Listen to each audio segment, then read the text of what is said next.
Hello everyone. I'm very glad that you listened to my story. Please give me a follow and like the video if you enjoyed it. Feel free to comment and provide feedback so I can improve the sound quality. Yes, we invite you to listen to part 4 of the series. Chapter 149, Giving Up on the Championship. The Green Mamba clan elder Brandy was sitting, as well, in a VIP room, spectating Felix from the moment the game started. "You forced me here," telling me that he would definitely underperform in his second game. Elder Brandy turned his head, staring at the young man covered in green scales, and chuckled. "Is this what you call underperforming, Mirage Tisk? He wasn't bad. I give him that. He is worthy to be an inner member of our clan." Mirage clicked his tongue in irritation over being teased like this by his teacher. "Still, the game is not over yet." He gave a half shrug with a smirk and added, "His high-profile hunting already made the participants in the wager join forces against him. After he opens up that golden chest, they would definitely rush to snap his head. Indeed, what's even worse is that his condition is not optimal." The elder sighed. He must have used most of his energy by now, leaving him exposed to their aggression. "Heh, don't forget his wound, Elder," Mirage quickly added. Elder Brandy didn't respond. He simply shook his head lightly, as he gazed at Felix jumping from the mother spider who was breaking into light particles, leaving behind a number shimmering with golden light. 1000 GP. Mirage mumbled the number under his breath after his eyes were drawn to its blinding light. A whopping 1k GP from just slaying the beast. He couldn't imagine how many points the chest that was guarded by it had in it. A hint of jealousy and envy couldn't help but begin to build up in his heart after he calculated Felix's total points. 6700 GP without even opening the golden chest. FC King Hell. I don't even have half of it in my possession. To actually be a high-tiered gold player, but have less GP than a player on his second game ever, was truly a bit hard to swallow. Heh, don't get attached to them, since you want live long to use them. Mirage smirked and switched his vision to the middle of the maze, eyeing a gathering of 25 players or such, just standing around a sealed-shut gate silently and patiently, resembling a bunch of guardian statuses. One could only wonder what they were up to, standing near the maze exit like that without battling for the right to be the first to enter it. The entire situation screamed with danger. Yet, Felix had absolutely no idea about any of this, as he simply walked towards the glittering golden chest with a hand gripping tightly his shoulder, applying pressure to minimize any further bleeding. Although the mother spider left a gaping hole in his shoulder, Felix wasn't worried that he would bleed to the death, since his body recovery speed was enough to close the hole if enough proper rest was given. Ultimately, he was an awakened human, who enjoyed some physical perks of the beast he merged with, such as enhanced recovery. It might not be as good as unlocking an ability for it, but it was better than human slow recovery speed. That's why Felix's previous wounds caused by the sandstorm weren't giving him any problems during the fight, as they got healed properly over time. All awakened humans enjoyed those perks as well. Just like in the case of Master Mania, any commoner who had their body skin melted by Felix's acid aura would need concentrated care in a hospital to just stand up again. Meanwhile, Master Mania was seen walking normally like he wasn't exposed to such an attack. If recovery speed was this good for lower stage bloodliners, one could only guess how good it would be for higher stage bloodliners. "Are you going to continue hunting?" Asna suddenly asked curiously. "Nope." Felix shook his head. "I am done for now. My energy has reached the red bar. I doubt I would be able to kill another epic beast with it." He tried to shrug his shoulders like he always did, but pain instantly assaulted him, giving him a reminder of his wound. "Plus, my condition is truly not optimal for any more fights." "I see. I guess you give up on the championship then," she said. "Championship?" Felix smiled bitterly while leaning against the chest. If he wasn't hurt like this and had only 20 of energy, he might have gone for the exit now and blocked any moron who tried to use it. Alas, he would rather chill in his place and wait until the game ends than go risk getting himself killed by aggressively hunting others. Felix knew that based on his current condition, he was nowhere near achieving championship unless by some miracle no one managed to find the exit throughout this long period. But Felix wasn't that optimistic about it happening. He was glad that the game was delayed until he secured the legendary chest. He couldn't ask for more. Although, not winning the game would deny him from having a wish and delay him from reaching the gold rank faster. Still, Felix was more than satisfied by his earnings in this game. 6,700 GB without opening the chest, or counting the GP of the players participating in the wager. He was damn certain that his total GP was going to reach 20k or surpass it. So, as much as it saddened him to give up on the championship, he wasn't really that annoyed about it happening. He already achieved the target he set before the game. For now, he just wished to take a break and relax a bit until the game ends. He fought for way too long during this game. Oh well, I don't mind stopping now. I had enough fun. Asna stretched on the bed with a satisfied smile. I'm glad Felix smiled as well. However, it was soon replaced with a grin, as he tapped on the chest with his leg, sending shivers down the spine of the spectators, who knew what was coming. I guess it's time to open this big boy. Just as Felix raised his leg, planning to kick the chest wide open under the cries and wails of the despairing crowd, his AP bracelet suddenly vibrated and displayed a notification, alarming him about the upcoming third shuffle alarm. The timing was truly perfect, as Felix spent about 20 minutes to reach the chest, and the rest was spent during the battle. He was quite lucky to end the fight before the third shuffle. Otherwise, he would have been forced to give up on slaying the mother spider. Damn, that was a close call. He sighed in relief and closed off the alarm notification. He withdrew his leg and leaned back on the chest again, pausing his attempt at opening it up. The spectators didn't know why he stopped. Nonetheless, they were happy that the inevitable was delayed for a few more seconds. They truly couldn't handle seeing that magnificent golden chest get ruined by his thuggish personality as well. Alas, it is what it is. Meanwhile, Zoe knew exactly why he stopped, as she also made alarm for the alarm, to not get embarrassed over forgetting about the shuffles again. However, she was still confused about his reason for doing so. Since opening the chest wouldn't take him even a split second, there was no need to wait until the shuffle passes. However, Felix, unbothered by the resounding shuffle alarm that just went off, kept leaning against the chest casually. Peep peep peep. What the hell is up to? Confused, she kept switching vision between him and the reverse countdown on the large screen. 7, 6, 5, 3, 2. Just as the countdown was about to reach its end, Felix swiftly turned around and kicked the chest wide open. Immediately he froze in his kicking position, as the maze began to shuffle its walls, marking the start of the third shuffle. However, no one gave a glance at the walls, which were dancing around the maze harmoniously, separating into halves and connecting to each other randomly, yet with a sense of systematicness.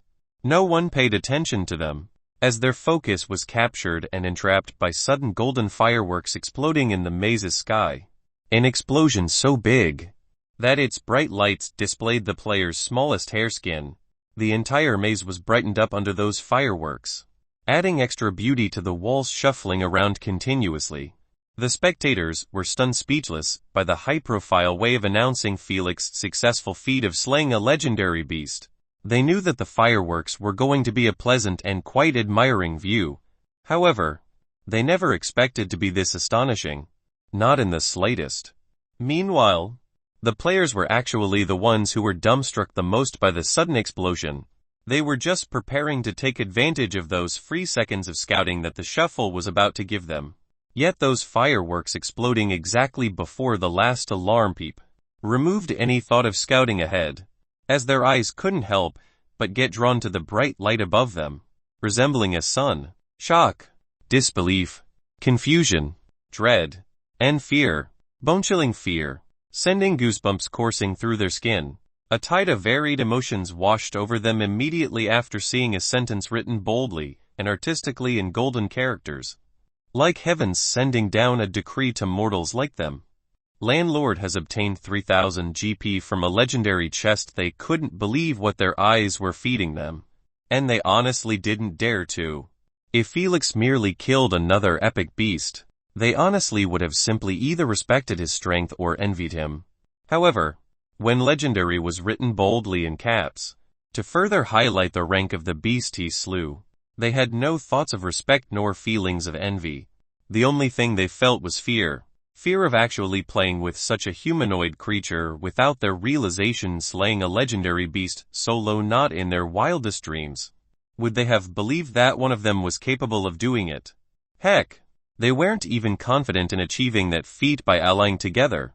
Yet here they are, seeing with their own eyes Felix doing what they thought was impossible. A sudden deafening silence descended in the maze. The spectators were speechless by the fireworks' beauty, while the players weren't able to speak, move, or express their overwhelming emotions. Only their eyes and thoughts were moving non-stop, and each had their own thoughts and views over the announcement. Damn it, how could he kill a legendary beast alone? Father definitely going to compare my battle with his annoyed. Princess Bird huffed through her nostrils. Bastard, continuously making my life hell. If before she had a chance to talk her way out of her trashy performance, now she was absolutely doomed. After all, in the eyes of everyone, she and Felix both had legendary bloodlines. Yet he slew 2 epic beasts and 1 legendary. Meanwhile, she slew only 1 epic beast with extreme difficulty. There was just nowhere to compare their results, hence her irritation was quite understandable. Just like before, the shuffle didn't take more than 10 seconds before the walls finished rearranging themselves randomly. In the very center of the maze, a wide open circular space connected to 4 paths, each leading to the 4 cardinal directions. North, east, west, and south, was packed with 25 players, all standing stiffly around a medium-sized closed gate made of the same alloy as the walls, silver and smooth. However, it was shining brightly like a beacon. It was hard to miss. This was the exit of the maze, a closed gate that had to be pushed open in order to clinch the win. From its height and width, it was obvious that pushing it was going to take quite some effort. The players, who were frozen stiffly near it, abruptly regained control over their bodies.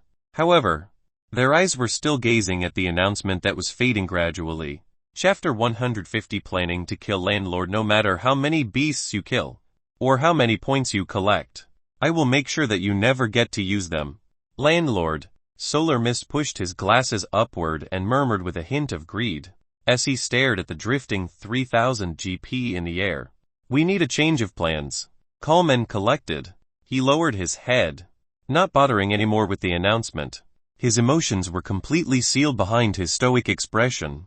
Guys, enough staring at the sky like morons and pay attention here.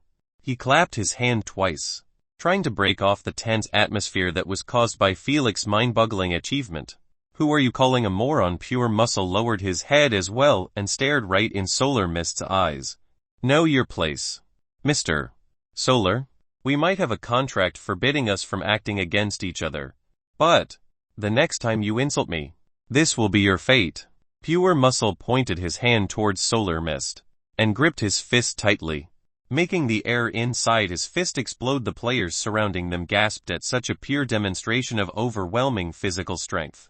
Pure Muscle didn't use a single ability to cause such an effect. I apologize for my tongue slip. Surprisingly, Solar Mist didn't lash back at Pure Muscle's threat. He simply bowed his head slightly with a composed expression. FC King Sizzy, can you act like a man for once? Pure Muscle clicked his tongue. However, Solar acted deaf to such a blatant insult. In his eyes, there were more important matters to discuss than to argue with this bushy gorilla.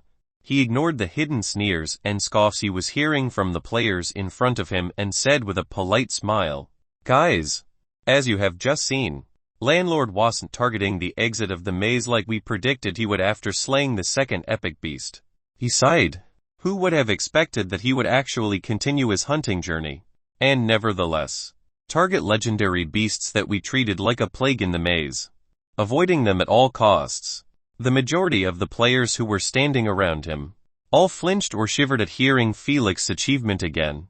Until now, they still couldn't get over it and probably would never do so. Slaying a legendary beast solo was no joking matter. Thus, second thoughts on participating in ambushing Felix were beginning to pop up in their minds. After all, The only reason they even accepted the hardcore players' plan of killing Felix was because they were under a strict slave contract. In other words, they were under their mercy. Felix assumed that it was due to luck that the game was prolonged beyond his expectations, helping him slay beast after beast unhindered. However, in reality, the game was supposed to end right after he slew the terror serpent. A full 40-minute delay was caused by one group, made of 4 players: Solar Mist, Hound Stench, Spirit Visage, and Pure Muscle. They were the first ones to find the maze's exit. Of course, it wasn't at the same time, as Spirit Visage made it first and was followed by the others gradually. They didn't give up on the wager as the rest did after seeing Felix's second announcement of slaying the terror serpent. Instead, they all had one thought in their minds, and that was to stop hunting for beasts and sprint towards the maze exit, hoping to meet up with Felix by chance and kill him. That was the only way to gain another chance at winning the bet. However, it turned out that Felix wasn't the one who they met next to the maze exit, but each other. The moment their eyes made contact, they immediately knew that each of them had the same thought. Thus, instead of fighting for no reason, they made an alliance to kill Felix. Solar Mist, who proposed the rule of having no allies before, explicitly mentioned forbidding allying together against beasts, and not players. This meant that allying together was within the wager rules. No one knows if Solar Mist planned to leave such a loophole, or it was merely by chance. Whatever it was, an alliance was created after stamping a contract, forbidding them from acting against each other, at least before Felix died. That being said, they had absolutely no clue where Felix's current location was. Hence, instead of trying to find him inside this endless labyrinth, they decided to wait for him to come by himself. After all, the first thought that should pop up on Felix's mind after finishing hunting the beasts was to sprint towards the exit and block anyone trying to win the game by using it. One should never forget that the player with the highest points after the game duration passes would be the champion.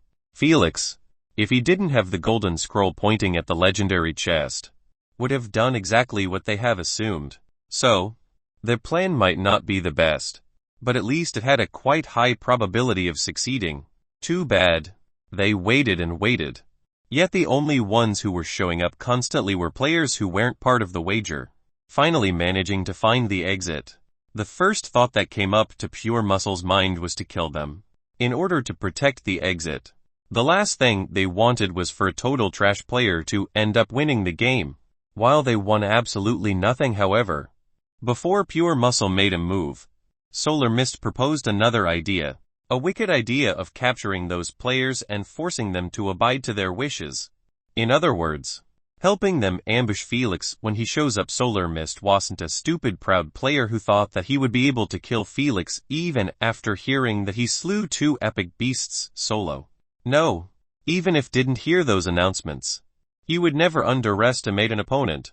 Thus, he would always use his brain to seek the easiest and most efficient plan to fulfill his desires.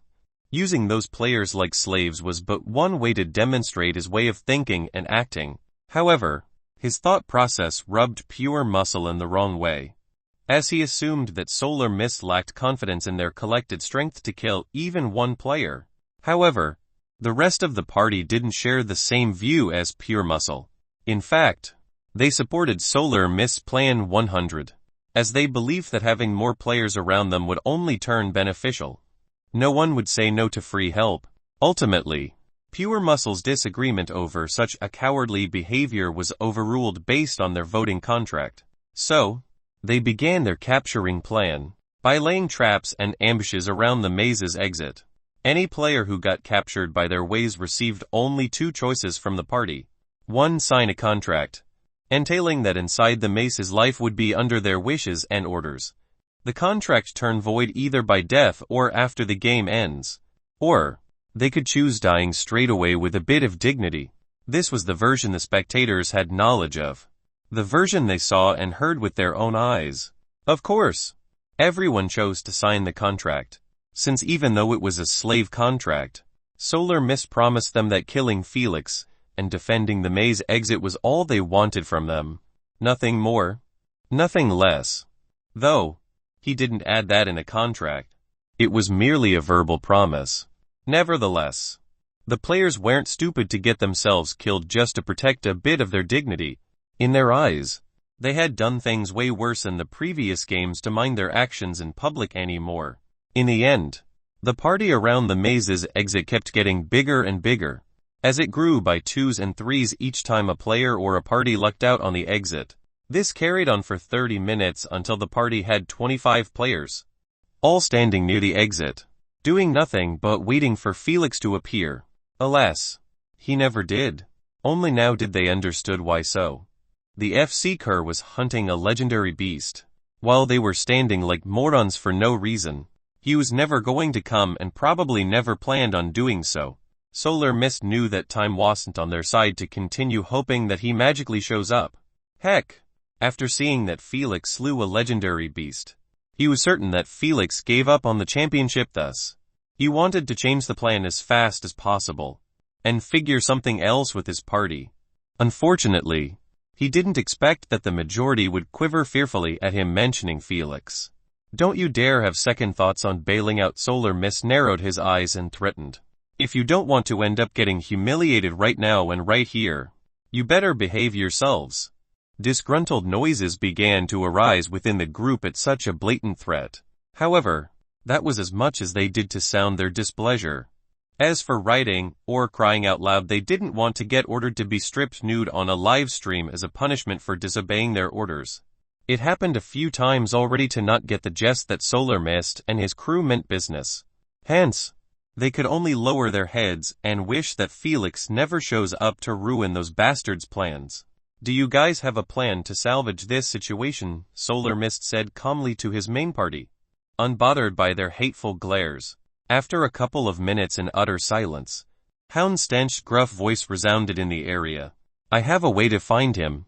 Chapter 151. The hunt for landlord has begun. 2-in-1. Immediately after hearing what his ally just said, Solar Mist didn't jump from joy or sigh in relief, but actually glared at him with a furious look. He felt raging fury at his partner having a solution all along, but still deciding to hide it until this point. Just how much time did they waste standing here waiting for Felix to come by himself while they could have literally gone hunting him down already? You. What the hell are you saying, Pure Muscle? Who had an ever shorter fuss than Solar Mist? Gritted his teeth, trying his best to suppress his anger and not jump on Houndstench. Let me explain first before exploding. Undisturbed by his ally's furious looks, Houndstench sighed and said, I have an ability that allows me to track anyone's location by smell. However, for it to take effect, I need landlord's unique smell. So what's the problem with that? Pure Muscle didn't even let him continue his explanation. Before snapping at him, do you have his smell on you? Did you even meet up with him inside the maze? Houndstench's gruff voice neither rose nor lowered as he threw a barrage of questions at Pure Muscle. He simply sighed and added, I doubt that any of you met up with landlord inside the maze. If you did, you wouldn't have been standing here alive and kicking. Tunted. Pure Muscle unclutched his tight fist, gradually cooling himself off. Even with his potato brain, he easily figured out what he meant, as based on what he had seen from Felix's treatment inside the game hall and the interview segment, he was certain that he wasn't a merciful person to leave a player walk away from his clutches, especially now that there was a bet going on, where even 1 GP was important. Wait a second, didn't all of us meet and interact with landlord before we were dropped in the maze? Quick-witted as always, Solar Mist easily found a loophole in Houndstench's reason. Heh, do you think I'm stupid not to notice such a thing? Houndstench glared at Solar Mist and said, if I could track landlord using such an outdated smell, I would have done so alone without needing to come here and hope to encounter him by chance. Solar Mist nodded his head in understanding. What Houndstench said was logical and within reason. After all, if he had such a busted ability that allowed him to track anyone no matter how far the distance separating them without having a single weakness, that ability should honestly belong to a legendary beast. However, Solar Mist knew that Houndstench's bloodline was from an epic tier 2 beast called Hellhound. So, having such a weakness was completely understandable. The stronger the stench of the target, the easier it is for me to locate its whereabouts. Houndstench shrugged his shoulders. I doubt any one of you met up with him during the last 50 minutes or so. Right? Solar Mist's expression instantly turned ugly after seeing that everyone was shaking their heads. However, he still didn't give up, as he promised them that anyone who met with Felix during that duration would get 100 million SE reward. Unfortunately, no one spoke or stepped forward to help. Houndsten shook his head in disappointment and returned to his position, standing silently like before with his oversized brown coat covering his entire body, except for his exposed bald head. He never held any hope for those players claiming that in their journey they spotted Felix. However, he still put out his card in the open to extinguish all options. Now that he did, hope for locating Felix was truly snuffed out. No one was affected the hardest by this failure than Solar Mist. He was truly on the verge of losing his shit and start massacring those useless pieces of garbage that he wasted time and his reputation to sign a contract with, for no benefits at all. The moment he proposed the infamous slave contract in the game, his reputation among the spectators fell sharply. Of course, his party members who were also in it weren't spared from being looked down upon by the spectators. Slave contracts were frowned upon, just slightly below placing bounties on the players' heads. After all, those contracts ruined two of the spectators' most favorite things in the game, death and balance. The players who signed the slave contract were supposed to die and not walk around freely with a second chance at life. Although their lives were under the mercy of others, they still had a chance to leave the game alive. The perfect example was those 21 players who just signed with Solar Mist's party. They should have died in a gruesome manner to entertain them, not stand around the maze exit like statues doing absolutely nothing. This example also highlighted the newly messed up balance of the game. If Felix decided to rush to the exit and not fight the legendary beast, how was he supposed to fight against 25 players all at once in the eyes of the spectators? That was purely a sure death trap, which was inescapable by no one. Thus, anyone who proposed this screwed-up contract was sure to get hated and booed by them. This was the reason why boos and insults were thrown before when Zoe switched the camera focus from Felix to the maze exit after they finished watching his replay. How could they not, after seeing with their own eyes Solar Mist's party hunt down players and force them to sign a slave contract to kill Felix whether they hated Felix guts or not? That wasn't the proper way they wanted him to die. Thus, seeing Solar Mist's ugly expression and his party disappointed looks after failing to create another plan made them feel an unspeakable euphoria. Now what? Pure Muscle abruptly asked, breaking the desolate silence in the area. However, no one answered him, as they also had no idea what to do. Solar Mist kept fiddling with his glasses absent-mindedly. No one knows if he was in deep thought on the situation or he simply gave up and kept gazing in a daze. He was supposedly their think tank. If he ran out of ideas, then they truly should just accept their loss. I believe I can help you out with your problem. Out of nowhere, the Queen AI's monotonous voice resounded in everyone's ears, stunning them speechless, not knowing how to react to such mind-boggling news. Who could blame them though? The Queen wasn't supposed to assist anyone in the games. She had absolutely no authority to interfere with how the players were supposed to play or fight. As long as everything was within the rules, she must stay in her place. The players' first thought after hearing what she said was that someone within the party was playing a prank on them by using her voice.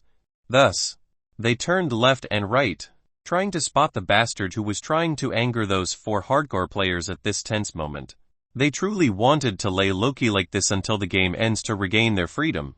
Yet, a retard wasn't able to read the mood properly, and they were going to suffer with him. Who the FCK did that just like they assumed? Pure Muscle was the first to respond, as he shouted at them with a murderous gaze. He was truly planning on killing someone. Frightened, the players gulped and took a step back, not wanting to get targeted by this furious gorilla. Just as Pure Muscle pointed his finger at a player randomly, planning to snap his neck to ease his fury, the Queen's voice resounded again. It was me. This time the source where it came from was clear. Everyone turned their heads and stared at a man wearing a white mask and a black hoodie, coming out from the wall's shadow gradually, starting from his head to his feet. Mastermania surprised. Solar Mist quickly wore back his glasses, not daring to believe his eyes. Mastermania, a well-known idol, who breathed attention in and out, was actually hiding his face and voice was the sun rising from the west as well, although none of them saw his face or heard his voice. They immediately knew his identity, and for a simple reason actually. There were only two shadow element users in this game, that's right.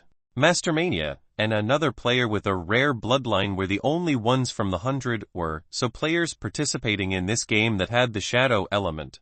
Mastermania, who was a popular idol, had all of his abilities already exposed to the public. He was famously known for having the passive ability Shadow's Cloak that allowed him to submerge in the shadows and travel through them. "What the hell happened to you, pretty boy?" Straightforward as always. Pure Muscle asked him politely what was in everyone's mind. The area descended into an awkward silence, as the players were waiting patiently for Mastermania to answer. Yet, he simply stood silently in front of the maze exit, not bothering to address Pure Muscle's question. Suddenly, he put his hand on the closed door and caressed it softly. The players were merely confused by his actions, and not worried that he would push it open and exit the maze, emerging as the winner.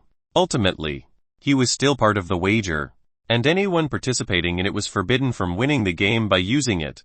Felix proposed this rule, just to keep those hardcore players inside the maze. Whether they liked it or not, he really did one on us, didn't he? He sighed through his nose since his mouth was completely ruined by Felix's acid aura. If it wasn't for so, he wouldn't have been using the Queen's voice as a means of speech. He sure did. Solar Mist sighed after understanding what he meant. "I heard what Mr. Hound said." Mastermania removed his hand from the gate and said, "I believe I have what he needs." The moment Hound Stench heard what he said, he clapped his hands twice while saying, "Everyone, please give us some space. I don't want your smells to interfere with my ability." You heard the man. Move Pure Muscle means was always rougher as he pushed and kicked those before him. Within a couple of seconds, the area was emptied, leaving only Mastermania and Hound Stench near the gate. "Based on the heavy burnt-off smell your body is emitting, I believe you fought with Landlord and lost, right?" Hound Stench asked. "None of your business." Mastermania glared at him. "I wasn't asking you to tell me about how it went, but to know if you managed to touch him during your battle." "Wait a second. You did touch him right?" After seeing that Mastermania was avoiding having eye contact with him, Hound Stench's expression turned a bit unsightly. How can he be this incompetent? What a waste of a fine assassin bloodline. Hound Stench gave him a disdainful gaze and asked, "As long as you reached 5 meters, I can still create a smell mark." Mastermania's eyes light up after hearing so. He remembered that he was paralyzed exactly 5 meters away from Felix. "Go ahead. Start using your ability." After hearing a positive response, Hound Stench sighed in relief and ordered him while opening his brown coat. "Look here." A bit humiliated to get ordered around, Mastermania gritted his black teeth while staring at Hound Stench's stomach with a hint of fear. The spectators, who had no idea about Hound Stench, were stupefied at the sight of a large dark hound's head merged with his stomach. The hound had long white fangs protruding outside of its vicious-looking mouth, a spherical black nose with 3 nostrils, sharp hairy ears at the top of its head, and lastly, its eyelids were closed shut, not letting the spectators see its eyes. The spectators didn't know if the thing was alive or not. However, Mastermania, who had it in front of his face, knew that it was alive and kicking. Its nasty breath kept assaulting his nose each time it exhaled a breath of air. "Wake up, lazy head!" Hound Stench smacked it right in its scalp. Yet only a soft growling sound responded to him. "If you don't wake up in 3 seconds, you could forget about eating dinner tonight." Hound Stench twisted both of its ears just like a mother does to her child. "Ooh!" the hound cried pitifully while opening its eyelids, exposing 2 bright red eyes, emitting a dangerous vibe. "Stop whining. It doesn't even hurt that much." Hound Stench gave a gentle smile as he gazed at his partner in arm acting like a drama queen. Some spectators almost throw up in revulsion at such a messed up sight. They didn't have the guts to continue watching Hound Stench talking to that beast stuck in his stomach like it wasn't a big deal. This was probably the first time in their life to see a player who obtained one of the rarest top mutations. Rebirth, that's right. The hound had its own consciousness and thought process and not just an active or passive ability. Such a rare mutation could happen only 1 in a million times. Plus, it had way too many strict conditions to just have that one chance of getting it. The first one was to awaken or replace a bloodline using at least 30 at once. A quite difficult hurdle to achieve but not impossible. The second one was to have at least a 75 affinity rating. Those two conditions must be met first if one wanted to have a chance to awaken the consciousness of the beast he merged with. After all, the bloodline itself had pieces of dormant consciousness, memories, and such. If it wasn't for so, humans shouldn't be able to integrate with beasts. That being said, Houndstench's mutation resulted in having the hellhound's head protruding from his stomach. Probably not a lot of bloodliners would hope for that to happen. Use smell absorption on this idiot. He pointed his finger at Mastermania and added, absorb only the smells he was met with between 40 minutes to 60 minutes ago. Lazy and muddled, the hound yawned widely with his tongue dripping with saliva, sending a wave of nasty stench towards Mastermania, causing him to gag and almost vomit his guts out. Coco brought his nose close to Mastermania's face and abruptly inhaled a deep breath through it. Colorful particles with multiple different colors came out from Mastermania's body and went rapidly inside Coco's nose. No one was able to see those foggy colors, except for Houndstench. Coco kept repeating inhaling through his nose and exhaling through his mouth until nothing was coming out of Mastermania anymore. Okay, we are done. Houndstench let go of Mastermania's head and took 2 steps back. Putting some distance between them, he closed his eyes and focused on the many smells that Coco just absorbed. The passive ability he was relying on was called smell deduction. It allowed him to memorize an arsenal of smells without getting confused in the slightest. The best part, he could differentiate between them even if the 2 smells were only 0.01 different. Houndstench made sure to memorize everyone's unique smell when they were standing on the stage during the game hall, including Felix. Thus, what he was trying to do now was comparing the smells that Coco just absorbed with Felix's scent that he memorized. Minutes passed by and still, Houndstench had his eyes closed deep in his zone, eliminating one smell after the other rapidly. The smells Mastermania was exposed to during that 15 minutes window was quite a large figure. Houndstench had to make sure that he was error-free in his comparison, lest Felix's smell pass by him unnoticed. Come on, faster, faster, faster. Solar Mist kept murmuring under his breath while his eyes were glued to his AP bracelet clock, ticking continuously. Who knew that it would tick for whole 5 minutes before Houndstench finally opened his eyes with a satisfied smile. Without further ado, Houndstench waved his hand, signaling for the players to return. Solar Mist was the first to dash forward, running as fast as he could, unbothered about keeping his classy, calm image anymore. The rest of his party soon followed after him. Any good news immediately after arriving? Solar Mist asked. It was a close call, Houndstench clarified. Landlord's smell that I picked was barely enough to create a tracking mark using my ability. He smiled mildly. If we didn't have Coco, we may not even be able to use that mark. He patted the happy Coco head, who was huffing with his tongue out, pleased by getting complimented. Although they didn't understand what he meant by the second part, Solar Mist and Spirit Visage still thanked Houndstench over his effort like proper gentlemen. All right, Mr. Hound, can we go now? He asked impatiently. We can move at any moment now. Houndstench pointed at the 22 players and asked. However, we can't take everyone with us. They might drag our speed down. Solar Mist nodded his head in agreement and clapped his hands twice. Listen up, those who are confident in their speed or strength. Join us in our hunt, and you will be rewarded with 100 million SC. Although the players got hyped up after seeing the reward gets mentioned up, not a lot of them decided to join the main party. Actually, only 4 players raised their hands, showing their desire to participate. Despite the enticing reward, the majority of players still preferred to remain near the exit and especially away from the main party. They weren't frightened by Felix's strength, but by the main party itself. Who knows, they might actually fail to locate Felix successfully during their journey, which meant Solar Mist would lose his shit and start killing them like harvesting cabbages. They had no way to defend or resist him after signing that contract. Hence, in their eyes, It was much to stay as far as possible from them until the game ends and they regain their freedom. Useless pieces of trash irritated and irked. Solar mist gave them a death glare and stopped bothering with them. He knew exactly what was in their minds. And he had no time to correct their thoughts by torturing some of them. If you are not coming, then you better make sure that no one opens up the gate, he shouted. Anyone who reached 5 meters near the gate, cut his goddamn head off, you hear me? Solar Mist's fiery personality started to show up more often. Spirit Visage mused as he gazed at Solar Mist losing his composure yet again. Heh! Landlord was right. Fire element users shouldn't try to act calm and cold. It just does not fit them at all.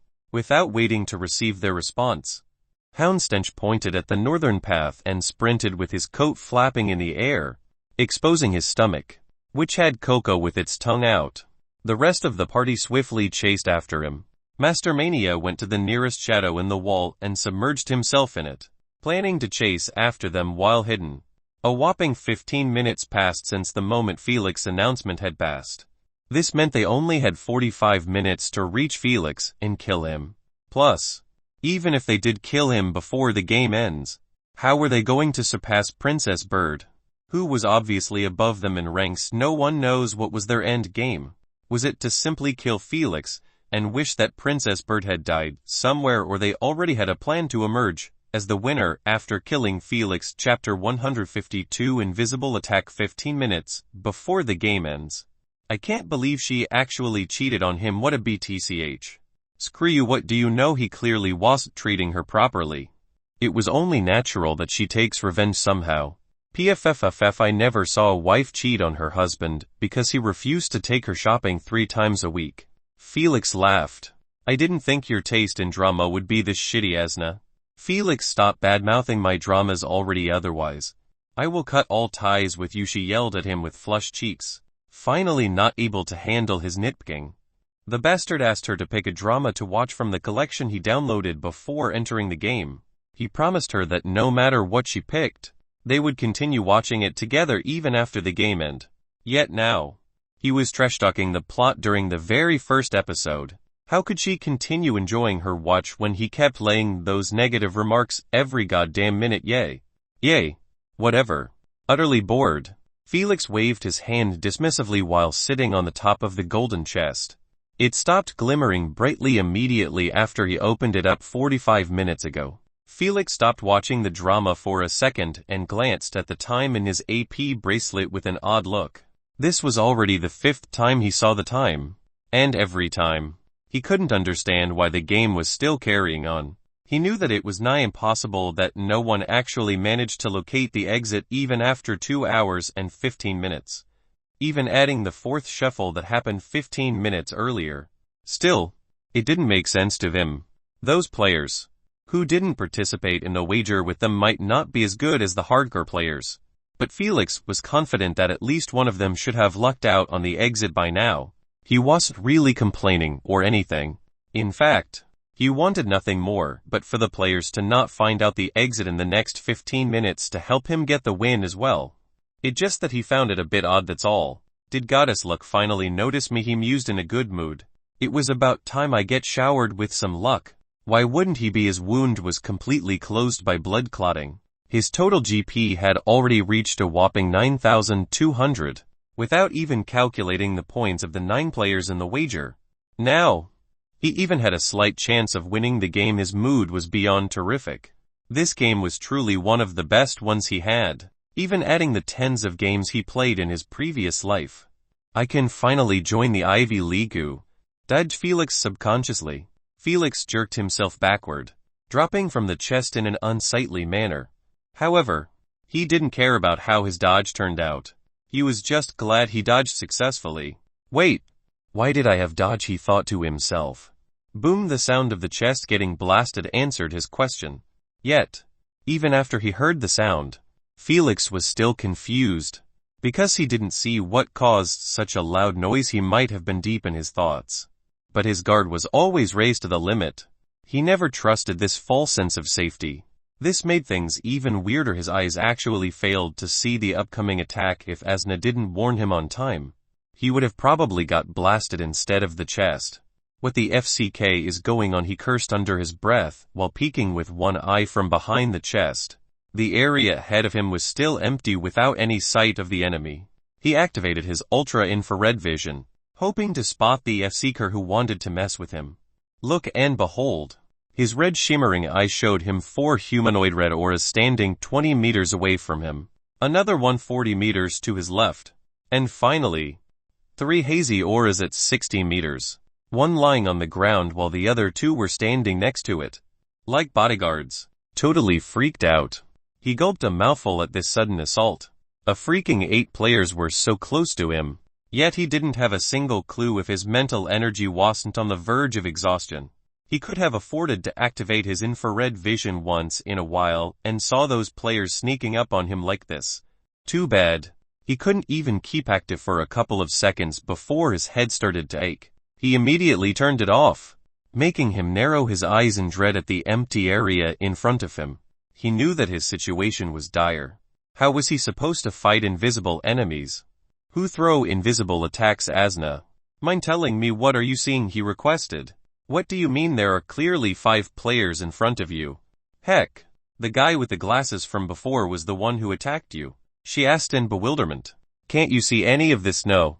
Nothing appears in my eyesight. Describe them to me and make it short. He gritted his teeth. I have a few guesses of what's going on.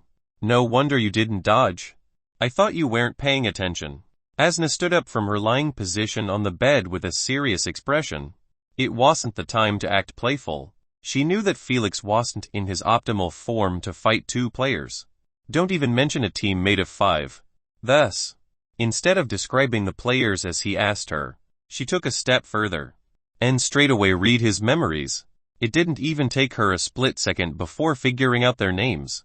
Solar Mist, Pure Muscle, Spirit Visage, and 2 random players, who weren't part of the wager with you, she informed him. Sure enough, this was Spirit Visage's doing, Felix said. Careful, it seems like the stuck-up prick with glasses on is going to attack you again, Asna suddenly warned him. Asna, you be my eyes from now on. Tell me everything that will endanger my life, Felix requested while taking cover behind the chest. Thank God, he never left his position. Otherwise, if he was ambushed like this during his walk, things might not turn out as pretty. The chest was large and indestructible. As long as he remained behind it, he would have a good shield. Careful, they stopped at 10 meters. It seemed like they are not going to continue walking, she warned. Heh, it's because they don't dare to, Felix sneered while snapping his finger, creating 1 acid bomb in his hand. His energy might be on the border of exhaustion, but they didn't know that. Felix wasn't going to show them any form of weakness, lest they drop all pretense and jump on him together. Their lack of information about his energy level and wariness from his poison aura made them act this cautiously. The only player Felix was truly worried about was Spirit Visage. Based on what he read on Spirit Visage's current known information, he was an illusion element user, who was in possession of an epic Tier 2 ethereal sorrow fiend bloodline, although his element clearly was a rare grade. Like time, space, life, and such. It didn't mean that beasts with illusion elements were all extinct. In fact, from Tier 1 to Tier 4 there were quite a few beast bloodlines to pick. They might be rare and expensive as hell, but they could still be bought. However, from Tier 5, there was absolutely not a single illusion beast found to this date. No one knows if their elusive abilities made it impossible for humans to find them, or they simply didn't exist in the first place. This meant for poor Spirit Visage, his bloodline path was blocked at stage 3 of replacement, unless he had a secondary element or managed to obtain the elemental potion. Felix, who had the same element, knew all of this as well, hence, his reason why he never bothered to enhance his illusion affinity. After all, why would he do so, when the only bloodlines that were in the market were absolute trash? Felix would be a fool if he ever thought of replacing the JR Monk Ender bloodline with such garbage bloodlines. That being said, the ethereal sorrow fiend bloodline truly had some wicked abilities, such as the one that Spirit Visage was currently using to hide his party from Felix's eyesight. Eyesight perception blockage. Felix mumbled the name softly, when he failed to see Solar Mist's party and the upcoming attack. While Asna was able to easily, he quickly figured out what happened to him. He knew that this ability made his eyes unable to see anything except for the background. In other words, Solar Mist's party could throw any ability they wanted without worrying about Felix seeing it and defending against it. The perfect ability for ambushing still. Like any other ability, there was always a type of limitation and weakness to balance it out. Felix knew exactly what to do in order to get himself out of its effect. Hey guys, it's great to see you again. Felix suddenly stood up with his hands inside of his pockets and said sarcastically, I never thought your greeting would be in such a welcoming fashion. Chapter 153. Gotta make a run for it. 2-in-1 Solar. Mr. Muscle. Mr. Spirit. He said each name while staring right through their eyes, making them flinch. They couldn't help but start to assume that he was actually able to see them. If not else, how did he dodge their first ambush? And now he was even staring right in their eyes. Solar Mist gave a quick glance to Spirit Visage, who was hovering above him in an ethereal form. Spirit Visage understood the meaning of his glance and showed him a shoulder shrug, clearly implying that he also had no idea what was happening. He was certain that his ability had taken effect. He was currently seeing with his own eyes that Felix was inside his ability's 20 meters radius domain. Hence, he was also as confused as Solar Mist. Irritated, Solar Mist stopped bothering with the useless Spirit Visage and began to ponder whether to reply back to Felix or not. He felt that it was a trap laid by Felix, since, the moment he spoke a single word out loud, the illusion would be broken, exposing everyone inside. He wasn't a moron to fall for such a low-level trick. What's the problem? Solar Felix leaned on the chest in a carefree manner and taunted. Did you finally learn how to keep your feisty personality in check? He suddenly laughed jokingly. I never assumed that you would actually take my previous words to heart. What a good boy you are. Felix beseeched him with his hand. Come near, boy. Let me reward you with a head pat. That must be the reason you came here after all. Right, landlord's mouth is literally made out of poison. Zoe laughed out loud at the ugly face of Solar Mist, who looked like he was holding a dump for 3 days straight. The spectators were also enjoying Felix's brutal insults. Yet, they still didn't think that Felix was actually going to get out of here alive. What a joke. They knew that Felix was merely talking big to scare them off, as a last attempt at survival.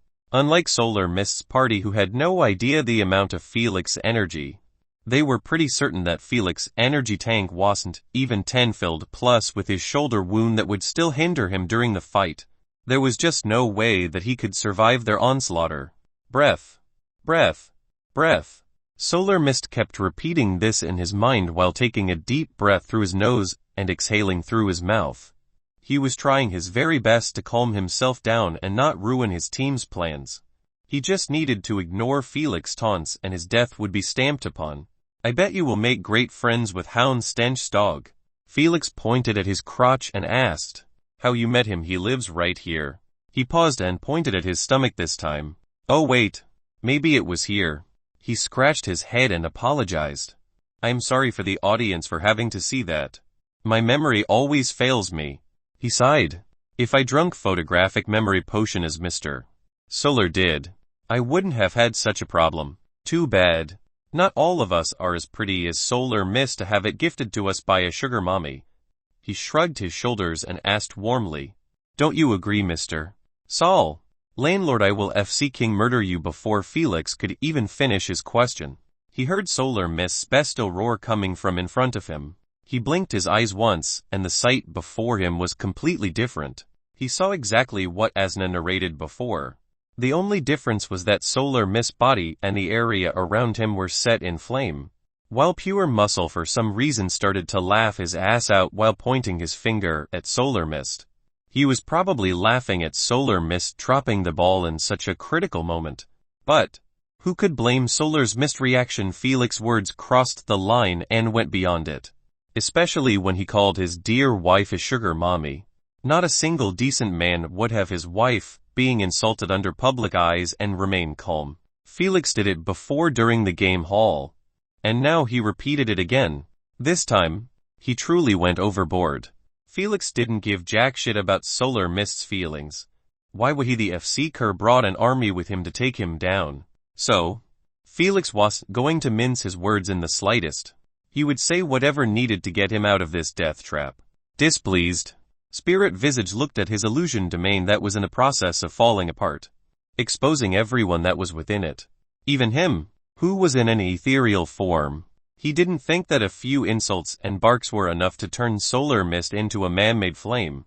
Literally. However, if he had a wife or at least a girlfriend, he would have understood Solar Mist's fury. Too bad. He didn't even have normal human emotions.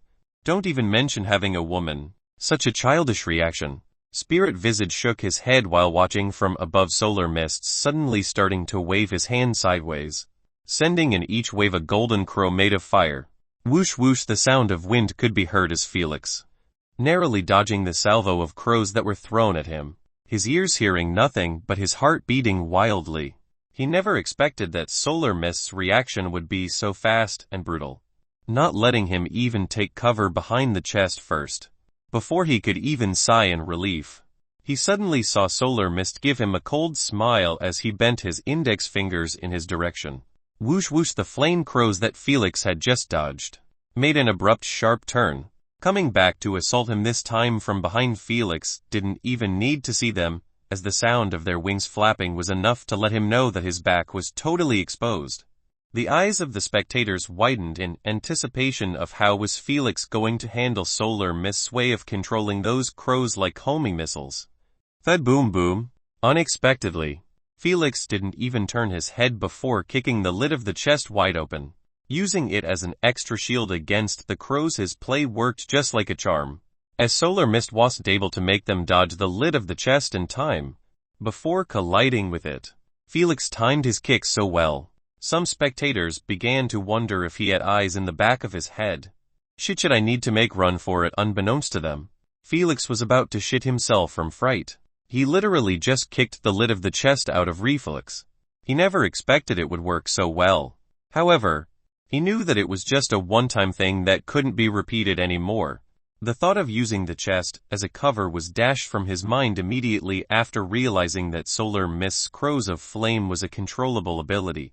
He wasn't stupid to let himself be a sitting duck behind the chest. You guys asked for it, Felix shouted at the top of his voice. Mist of the dead, consume my enemies' souls to oblivion. Clap. Felix smacked his palms together in a dramatic manner, forcing out a whitish mist out of his pores gradually. The mist kept spreading meter by meter under Felix's deranged laughs. Your greatest mistake was staying so close to me. Now die. Before the mist reached 7 meters, the goons behind Solar Mist made a run for it with frightened expressions. Felix's 3 fireworks truly made them traumatized. If Felix said that his mist could kill by a single touch, they would believe it in a heartbeat. Meanwhile, Pure Muscle's guts didn't warn him in the slightest that the approaching mist was dangerous. However, he still took a few steps back as a precaution. The only ones who didn't move from their position were Solar Mist and Spirit Visage.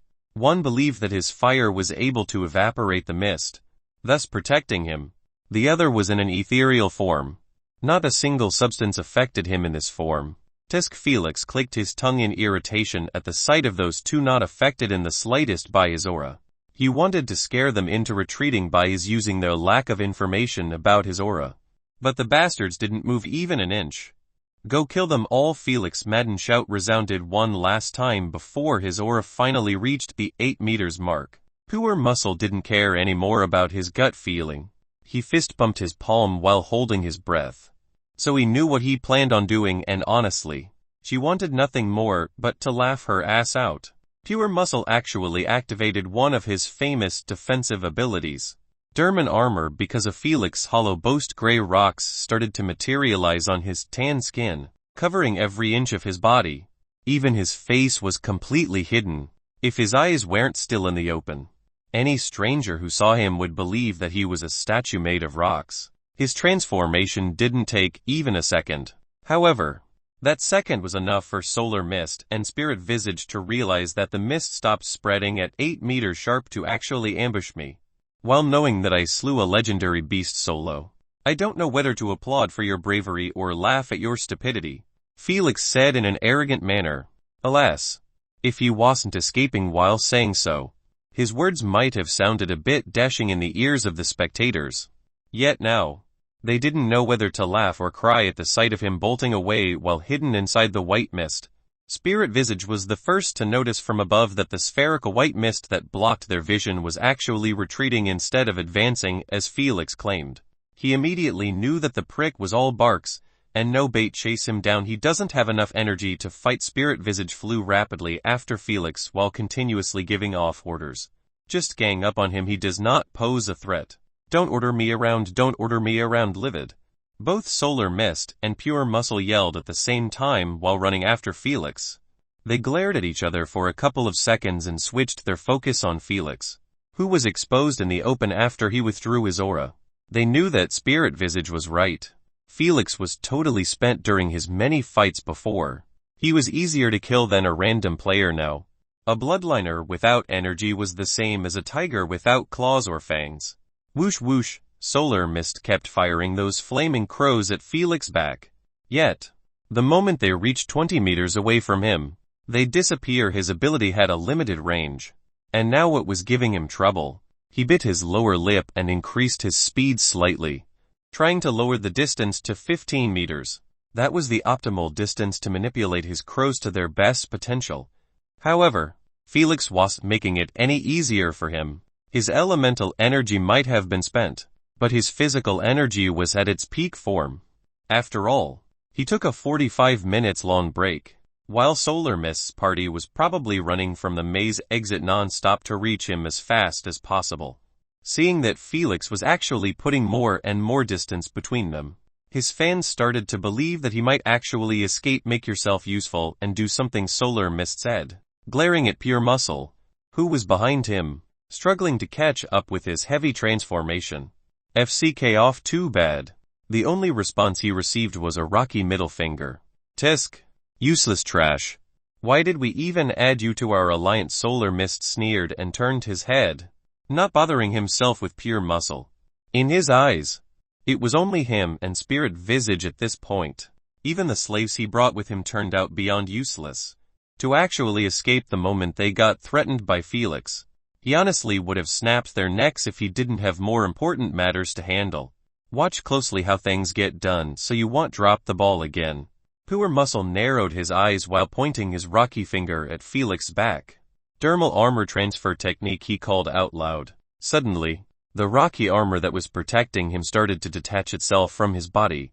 His hairy, musclier body was exposed to the open again. Yet, the weirder part was that the armor flew immediately towards Felix. After separation, whoosh. When Felix heard a different sound of the wind, he turned his head, wanting to peek at what attack Solar Mist this time used on him. What the FCK, he instantly cursed after seeing arms, legs, torso, and even the helmet all made of gray rocks, targeting him like a homing missile. He never heard of such a bullshit ability before. He never expected that a defensive ability would be used as an offensive ability. Well, if knew that it was actually a technique, it would have made more sense. Now, he could only increase his speed while zigzagging through the paths, hoping to shake them off. However, every time he turned around, his heartbeats increase a notch after seeing them inching closer and closer to his body. Asna, any ideas? He asked with an urgent tone. Nope. As always, Asna didn't take a single second before shutting him down with a hard no. However, this time her eyes were a bit gloomy. Was it because of his dire situation or something else? No one knows. Zoe and the spectators' eyes kept getting wider and wider at the sight of Felix running desperately while having that armor merely a few meters behind him. Click FCK my life. He actually stepped on a trap. Zoe brought the mic closer to her lips and yelled. How could he be so unlucky? She wasn't lying in the slightest. As Felix took the wrong step, opening up a wide hole in the floor right in front of him, the trap had sharp metallic spikes, resembling shark teeth at the bottom of the hole. Scared shitless, Felix jumped immediately after reaching the end of the hole. With his speed, there was absolutely no way that he could have stopped in time. It was better to risk it with a jump, hoping to reach the other side safely. Alas, that didn't happen. The moment Felix reached the middle of the hole, gravity began to do its wonders. grabbing him by his ankle and pulling him down. FCKU Gravity Chapter 154 Hopeless Situation. Solar Mist's eyes brightened up like New Year's Eve fireworks at Felix falling down with his legs and hands flailing randomly. Yet, what delighted him the most was Felix's screams. Zoe and the spectators all had their hands clutched above their heads, not daring to believe that Felix, after everything he had been through in the game, was actually going to die in such an anticlimactic manner. Cluck cluck cluck. What in the God's name am I even watching? Gobsmacked, Zoe cried out loud at the sight of Felix getting covered by the dermal armor, while falling midair, towards the sharp spikes in the hole. She wasn't the only one dumbfounded by the sight.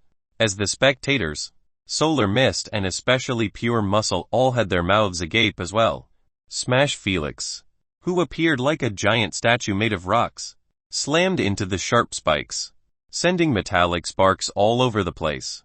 Yet, nothing much happened except for that his body didn't get a single wound or even a scratch by those spikes. He was completely fine, which baffled him and Asna more than it did to the spectators. Felix, did you bribe that bushy gorilla in the game hall, or is he your long-lost brother? Asna asked in bewilderment. FCK off. Don't associate me with that gorilla. Felix lifted his heavy hand with cold sweat on his back. That was truly a close shave. He totally forgot about the traps laying everywhere. Before, he was relying too much on his infrared vision to spot those traps and avoid them. But now, he was running full commando without it. It was natural that he would activate a trap sooner or later. He just never expected that he would actually get saved by an ability thrown at him to kill him. Wait, why did it give me an armor instead of smashing into me? He thought to himself. When he was being chased by it, he assumed that it was an offensive ability, meant to deal damage to him. Yet, instead, it gave him a dermal armor. What's the F-seeking point? This question was on everyone's mind actually, and not just Felix. Especially Solar Mist, who was about to lose his shit at such a twist. Who could blame him though? Felix was 99 dead or at least going to get heavily wounded from the fall. But now he was standing on the tips of the spikes like he was standing on solid ground. Forget about saving him from the fall. The armor even gave him extra assistance to get out of the hole before he could even insult the somewhat embarrassed Pure Muscle. He saw Felix jump like a rocket from the hole and land on its other side. Thank you for the armor, Mr. Muscle. Felix waved his hand in a playful manner and said, I will wire you the agreed amount after the game. Till then bye-bye. Felix turned around and continued his escape with almost the same speed. Like the heavy weight of the armor wasn't troubling him at all. Pure Muscle's eyebrows twitched at such a sight. It was obvious he planned to use this technique to capture Felix or at least slow him down. Yet, it backfired on his face in public view. Solar Mist removed his glasses and tightened his grip until they broke. Yet, his murderous eyes never left Felix back. Immediately after he saw that Felix was gone, he gave Pure Muscle a dirty glance and snapped his finger. He didn't have time to deal with Pure Muscle's screw-up. Spirit Visage never stopped chasing after Felix. And Solar Mist wasn't going to let himself be left behind with this buffoon, teaching him how to not drop the ball. Solar Mist scoffed at what Pure Muscle said before. He messed up way harder than anyone ever could. A carpet made of flame was created under his feet and starting to unroll itself until it reached the other side of the hole. If it wasn't a wide hole covering the entire path, he could have just went around it. Sadly, he could only use his fire carpet ability to help him out. Immediately after stepping on the fire carpet, his feet brighter up with a red halo, entailing the automatic activation of his passive ability Fire Marsh. Try to catch up, morons. He gave them one last unfriendly glance and sprinted on the fire carpet, reaching the other side of the hole in a jiffy. Without slowing down his speed, he snapped his finger and the fire carpet disappeared as quickly as it appeared. Pure Muscle stared at his back with a vicious glint. He actually just got insulted in the same breath as those weaklings behind him. He would rather prefer getting insulted alone than being treated like this. Come here, let me help you bypass the trap. The vicious look he had was replaced with an indifferent one. As he ordered them, frightened, the players, instead of approaching him, took a step back. Their gut feeling was warning them to do the exact opposite. Yet, It honestly didn't even matter if they took a step back or 100. One cold look from pure muscle made them approach him obediently. They hated the feeling of having their lives under others. But what could they do if they disagreed with his wishes? He could easily ask the queen to pop off their brain. On the basis that the contract conditions were broken, you first pure muscle gripped the head of one of the players, making him yelp in pain and fright. Suddenly under the eyes of the spectators, he hurled the player in the air by his head. Like a cannonball thud crack, his body smashed right into the cold metallic floor and rolled at least 6 times like a broken doll before stopping.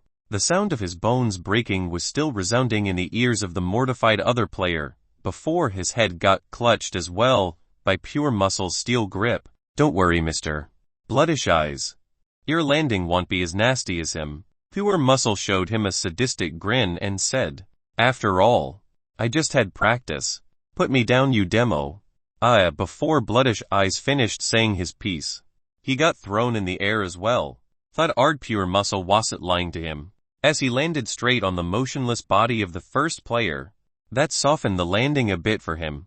"Not bad," Pure Muscle said, smiling. His anger was completely vented on those 2 poor souls. "Dermal armor," Pure Muscle called out loud while jumping above the hole. His body, just like before, started to be covered in gray stones. Thud he landed on his feet and sprinted on the clustered sharp spikes before jumping out of the hole again, reaching the other side. Without delaying any further, he pulled the conscious player by his collar and chased after the rest. His rocky hand gripped the poor lad so tight. His neck had veins protruding from it. L-E-T-M-E-G. "Oh." Breathless, the player said letter by letter while tapping his hand in surrender on Pure Muscle's forearm. "Oh." Pure Muscle immediately dropped him after realizing that he was choking him. "You better make yourself useful then." He gave him a threatening look and continued his chase with a befuddled expression. He didn't want to admit it, but he totally lost them. The moment they got out of his sight, there was no way he would be able to spot them inside this maze without assistance. His abilities weren't really that helpful when it came to tracking others. "Sir, you are heading the wrong way," Bloodish Eyes murmured softly behind Pure Muscle. He didn't have the guts to laugh at him for it. "Oh, you know how to find them." Pure Muscle suddenly stopped and ordered. "Don't answer that. Just lead the way." Bloodish Eyes didn't even get the chance to brag about his tracking ability before he got shut down by Pure Muscle. "Yes, sir." With slumped shoulders, the player changed direction and sprinted with his head lowered. Pure Muscle thought that he was upset, but in reality, the player was actually following red bright footsteps that only he could see by using his active ability Predator Hunt. "Damn it, that gorilla took my armor away." Irritated, Flix cursed in his mind while looking behind his back. Immediately after, his eyes made contact with Solar Mist's murderous eyes. The prick was approaching him rapidly. As he kept surfing on a carpet made of flame, he wasn't walking or sprinting, but literally surfing on fire. Like he was riding an ocean wave, the carpet was continuously expanding in front and withdrawing from behind, keeping always a 5-meter size. Felix knew for sure that was a technique combined from 2 abilities or probably even 3 at once. There was no way in hell that Flame Carpet was able to do that by itself. Plus, the fact that Solar Mist started using it just now, instead of before, made it even obvious that it was a technique. After all, techniques consumed energy like drinking water. If it wasn't for so, Bloodliners would start using only them in fights and not save them up as a final deadly trump card. Whoosh! Boom! Arg! Felix couldn't but groan in pain after a flaming crow exploded right behind his back. It wasn't a direct attack, but the explosion managed to leave some red scorched marks on his back. His hoodie was completely torn apart. This was the 4th crow that was sent in his direction. The first ones didn't harm him at all since he had the dermal armor protecting him. However, now that it was gone, he was completely exposed to Solar Mist's full assaults without any way to retaliate. His energy was enough to let him throw only 3 bombs before fainting. There was no way in hell he would put himself in that position. In addition, Spirit Visage was still following above him. He knew that he was merely waiting for him to stop for a couple of seconds to put down his illusion domains again. Thus, He couldn't stop or turn to fight Solar Mist. His situation was getting direr and direr. He knew it. The spectators knew it. Zoe knew it. And even Spirit Visage and Solar Mist knew it at this point. His only hope was to continue running until the game ends. Whoosh. Boom. Landlord needs a miracle to survive. Hopeless. Zoe shook her head at the sight of Felix staggering forward few steps. After his back was engulfed in flames of the explosion, the spectators shared the same view as her. Even Felix fans began to lose faith and hope that he could turn this around. They knew if Felix had enough energy, he would have destroyed those two by now. Sadly, that was a big if.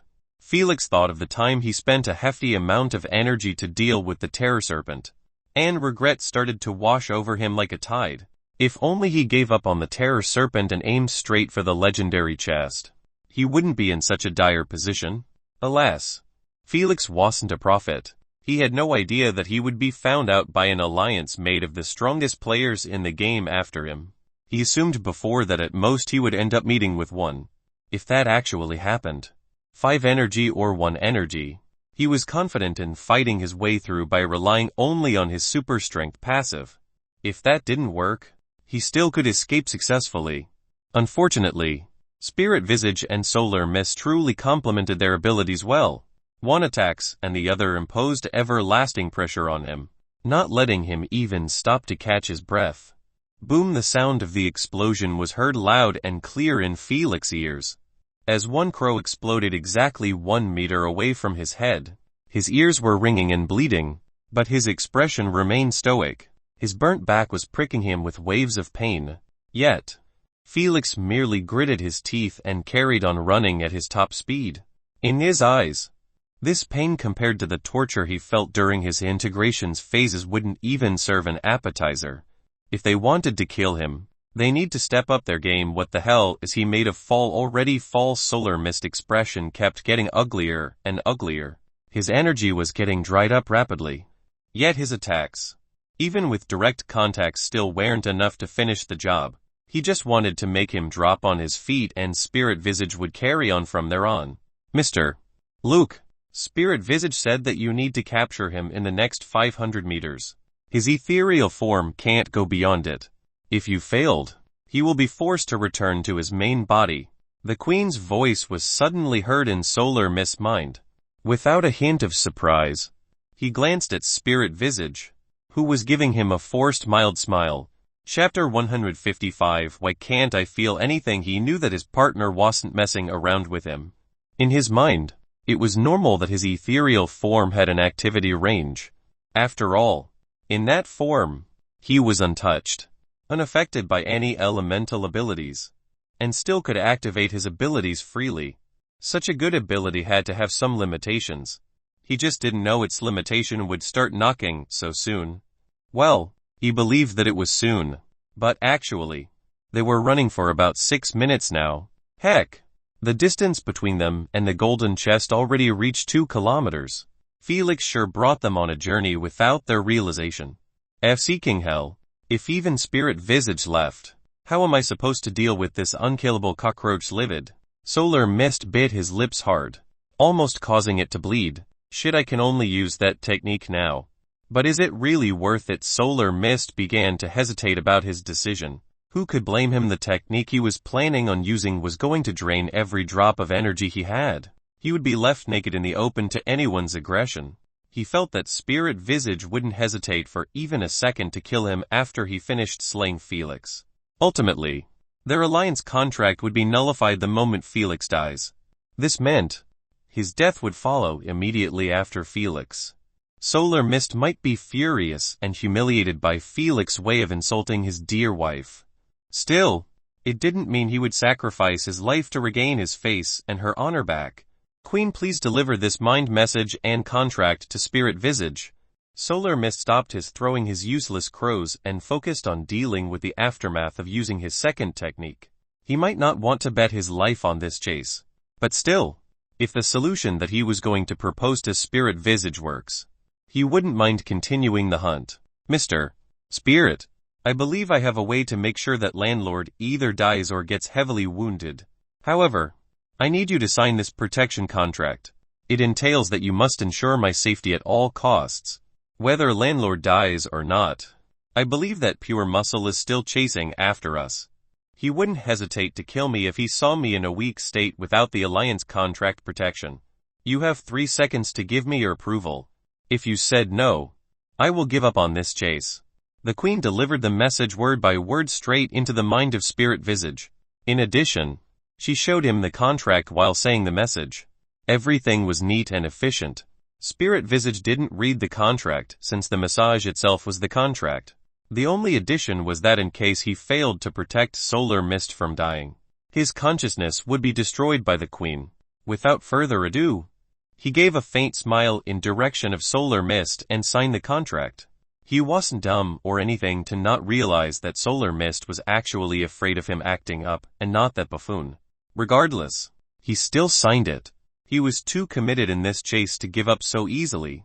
The contract has been signed successfully, sir. Luke, the Queen informed Solar Mist.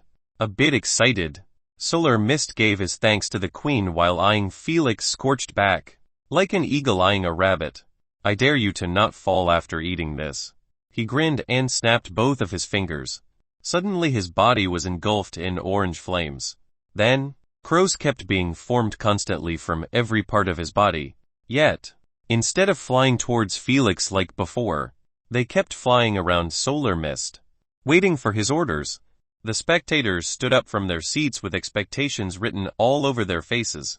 They felt that Solar Mist's upcoming attack was going to seal the deal and finally get rid of that jerk. Meanwhile, Felix fans folded their hands while muttering prayers and wishes. Anything that could get Felix out of his dire situation was used. 10, 15, 20, 30, 40, 50. Zoe kept counting the number of crows that were being added around Solar Mist. They didn't stop adding until the total count reached whopping 50 crows. If Solar Mist wasn't a peak stage 1 bloodliner, his energy would have never managed to sustain such a large amount. Despite the fact his tank wasn't even 30 full, one should never forget that bloodliners receive a small enhancement to their energy tank each time they integrated 15, and a large enhancement each time they replaced a bloodline. This meant Solar Mist's energy tank was 2 times or so bigger than Felix. Oi Felix. It seems like the prick is preparing a quite big attack, Asna said. No shit, I can see it as well. Felix snapped at her with a grim voice. He turned his head back and focused on the path ahead of him. He didn't know what Solar Mist was preparing for him, but seeing that amount of crows all at once only meant that he was in deep shit. You don't have to yell at me. She coiled a stalk of hair in her finger and suddenly murmured, I was just going to ask if you need my help. Startled by her unexpected offer, Felix almost tripped himself on the ground. Not in a lifetime would he have expected Asna to actually offer assistance by herself. This was Asna, goddamn Asna, who said nope each time he asked her for help or an opinion. Asna, who only agrees to his wishes if he offered her something in return. She was the perfect specimen of a lazy individual who seeks only her interest. Yet, she actually offered her help in such a critical moment. He didn't know if he should feel glad or mad at her staying silent till this point in time. Be quick, what can you do? Felix didn't have time to feel neither. A single glance at Solar Mist showed him that the crows were fusing together above his head, shaping up into a huge sphere. Crow after crow kept dashing inside the sphere, making it even bigger and bigger. I can infuse the pure energy I had been saving into your real body. However, instead of using it to enhance your affinity, you can use it to activate your abilities. She informed him with her chin raised and a smug smile on her face. If he saw the way she looked, he would honestly bash her face with his elbow, uncaring about her beauty anymore. Here he was struggling to survive, yet she was enjoying flaunting her ability. Do it fast, he is about to attack. Felix wasn't kidding around. As Solar Mist's crows finally finished fusing together, creating a humongous fire sphere that resembled a real sun with its orange tongues and waves being released above his head, Felix was honestly beyond terrified by the sun. He knew if that landed on him, there was no way that he would remain the same after. A few missing limbs and scorned black skin were guaranteed outcomes. That was only due to his strong physical defenses. If he didn't have super strength passive, dying wasn't a far-fetched reality. Mr. Landlord, This sun is a gift from my wife. Solar Mist gave a frigid smile and said, next time, know how to respect other spouses. Whoosh supernova technique turned him into ash, he shouted out loud, as he hurled the sun in Felix's direction. It was so massive that Felix's eyes were almost blinded when he lifted his head and saw it descending from above. Asna, he screamed in his mind while bolting with cold sweat on his red scorched back. He was trying his best to leave as much distance as possible from it. If the distance between him and Solar Mist was as close as before, he would have been struck by now. Fortunately for him, the distance widened by at least 40 meters or so after Solar Mist removed his carpet surfing technique in order to add more crows into the sun. His energy wasn't enough to sustain both of them active at once. Stop whining, I already transferred the energy to your real body, she said in annoyance. Why can't I feel anything? Felix wasn't able to finish his sentence, as a sudden bright scorching light assaulted his eyes. He was looking ahead of him the entire time, yet the light of the explosion still managed to reach his eyes. Was I engulfed by the sun, he thought to himself. Boom! A split second after, the sound of the explosion reached his already bloodied ears. His eyes were blinded. His ears were deafened. His skin was burnt. His face was ruined. Even the hellish pain he was expecting didn't reach him. All of his senses were completely destroyed. He felt absolutely nothing. Why can't I feel anything, he asked in total darkness. Same question, yet different meaning. Chapter 156. The sun explosion that made the stadium a silent graveyard. A sudden terrifying silence descended in the stadium. Neither Zoe nor the spectators spoke. Even the stream viewers, who were either in their homes, watching from TV, or outside watching from their AP bracelet, went super quiet. They were just staring with stunned expressions at what remained of Felix's body 120 meters away from the explosion area. Indeed, the remainings of his blackened body. He was left with only one leg that was on the verge of detaching itself like his other limbs. Arms were gone. A leg was gone. His clothes and skin were utterly burnt off, leaving him lying silently near a wall akin to a piece of black charcoal. Even when his facial visage was burnt off, the darkness remained covering his upper facial half. Not that it mattered at this moment. No one spoke or even took a breath in since the moment of the explosion. Their minds kept playing exactly what they saw. The sun exploding 2 meters or so behind Felix. The bright light of the explosion that followed after blocked them from seeing exactly what happened at that point. However, they managed to spot Felix's torn, scorched arms, leg, and what remained from him, hurled in the air, each in a different direction. That sight was enough to let them know that it wasn't pretty. What just happened? Please someone tell me what just happened. A member of Felix's club kept mumbling to himself with an absent-minded expression.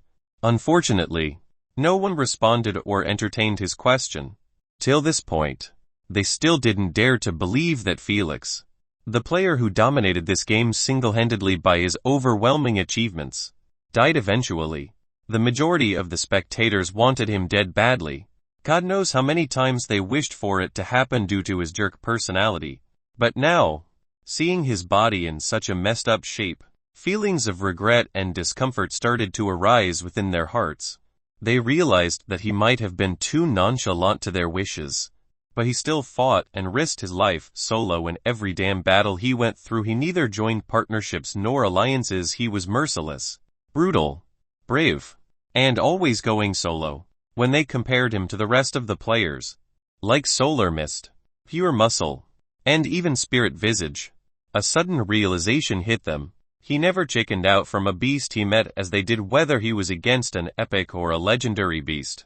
A newbie on his second game was more daring than hardcore players, who played at least 10 games or more. That realization made them understand that Felix's death was a tragedy that shouldn't have happened. Daring players like him were few in between. They knew that his future games were going to be as spectacular as this one. Unfortunately, the sight of his motionless corpse brought them to reality. He was a goner. No one was hit the hardest by the sight than Marcus, Felix's true #1 fan. His hands, which never stopped typing since the moment he entered the stadium, finally froze on the hologram. He simply kept staring at Felix's corpse with a blank look on his face. As for leader Emma, her eyes were still closed shut. She didn't see what happened, but she heard the explosion loud and clear. The following creepy silence, like she was at a funeral, was enough to tell her that her worst wish came true. A tear was rolling down her cheek, reaching her chin. She cried not because of Felix's death only, but due to the image of her club shutting down immediately after this game. 2 months of effort went down the drain. Near the area of the explosion, the atmosphere was completely different. It was joyful and bright. Ha ha ha, cough. Ha ha, cough. Overjoyed and exhausted, Solar Mist kept laughing and coughing at the same time with his body spread on the floor. He was lying on his stomach with his chin lifted and sleazy delighted eyes. He felt like he was on top of the world at the sight of Felix's blackened corpse. He wasn't able to see it clearly due to the distance and tiredness, but a scorched arm near the wall to his right let him understand Felix's fate. He used everything he had on his final attack, and it was goddamn worth it. Although he was weaker than a thin branch at the moment, he still felt glad that he regained his face and his wife's honor. He didn't care anymore about winning the bet or the game. The instant Felix insulted his wife for the second time, this battle was personal. Suddenly, his eyes were closing in by themselves. He knew that he couldn't resist the tiredness of his body anymore. However, before fainting for good, he still had an unfinished business. Mr. Saracle, Solar Mist told you to keep your promise and ensure his safety. Spirit Visage, who was checking Felix's corpse up close, abruptly received a message from the Queen. Indifferent as always, he lifted his head and gazed at Solar Mist, who was trying his best to hold for a few seconds until he received a positive response. Tell him that he will be alright. Whoosh. Before Spirit Visage could even finish, his vision was totally blacked out. He couldn't see even his hands. Yet, he felt nothing since he was still in his ethereal form. He rose in the air until his vision got restored. He looked down and saw a pitch-black sphere revolving around Felix's corpse. The sphere quite resembled the white aura he saw before, but he noticed a small difference. This sphere was revolving continuously around the center like a storm. Add some lightning, and a living thunderstorm would be born. He knew that something wasn't right. What's going on? Startled, Zoe pointed her finger at the black sphere and asked, was that ability by Spirit Visage? Is he planning on completely obliterating Landlord's corpse? Boo, leave him, you sick FCK. What a heartless monster. They truly weren't lying when they said he was an emotionless piece of block. The spectators didn't know what was happening as well, but the comment by Zoe was enough to send them into an angry tirade. They couldn't accept the fact that Felix's corpse was also not getting a break. Wasn't ganging up on him enough to satisfy him. Now he was even planning to bully a corpse instead of going after Princess Bird or do what the hell he had in mind to win the bet. Why, they questioned in the minds. They understood that killing Felix was a personal matter for Solar Mist, but for Spirit Visage their memories failed to show them the reason for his hate. If he could even feel such an emotion. Wait a second. It seems like he also had no idea what was going on. Zoe interrupted their booing by enlarging the camera on Spirit Visage's face, which was showing his eyebrows slightly frowned while looking at the dark sphere. The spectators paused their rant gradually, as they noticed as well that his expression was entailing his unawareness of the situation. However, accepting that he had nothing to do with the dark sphere made it even harder for them to fathom what was going on. A sudden mind-blowing thought took root in their minds and refused to leave. A thought that was beyond impossible and on the border of fantasy. Was Landlord still alive? They switched their vision from Spirit Vision to the dark sphere, which didn't stop revolving around itself for even a split second. Those with omnipotent vision didn't wait until Zoe exposed what was hidden inside the sphere on the large screen. They decided to explore for themselves what was truly going on. Oh my god, are my eyes playing tricks on me? Landlord is not Dia. At that sudden shocked female scream was like a fuse that lights up a tent packed with 100 kg TNT. As each spectator, who used their omnipotent vision, exploded with shouts and screams at the top of their voices. He is alive. At the moment of the explosion. Why can't I feel anything? Felix asked in total darkness, surrendering him. He felt like he was merely a thought floating in a void-like space. Get a grip, you retard. Your consciousness is on the verge of collapse, Asna shouted while hiding under the bed with her hands above her head like a scared kitten. She was more annoyed than scared about the earthquake that suddenly assaulted her mansion after Felix was hit by that supernova technique. I swear if my mansion was destroyed, I will make your life hell for the next month. No sleep, no sex with Nora, and most importantly I will whine 247. She threw every threat she could think of with a worried look. No one knows if she was actually worried about Felix's unresponsive reaction or about her mansion falling apart. FC King Hell. Can't you wake me up without insults and threats? Felix's sudden irked roar resonated around the consciousness lake. If you think I will weep for you or promise you an unforgettable night, you really must check if your brain was damaged. She scoffed while crawling from underneath the bed. She didn't want him to see the human-like reaction she picked from the dramas she watched. Heck, any vibration in a drama makes the female lead hid underneath something. This led her to subconsciously forget herself and imitate what she saw. Tisk. Your brain is the one that needs medical attention. Hee. To actually get scared from an earthquake. He sarcastically asked. Are you really part of the superior races? FCK off immediately after she stood up. She pointed both her middle fingers in the air. She couldn't believe that she actually felt a bit worried about this hateful tumor that was living with her. Nothing nice comes out of his mouth. Like ever. Haha. Your pissed off look is always pleasing to look at. Before she even responded to his iffy compliment, she heard him ask, how much energy did you give me? Exactly all of it. She humped in displeasure. She was probably regretting her decision of giving it all. Oh, does that mean my energy tank is full again? Surprised and elated, he asked her. Full. She tucked a strand behind her ear in a lax manner, uncaring any more about the collapsing mansion around her. She just gave a cocky smile and informed him, your tank is filled with the purest elemental energy in the universe. This energy is at least 5 times more potent than what you were filling your tank with before. So yes, it is 100. She stared at the collapsing ceiling of the mansion with a smirk and said, but in reality, you actually have 500 all at once. Chapter 105 and the 4th passive ability. Hahaha Asna, I gotta say, suddenly you seem more beautiful and charming. Felix's elated laugh resounded in her ear. Yet, she totally ignored his delight and focused on what he said. You ungrateful prick. I'm always beautiful. You hear me always, she yelled. Sadly for her, Felix stopped responding the moment he received the answer he wanted to hear. He didn't want to use the 4th passive without knowing how much energy he had, since this ability depends indirectly on the amount. Now that he received a more than positive response, he immediately started treating himself. His consciousness was truly on the verge of collapse, and he must bring his body to shape again if he wanted to stop the collapse from getting any worse. Corruption aura activate. The moment he gave the order, the sudden pitch-black sphere that made everyone wonder about its origin was forced out of his burnt skin, spreading and engulfing anything in its path. Even spirit visage. Poison revitalization. Felix soon followed with another order.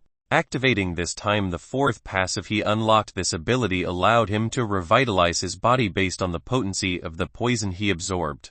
The higher the potency, the faster and remarkable the healing would be. He never planned on using this passive in this game for 2 reasons. One, he was confident that not a single player could harm him that bad to make him use it.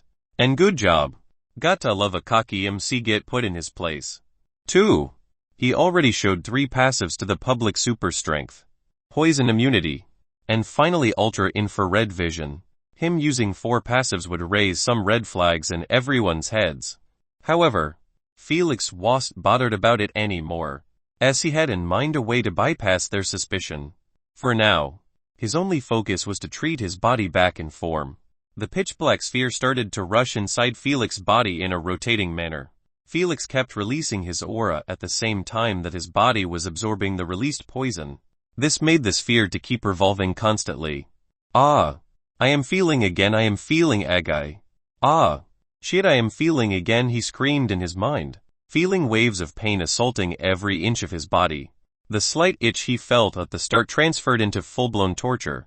He totally forgot, or probably didn't know, that the reason he didn't feel pain during the explosion was that his nerve endings were thoroughly burnt off. He already surpassed the 3rd-degree burn and reached the 4th degree.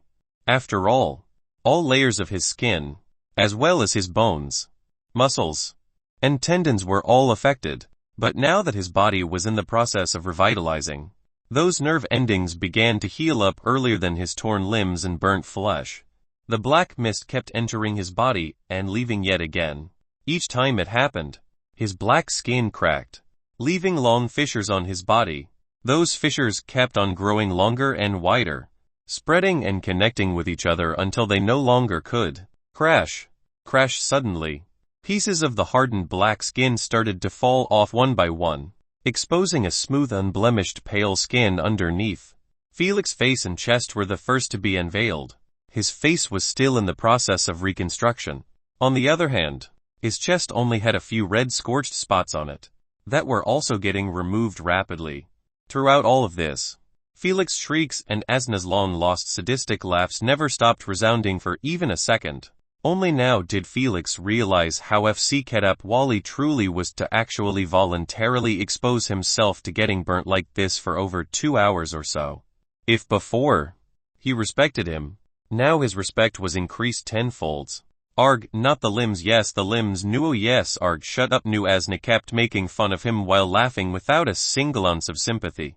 His screams were like melodies in her ears, especially after all of his limbs started the revitalization process at the same time. His shrieks couldn't get any better. The leg that was still attached was the easiest to recover, while the other 3 started to regrow again from the bud. Dirty blood was expelled from the wounds before getting replaced with a new one. The regrowing process gave him an agony far surpassing what he experienced during his integration phases. Thankfully, it didn't take long before all of his limbs were back in shape again. After so, the black mist absorption speed slowed down gradually as the revitalizing process was almost over. The only bits left were scorched marks that were being rapidly treated as well. Tisk, that wasn't long at all. Displeased by how fast it all went, Asna clicked her tongue and lay on the bed again, getting into her favorite comfortable position. The consciousness stopped collapsing the moment Felix began treating himself up by using that passive. The revitalizing process didn't take even 10 seconds before Felix's body was back to peak form again, like he was never attacked during the entire game. It was this fast and effective only because Felix used one of his strongest merged inducement he created before. Instead of using just one inducement, he called it corruption inducement, as it was created by a fusion of 20 inducements all at once. Swelling, headache, paralysis, decay, stiffness, motion sickness, rutting, molding, corrosion, and many more. Felix even threw in rotting and molding inducements that affected plant-based living beings and merged it with the rest to enhance the corruption. This combination gave birth to inducement that could affect the bloodliner mentality, physical movement, to finally finish it off with enhanced corrosion that could turn anyone into decayed black particles in a mere second by touch or whiff. There was absolutely no counter to this inducement. The moment one was exposed to it, he would certainly meet his doom. Felix wasn't able to use this combination, or any combination he created in the training center due to his unreliable energy. He could only keep it active for only 6 seconds before he ran out of gas. Thus, he could only sign in disappointment and continue using one inducement by one. The primogenitor bloodline was strong all right, but he must be strong as well to be worthy of using to its full potential. His energy was always his first block. However, now that Asna provided him with energy that was 5 times more potent than he ever had, it wasn't a problem anymore to use it at this point. He was rearing to wield it on anyone or anything before his energy gives in again. His closed tight eyes started to unseal themselves gently. His eyelashes kept quivering as his eyelids opened up, exposing his violet irises and thin slits. The darkness mask hid them from the eyes of the spectators, who just used their omnipotent vision and saw him laying nude on the floor with fingers flinching from time to time. They didn't see his revitalizing process, as it finished immediately after they snapped from their shock before. However, his clean-looking skin that had not a single scorched mark was enough to let them understand that Felix was anything but dead. How did he do it? They could only wait for the replay to find out. As for now, they just kept staring at him with bulging eyes, trying his best to stand up, not caring one bit about his exposed ass and censored genitals. They also weren't even paying attention to such an unsavory image. as their eyes were frozen on his face that had a slight smirk. As he gazed above his head, they lifted their eyes and saw that he was gazing at Spirit Visage. Landlord is not dia Ed. Their engrossment was broken by a sudden shocked female scream. Then he is alive. Landlord is standing on his feet. Their shouts resounded in the stadium, making everyone who heard them question their mentality. However, after Zoe removed the pitch-black sphere that was hiding Felix, everyone was shocked silly by him standing fully nude while gazing at Spirit Visage. Landlord has risen from the dead without a single wound on his body. How did he do it? Thrilled and beyond excited, Zoe kept on yelling with her mouth so close to the mic, her lips were touching it. Yet, she wasn't even bothered, as the only thing that was in her focal point was Felix and only Felix. Electrified by Zoe's voice, Leader Emma and Marcus opened up their disbelieving eyes. They didn't dare to believe it. But the sight of him stretching his joints like he just woke up from a 24-hour sleep was too real. He is back, they thought to themselves.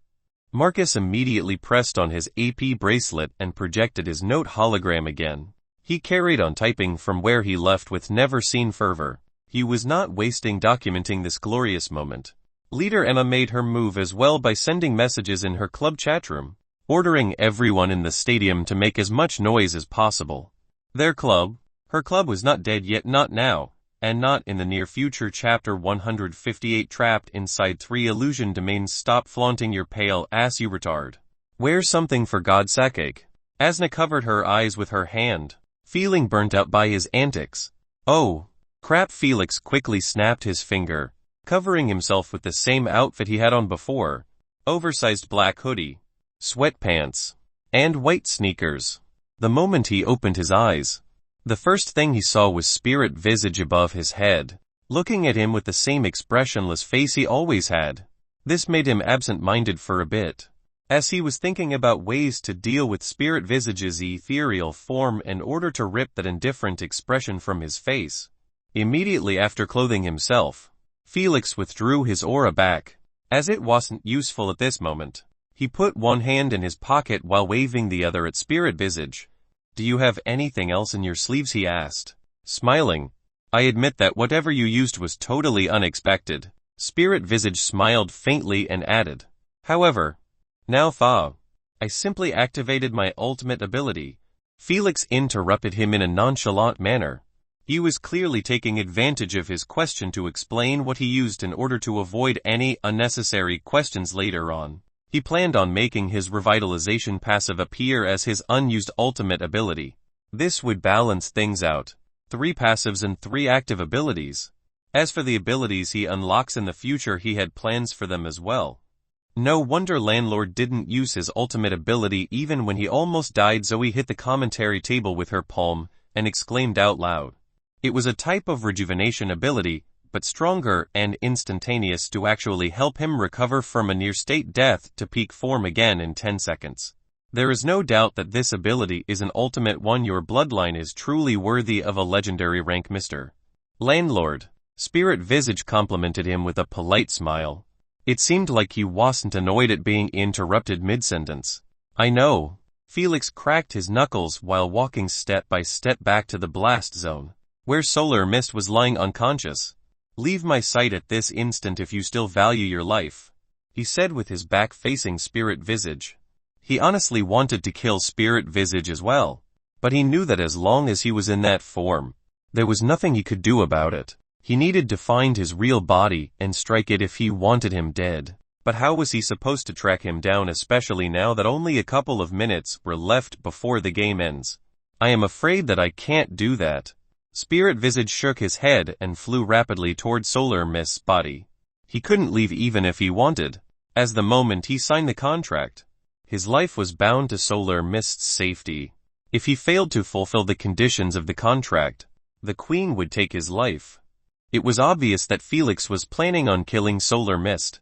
There was no way in hell he would let him go after almost getting killed by him. I see. Felix gave him a side glance and continued walking. Then wait for a bit. I have an unpaid debt with Solar Mist to finish. I apologize, but I can't allow you to touch Solar Mist either.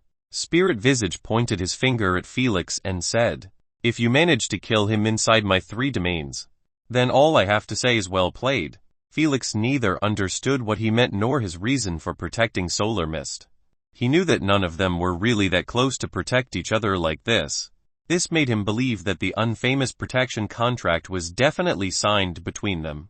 After all, even the kindest player in the individual games would not use his energy to protect a useless player.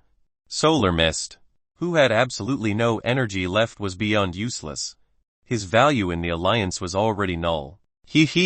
I had no idea how to kill you before due to your annoying ability. Felix started laughing out loud while creating 2 pitch-black bombs in his hands. But now, you just made it possible. Thank you and goodbye. He immediately threw them towards Solar Mist with uncanny accuracy. His training in the center always had an accuracy exercise. Poof poof, 1 bomb landed on Solar Mist's body while the other landed 2 meters near him. Felix smiled in satisfaction at the sight of Solar Mist's body turning black within an instant, then breaking into small particles resembling ash. 1 touch. 1 second. That's all it took to turn Solar Mist into a pile of black dust. His supernova might be a strong technique and more flamboyant than Felix's bombs. But when it comes to results, Felix's bloodline never failed to deliver. Wasn't that a bit too easy? Felix's satisfaction didn't last for long, as his gut started tingling that everything was going too smoothly. Spirit Visage said that he laid 3 domains, but his bombs still took Solar Mist's life. Unless Felix quickly sprinted towards the blast area, planning to check on Solar Mists up close. Yet, no matter how much he ran, the distance remained fixed. I told you, didn't I? Felix immediately jumps to the left after hearing a whisper near his ear. However, the whispering didn't stop. The moment I saw the black sphere surrounding you, I laid out my domains. The only reason I didn't act before was to see how was your condition. Felix activated his black aura around him, hoping to get rid of his annoying voice. Too bad. It just kept coming and coming. I see that you somehow got your energy back. Your ultimate ability truly makes one envious. Unfortunately, no matter if you got it back or not, the moment my 3 domains overlapped, you were pretty much doomed. Felix didn't sound his response, as his eyes were roaming around, trying to see if there was anything different. Unfortunately, he saw nothing out of the ordinary. The walls were still gleaming with a metallic luster. The floor was as hard as always. And most importantly, the blue barrier in the sky that blocked the players from flying above the maze was still there. There was absolutely not a single hint that Felix was inside an illusion domain. Don't even mention 3 of them.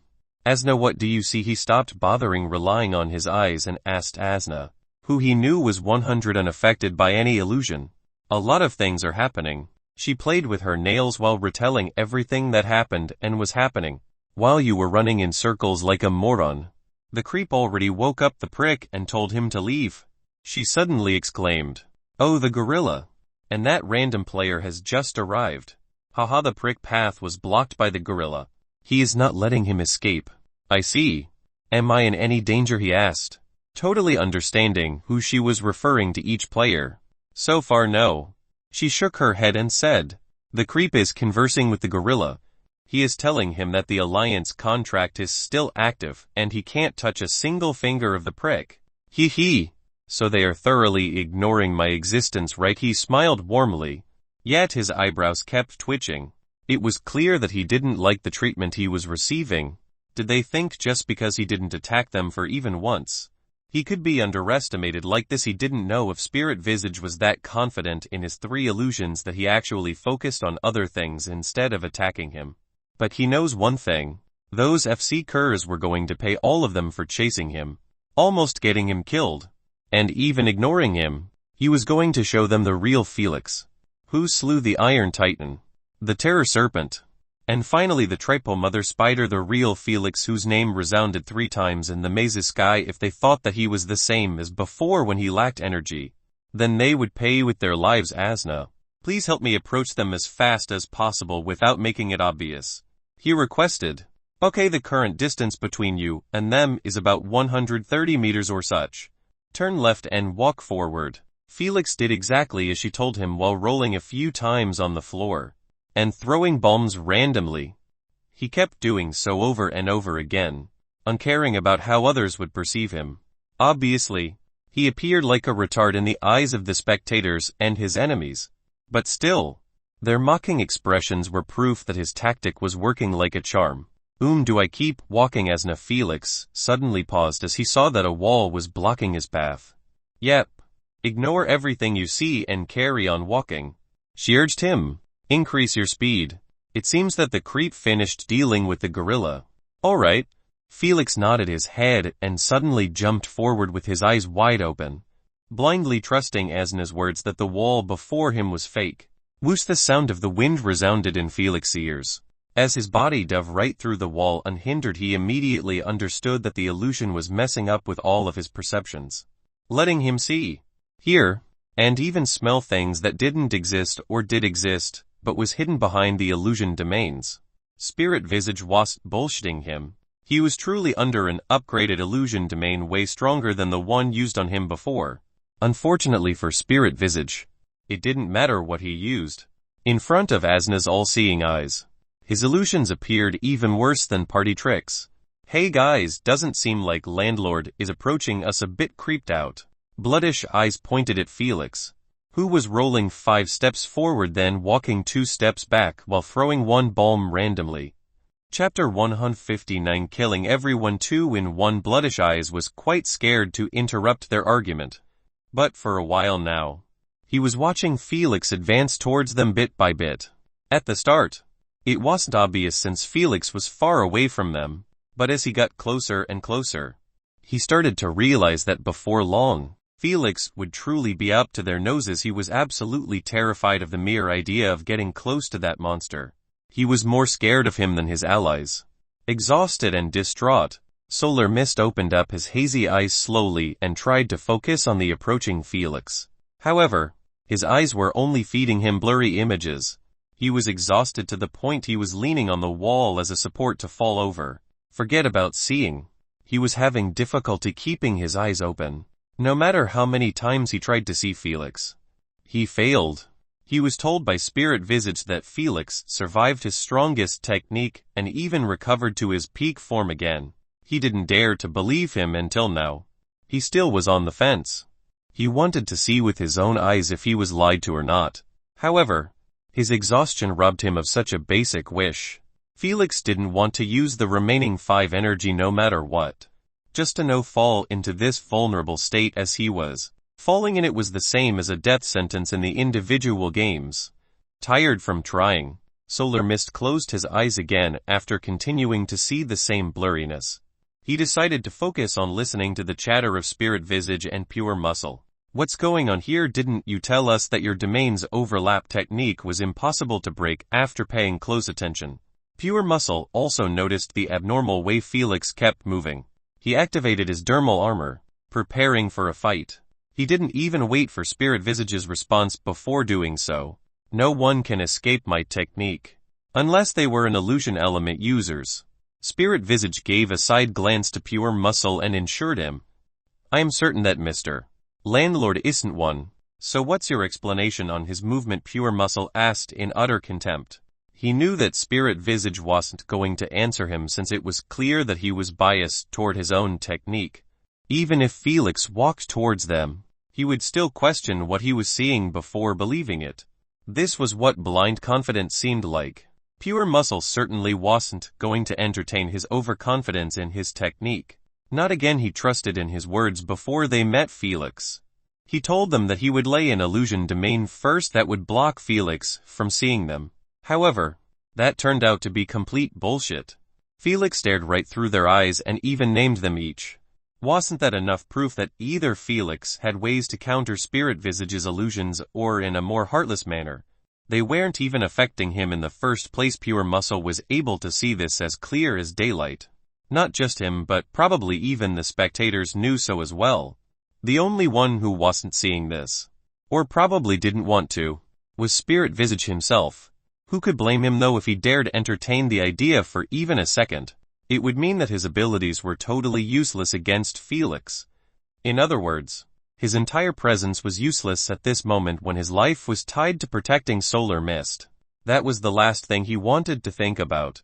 So, he looked at Felix, who was about to reach the 50 meters marks, and called out loud, "Illusion prison!" He was going to show them all that his illusion domain wasn't broken now nor ever abruptly.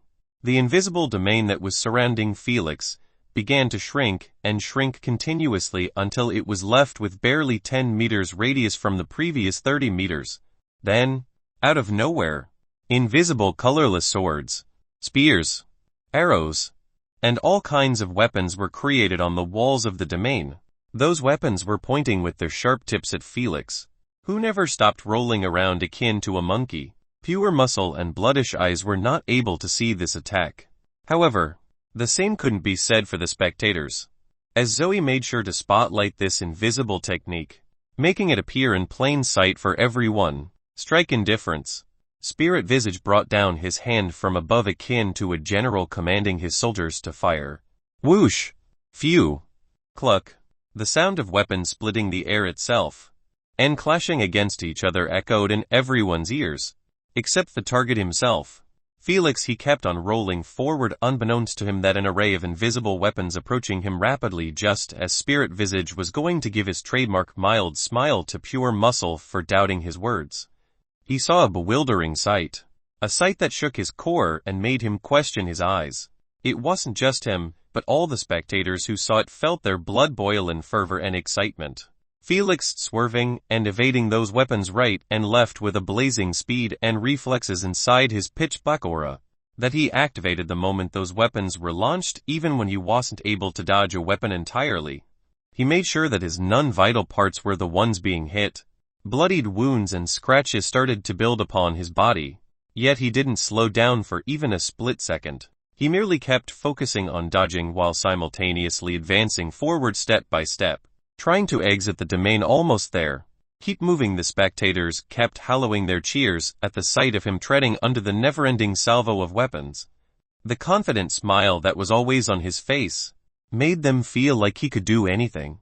If only they knew that Felix was currently having his eyes closed shut while listening to Asna's voice guiding him through the salvo. Their cheers would have made the stadium collapsed on itself. That's right, Felix was dodging purely by relying on his reflexes that he honed in his previous life. And on Asna's calm voice. He knew that she wouldn't mess up and make him get struck in the face by an arrow or a spear. But it was totally on him to respond immediately to her warnings and directions. Of course, if those weapons weren't being released periodically instead of all at once, you wouldn't have been able to dodge them in the slightest, even with her warnings. Plus, his revitalization passive was healing his wounds automatically within an instant by absorbing the corruption aura.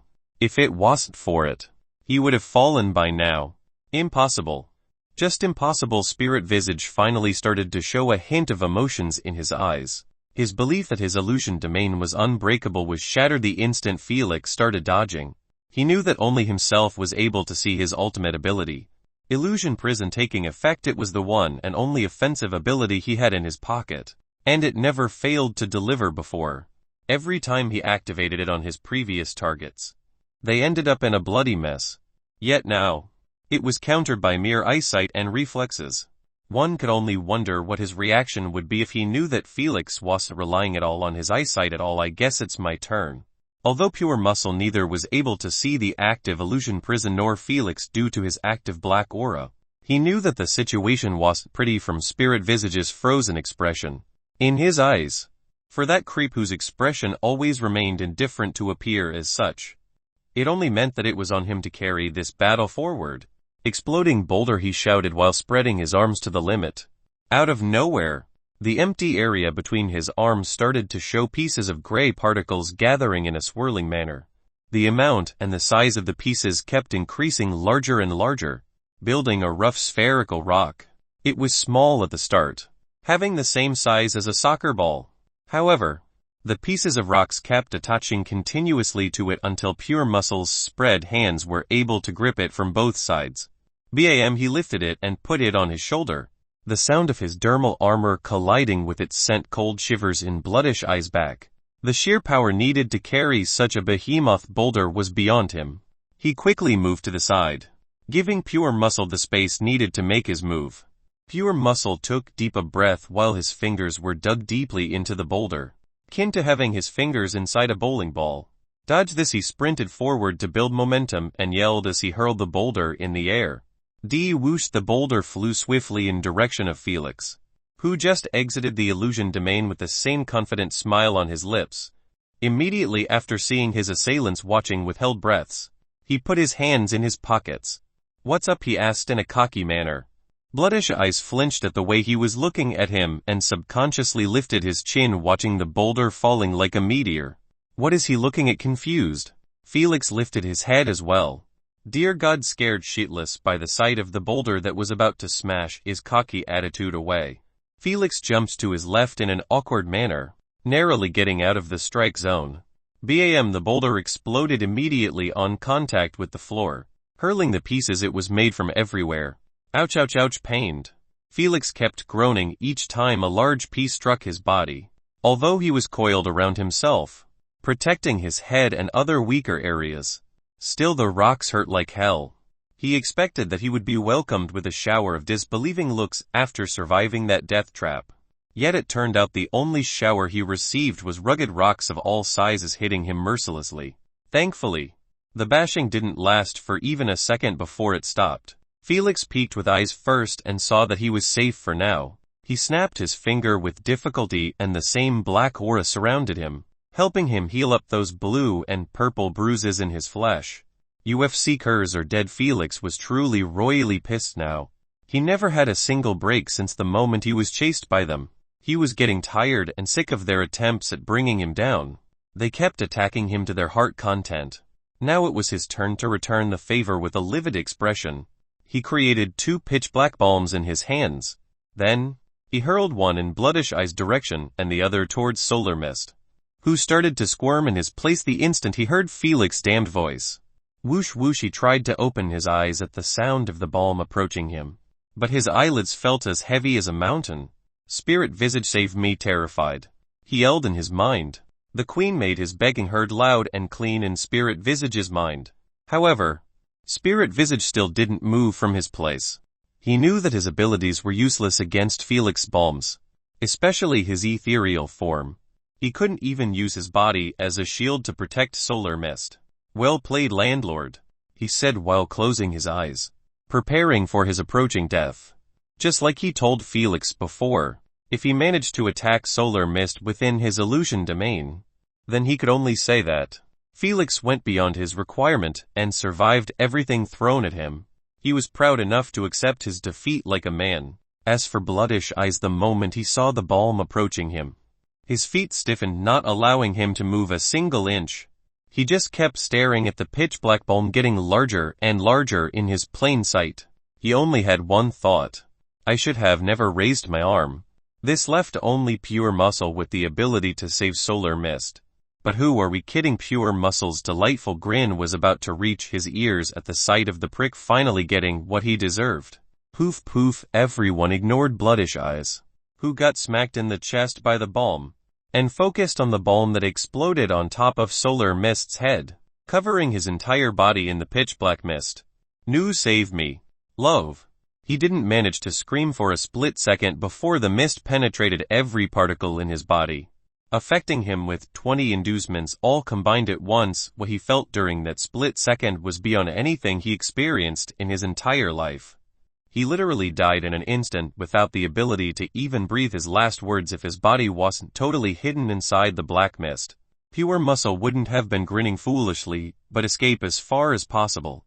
Meanwhile, the spectators, who were able to see everything as clear as crystal, felt chills coursing through their back at this sight.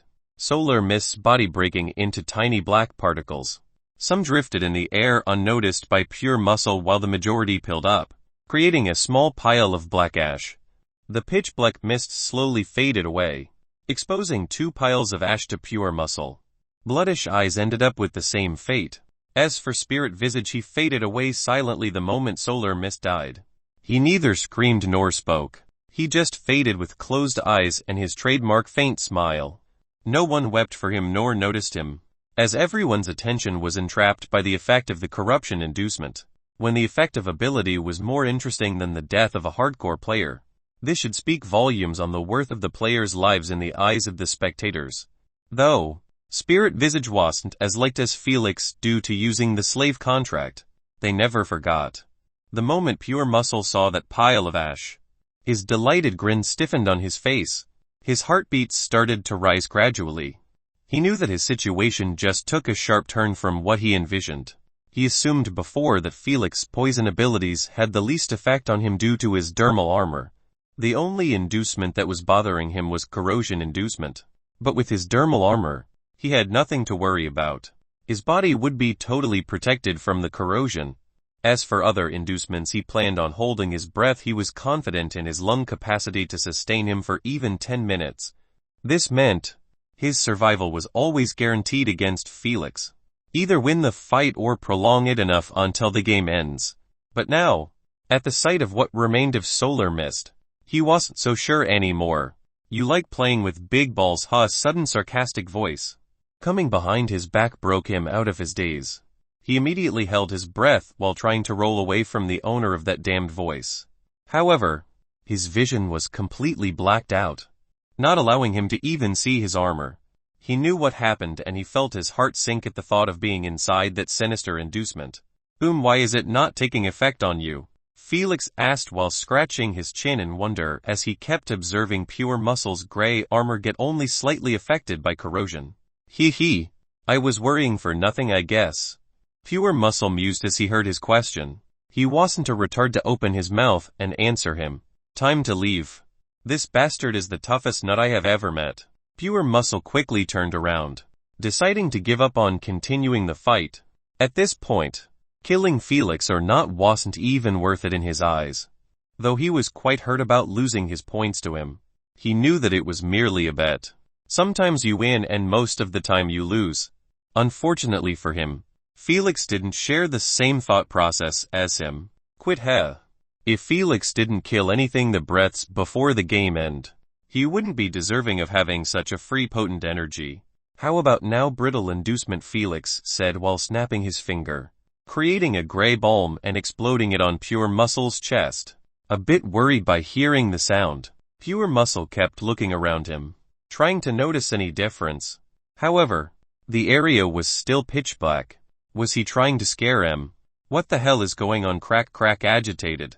Pure Muscle felt the armor that kept him protected and safe throughout all the games he had it on started to break apart before he could comprehend what was happening. The armor began crumbling into small pieces, then falling into the floor. His hairy chest was the first to be exposed inside the black mist, following by his other body parts. A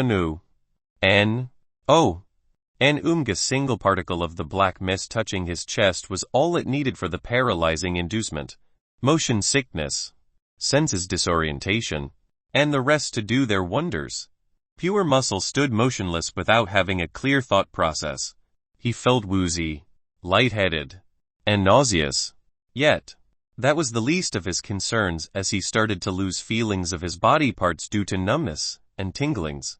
20 inducements kept assaulting him altogether, making him experience everything at once. Felix didn't know why his corruption inducement was taking longer than usual. But if Pure Muscle could speak, he would have cursed his two passives, intermediate hardened skin and muscle armor, for delaying his doom. Unfortunately, he didn't have even a single clear thought coursing through his mind. If his mind wasn't affected, he would have at least tried to activate his other ability. Too bad. Felix mixed 3 mind-affecting inducements in his corruption poison just to block others from using their abilities. He created this inducement to be a sure kill ability the moment it touched someone or took a whiff. His life would be in the Grip Reaper's bony hands. No one could escape it. No one. Chapter 160. The game has ended 2-in-1. Felix approached the blackened standing corpse of Pure Muscle, who still had an agitated expression affixed on his face. Then, he snapped his finger, withdrawing the black mist, and exhaled a long breath through his mouth. Whoosh! Pure Muscle's blackened body immediately collapsed on itself, healing up just like the rest. Calm and collected again, Felix looked around him and noticed that only 3 black small mounds were left in the area. He lifted his head and saw the blue barrier in the sky. Spirit Visage was nowhere to be seen. It's finally over. Relieved, Felix let out a long sigh while closing his eyes for a while. So many things happened in such a short amount of time that made him feel like he played 3 games in a row.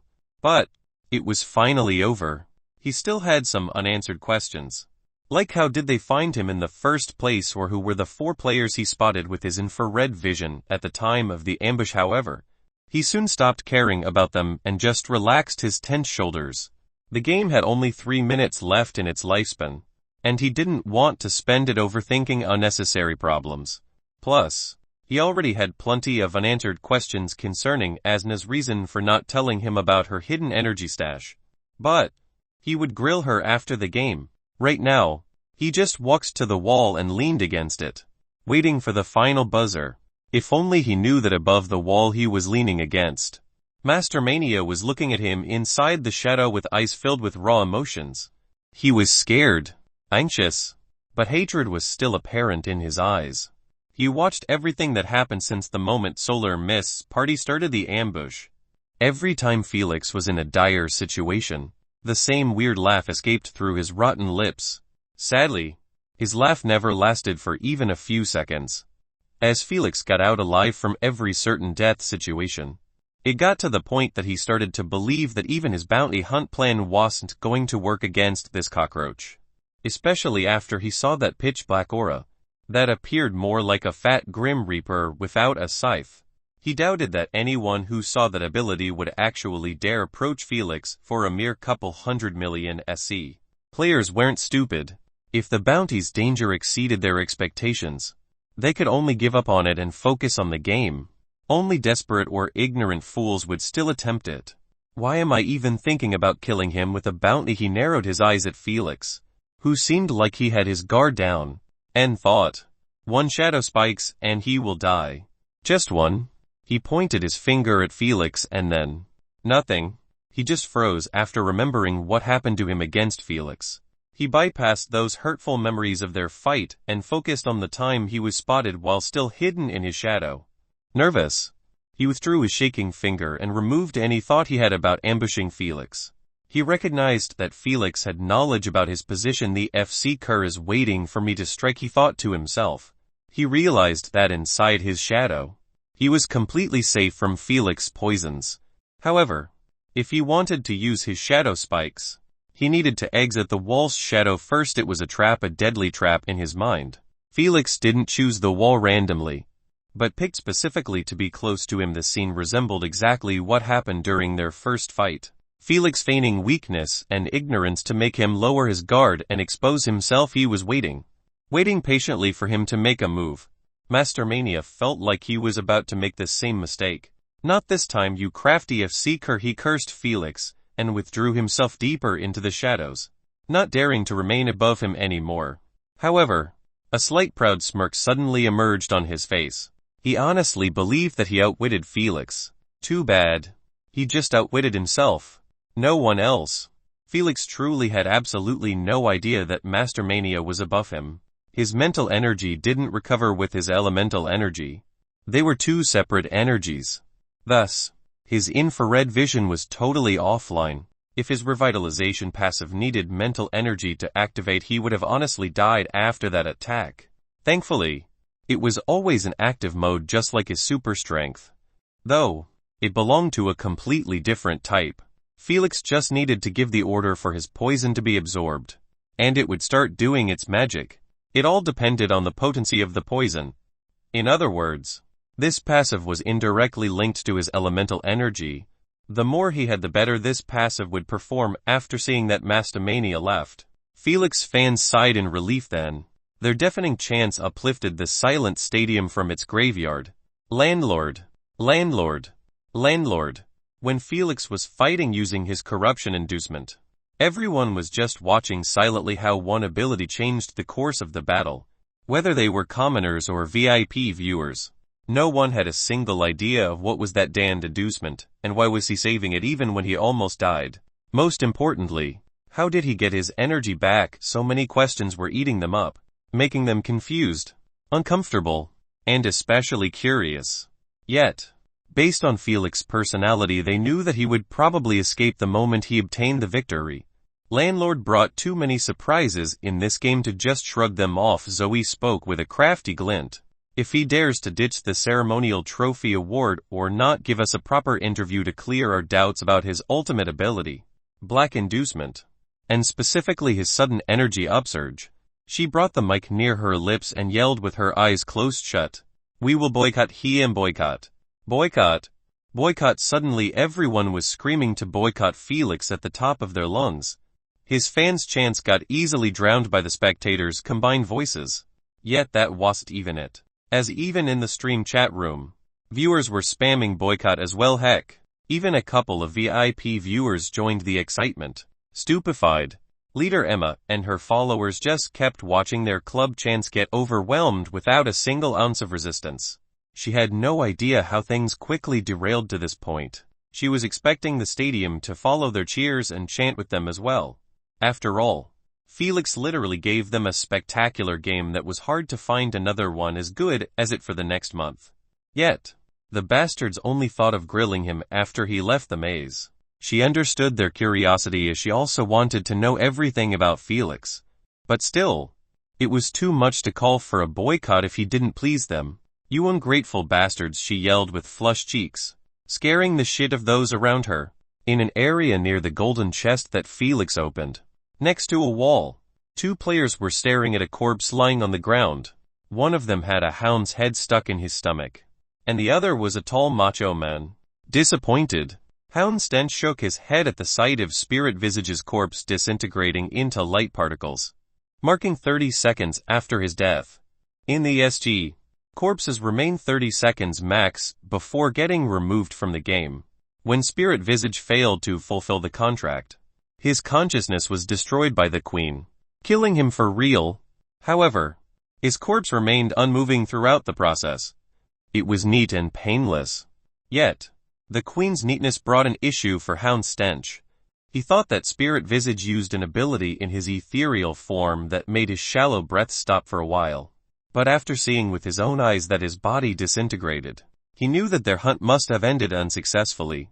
He didn't know what happened there or who died or lived. Regardless, the fact that Spirit Visage actually died made him pretty certain that the fate of others was as doomed as him. It was only common sense. Spirit Visage had the greatest survivability in the game due to his untouchable ethereal form, especially if his real body was protected like in this case. Yet, he still died. This made Hound Stench wonder how did it happen and if Felix was the one who killed him. How exactly did he achieve? So if his elemental energy wasn't almost dead due to overusing it to track Felix for such a long distance, he would have gone with them instead of staying here doing nothing. If only he knew that his exhausted energy was what saved him. Those thoughts wouldn't even cross his mind anymore. Soon, he stopped caring about the fate of his allies and started closing his coat back on under Cocoa Wines. "Good game, sir. Machan. And congratulations on getting the 100 mil. After putting Coco away, Hound Stench offered a handshake to Machan with a polite smile. "You too, Sir Hound. And thank you." Machan nodded his head respectfully while shaking his hand. His respectful manner made Hound Stench a bit curious. "Don't you hate us for making you sign a slave contract?" he asked him. "Hate you?" Machan scratched his head in confusion and asked, "Why should I?" He gave him a sincere smile and clarified, "I was supposed to die when you caught me. That was simply how things are in this vicious platform. I had no reason to complain. However, instead of killing me, you gave me a choice. That choice I will pick every time someone gives it to me." He shrugged his shoulder. "I would rather bet on luck that I will live after signing the contract than accepting death straight away. Am I not standing here alive and kicking the best proof that I made the right choice?" He laughed in pure delight, making Hound Stench smile bitterly. "You were indeed lucky. All of you were." Hound Stench murmured under his breath while gazing at the sky of the maze. Memories of the time Solar Mist proposed using the slave contract resurfaced in his mind. After seeing them again, he felt relieved.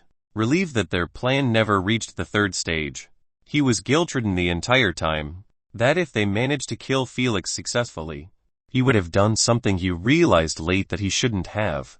Zoe, the spectators, and even some VIP viewers all thought that the reason they caught players and forced them to sign the contract slave was to ambush Felix if he came, and also protect the exit. However, The real reason was to gather as many players as possible in one spot and herd them akin to sheep, waiting for the day of their slaughter. That's right, the real existence for those 22 players was to simply get harvested for GPs after they kill Felix. 22 players meant 4,400 GP. They knew that Princess Bird was ranked at second, and they didn't have the guts to kill her after removing Felix from the first rank.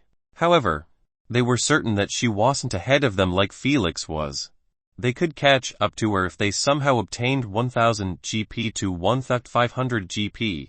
Hence, Solar Mist immediately proposed the idea of catching players who reach the exit by themselves and leave them as backup points. Of course, his proposal wasn't said in public but in private by using the Queen's voice.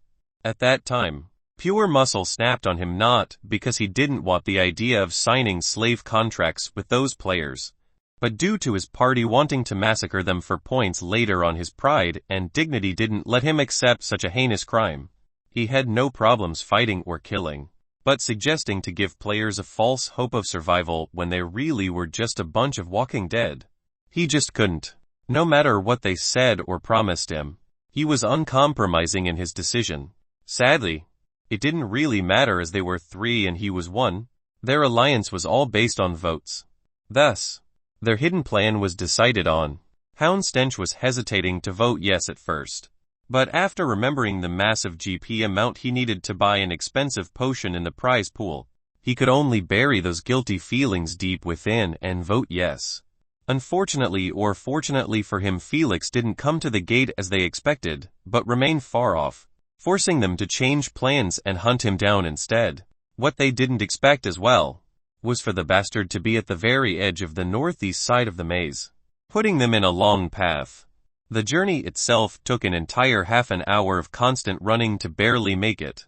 Their plan of massacring the players went down the drain the moment they noticed that time wasn't going to be enough to make another journey back. Even if they killed Felix within an instant, Pure Muscle gloated at them, making Solar Mist furious and Spirit Visage a bit upset. However, Houndstench only felt a burst of relief. He knew at that moment he wasn't a cold-blooded killer in his core, even if his dire circumstances forced him to be one. Sorry, my love. Dad really tried his best. A sudden tear dropped down his cheek as he gazed at the blue barrier getting darkened. He wanted to win the bet so badly, not for him, but for his daughter, who was born with a fragile consciousness barrier that could collapse by a single gentle breeze. Anyone with her condition could not awaken and integrate. In other words, her maximum lifespan was bound to 500 years. No one wanted to bury their children. All parents wanted it to be the other way around. He, just like the majority of the players, had their own reasons for joining the platform. Some do it for entertainment, power, richness, wishes, and some do it for others. All it mattered was the Supremacy Games platform gave everyone an equal chance to fulfill their desires and hopes. Sadly, this game wasn't meant for Houndstench, because Felix was on it. He wiped the tear away unnoticed by Machan and the spectators, who were still shouting boycott. His sorrowful gaze was replaced instantly to indifference and determined again. But don't worry, your dad will never stop trying. Not now, not ever, he thought one last time as his body started to disintegrate into light particles, indicating his teleportation. Behind him, Machan's body was also experiencing the same process. Good luck out there, Mr. Hound. Machan waved his hand with a sincere smile. You too. Houndstench nodded his head mildly before he drifted in the air. Just like the remaining players in the maze, light particles were going upward from every spot in the maze. But still, the biggest cluster was the one in the middle of the maze. Throughout the entire hour, the players were near the maze exit. None of them managed to touch the cold metallic luster of the gate. It was near, yet far at the same time. However, feelings of regret, envy, or greed didn't cross their minds. They just felt relieved that the game was finally over, and they remained alive until they heard the last buzzer. P.E.P. Chapter 161 Leaving in a Heartbeat. Boycott. Boycott. Boycott. Felix opened up his eyes at the sight of the spectators bellowing at the top of their voices, almost deafening his ears. It wasn't just him though. As the remaining 40 players throughout the entire maze all were shocked at such an unpleasant welcome. Who offended them to such a degree? Bewildered and a bit amused, Felix thought while looking around him, sizing up the remaining 40 players. Soon, he noticed a huge contrast between halves. 20 players or so were standing with a relieved expression like they just gained a second lease of life, while the other half had the same signs of defeat that appeared on every player after a lost game: disappointment, discontentment, frustration. Before he could look into it deeply, he spotted Hound Stench nodding at him in a polite manner. He didn't know where that came from and honestly wasn't interested in knowing right now. He just replied back with a nod of his own and continued watching the players, hoping that his GP farmer was still alive. However, instead of finding her, he saw Charming Sky blowing a kiss in his direction and Master Mania next to her, looking at him with bloodshot eyes. Those two losers are still alive, meh. Disinterested. He bypassed them both with his eyes, not even staring at them for an additional second. His total disregard for their existence made Charming Sky upset and Master Mania infuriated. Yet, Felix didn't give a crap about losers like them. He simply carried on searching for his GP farmer. Unfortunately for him, that seemed like too much of a wish. As his eyes landed on Princess Bird, who was facing him with hands on her hips and fangs baring at him, he didn't know how did he anger her. And based on her furious expression, he had a bad feeling that he would meet up with her later on. Honestly, he wasn't ready to deal with her infamous tantrums. Thus, he totally ignored her, acting like he didn't see her. Soon enough, he spotted Miss Figure standing behind 4 players, and peeking at him with one eye. Hee. Why are you hiding? He mused. Whoosh whoosh. However, before he could walk towards her to tease her for a bit, he heard the sound of wings flapping above his head. He lifted his chin with an annoyed expression and saw that Zoe was about to land near him. He quickly retreated, not wanting to eat dust just like last time. Hee. Let's see how far can you run from me. Zoe withdrew her wings and approached him in a swift manner. Felix didn't budge from his position, as he knew that no matter what she did or about to do, his right to remain silent could not be taken away from him by anyone. Just from the obsessed look she was giving him, he figured out easily that she was seeking answers on what happened during his fight with Solar Mist's party. However, no matter what she says, he would not let a single peep in his eyes. Telling them that his revitalization passive was his ultimate ability was more than enough to stop them from thinking that he used 4 passives in the purification realm. As for the rest, he didn't give a shit about seething their curiosity. He would bounce the moment he receives what he was waiting for. Just as Zoe tried to speak, she closed her parted lips by herself after seeing that damned tag hovering above his head. You bastard. Today you are not leaving until you satisfy me. She turned around, ignoring Felix, and put her microphone in front of a heavily wounded player, who had one missing arm and clothes all ripped up by claw marks. It seemed like he did not have it easy in the game. Delighted, the player's eyes brightened up after seeing that his chance to get a bit of spotlight was finally given to him. He suddenly felt that his wounds didn't hurt that much. Sadly, Zoe's question was entirely irrelevant to his experiences in the maze. Heck, it was irrelevant to his entire life. Do you know who the spectators were shouting boycott for? She pointed her finger behind her back, aiming at Felix, and said, It's no one else but you. She turned around and stared at Felix's face, wanting to see his reaction. Was he scared, worried, or even a bit curious why they were shouting at him? Unfortunately, none of the above. He just had the same expressionless face as he always had during the interview segment, like whatever was going around him had nothing to do with his existence. She clicked her tongue and turned yet again to the player, whose eyes were about to spew flames at her face. He neither hid his fury nor wanted to. Who could blame him, though he was literally being used as an outlet to interview Felix indirectly? Since she couldn't get an official interview with him, he was being watched by millions of spectators, serving as a loophole for her to take advantage of. Everyone knew of such a disrespectful loophole, and especially the players. Nothing screams louder with "I am a side character" than being treated like this. Of course, he would be humiliated. No sane player with a bit of dignity would remain silent to such horrible treatment. Nonetheless, this player, who just got out of the maze barely alive, however, Just as he wanted to voice his complaint, he heard the queen voice in his mind. "This is Zoe. Listen up, you little dipshit. You will remain in your position and act as a microphone. If you budged or even took a single loud breath, I will make you regret the day you crossed me. No one will FCK up my promotion. Do you hear me? Frightened?" The player gulped at the sight of Zoe smiling warmly while delivering that bone-chilling threat in his mind. Although he was a bit scared to offend her, he still wasn't going to lay down and let her step over him like this. He was confident that the queen would get him justice in case Zoe pulled something that wasn't within the rules. Yet just as he wanted to deliver his own response, Zoe sent another message. "Lower your head and keep your mouth shut if you wanted to get a 2 minutes interview after I deal with landlord." Without a single ounce of hesitation, the player lowered his head with his eyes closed shut. That bit of dignity was thrown out of the window at her mentioning a 2-minute interview. He never had an interview before that lasted more than 20 seconds, and that's if he had it in the first place. Most of the time, he was just ignored like the majority of the players. "What do you think the reason for wanting to boycott you?" She glanced at Felix for a second and refocused back on the player in front of her. She knew that as long as she asked another player without mentioning Felix's game name, she wouldn't be muted like before. Thus, she continued talking without expecting Felix to respond. She just wanted him to hear her out. "They were worried that you will ditch them and leave after clutching the championship and the bet." At the same time she smiled. "But especially what happened exactly during your last fight. Your abilities truly began to baffle us." She frowned slightly and threw a barrage of questions.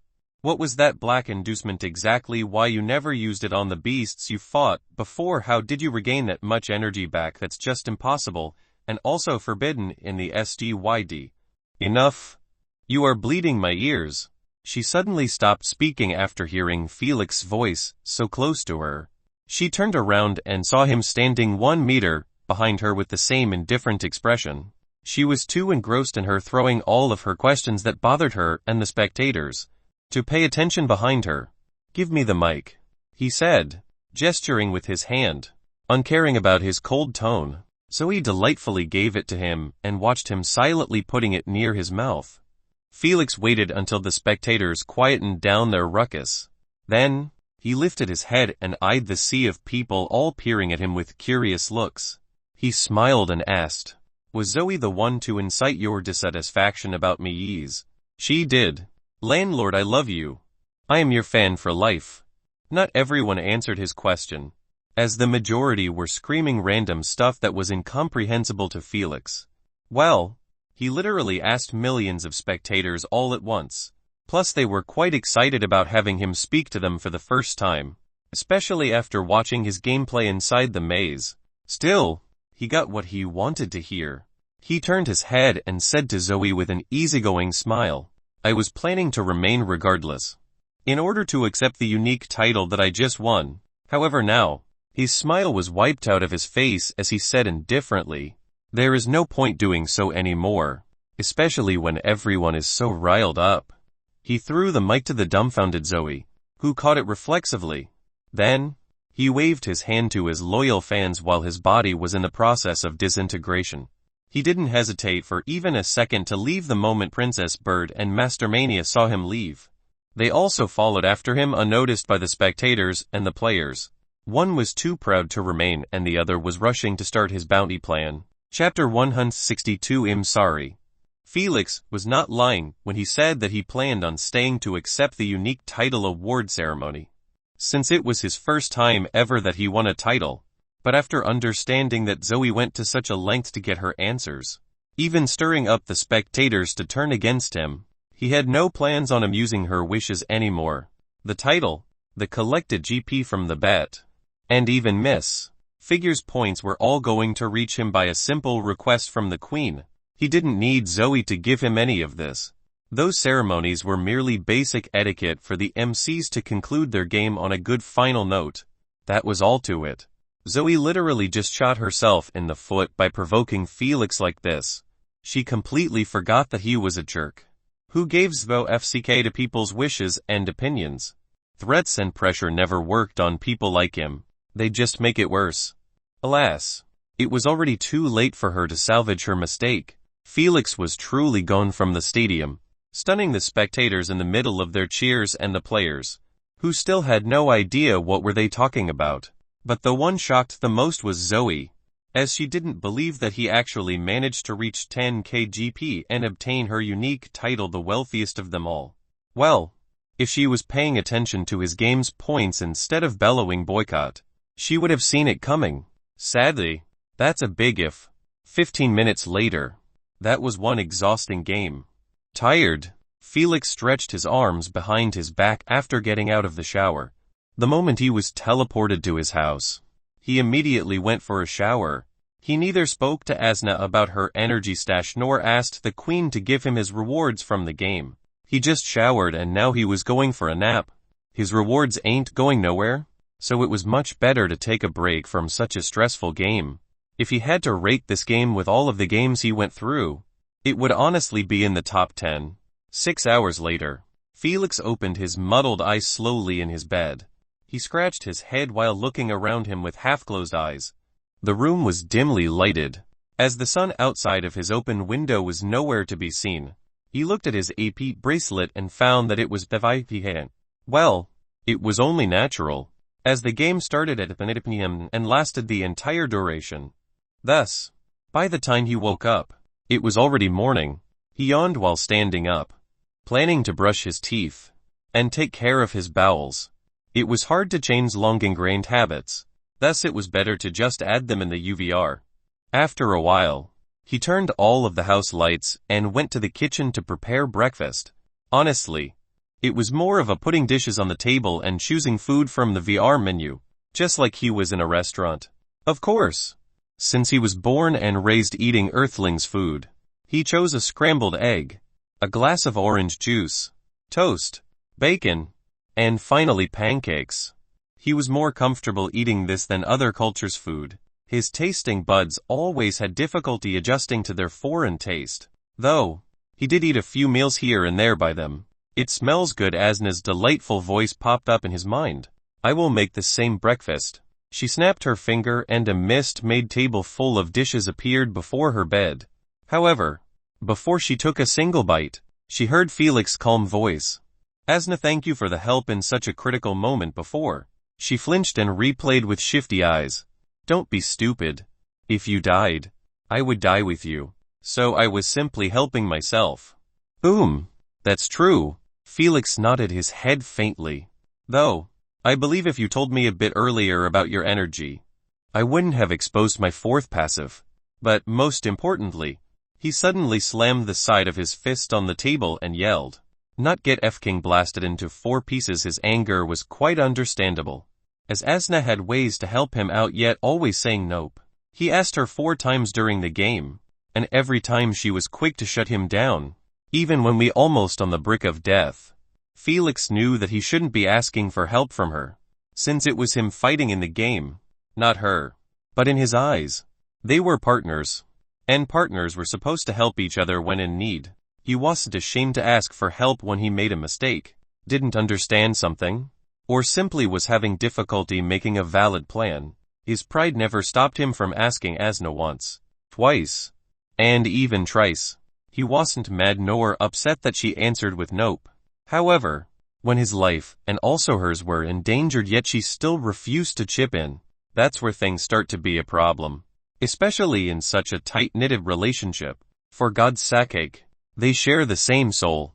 They might have 2 different consciousnesses but still, they exist in one soul. For her to only offer her assistance before he got blasted by the sun, he didn't understand if she was that sadistic to see him explode or simply she was hiding something from him that she didn't want him to find out. Nevertheless, he was not standing up until he finds out the true reason. Please, enlighten me. Where did you get that energy, and why did you hide it from me for so long? He closed his eyes and warned coldly. Don't you dare lie to me. Gloomy, Asna kept fiddling with a fork in her hand while thinking deeply about her next move. She wanted to come clean to him, but she also knew that he wouldn't like her reason one bit. Their relationship was just getting better and she didn't want to ruin it due to a mistake she made in the earlier days of their rebirth. Thus, she simply kept her silence, not responding to his question. Felix waited and still, He heard nothing. Forget it. It seems like trust is too much to ask for nowadays. Disappointed, Felix sighed and started eating his breakfast. He didn't know her reason for silence, but it was obvious that she was worried about his reaction after hearing her response. This only meant that her energy stash wasn't for good purposes. As he assumed, Asna had an uneasy expression as she heard his thoughts. She was getting distressed that if she hid her reason it might do even more harm than good.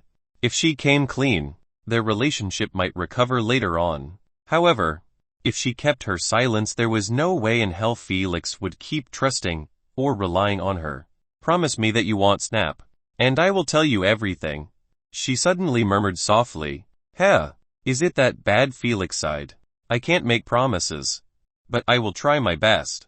Good enough. She hugged her knees and told him with a soft voice. I got that energy from our daily affinity enhancement. I was providing only half of the purified energy and keeping the other half to myself. She paused. I did so because I was planning to forcefully take control over your body. As expected. Instead of getting mad, Felix merely chuckled. He knew that there was no other reason than this. Plus, with Asna's personality, he believed that she would try to pull something like this off at least once. Thus, he wasn't really that shocked or surprised. It is what it is. Please, carry on, he requested. Asna was a bit creeped out by his lackluster reaction, but she still continued her explanation. However, I found out that the energy needed to pull this off was unattainable. She sighed. The hidden stash I tried hard to collect wasn't even enough to give me 2 seconds of control. Thus, I gave up on trying. This was when we still didn't really trust each other that well. When you visited me after your first game, that's when I stopped having any thoughts about gaining control of your body. She lifted her head and saw him still having a calm expression on his face as he continued to eat his breakfast. Like what she was talking about had no relation to him whatsoever. After you started visiting me daily, I realized that it wasn't so bad living in your consciousness anymore. She smiled gently. We play cards. We watch movies. And most importantly we talk to each other. I was comfortable the way I was. And I didn't want anything to jeopardize that. She sighed. Thus, I decided to not inform you about the energy I took. I didn't want you to snap and ignore me. I am sorry. She hung her head low as she apologized with a faint tone. Cluck. Felix put down the fork on the empty plate while wiping his mouth with a handkerchief. He lifted the plates one above the other and put them in the sink. Then, he started cleaning them off with an easygoing smile on his face. He didn't respond to her explanation nor to her apology. He just kept cleaning them dishes off. Asna was getting a bit troubled by his silence. She wanted to read his thoughts and see what he was thinking about what she said, but she kept stopping herself from doing so. Even for her, that wasn't proper. After a while, Felix finished cleaning all the dishes. He dried his hands and closed his eyes, planning to enter his consciousness. He didn't know if she read his thoughts already or not, but he would still tell her his peace of mind face to face. Inside the mist-made mansion, Felix walked inside and saw Asna sitting on the bed with her head lay low on her knees. He ignored her and went to bring a chair. He put it near her bed and sat on it with one leg above the other. Asna, look at me, he said, smiling. Asna lifted her head and stared at his eyes with a guilty look. She felt like a criminal who pleaded guilty on trial and now waiting for the final verdict. Was it going to be merciful or not? Chapter 163 Forgiveness and Elemental Energy. Asna, do you know what made me mad about your entire story? He asked. Not expecting an answer, he simply shook his head and said, it wasn't the fact that you took half of the energy without my knowledge, or even the fact you wanted to take over my body. He signed. It's your belief that I will throw some kind of tantrum after you tell me. Felix was neither lying nor saying so to make her feel better. He truly meant what he said. Maybe someone else would have flipped at the idea of his partner wanting to control his body, but not Felix. The moment he realized that Asna was sealed in his consciousness, he knew that one day she would attempt to make a move at him. He just didn't know how and when, so he wasn't really surprised when she came clean. This what made him upset. She not trusting him enough to come clean earlier. If she did and apologized sincerely, He would have let bygones be bygones and start preparing for ways to take advantage of her purified energy before the game even started. He wasn't that petty to hold it against her forever. She made a mistake. She came clean, and most of all, she apologized. Those 3 steps were all he required to forgive her. However, after getting blasted by the sun and forced to show his 4th passive, which he never had plans of doing so, simply due to her indecisiveness, he couldn't let her go that easily. "I'm sorry for not telling you earlier," she sulked. "If I knew you would be this chill about it, I would have done so months ago." "Chill, he gave a dry laugh. Felix was only this relaxed was because he was saved due to her hidden energy. Its purpose might not have been good, but what mattered was that it did well eventually. In his eyes, it was pretty much illogical to throw tantrum about her energy, when the only reason he was alive now was due to it. "Alright, here how things are going to be between us from now on." His casual attitude was thrown out of the window as he pointed 2 fingers in her direction with a cold expression.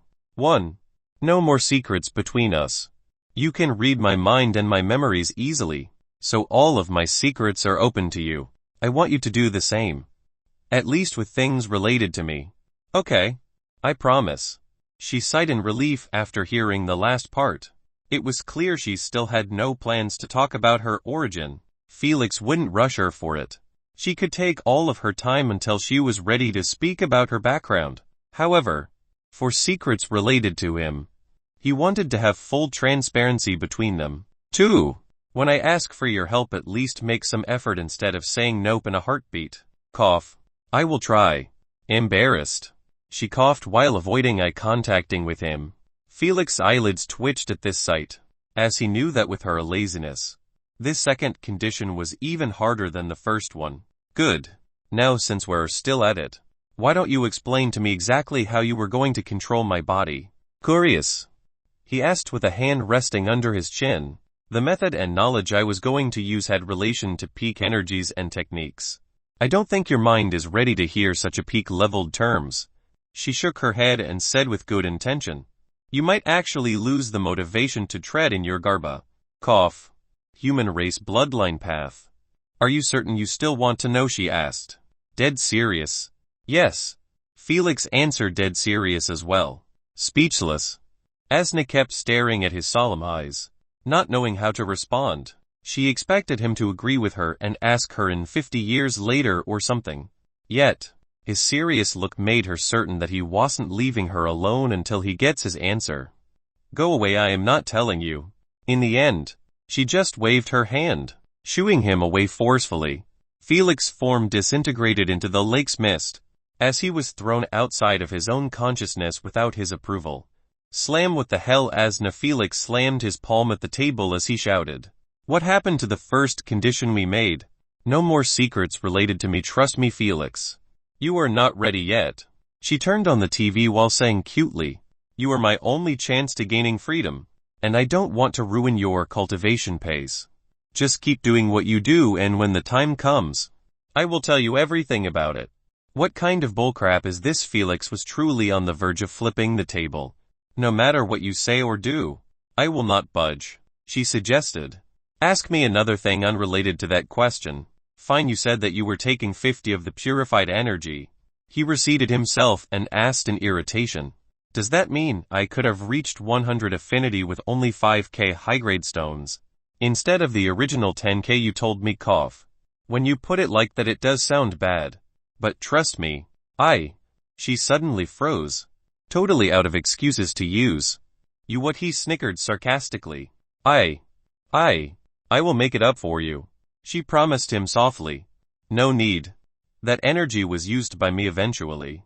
He waved his hand dismissively and said with a pained expression, still purified energy made of 5k high-grade stones could have been used more efficiently.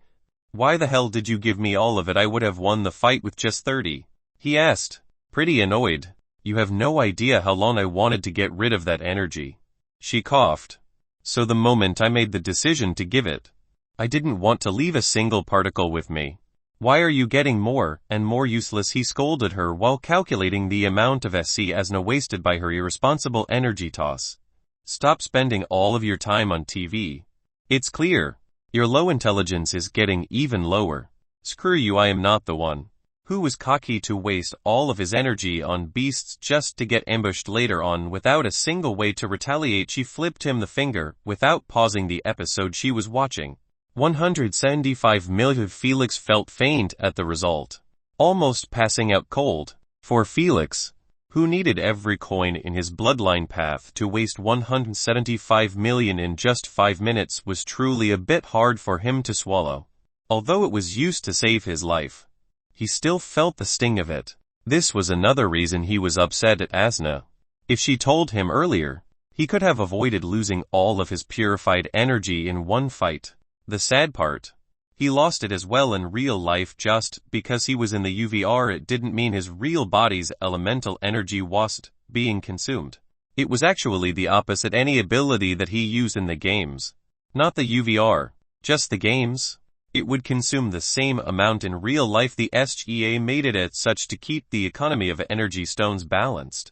After all, the majority of the bloodliners pretty much use the Supremacy games platform as a way to obtain resources and not go find them by themselves in the real universe.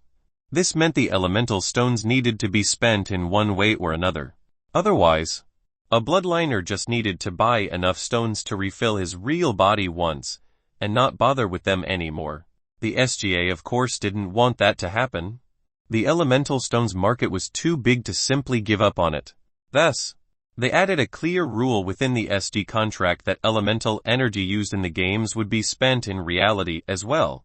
The process was actually simple. The moment a bloodliner activated ability, the amount needed for it to be active gets released from his body's pores automatically in a mild, undetected manner. Obviously, when this rule was added, it didn't please the players much. After all, the rule literally made them buy elemental stones just to be used during their stay in the VR pod. However, their complaint meant jackshit to the SGA. Anyone who didn't agree with their policy could give up on climbing the SG ladder and head to the real universe to get their resources. No one was forcing them to play. They could give up anytime they wished, even if they signed the contract. It didn't bind them to play every 2 months or so. Sure enough, the players were simply throwing fits. As for giving up on the platform, that wasn't happening anytime soon. How could they give up on it when it had everything they desire? If they won, they get to wish for what they need. If they lost, they still get either paid based on the number of spectators who came for them or by game points they collected in the game. It was always a win for them. As for adventuring in the real universe, unless a clan forced the bloodliners to do some mandatory missions as Felix did in his previous life, no one would actually leave. The universe's dangers were no joke. There were void creatures roaming around, pirates hunting for spaceships, banished individuals seeking to vent, and many more dangers ready to jump on you. No bloodliner was sane enough to leave the SG platform and head outside for resources.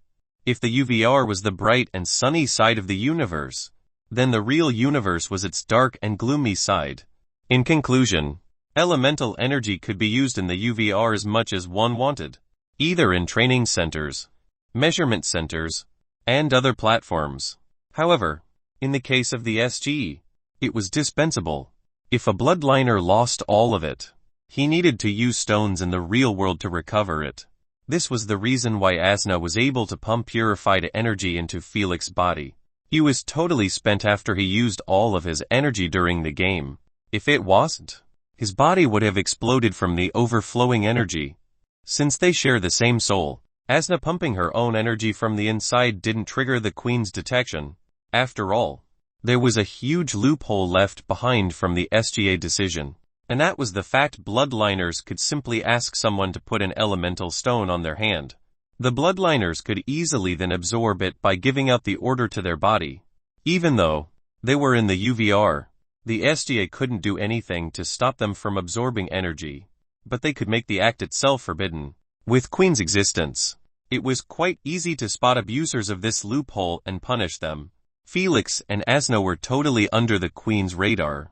After a while, Felix stopped moping about what had been done and started focusing on the future. Asna, I will be bringing you stones from now on to purify them like usual. Felix smirked. I would be a fool to not use you as an emergency energy carrier. He incensed at the way he called her. She shouted with her mouth full of popcorn. Chapter 164. The SG Ivy League. Totally unbothered by her yell, Felix merely requested from the Queen to show him all of his earnings from the game. He finally dealt with Asna, and now it was time to see if his plan of turning the game into a wager chase was worth it or not. As you wish, Sir Felix. As expected, the Queen easily fulfilled his request. There was absolutely no need for Zoe to give him anything. Winning wish. Unique title: the wealthiest of them all. Streaming revenue 360 million. SC serial code for Malon chicken fish leg. Game points collected: solo 10,000. Game points by Miss Figure 1,100. Total game points collected 26,700. Hee. Everyone worked hard, I see. Good lads. Good lads. Gleeful. A wide grin immediately affixed on Felix's lips as he gazed at the total GP he earned from the entire game. A whopping 26k GP from one game, an unfathomable amount he didn't manage to collect in his previous life. Even though he played tens upon tens of games. Well, if the points he spent were counted, he would have reached and far surpassed this amount. But still, it would never be the same as getting those points in a single game. Nonetheless, a silver game finally. I have what it takes to join the Ivy League. He smirked while closing off the hologram. Till this point, he still didn't glance at the title or bothered to care about it. The unique titles had only one use, and that was bragging. Thus, there was no need to feel too excited about it. At the end of the day, it was just a title. Felix had other important stuff to think about right now than how the title would look above his head. Applying for the SG Ivy League was the current thought that was coursing through his mind in his previous life. He was always seeking a way to enter the SG Ivy League, one of the best leagues or clubs created by a group of high-ranked players, exceeding the gold rank. The league's existence was built on 4 pillars. 1. Gathering spot of the best players. 2. Prize pool free trading. 3. High-stack private battles. And lastly 4. Absolute freedom. The Ivy League was completely private and closed off from the public. Only worthy players could be accepted within the league. Obviously, just like the majority of players, Felix applied to join the trials every year. Yet he failed all of his trial attempts. You see, to join the Ivy League there were only 3 ways to do so. 1. Apply for the trials after reaching the basic rank accepted, which was being in gold rank. 2. Automatically join the league if you had an above gold rank or have 20k game points collected. Felix, who was stuck in gold rank in his previous life, was only able to try and join by applying to the trials like everyone else. If it was easy to gather 20k GP, he would have done so and joined straightway. Sadly, for Felix, who never managed to gather 8k points before getting forced to spend them on resources, 20k was but a pipe dream right now. Felix was planning to head to the Ivy League's private city after fulfilling the 3rd requirement. Felix had no plans to join clans because they were pretty much useless to his bloodline path, and they were limiting his freedom. However, the same couldn't be said for the Ivy League. It was the perfect unofficial organization for him to join. He would be able to meet with high-ranked players and socialize with them or battle with the peers in the same rank as him with a high stacks bet on. Yet, his real motive for joining the league was to hasten the elemental potion material collection. The majority of the elemental potion materials were on the gold rank prize pool or above. None of them were accessible in bronze or silver. This meant if Felix wanted to gather those materials he had to reach gold rank first, and to do so he needed to win another 3 games. In other words, he would be delayed for 6 months. This was only if he was extremely lucky and managed to get all those materials in the first gold game prize pool. If he was unlucky, his prize pool might not have any of them after all. There was an incalculable number of resources, and the SGA wasn't going to put them all in every game prize pool. It didn't work like that.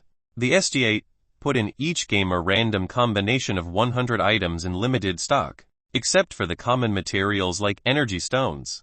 This signified that it all depended on luck if Felix could land those materials or not. In other words, extra months would be added, making him delay reaching the first stage of replacement by a year or so. This was just the first hurdle. Don't forget the price of those materials, as Felix would need a huge amount of game points in order to buy them. Felix understood that it was impossible to collect 26k GP or so even if he played 10 games, which were similar to the death race, even if he wanted to avoid relying on the SG to collect those materials and choose to do so in auctions. How exactly was he going to get invited or get a recommendation letter again? He could forget about Mr. Goaty, as blackmailing him for one was already pushing it. This meant Felix lacked the means to even attend those auctions, where he would definitely get ripped off even if he got in one. One should never forget about the last auction he was on. He was almost robbed of his entire capital just to get 2 materials that he could have gotten from the Ivy League way cheaper than ever. This meant relying on auctions to collect materials was never a good solution. The only solutions he had were either get chummy with the high echelons of the Empire, which was quite far-fetched with Felix's current state, or just join the Ivy League. In that sense, Felix should thank his lucky stars that he landed on the shuffle maze that had a farming format, and players proud of their strength to join the wager that he proposed. They just gave him a heavenly sent shortcut to collect all the materials in one sweep. Felix made his plans with knowledge of all of this. As of now, he had the means to join one of the best unofficial organizations in the Empire, and also enough game points to buy all of the materials in the League's market. Truly hitting 2 birds with 1 stone. Queen, can you check for me please when the next Ivy League gathering will be? He requested. Based on their website, the next gathering will be held tomorrow and last for 3 days. She answered in heartbeat. All right, thank you. Felix rested his chin on his hand while walking towards the living room. Just as he was about to take a seat, the Queen informed him, Sir Felix, your email inbox is about to have 1,000 emails. Should I delete some? The hell, he exclaimed out loud, startled by the massive number. Felix knew that he would be receiving quite a lot of emails after the game. Thus he requested the Queen before sleeping to not inform him about them. Yet, he didn't expect the number to exceed 1K. Who sent them? He asked. Sir, you have 890 emails from different media platforms looking for interviews, TV shows invitations, idol agencies wanting to sign with you, popular streams invitation, and companies wanting to sponsor you. 190 emails are clans' invitations to join their ranks, and famous players inviting you to their cliques and groups. She informed him, my Felix is getting popular. Don't forget about me when you start swimming in girls. Asna cheered sarcastically, unbothered by Asna's remark. Felix simply kept staring at his email inbox that kept getting refreshed every 5 new emails arrived. Before long, another 50 emails were added to his inbox. He picked one of them randomly and read it with his eyes. 50 million for a 10 minutes interview, he mumbled under his breath. The hell is going on for them to offer that much to interview me? He quickly swiped the email to the left and clicked on another randomly. This one was totally unrelated to the media, as it was a formal friend request from a popular idol player. Annoyed, Felix quickly deleted the email. He knew that the F-Seeker was simply trying to use his popularity to enhance his own fanbase. After all, idols meeting up, taking pictures and videos was always good for their popularity. Did I get famous to the point of being asked by idols? Bewildered, he tapped his name on the network search bar. Whoosh! Immediately after seeing the results, his eyes bulged out of their sockets, not daring to believe what his eyes were feeding him. This is madness. Seeking Madness Chapter 165. Going viral in the Mariana Empire. Millions upon millions of search results, all having his name. Pictures, the shuffle maze he was playing in, videos of his battles, requests to join his club, people asking for his VR social media account, and many more interesting results. The more he scrolled down, the bigger his grin got. He didn't believe that he would actually go viral in the UVR from his second game only. Although he went viral only in the Mariana Empire, it was more than enough for Felix, who never actually went viral even in the Alexandar Kingdom. But now, the entire empire was talking about him. Who could blame them? Felix's run on the shuffle maze should have made him at least get nominated as an MVP of the month. He slew 3 beasts, 2 epics, and 1 legendary. His total kill tally was 8 and 3 of them were hardcore players. All of this was done solo without anyone's assistance. Sadly, Zoe was his MC. Somewhat eager, Felix clicked on a video and was transferred into the website called VR Videos. This site was almost the same as Earthling's YouTube, just universal. But still, the site prioritizes showing videos based on the territory one was at. Felix was in the Alexander Kingdom that was on the Mariana Empire territory. This meant only videos of the Empire would reach his feed. The site was designed as such to not confuse the viewers with the infinite number of videos, though people could still watch other territories' videos. However, the process was a bit of a pain in the ass. Let's see how many viewers did I get. He smiled eagerly while scrolling down the video, wanting to check on view count as well as the comments. He didn't bother to watch the video as it was a replay of his fight with the Tripo Mother Spider. Hahaha, not bad. Not bad at all. The moment his eyes landed on the 8-digit number, he couldn't help but laugh out loud, beyond satisfied. A total of 98 million viewers in the past 6 hours or so, and still rising each second. If it was another player, he would have probably cried himself out or made a party celebrate putting a real mark in the UVR. However, Felix just smiled and continued scrolling down, checking on the comments and how did people react. This is my first time ever seeing a player fight against a legendary beast using only 2 active abilities. No wonder he got viral. His bloodline let him use much more poison inducements than the known number. Why was he totally unaffected by the mother spider's poison? Is it just me who thinks that was a bit weird? Look at him dodge like a monkey tusk. Can't believe even this type of player can go viral nowadays. So nutty, I can't believe I actually missed watching this game live. The comments were endless, reaching hundreds of thousands. Some were complimenting Felix on his battle. Some were simply trolling and hating on his fame. Attracting hate was the true indicator of one going insanely famous. Thus, Felix wasn't annoyed by those comments. He simply ignored them and swiped the video to the left, wanting to see another one. This time he didn't choose a fight against beasts, but sought to see the viewer's reaction to his battle vs Solar Mist's party. He kept scrolling down tens upon tens of his videos all about his battles and struggles in the maze.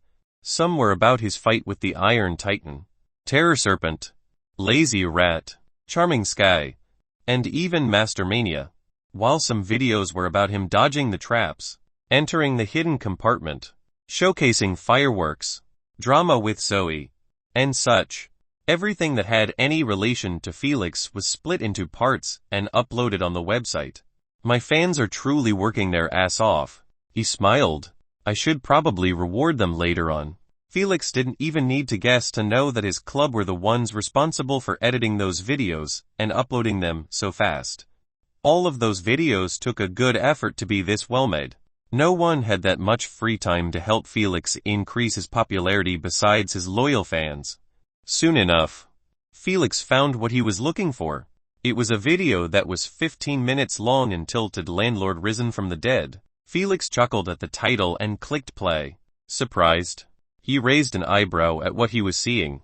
The video actually started from the middle of the maze, where Solar Mist's party were making amends to their plan. Of course, the dragged-out useless parts were edited. But what was said inside the video was enough for Felix to understand the full picture of what happened. Before, he was planning to watch the game replay to solve his doubts, such as Solar Mist party locating him in such a short time, and especially, the reason that caused the game to be delayed until the last second. But now, there was no need. This video solved all of his doubts in one full sweep. No wonder that bastard nodded his head to me. He thought of the time Hound Stench gave him a polite friendly nod. He was solely responsible for finding him and putting him in that deadly situation. Yet he had the nerve to nod in a friendly manner as nothing happened. Forget it. They did me a favor by blocking the exit.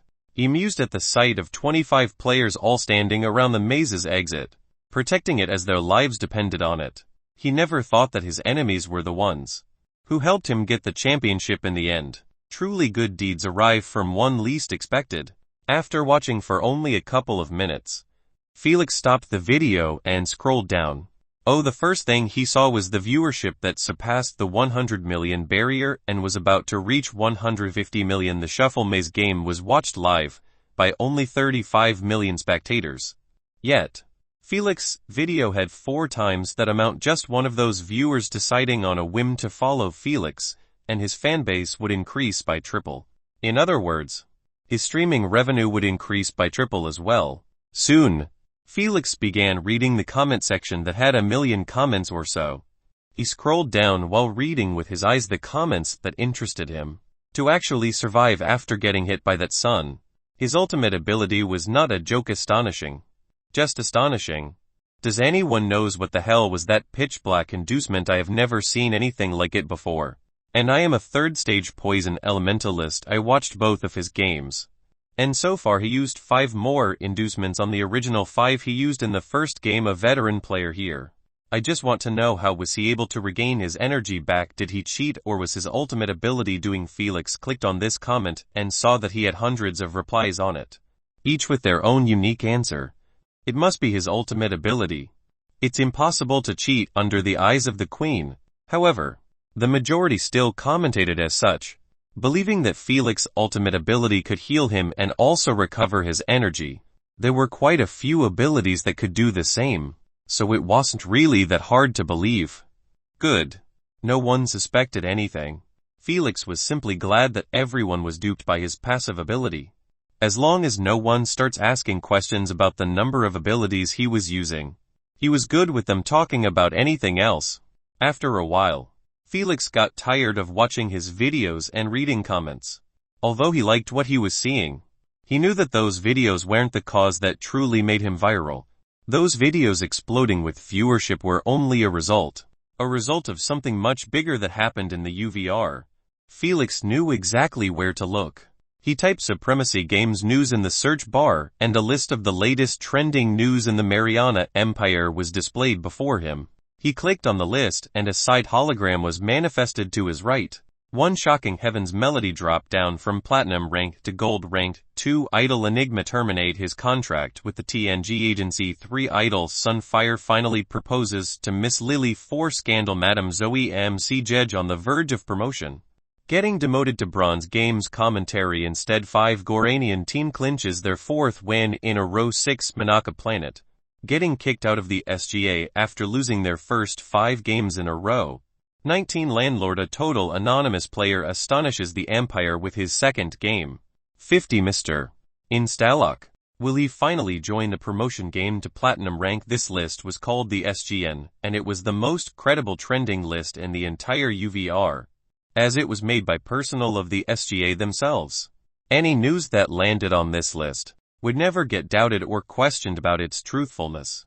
Just like VRV, the list was showcasing only news in the Mariana Empire. Every title led to an article written based on reliable facts from reliable sources. Not a single title was clickbait. This made Felix understand just from reading the title that he probably put Zoe in deep shit. Cough a bit embarrassed. He coughed and clicked on the title, wanting to see if he really was the one who caused her to get demoted. After reading for a while, and watching videos of what happened during the stadium, Felix knew without a doubt that he had absolutely no relation to Zoe's demotion. The fact that he left the game without attending any ceremony, or even the fact he turned the spectators against Zoe before leaving. Both of them were simply some of the fuses Zoe's rivals needed to take away her promotion to mid-low. It had nothing to do with Felix. The SGA wouldn't demote Zoe simply due to one player. However, the same couldn't be said when a couple of MCs made sure that all of Zoe's in-game flaws were highlighted to the public, creating an outrage. She made a lot of flaws inside the game. Even the fact she threatened that wounded player to not ruin her promotion was made public by the player himself and was included in the article. Felix shook his head and stopped reading midway after knowing exactly how his name got in the tongue of the commoners. In their journey to bring down Zoe, the MCs had to spot as much light as possible on Felix, the main character of the game, who, in their own words inside the article, was treated unjustly by Zoe after everything that he had done inside the game. This made people try to figure who was Felix, and what exactly had he done in the game to be spoken this highly by many known low MCs. After they watched the replay, they couldn't help but marvel at his bloodline. Anonymous character, his fighting style, and especially the way he always battles solo. He was unique from the rest. They saw it and they loved it. This made them share their favorite parts of his battles in their media feed. Some shared his fight with the legendary beast, while some shared his battle with Solar Mist's party. What mattered was that Felix kept getting more and more attention until an SGN editor published an article written about Felix and his achievements. This article reached the top 20 in the trending list, and still climbing fiercely, just like a snowball. The more attention Felix got, the more people started to see how Zoe treated Felix at the very end of the game. This was exactly what those MCs wanted, for Zoe's flaws inside the game to attract the public eyes, which in turn would attract the SGA's attention. The moment that happened, those little flaws she made would be turned into deadly swords, sharp enough to cut Zoe's career into a half. All of this juicy drama happened only in the 6 hours that Felix slept. A known MC had fallen from grace to damnation in only 6 hours. Rest in peace, Madame Zoe. Felix sighed, feeling a bit bad for Zoe's fate, especially after he saw that she actually made him the focal point of the game since the start. But it is what it is. Felix knew that the MCs weren't doing this out of spite or hate, but simply to remove another competitor from getting a promotion to mid-low. The MCs, like the players, also had their own competition ongoing between them. Fighting for promotion was one of the many targets they had a rivalry for. Titus, Marlian, and Zoe were called all low MCs, responsible for commentating and judging bronze, silver, and gold games. They could never commentate on games at a higher rank than gold, unless they got promoted to mid-low. However, that wasn't easy. Promotion spots were limited, and there were millions of them competing for those spots. Zoe was one of the MCs, who had been in a promotion spot for a while now. She only needed one final push to reach the middle-low. Felix's game was the one that was supposed to give her that push. Too bad. She made too many mistakes that accumulated into getting bailed out by everyone. Her prank in the first shuffle made the players look badly at her.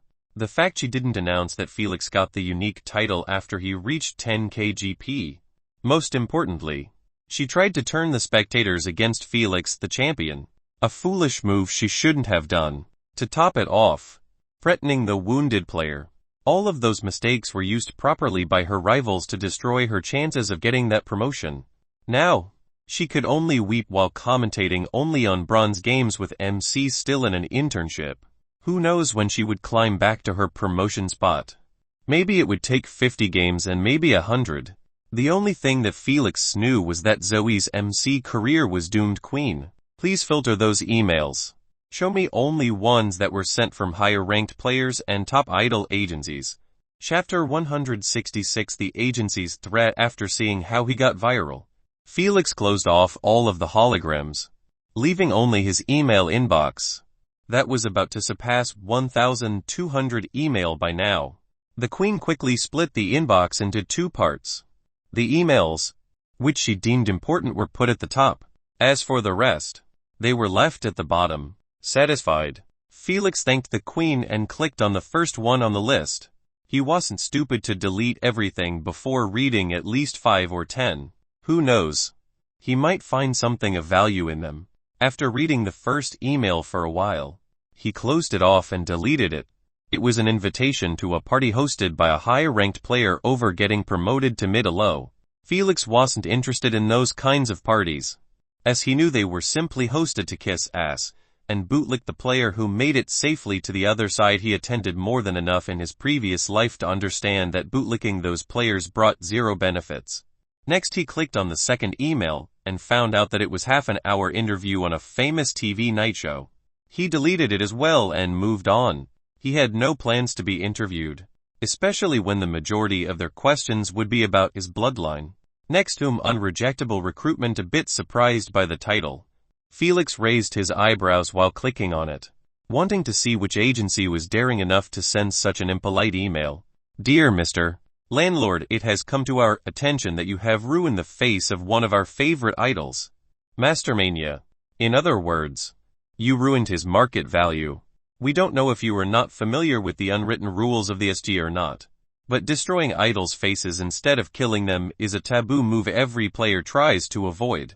Now, we do understand that you are still a newbie to the SG, and the majority of the unofficial rules are probably foreign to you.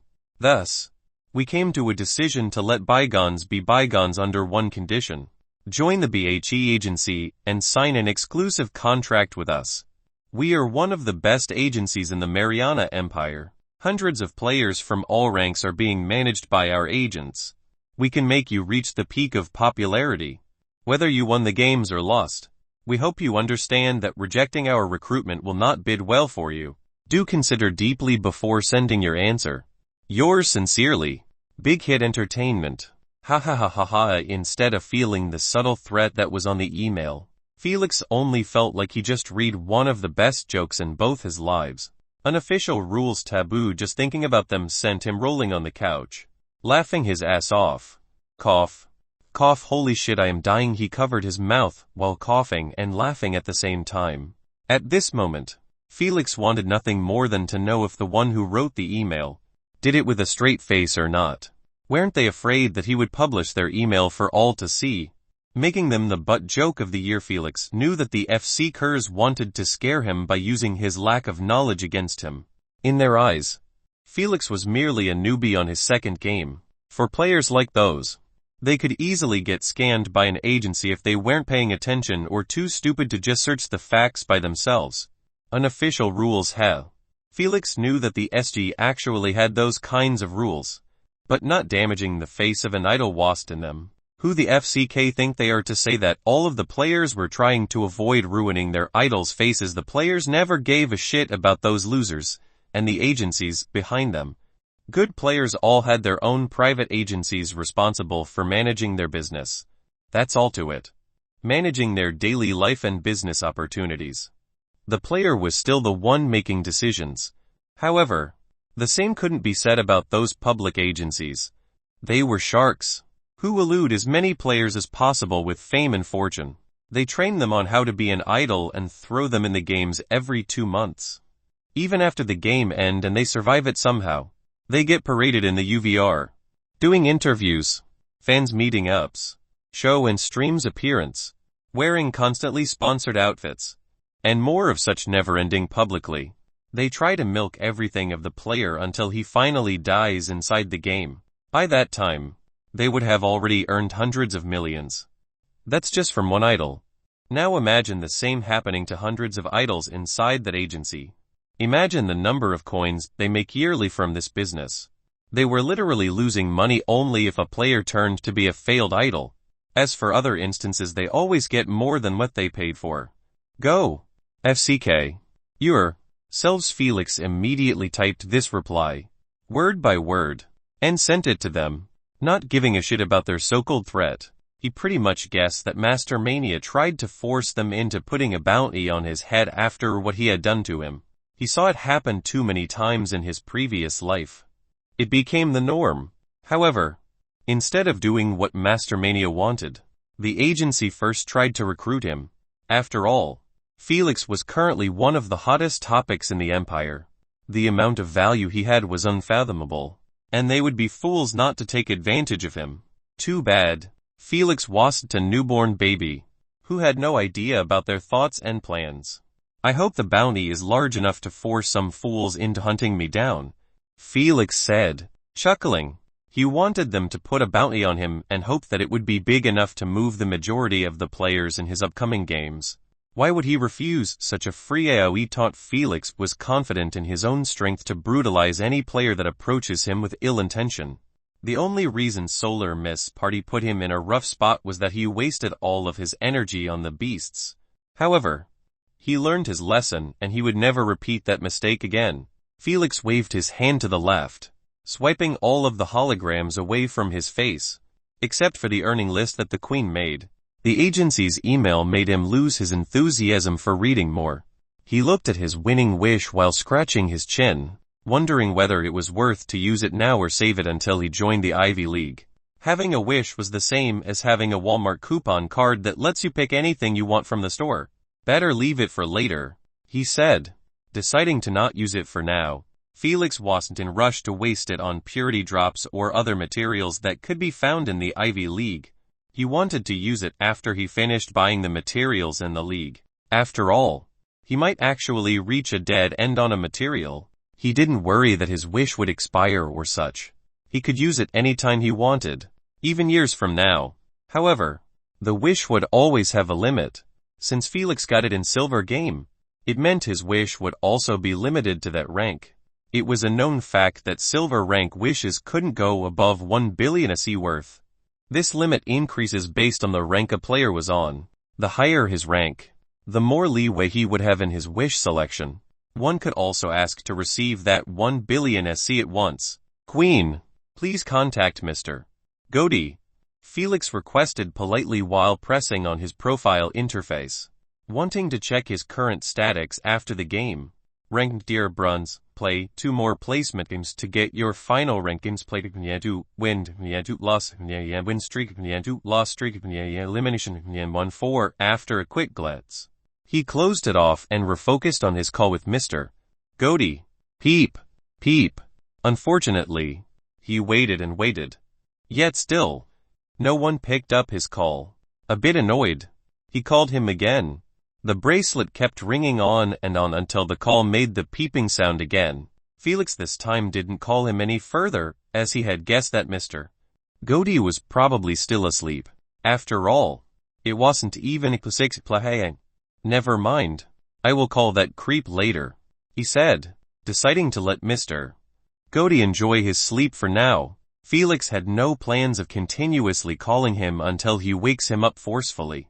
Even for Felix, that was a bit excessive. Waking someone from a good sleep just to ask for something was beyond a dickish move. Bastard. You didn't mind ruining my sleep up at that time to awaken. Asna cursed him after remembering the way he treated her on the day of the awakening. It's different with you. How so you don't deserve to be treated nicely? You prick, I dare you to come and say it in my face. I would rather not. Felix ignored the following barrage of curses and requested the Queen to log him out. He planned to do a quick checkup on the island in the next 2 hours or so before calling Mr. Goody again. Plus, he needed to fill his elemental energy tank after using everything in the maze. Chapter 167 Coins Trading Platform. TSHSSHSH. White smoke came out of the VR pod as it was being opened up automatically. Felix pulled himself outside. Wearing only his underwear, he already removed the needle that was attached to his arm, pumping that blue nutrition into his bloodstream. Good thing he bought one of the best products, as even though he continued lying on the pod for a week or so, he neither felt stiff nor tense one bit. He just stretched for a few seconds, cracking some of his joints akin to waking up from 8 hours of sleep. Then, he went to the closet and wore a cozy jacket, sweatpants, and sandals. Of course, he didn't forget about sunglasses. Although, it was still 6 a.m. or so. There were still some workers preparing to start their morning shift. Felix didn't want to distract them from their work by exposing his mutations in public. Awakened humans were hard to spot even in the mainland. Don't even mention in this small island. Oh, good morning, James. Felix immediately greeted James after finding him standing guard near his suite door. Good morning, young master. I will be back in 2 hours or so. James nodded his head at Felix retreating back, who was heading towards the elevator. 2 hours later. Whoosh! Bam! The sound of waves colliding against a cliff resounded up the hill, where Felix was standing at the very tip of the cliff. He already checked the condition of the hotel, or at least what was checkable at this point. It turned out, the entire hotel was already in the middle of remodeling, except for Felix's floor. However, there was nothing much for Felix to evaluate and judge, as based on what he saw, the workers were currently trying to empty the rooms of all the useless furniture. They were not broken or in bad shape, but simply not luxurious enough for the hotel. Felix wanted the hotel to be a 6 stars, thus everything needs to be replaced. That being said, those furniture were not being thrown away or burnt, but actually were sent to the residential area, putting them in some lucky apartments. Obviously replacing everything required more money, but Abigail had nothing to worry about. As Felix was trading his coins for dollars and sending them to Layla, trading coins with other currencies wasn't really that hard, as Felix could simply either request the queen to buy dollars from the offers posted in the currency trading platform, or just do it by himself. The CTP was open for any planet seeking to buy coins using their currency. They just needed to put an offer based on their currency's worth in the UVR, and the interested parties would buy what they want. Since Earthlings joined the SDA for only a year or so, their currency wasn't really that valuable in the UVR. This made the dollar, euro, dirham, and all of those posted currencies in the platform to be completely shunned and ignored. When Felix tried to trade coins to give Layla enough capital in order to change the hospital equipment, he had a difficult time finding his family's offers on the platform. Although the platform had a search bar, Felix didn't know exactly the name of his family's offer. He tried Maxwell and it didn't work, as thousands of results greeted him. Thus, he stopped bothering with doing it by himself and just started requesting the queen to buy specifically from his family. Since the Earthlings' currency's value were dog shit in the UVR, not reaching even 1 SC50 on average, Felix didn't really waste that many coins, as he traded only 1 million SC from time to time. This gave him $50 million for each trade, an amount good enough for Layla to handle any situation.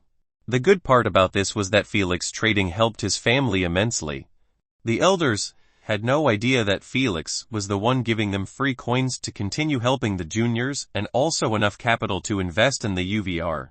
Nonetheless, they were grateful to whoever took pity on them. The elders weren't stupid to not realize that someone was directly helping them out. After all, in the CTP, there were millions upon millions of offers just from planet Earth. This meant that the prices varied significantly from each other. Some retards, who were desperate to get coins by any means, literally accept 1 SC for 100. Yet, Felix totally ignored them and traded only with his family offers. In his eyes, if he was going to give his coins to someone, it was better to give it to his family. At least Olivia and his grandfather would benefit from them. This what made the elders believe that some individual was watching them and assisting them. They didn't know what he wanted from them, and they honestly were enjoying his unconditional assistance to care about finding out. Sir Felix, the trade had been completed successfully. The Queen informed him, $100 million has been added to your bank account. She asked, should I send it all to Layla's bank account please? Felix nodded his head and turned around, planning to head back to the hotel. He wanted to give it to Layla directly, but she was still asleep. Today was her day off, and Felix didn't want to ruin her rest. There were plenty of chances to meet up with her later on. 20 minutes later, Felix got fully nude again and set foot inside the VR pod. He already filled his energy tank by using some of the 1K mid-grade stones he got from Fuzz's shop. He left them inside his spatial card just for this purpose. After he got himself comfortable, he requested the Queen to log him in. Queen, contact Mr. Goaty please. The moment Felix opened up his eyes, he voiced his request again. This time, he wasn't going to stop until Mr. Goaty picked up his call. Fortunately, he didn't need to go that far, as the call connected in the first 5 seconds. What do you want, Mr. Goaty asked with an unpleasant tone, clearly still harboring grudges against Felix. Well, he was forced to delete his most prized gallery and also stop carrying out his hobby. It might be creepy and wrong, but it was still a hobby. How many epic tier 5 bloodlines did you gather for me? Unbothered by his tone, Felix straightforward laid down his question. I managed to secure 5 from my hunters. Mr. Goaty warned. You better get them out of my store. I wasted a huge sum to buy them. Hee. Brother Goaty, I am a bit short on coins currently. I have only enough to get 1 bottle. Felix gave a forced laugh while promising, but don't worry. In 3 months or so, I will have enough to pay you for all of them. Please email me the serial number of the bottles with a time limit contract. Bye before Mr. Goaty could even argue. Felix swiftly hanged up and turned off his AP bracelet phone feature for now. He didn't want to hear Goaty barrage him with insults and curses. He knew that Goody would eventually accept this messed-up situation and email him a contract that had a vicious requirement if he didn't manage to pay up in time. So, Felix was confident that in 5 minutes or so, he would receive the email, just as he expected. The Queen informed him that the newest email was sent by Goody. Felix quickly opened it and read its content with his eyes. A satisfied smile broke on his lips, as he saw that Goody truly got him 5 epic Tier 5 bottles. He believed that at least one of them or two would have the required 9 that he needed to reach greater purity. However, his smile stiffened immediately after reading that if he failed to pay in exactly 3 months, their previous contract would turn void. Felix neither wanted to lose the 30 discount nor the free customs pass, though he wasn't really that worried about getting the coins, as he could resell the bottles to Luby, losing only 5 in each bottle. This would lower the amount needed to the bare minimum. Felix closed the email after registering the serial codes of the bottles. Then, he requested the Queen to send them together with Melon Fish Legs serial code to Fatty Worm, in order to deliver them as fast as possible. Felix wanted to reach greater purity before attending the World Representative battle. His landlord persona was gaining more and more attraction in both the UVR and real life. And since Felix was using the same bloodline with the same inducements, a solid relation between him and his landlord persona was going to be established. Felix didn't want that to happen. Otherwise, any player from a major background like Princess Bird could easily find him using their massive network. No one could save him from their aggression. Just sending one random stage 3 bloodliner and Felix would be completely hopeless. The only way to get himself away from such a situation was by unlocking 2 more abilities and using them with his real character. Landlord was currently famous for having 3 actives: Poison Bombs, Poisonous Aura, and finally the fake Poison Revitalization. As for his passives, he showed that he had Poison Immunity, Super Strength, and lastly Ultra Infrared Vision. On the other hand, in the real life, he only showed that he had Poison Bombs and Poison Immunity to his family. This meant, the moment he displayed 2 different abilities from Landlord, no one would question him or get suspicious of him. If he reached 75 of integration and unlocked other new passives, he would be completely off the radar. They would never assume that he had 12 abilities, but he was simply using a different bloodline that was a bit similar. After all, there were few legendary bloodlines that had abilities able to switch endowments just like his. Felix was taking those great measures because he knew that some of the players were connected one way or another to a background, either a clan, high-staged bloodliner, belonging to an ancient family like Princess Bird, and more. He had no plans of avoiding killing those players if they offended him or harbored any ill intention towards him inside the games. This signified that he was going to offend a hefty amount of parties, who would try their best to locate him in real life. However, as long as Felix split his 12 abilities apart, they would always end up targeting anyone except him. Tomorrow morning, Felix stepped out of his car and walked towards the teleportation company, planning to head to the Ivy League's private city. Since it was private, not anyone could just teleport straight to it. Though, Felix knew exactly what to do in order to get there.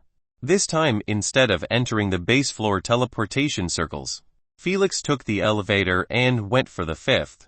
After exiting the elevator, he saw that the floor was pretty empty when compared to the rage going downstairs. "Good morning. May I help you?" The receptionist, who was sitting right next to the elevator, immediately greeted Felix with a smile. "I want to teleport to the Ivy League's city," he answered. "Are you willing to pay 200 GP as teleportation fee?" she asked. Felix nodded his head as he put his bracket in the scanner. A second later, he withdrew his hand after receiving transfer notification. The receptionist gave him a smile as she gestured with her hand to pick one of the empty circles on the floor.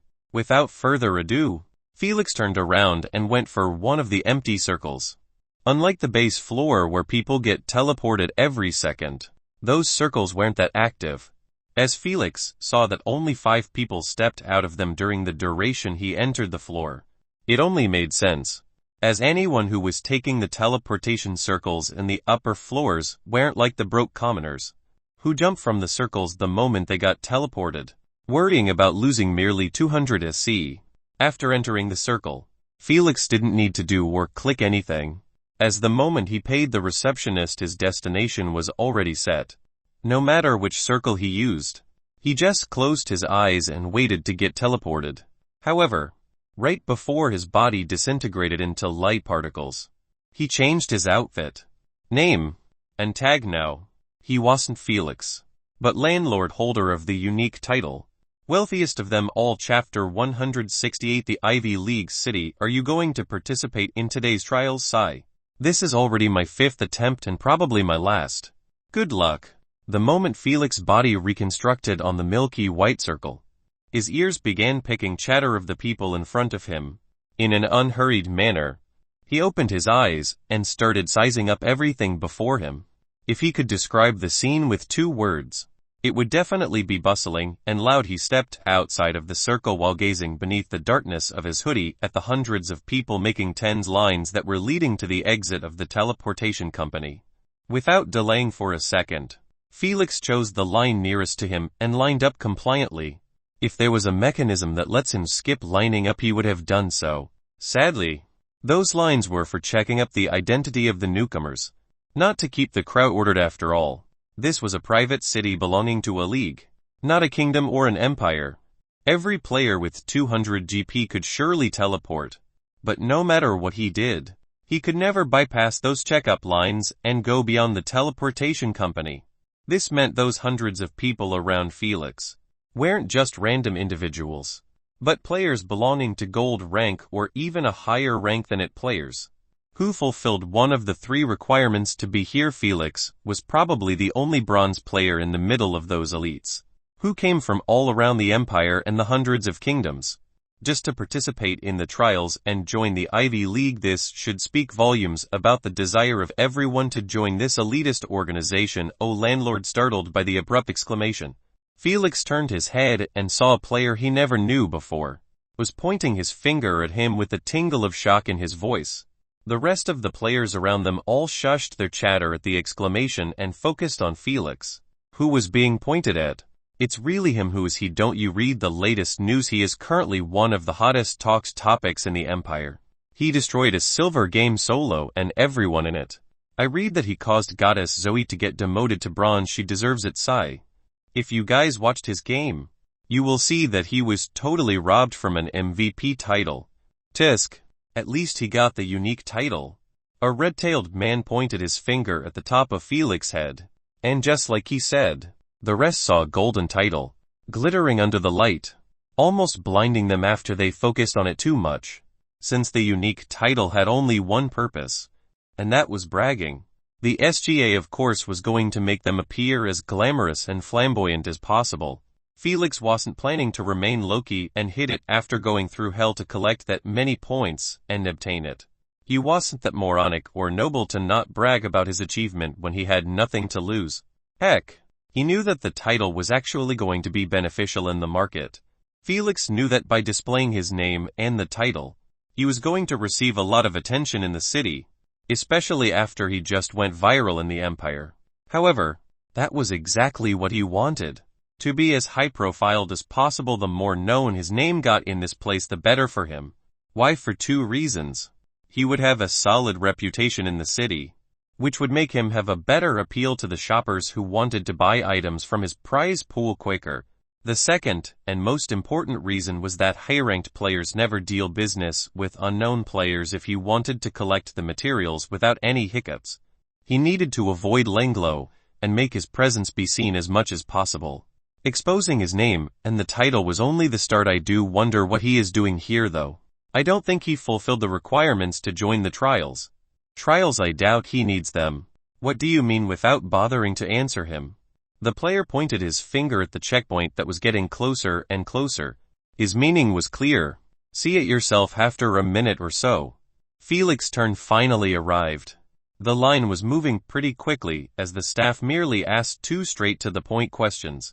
Are you here to join the Ivy League? If so, please tell me which requirement did you fulfill? Yes, I have fulfilled the 3rd requirement. Straightforward as well, Felix answered. Good. Put your AP bracelet in the scanner, please, the staff requested with a dry voice. Felix did as he was told, and waited for a positive response. Tiring after hearing the sound, the staff recited in a swift manner, "Your application has been approved. If you want any further information about the rules, benefits, map of the city and such, please voice your request to the Queen." He pointed at the door behind him and said, "Welcome to the Ivy League. You are now an official part of the organization." Elated by finally hearing those sweet words, Felix nodded his head in appreciation to the staff and walked with hurried steps towards the door, leaving the players behind him, staring at his back with dumbfounded expressions. Their speechlessness was understandable since not one of the players in those lines got approved instantly like Felix, giving them full freedom to move as they wished in the city.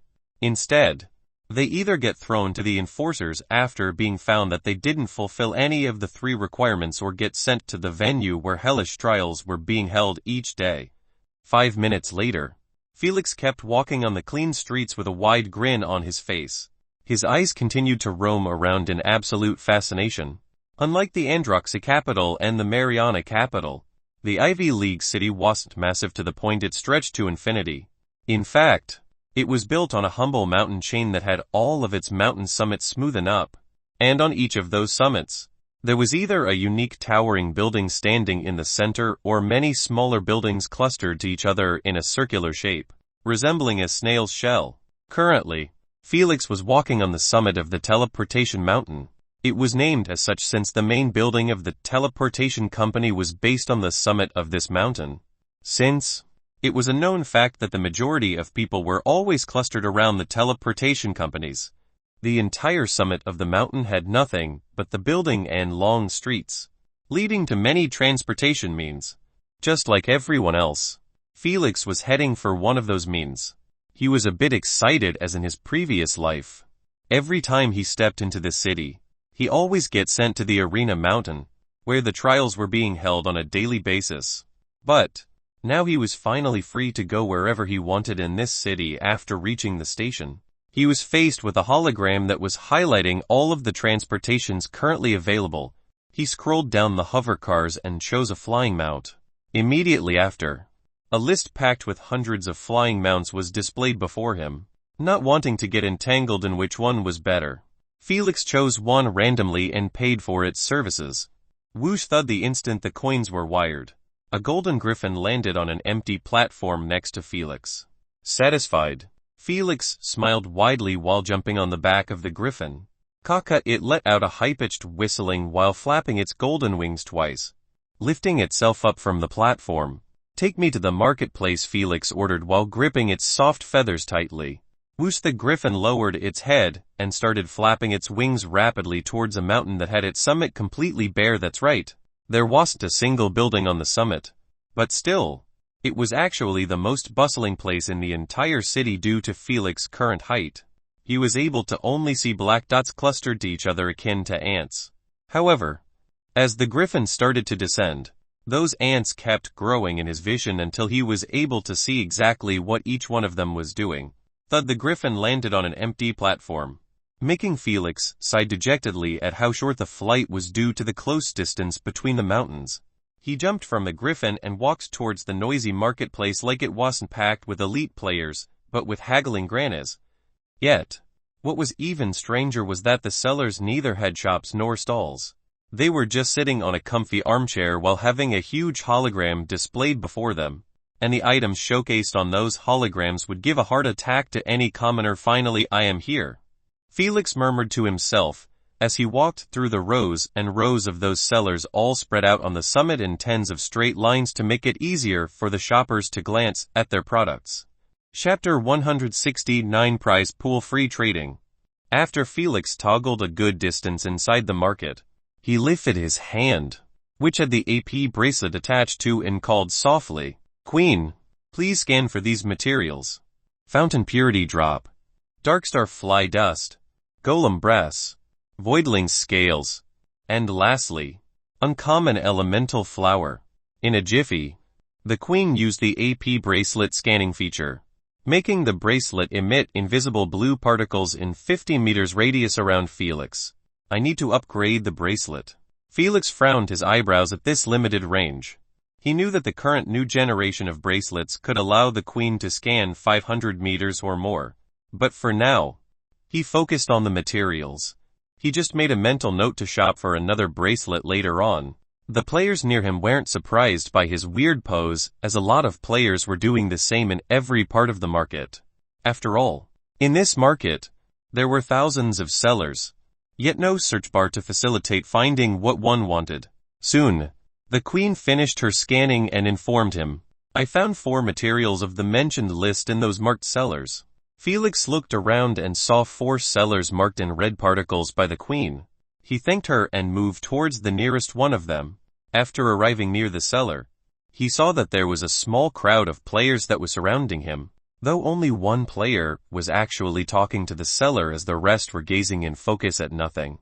Ignoring this sight, Felix aimed his bracelet at the huge hologram before him, and the content of it was copied in his bracelet. After doing so, he went to an empty spot and stood like the others gazing at nothing. Though, that what appeared to the rest, but for Felix. He was browsing items on an invisible holographic list. This list was exactly the same as the prize pool list he had in his games. From the limited 100 items to the limited stock available to trade. The only difference between them was that none of the items were the same except of course the elemental stones. Got you. After scrolling down to the bottom of the list, Felix showed a faint grin at finding the dark starfly dust. Plus, there were still 10 grams available in the stock though. Felix needed only 4 for the potion. He already bought 1 gram from the Beethoven auction with 320 million SC yet now. He was looking at this material that cost just 1000 GP per gram without wasting time. He closed the hologram and went to the seller. Trade or buy? The seller asked him in a straightforward manner. I want to buy 4 grams of the dark starfly dust. Felix answered, as per the league's rules, please wire 4000 GP first and my 5 commission after the purchase. The seller informed Felix as he extended his AP bracelet to him. Without an ounce of hesitation, Felix touched the seller's bracelet, sending him the needed amount. Felix was already familiar with the rules of the league, and he understood that he didn't need to worry about getting scammed or cheated out of his money. Everyone here was a member of the league, and based on rules, cheating another player had only one penalty, which was getting sent to mine elemental stones on mineral planets.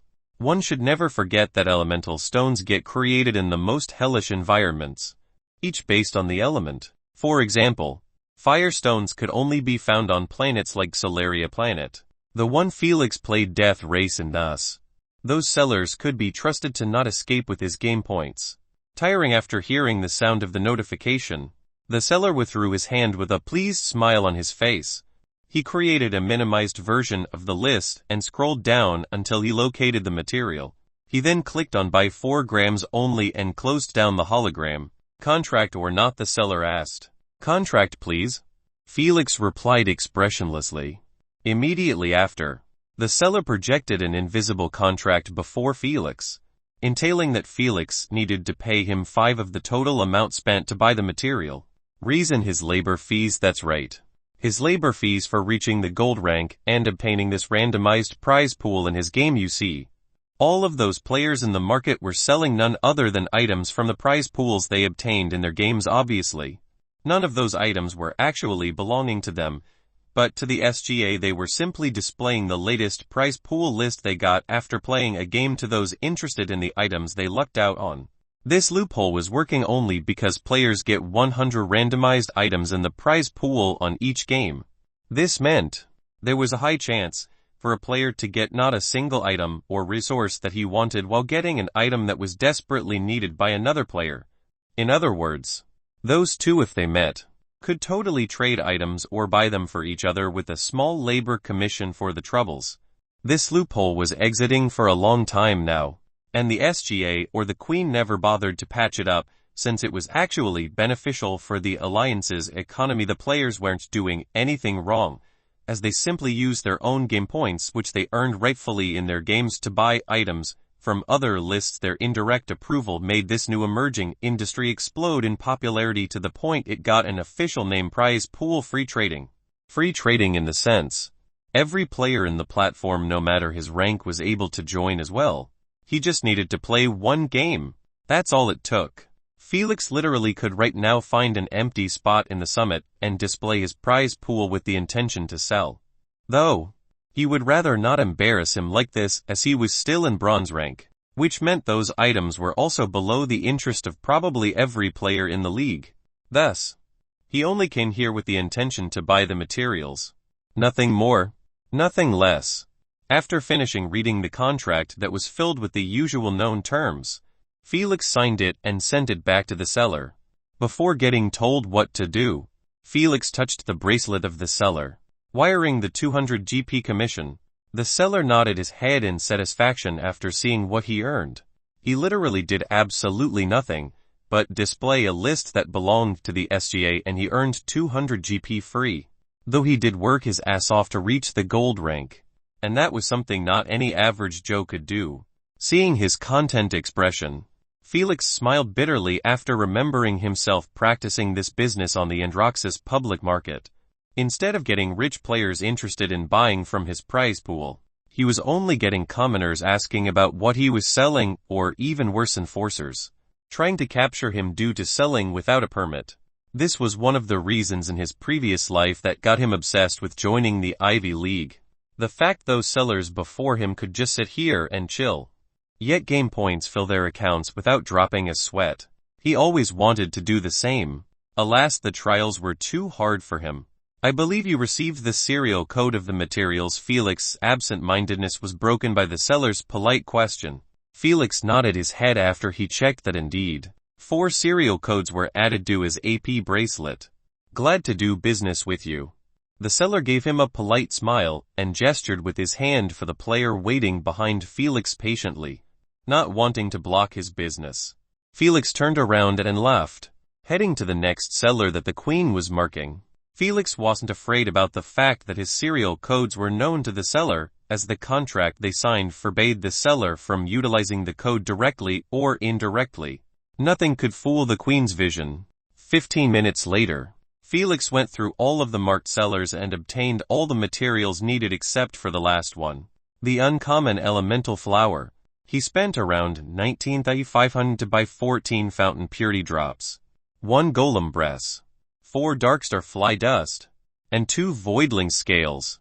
With the Dawn Tree leaf that he bought in the auction before, he currently only needed the uncommon elemental flower, and he could make contact with a witch to concoct the potion for him. If it wasn't for the second game and the massive amount of game points he obtained, he would have taken at least a year or so to gather those materials. Though he was still having difficulty finding the uncommon elemental flower, he continued to scan every once and a while, yet the Queen always gave him negative results.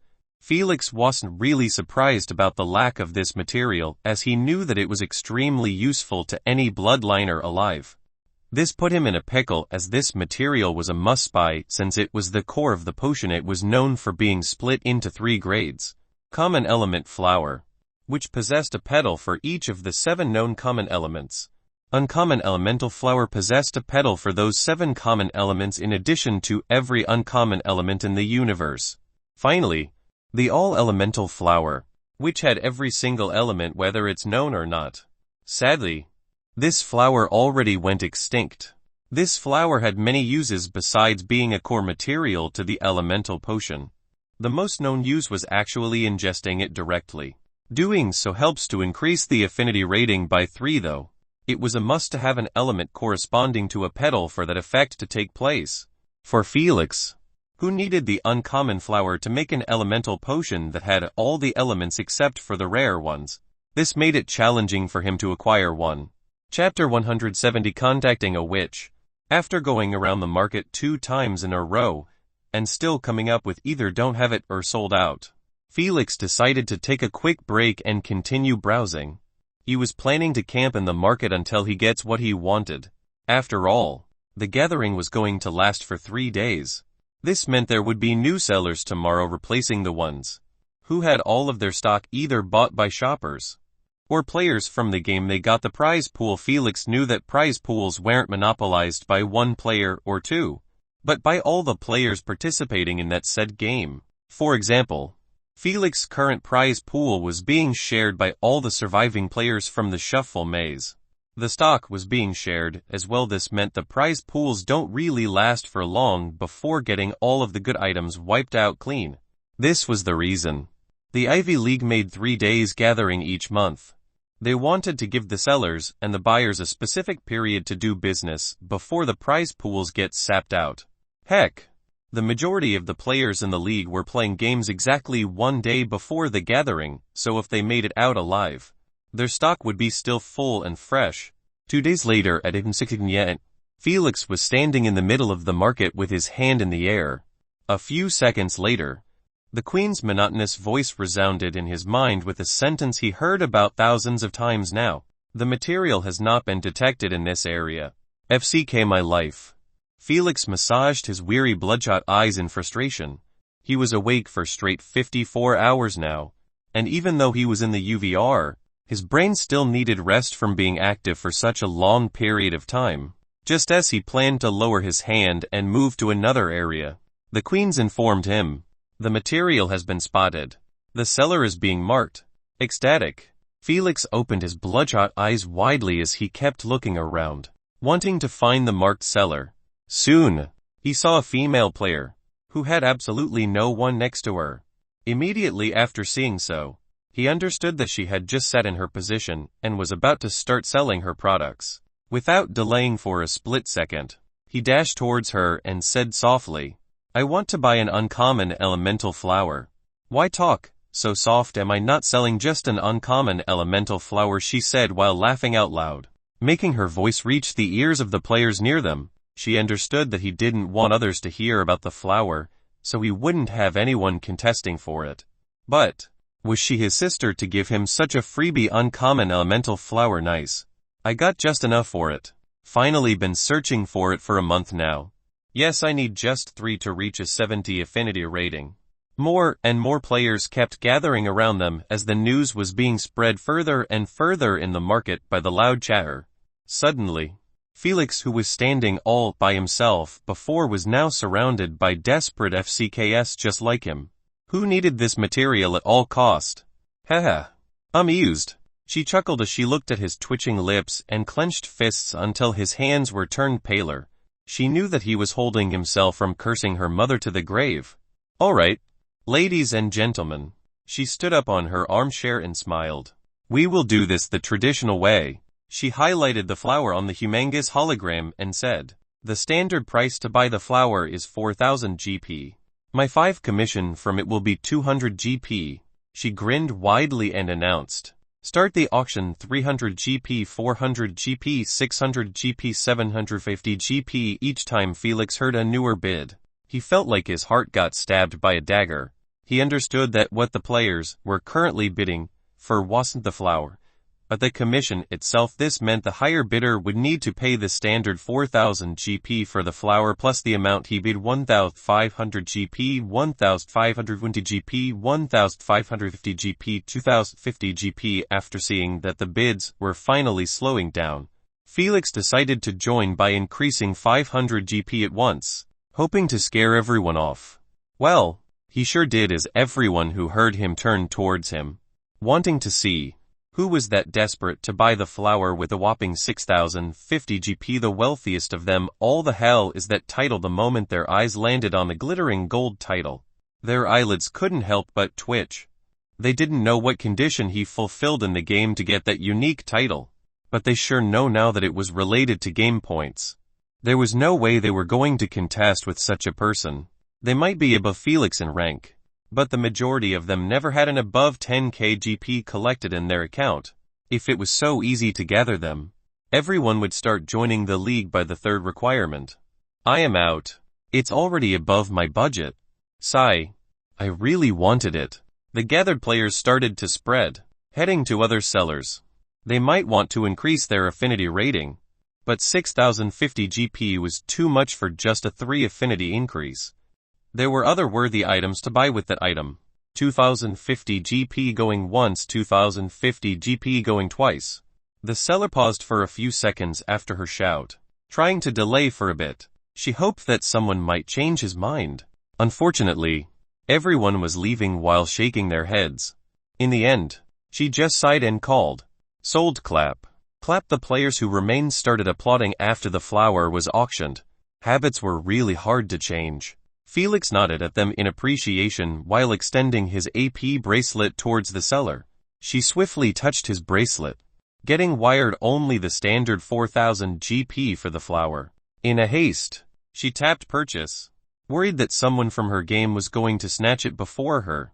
Tiring. Fortunately, the sound of the anticipated notification resounded in the area, making both Felix and the seller sigh in relief at the same time. She smiled charmingly in his direction while he merely gave her a middle finger. Unbothered by his reaction, she laughed and sent him the contract. She didn't even bother to ask him like the first seller. After reading it carefully for a couple of minutes, Felix signed it and wired her the remaining 50 GP. Immediately after getting paid her commission, she sent him the serial code and said, "Glad to do business with you. I wish you die in your next game," leaving behind him the most famous curse between players. Felix turned around and walked away through the crowded market. "You too," she yelled with a merry smile on her face. Nothing was going to affect her happiness of getting a free 2050 GP without losing anything. Sadly, the same couldn't be said about Felix, who just spent almost the entire 26k GP that he had on all of the materials. He was left with merely 2k GP or less. 14 hours later, in Felix Androx's house. "Peep peep, shut it off, Queen," Felix murmured with his eyes closed shut. Too bad. The alarm kept going off, forcing him to open his muddled eyes. The moment his eyes were opened, the Queen turned off the alarm. Felix looked at his AP bracelet and saw that he actually slept for 14 hours straight the moment he secured all the materials in the Ivy market. He teleported to the Androx capital and went to get some rest in his house. He was too tired to contact a witch and enter a business deal with her. After 5 minutes, he was sitting at the living room table, which was filled with food. He picked an apple and took a bite while having a hologram in front of him that was displaying a list of names with data at the side. Name W1. Ikram Potions, Elemental Potion. Advanced Rejuvenation Potion. Tonic of Hatred. Filter of Love, Total Success Rate 39. Name W2. Mina Potions, Brew of Weakness. Potion of Shielding. Elemental Potion. Flask of Reversed Growth, Total Success Rate 41. Name W3. Hala Potions, Potion of Fortitude. Tonic of Fury. Elemental Potion. Vial of Perception, Total Success Rate 49. The moment Felix spotted a 49 success rate, he swiftly stopped scrolling the list of the witches who could concoct the elemental potion and clicked on the name W3. Hala. Immediately after, a side hologram emerged in his right, displaying a detailed profile interface of the witch. Name Hala. Witch rank 3 success rates, Elemental Potion 49. Potion of Fortitude 51. Tonic of Fury 49. Current queue number 359. Reviews 4511. Totally ignoring the rest of the details down the profile interface, Felix focused on the success rate of the elemental potion as well as the queue line. "Not a bad rate, honestly," he said, pleased. Even though the witch success rate wasn't above 50, Felix knew that for such a problematic potion to concoct, that rate was extremely good, specifically for merely a rank 3 witch. Though, he wasn't pleased by the long queue line, which entailed that 359 orders were placed before him. Still, he knew that it was better than contacting a witch with a smaller queue line, but tragic success rate. He would rather wait months before his potion's turn than risk losing all his materials and the exorbitant concoction fees after the potion concoction fails. Without further ado, he clicked her displayed phone number and waited for a couple of seconds before his call got connected. "Good evening. This is Witch Hala's assistant. How can I help you?" A mellow, enthusiastic female voice resonated in the room. Chapter 171. Hitting the motherlode. Not surprised with getting received by an assistant, Felix answered, "Hello. I want to place an order." "With pleasure, sir. May I know which potion you want to concoct?" she asked. "Elemental potion." "Good. I assume that you have collected all the necessary materials." "Correct," she asked. "Indeed." "Excellent. I believe that you have seen your position in the queue is going to be 360. This meant it's going to be a while until Madame Hala addresses your order. She asked. Are you alright with those arrangements? May I ask when exactly is it going to be my turn? Instead of answering, Felix asked her. Based on Madame Hala's concoction speed, it will take around 2 months or so before she focuses on your potion, she replied. 2 months right before the world representative battle. He pondered for a second before telling her. Alright. That works for me. May I know how much it will cost me? It depends on the grade of your elemental flower. If you are planning on using the common grade, the fees are 200 million. On the other hand, the fees for the uncommon are 350 million. SSSSS. Felix drew a deep breath through his nose, trying his best to not curse. He knew that the price was going to be exorbitant, but still, he didn't think it would reach 350 million. She swiftly clarified after hearing his silence. Concocting with uncommon elemental flower is going to be harder by 5 times than using a common elemental flower. Thus an extra fee is needed, she added. Plus, Madame Hala's success rate is quite high when compared to her sister witches. Hence, the price is completely justified. Though Felix understood what she meant, he was still pained by the amount. Can I have a discount since this is my first purchase? He asked with a hopeful tone. Sorry. Sigh. Whatever. Please email me the contract. Dispirited, he said while rubbing his eyelids. I'm happy that you chose Madame Hala's services.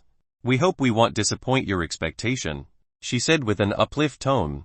He might feel downcast, but the assistant was sure glad about securing another order. Goodbye, Felix said, hanging up. The moment he received the contract, there was no need to continue talking to her. He soon opened his email inbox and found that the email was buried between 3 new emails. It seems like agencies, clans, and such were still not getting the memo that he had no interest in contacting any one of them. After opening the email, he read it slowly with his eyes while marking things that he needed later, like the address of the witch.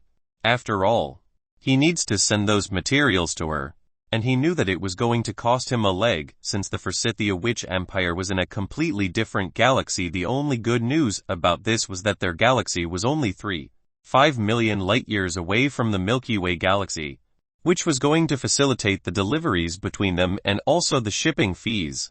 After a while, he wrote down his own address as well on the contract and signed it. He then sent it back to the assistant.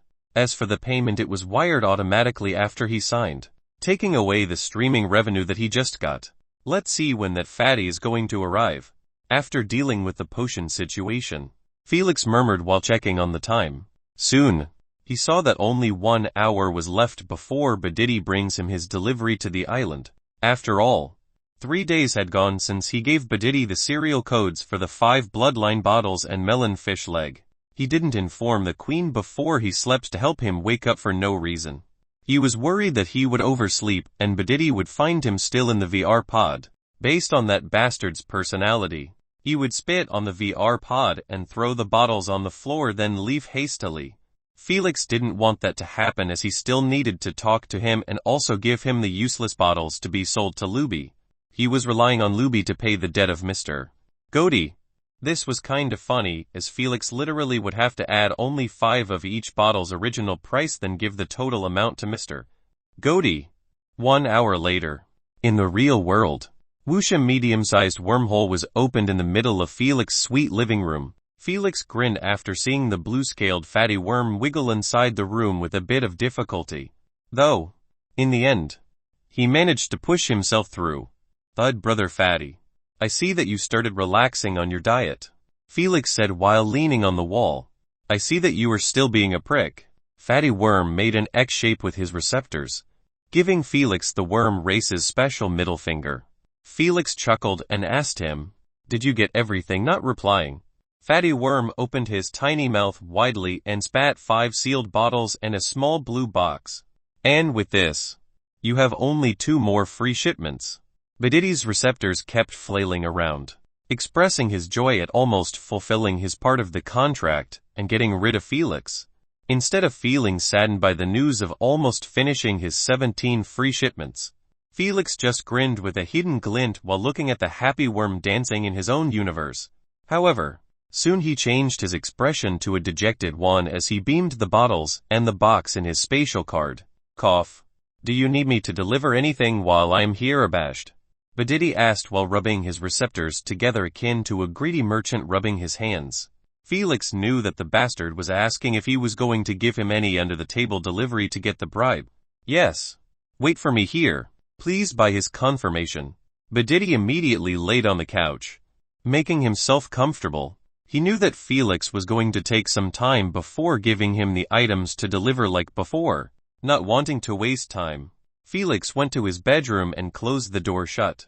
Hasn't time to work, Felix said while removing his clothes, preparing to separate the essence of the Jair monk and her beast in a new bottle while giving the original bottles to Fatty Worm. Let's get it over with.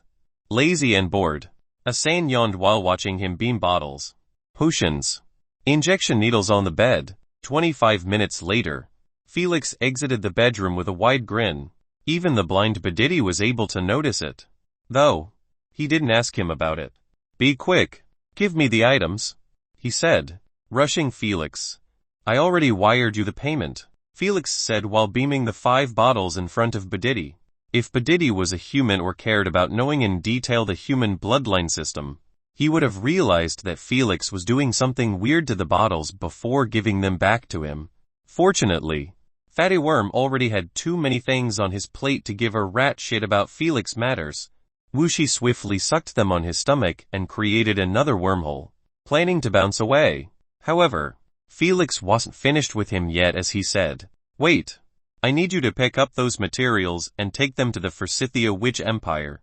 Felix tapped on his bracelet and a hologram with those materials' serial codes were displayed in the room. Bedidi requested from the queen to read those serial codes for him. Soon, he nodded his head then shook it. I can collect those materials from the Empire and bring them here or wherever you want me to. However, I can't make cross-galaxies deliveries. That's not my job, and my space element manipulation isn't even that good to create wormholes across galaxies. I see, Felix sighed and said. Then deliver them to the Galactical Cargo Company.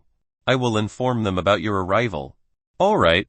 Bedidi turned around and entered the wormhole. Seeing that he was struggling a bit, Felix gave him a push. Unsurprisingly, with Felix's current strength it was more than enough. Whoosh! After seeing that the wormhole was closed, Felix contacted the GCC and informed them about his incoming shipment. It didn't take even a minute before they concluded the deal. Felix wasn't worried that the human company with their cargo spaceships would take millions of years to reach the Witch Empire by traveling at the speed of light. He knew that the cargo spaceships were going to take about a week tops to reach the Witch Empire by traveling through the wormhole expressway that was connecting the two empires. Those wormholes were of course created and owned by the space worm race. Between every kingdom, empire, or galaxy there was a wormhole expressway connecting them together akin to a highway between cities or bridges between islands. Everyone could use those wormholes as long as they have a permit given by the space worm race, and also paid the fees needed to travel. If the metal race was the technological backbone of the universe, then the space worm race was the transportation overlord of the universe. Ha. After seeing that he was finally all alone, the overwhelming joy that he was trying his best to hold exploded all at once, as he let out a loud hearty laugh. Startled by Felix's sudden outburst, James raised an eyebrow for a second before lowering it down as nothing happened. Gee, as all you found was 25 essence. No need to burst my ears with your annoying laugh. Asna closed her ears in irritation. That's right, Felix hit the motherlode as he found a whopping 25 Jair Mungander essence from those 5 epic bottles. Well, actually, he only found the essence in 4 bottles. As for the last one, it turned null. Regardless, 25 was more than enough to brighten Felix's entire next week.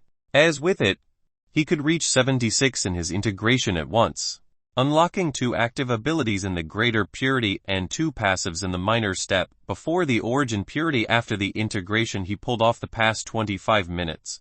He was left with 20 after adding 5 to the 51 that he already had. If he wasn't worried about having Bedidi listen to his screams, he would have integrated with 9 at once due to his cheerfulness. Chapter 172. 2 weeks later. 14 days later.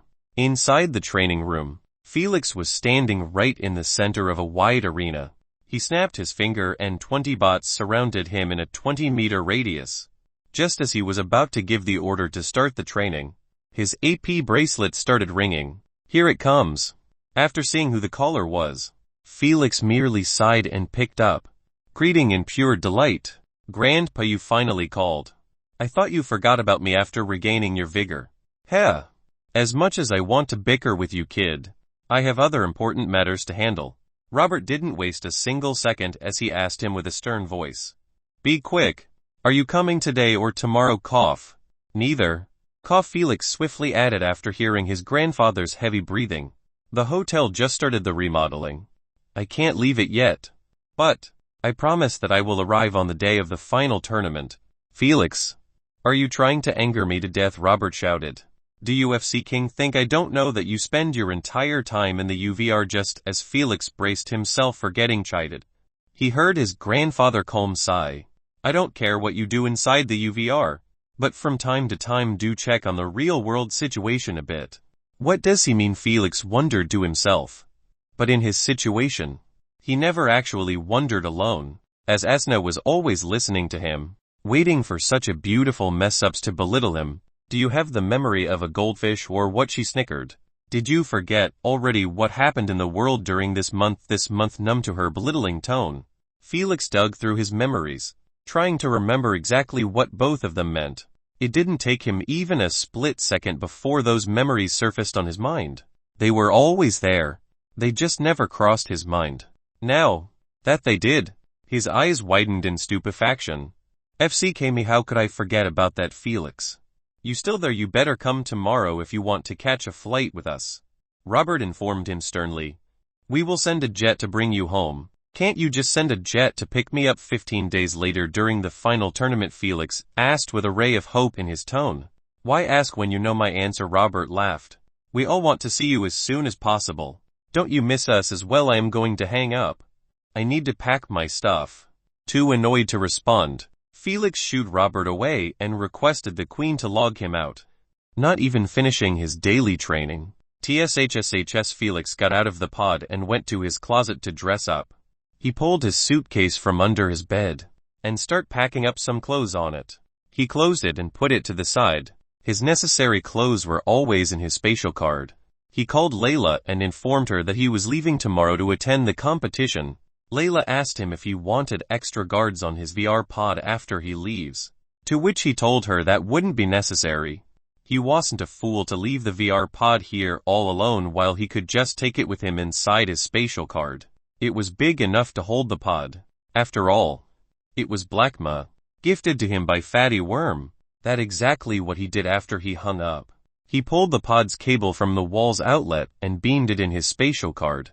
After seeing that he didn't leave anything important in the room, he sat on his bed and requested the Queen to show him the most popular live stream news in the US.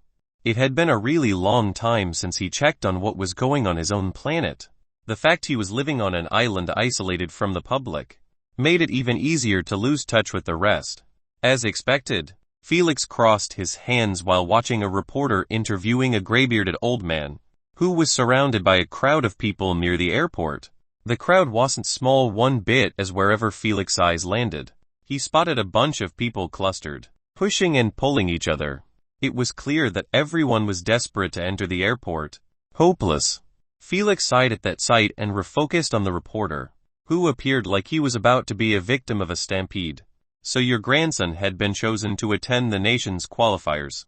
The reporter pushed the mic near the old man's face while asking, "How do you feel about his chances in qualifying to the final tournament?" "Haha, you jest. My little boy has already reached lesser purity and got an ability, an active ability." The old man took the mic from the reporter's hands and said in a vigorous manner, "You should have seen it. He was waving a whip made of flames, turning anything in his path into ash. How could he not qualify?" The old man turned his head behind him and shouted to the people standing behind him, "Am I right?" "Yes, Dad.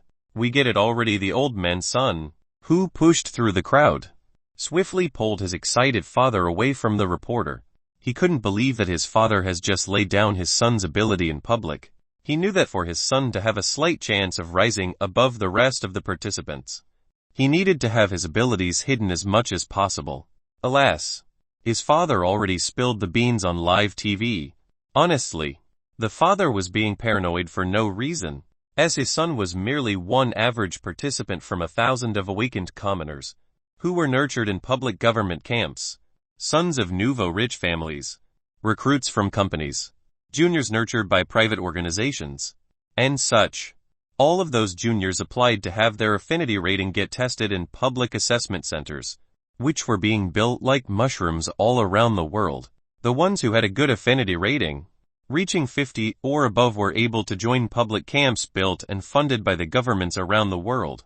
Those camps were free and also followed the same structure as Felix's family training camp, though the competition inside them was beyond vicious, as rare rank bloodlines were limited to only a few juniors per camp. Luckily for Felix, he wasn't born a commoner on Earth.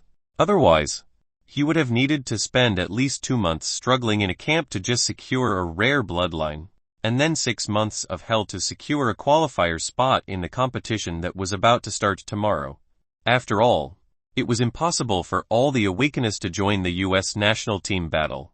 The U.S. is a big country with 50 states, and each state had its own public camp, which was packed with juniors attempting to awaken. Thus, the national team battle was split into 3 stages to not get messy by the large influx of participants. Stage 1 happened in the public camps, in which tournaments raged in them to decide who would join the qualifiers. Stage 2 was obviously the qualifiers competition that was going to start tomorrow in Florida.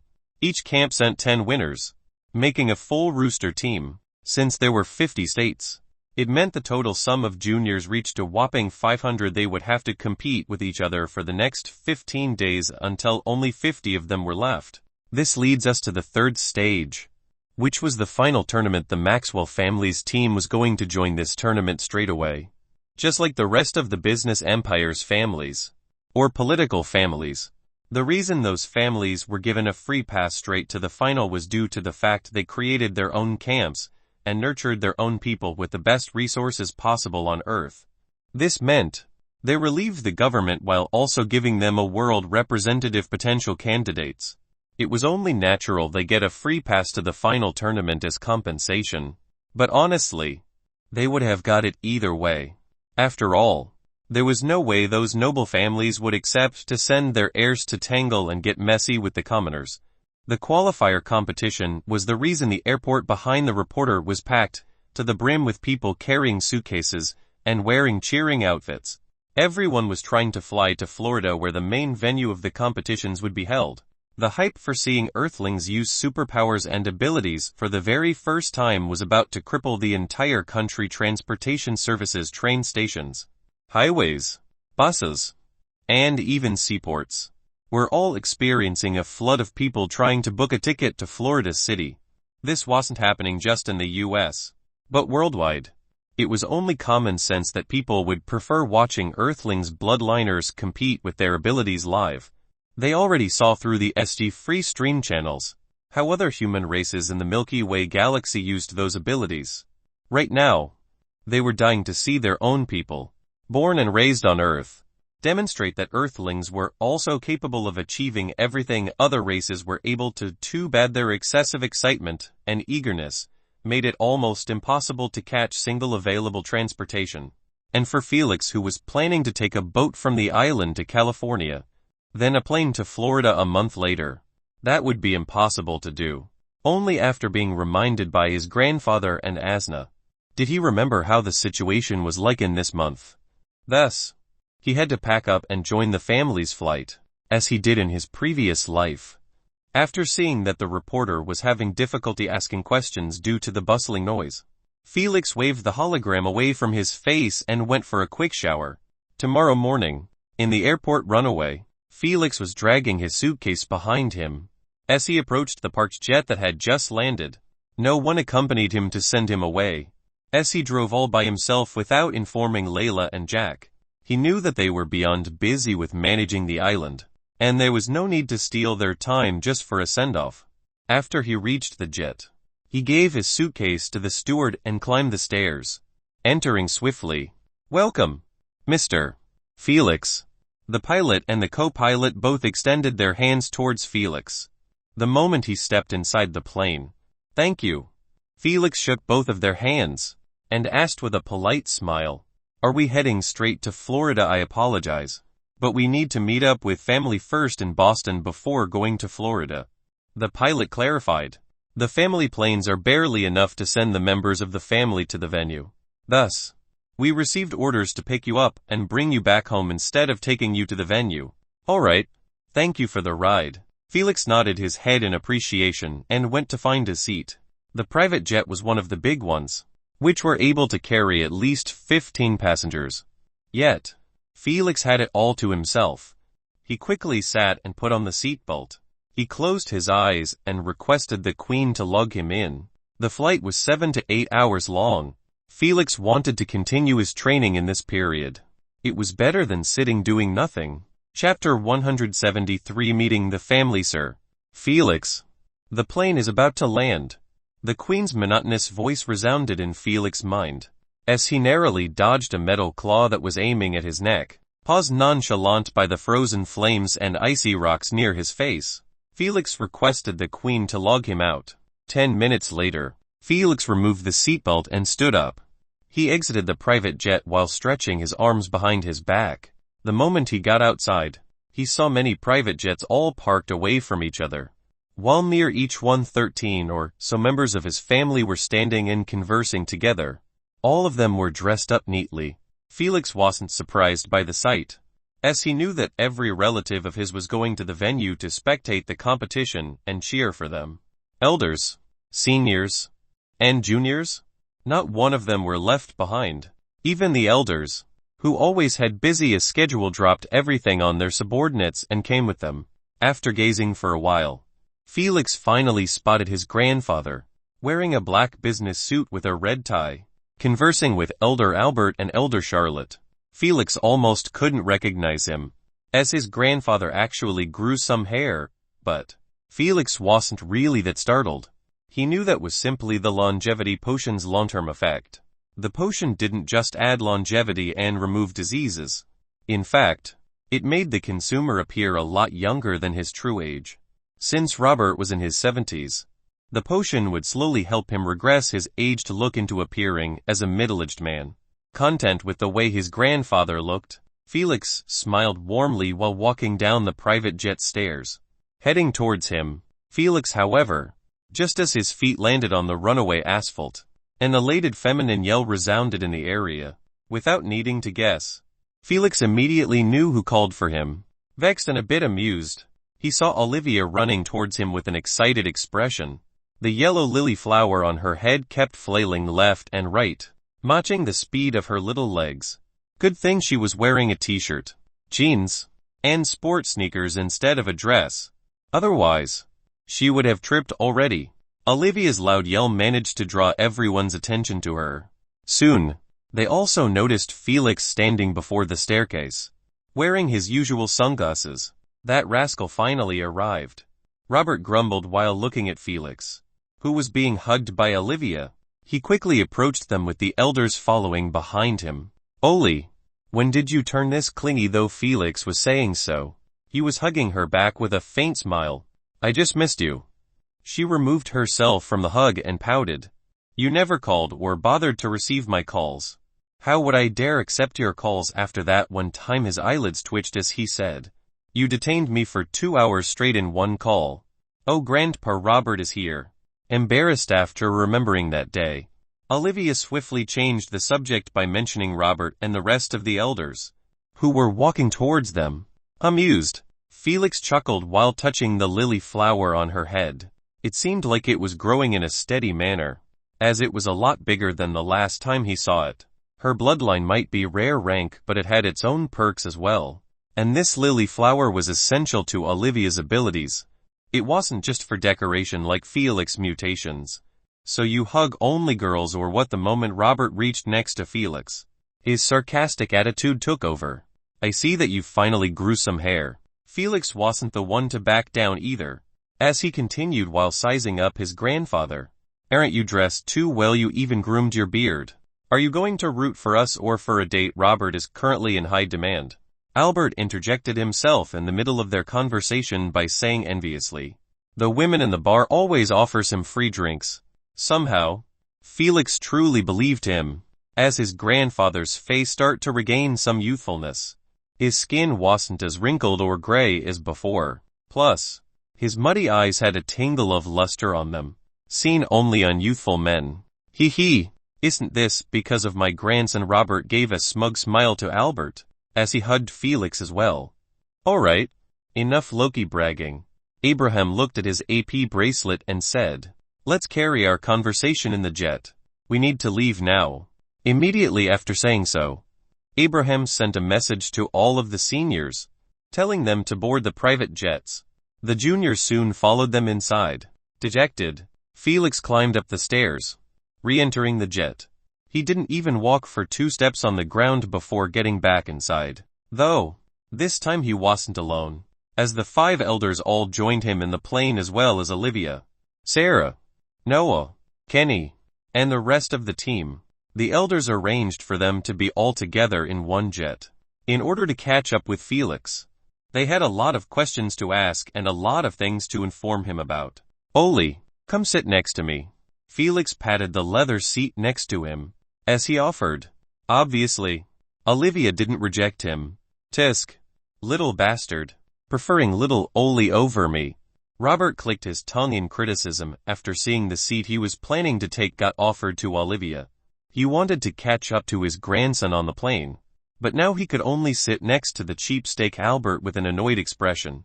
After a while, the jet took flight, heading speedingly towards Florida. The moment the seat belt sign turned off, the elders stood from their seats and surrounded Felix, akin to debt collectors seeking their payment. All of them had their hands crossed above their chest as they kept watching him, teasing Olivia's lily flower.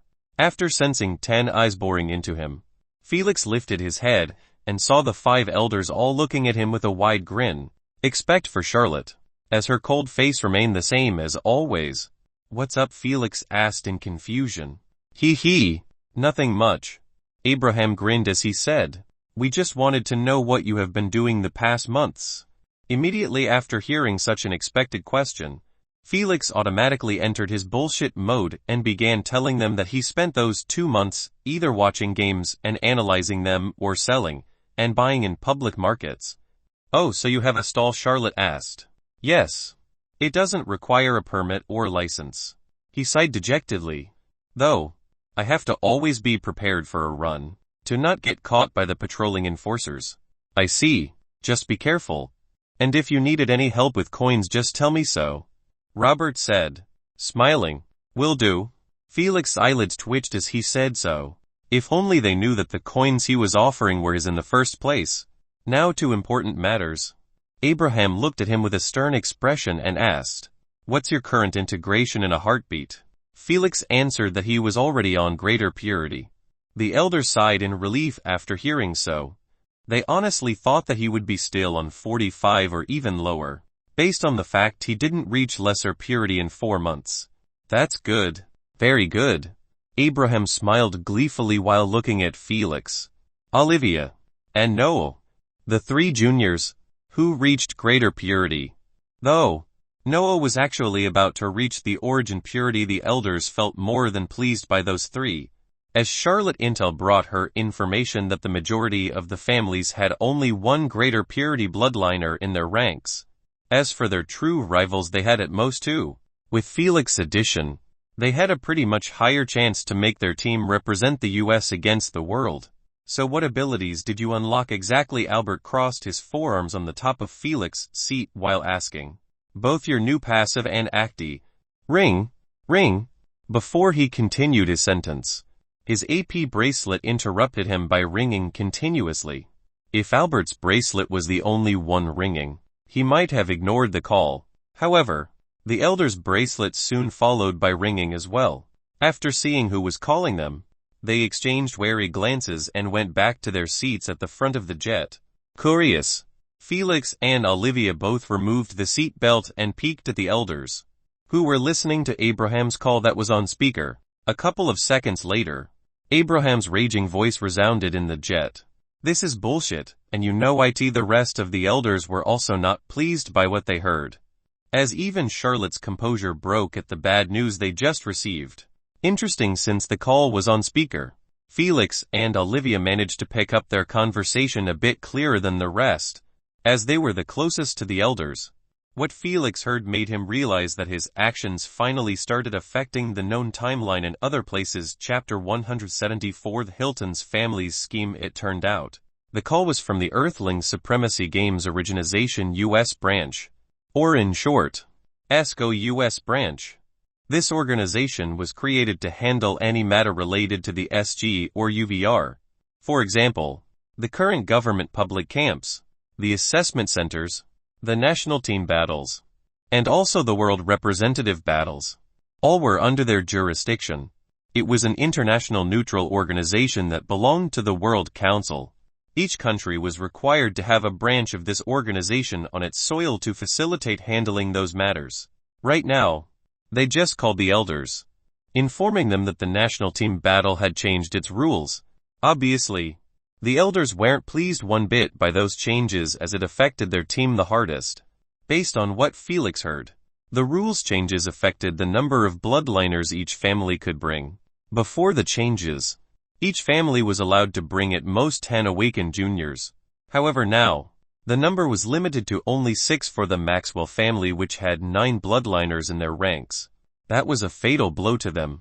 The fact they needed to remove 3 juniors from their team while their rivals only needed to remove 1 or none at all made the elders feel cheated and most of all livid.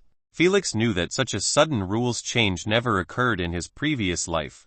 The families all have 4 to 7 bloodliners max, and for the Maxwell family, it had only 5 juniors awakened, Felix included. But after he changed the awakening practice method, the number reached 9. This changed the timeline into a different course. Only now did Felix finally see the result of his interference in the fabric of time. Though he didn't know if the timeline was trying to fix itself by removing the added 3 juniors or this was merely a result of a scheme by someone, he understood that the ESCO US branch would not make such a drastic change right before the qualifiers were about to start. Someone or a group must have forced their hands one way or another. Felix wasn't the only one with such thoughts, as Charlotte immediately contacted her intel team, giving them a mission to investigate this hidden attack on their family, while the rest of the elders were still raging and making their displeasure heard in the ears of the caller. The juniors on the plane already knew what was happening from what the elders were saying out loud, and they didn't like it one bit, especially the weakest bunch in the team.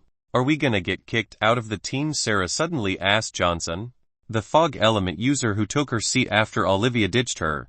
"I doubt they will kick you."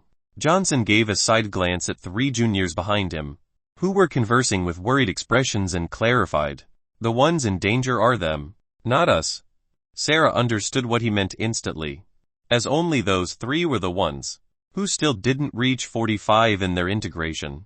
As for both of them, they were going to reach the greater purity in 2 integrations or 3. "If we found that your branch had any dealing with other families, we will take this to your organization headquarters," Abraham shouted. "You better prepare yourselves." Clucky hung up the moment he laid down his threat, though it was more like throwing a fit than fulfilling what he just said. Abraham knew that currently, the ESCO US branch was one of the most authoritative organizations in the States, and there was no way his family's power could deal with them. Plus, they already had enough enemies and rivals waiting for a chance to pounce on their assets. There was no need to add that behemoth into the ranks of their enemies. However, finding out who had enough authority to force such an entity into changing the competition's rules was a must. 10 minutes later, Charlotte's bracelet ringed, interrupting the elders' discussion. Charlotte immediately picked up the call after seeing that it was from one of her subordinates. This time, she didn't put the call on speaker, as she listened privately to her subordinate task report with a solemn expression. The elders kept waiting in silence for her to end her conversation before asking about the results. Thankfully, Charlotte hanged up in a minute or so. Before needing them to ask, she looked at them with a serious expression and said only one name. "Hilton's. It truly was them," Albert said, sighing. Unexpectedly, The elders neither had looks of surprise nor shock about the name of the progenitor. Honestly, they were more surprised and interested in knowing about the method used by the Hilton family to pull that off. They knew way too much about the Hilton family to realize that it was impossible for them to solely force the organization into changing the rules. As they say, the one who knows you the best isn't your friend but your rival. And the Hilton family was one of the oldest rivals for the Maxwell family. Their rivalry was totally understandable, as their main business was both related to hotels and real estate. Both of them had hundreds of hotels spread in 120 countries or more. Since their hotels were ranging from 4 stars to 6 stars, it meant they were always being compared by their guests. This led those families to always try to outdo or hinder each other. They were equal in authority, business ventures, reputation, and more. This meant there was no way that the Hilton family had enough authority to force a neutral organization, since the Maxwell family couldn't do so. Charlotte didn't keep the elders guessing on the method used, as she continued informing them about her intel report. After hearing her out, the elders realized that their massive team didn't touch only the Hilton's nerves, but actually all of the families in the competition. All of them wrote a complaint letter to the organization, demanding that 10 bloodliners per family was too many, and that was going to raise displeasure within the commoners, who needed to compete for 15 days just to secure 5th spots. The bastards didn't mention the Maxwell family at all, as the letter was simply using public outrage and unfair competition as their ammo to change the rules. The organization received 9 letters from 9 families, leaving only the Maxwells. After reading them, the organization complied with the wishes of the majority, not because they were forced or moved to tears by their goodwill, but simply because this was what they wanted in the first place, to reduce the number given to the families in order to let the commoners get more spots in the final competition. After all, the majority of the commoners actually had a better affinity rating than some families' juniors, as just to enter the public camp, having a 50 affinity rating was a must. The families just fulfilled the organization's wish without offending the masses. Sadly, for the Maxwells, they were the only ones affected heavily by this change of rules. All of this was proposed and led by the Hilton family. They kept their scheme sealed shut until the day the elders left their posts at the same time, blindsiding them like this. Charlotte told them that the letters were sent to the organization the moment they reached the airport, making them receive the news from the organization instead of their subordinates. Though they knew that even if they had knowledge of their scheme way earlier, they still wouldn't be able to stop it. 1 voice against 9 voices. Plus the organization wanted this to happen. Thus there was no hope to avoid kicking 3 juniors from the team. Sigh. How are we supposed to kick those children from the team after we made them bleed for this competition? Robert leaned closer as he spoke, trying to minimize his voice from reaching the ears of the juniors. The elders soon did the same and started whispering between each other, trying to discuss their next move. Annoyed by their attempt to stop him from eavesdropping, Felix clicked his tongue and reseated himself. Olivia stopped peeking as well and put the seat belt back on with a worried expression. She didn't want any of her cousins to be left behind. But after hearing what Charlotte said, she understood that nothing much could be done to avoid that. Who do you think are going to get kicked? She whispered her question in Felix's ears. Probably those 3 losers at the back, Felix said casually, not mincing his harsh words one bit. Everyone in the jet heard him loud and clear. As no one was speaking, SHHH panicked. Olivia hastily put her hands on Felix's mouth, closing it shut from saying any more. She started to regret asking this thug, who never gave a crap about his distant relatives. Alas, it was too late, as those 3 cousins all gave them an unpleasant glare. Olivia almost teared up after seeing them glaring at her like that. It was the first time someone treated her like that. Indifferent by their reaction, Felix removed Olivia's hands from his mouth and said, "Don't mind those losers. Tell me, which integration percentage are you on?" "I am on 70, she answered, still sulking. "How about Noah and Kenny?" he asked. "The last time I heard, Noah was on 85.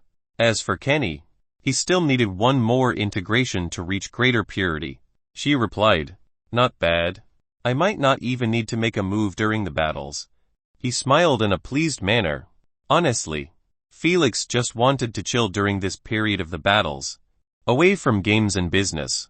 Thus, the stronger his team was, the more chances he would have to laze around. Chapter 175. 2 days before the final competition, I want everyone's attention to me. Felix's thought process was stopped by Abraham's loud request. He refocused on the elders, who were gazing at them with a solemn look. I believe you heard enough to understand your situation. Abraham's eyes landed on those 3 juniors at the back as he continued speaking. So, there is no need to sugarcoat it. Thomas, Ryan, Lise, you are out of the team. Before those 3 could even react to the news, Robert added, however, you could participate in the qualifiers with the rest and make it back to the team. He smiled. We believe in you. That's right. Olivia pumped a fist in the air and encouraged. We will be there watching all of your battles and rooting for you. Sarah, Johnson, and Kenny also said some encouraging words, trying to uplift the spirit of those 3. Only Felix and Noah said nothing. One was an asshole, and the other was a healthy mute. Now, as you have heard, the Hilton bastards were the ones messing with us. Albert stepped forward with a nasty expression and said, I want you to FC King destroy their juniors when you meet them in the arena. If you want to break their legs, go for it. If you want to disfigure their faces, go for it. Charlotte made a cutthroat gesture and said coldly, you don't have to care about the consequences. Just be as brutal as possible against them. But, don't kill them. No one messes up with the Maxwells and leave in one piece. Carter turned around as he said one last time. Show them that even if they took 3 members of our team, we will still reign supreme in the battles. Understood? Yes. Elders disinterested. Felix mouthed his response while yawning. 2 hours later, the jets landed at a privately owned small airport. The elders got out first and went straight to group with the rest of the seniors, informing them face to face about the content of the call they received from the organization. Obviously, the parents of those 3 juniors weren't pleased with all the elders' decision to remove their children instead of others, though Abraham simply asked them if their children could beat anyone in the team except for Olivia. They will replace the loser. After hearing so, they never mentioned the matter anymore. They knew that their children never won a single fight against those 4 during the previous months. There was no need to embarrass themselves any further. All right, let's go to the hotel. Abraham was the first to enter one of the black cars, which were waiting to pick them up to Florida City. The rest soon did the same, filling up all the cars. After checking that no one was left behind, Abraham gave the order to move. The hotel was a bit far since it was built in the center of the city. Of course, the hotel belonged to the family. Heck, all of it was reserved for their residents, while the commoners were having difficulty finding a place to sleep in this crowded city due to the competition. The Maxwell family reserved an entire 4-star hotel for only 70 members or so. Money might not buy you happiness, but it sure wouldn't let you starve or struggle to find a roof over your head. Days went by quickly as the qualifiers competition already reached its last day. Although Felix never went to the stadium to spectate the battles, he watched from time to time its live stream. As he expected, nothing much changed from what he saw in his previous life. The venue that hosted the competition was a newly built stadium that had an extremely wide arena made with tough stones, able to resist the majority of abilities under the first stage of replacement. Those kinds of stadiums were built all around the US in just a year, just like the assessment centers and the public camps. They were built to give the bloodliners without an AP bracelet a venue to compete and train with their peers. After all, they couldn't remain in the public camps forever. New commoners still needed to be trained as well.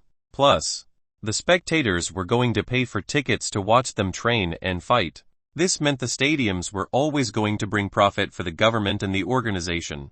When compared to other SG stadiums in the rest of the states, this one was the biggest of them all. This was the reason it was chosen to host the national team battles. The ESCO US branch knew that people would flood to watch those fights live. Thus they had to choose the biggest one to ease some of their burdens. Thankfully, the qualifiers stretched for 15 days straight, making the people who came to watch get at least a slight chance to attend the stadium one time. On the other hand, The participants in the qualifiers were made from 50 public camps, each belonging to a state. Each camp sent 10 bloodliners, making a perfect team that represented their state. If this was all to it, the 3 juniors from the Maxwell family wouldn't have a chance to join the qualifiers. Fortunately, there were some participants from nouveau-rich families, companies' recruits, and such. Those bloodliners were acting more like an ad for the companies, wearing outfits with their logos and brand. Sadly, the 3 juniors had to join those random bloodliners and create a teammate of 10 to be able to participate. This added at least 10 teams made of those ragtag bloodliners, pushing the total number of teams to 60. There were 2 reasons why the organization made the competition team-based instead of individuals. First, the planetary supremacy games were being played by teams made out of 10 members or above. This meant those competitions needed to be team-based as well, to evaluate the bloodliners' teamwork. The second reason, and also the most important, there was absolutely no way to have individuals battles with such a huge number of participants. They couldn't just throw them all in the arena and tell them to fight it out in free-for-all, or simply make them compete in 1 vs. 1. The time, the resources, and the manpower needed to pull that off was already being used fully for the world battles preparation. Hence, it was much better to split the bloodliners into teams. As for the format used during those past 14 days, it was a tournament-based team vs team battles. Since the number of teams was quite hefty, there were 5 tournaments played out one by one, and each tournament winner secures a spot in the final competition that was going to start 2 days from now. Obviously, the team which had the 3 juniors were one of the first ones to get eliminated. Their teamwork was absolutely garbage when compared to other teams coming from the public camps. Those bloodliners had enough time to get familiar with each other's bloodline abilities. Meanwhile, the ragtag teams were running around like headless chickens, scared shitless about getting killed by a stray ability. One should never forget that the competition was being held in real life, which meant abilities could actually take lives if one wasn't careful in using them or defending against them. There was absolutely no protection from being harmed by the abilities. The organization only made a rule that intentionally trying to kill a bloodliner would result in heavy punishment. They weren't worried about crippling others or getting heavily wounded, since they had healing potions and substances ready to be used. Although they said so and emphasized the punishment, some bloodliners still died. It was impossible to avoid having deaths when dealing with 600 bloodliners all fighting using deadly abilities. Those deaths turned off some of the spectators' hype to continue watching the battles live. They knew that it was going to be gory, bloody, and even might end up in having deaths. But still, knowing was one thing, and seeing with their own eyes was another. Those types of people were rare though, as the majority were already used to seeing players die in the SG for the past year. They saw it happen many times. They became numb to the notion of death in battles.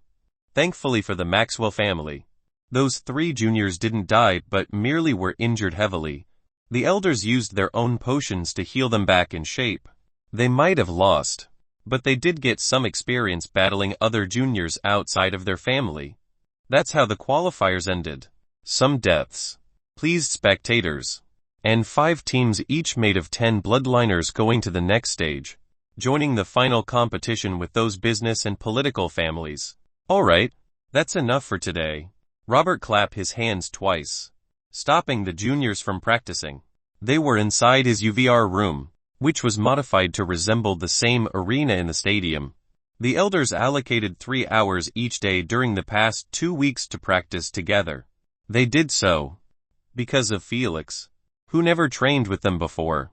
It was only natural to see his abilities and also let him see theirs in order to build a better synergy. Get some rest. Tomorrow we are heading to the stadium, Robert informed them with a stern tone. The juniors nodded their heads in understanding and logged out one by one, exiting Robert's UVR room. After opening up his eyes, Felix immediately left the hotel hall, where they always grouped up, and went to the elevator. Noah followed after him as well. A few seconds later, the elevator door closed, leaving them both alone in it.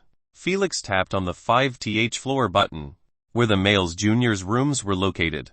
"Can you lead the team in the first battles?" Felix suddenly requested. Noah looked at him dead in the eyes and shook his head firmly. Felix sighed and didn't mention it anymore. He already requested him 3 times to take the captain title away from him, but Noah was hellbent on rejecting him. Noah left the moment the elevator door opened up. Based on the fast movement of his legs, it was clear that he was running away from Felix. He got harassed multiple times by him to get the captainship. He got even bribed with potions still. He refused. If it was an order from the elders he wouldn't say no.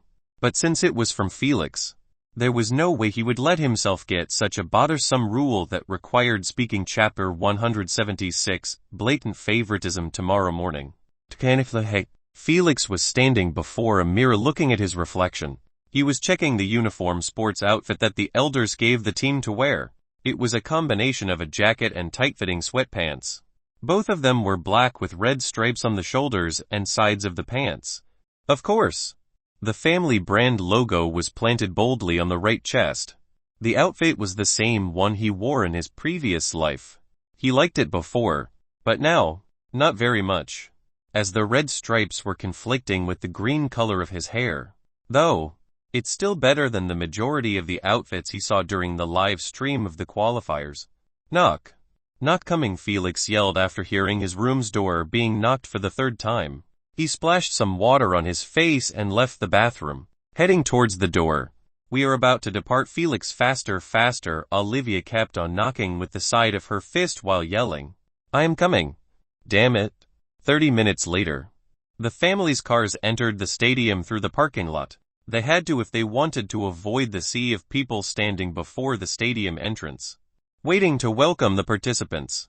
After parking successfully, a staff member came to guide them personally into the arena, where the rest of the participants were gathering. The elders were walking in the front, followed by the grumpy Felix, who didn't manage to latch the captain title to anyone, and the rest of the team, making a proper line. All of them were wearing the same outfit, except for the elders, as they wore business suits. Today was assigned for the gathering of the participants, explaining the rules of the competition, and most importantly meeting with VVIP individuals. Thus, the elders had to be at their best look. Whoa! Holy! The moment the juniors entered the field, Olivia and Sarah couldn't help but exclaim in astonishment. They were not awed by the humongous circular white arena, which covered approximately an area of 4,100 square meters. They already saw it before when they attended to cheer for their cousins.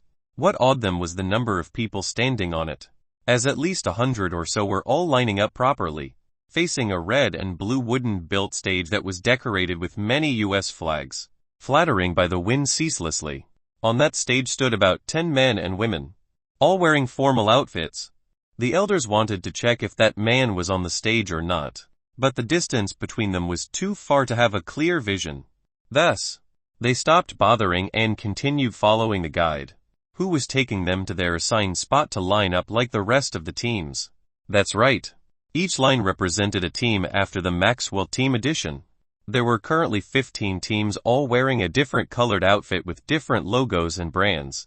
5 teams, who won the qualifiers, and 10 teams were from the families, though the numbers differ significantly between the two. As the winners of the qualifiers, most of them had a full roster of 10 bloodliners.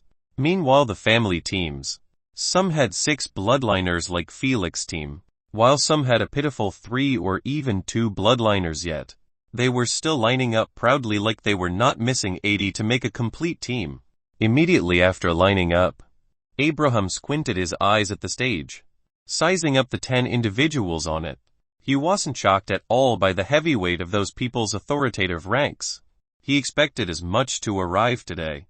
There was the governor of Florida State, the president of the ESCO U.S. branch, secretaries of state, and many more authoritative figures. Yet, they were still standing silently and patiently, clearly waiting. They were not waiting for all the teams together nor for the stadium to be filled with spectators. They were waiting for only one man, the most authoritative man in the entire USA. The president himself. Haha.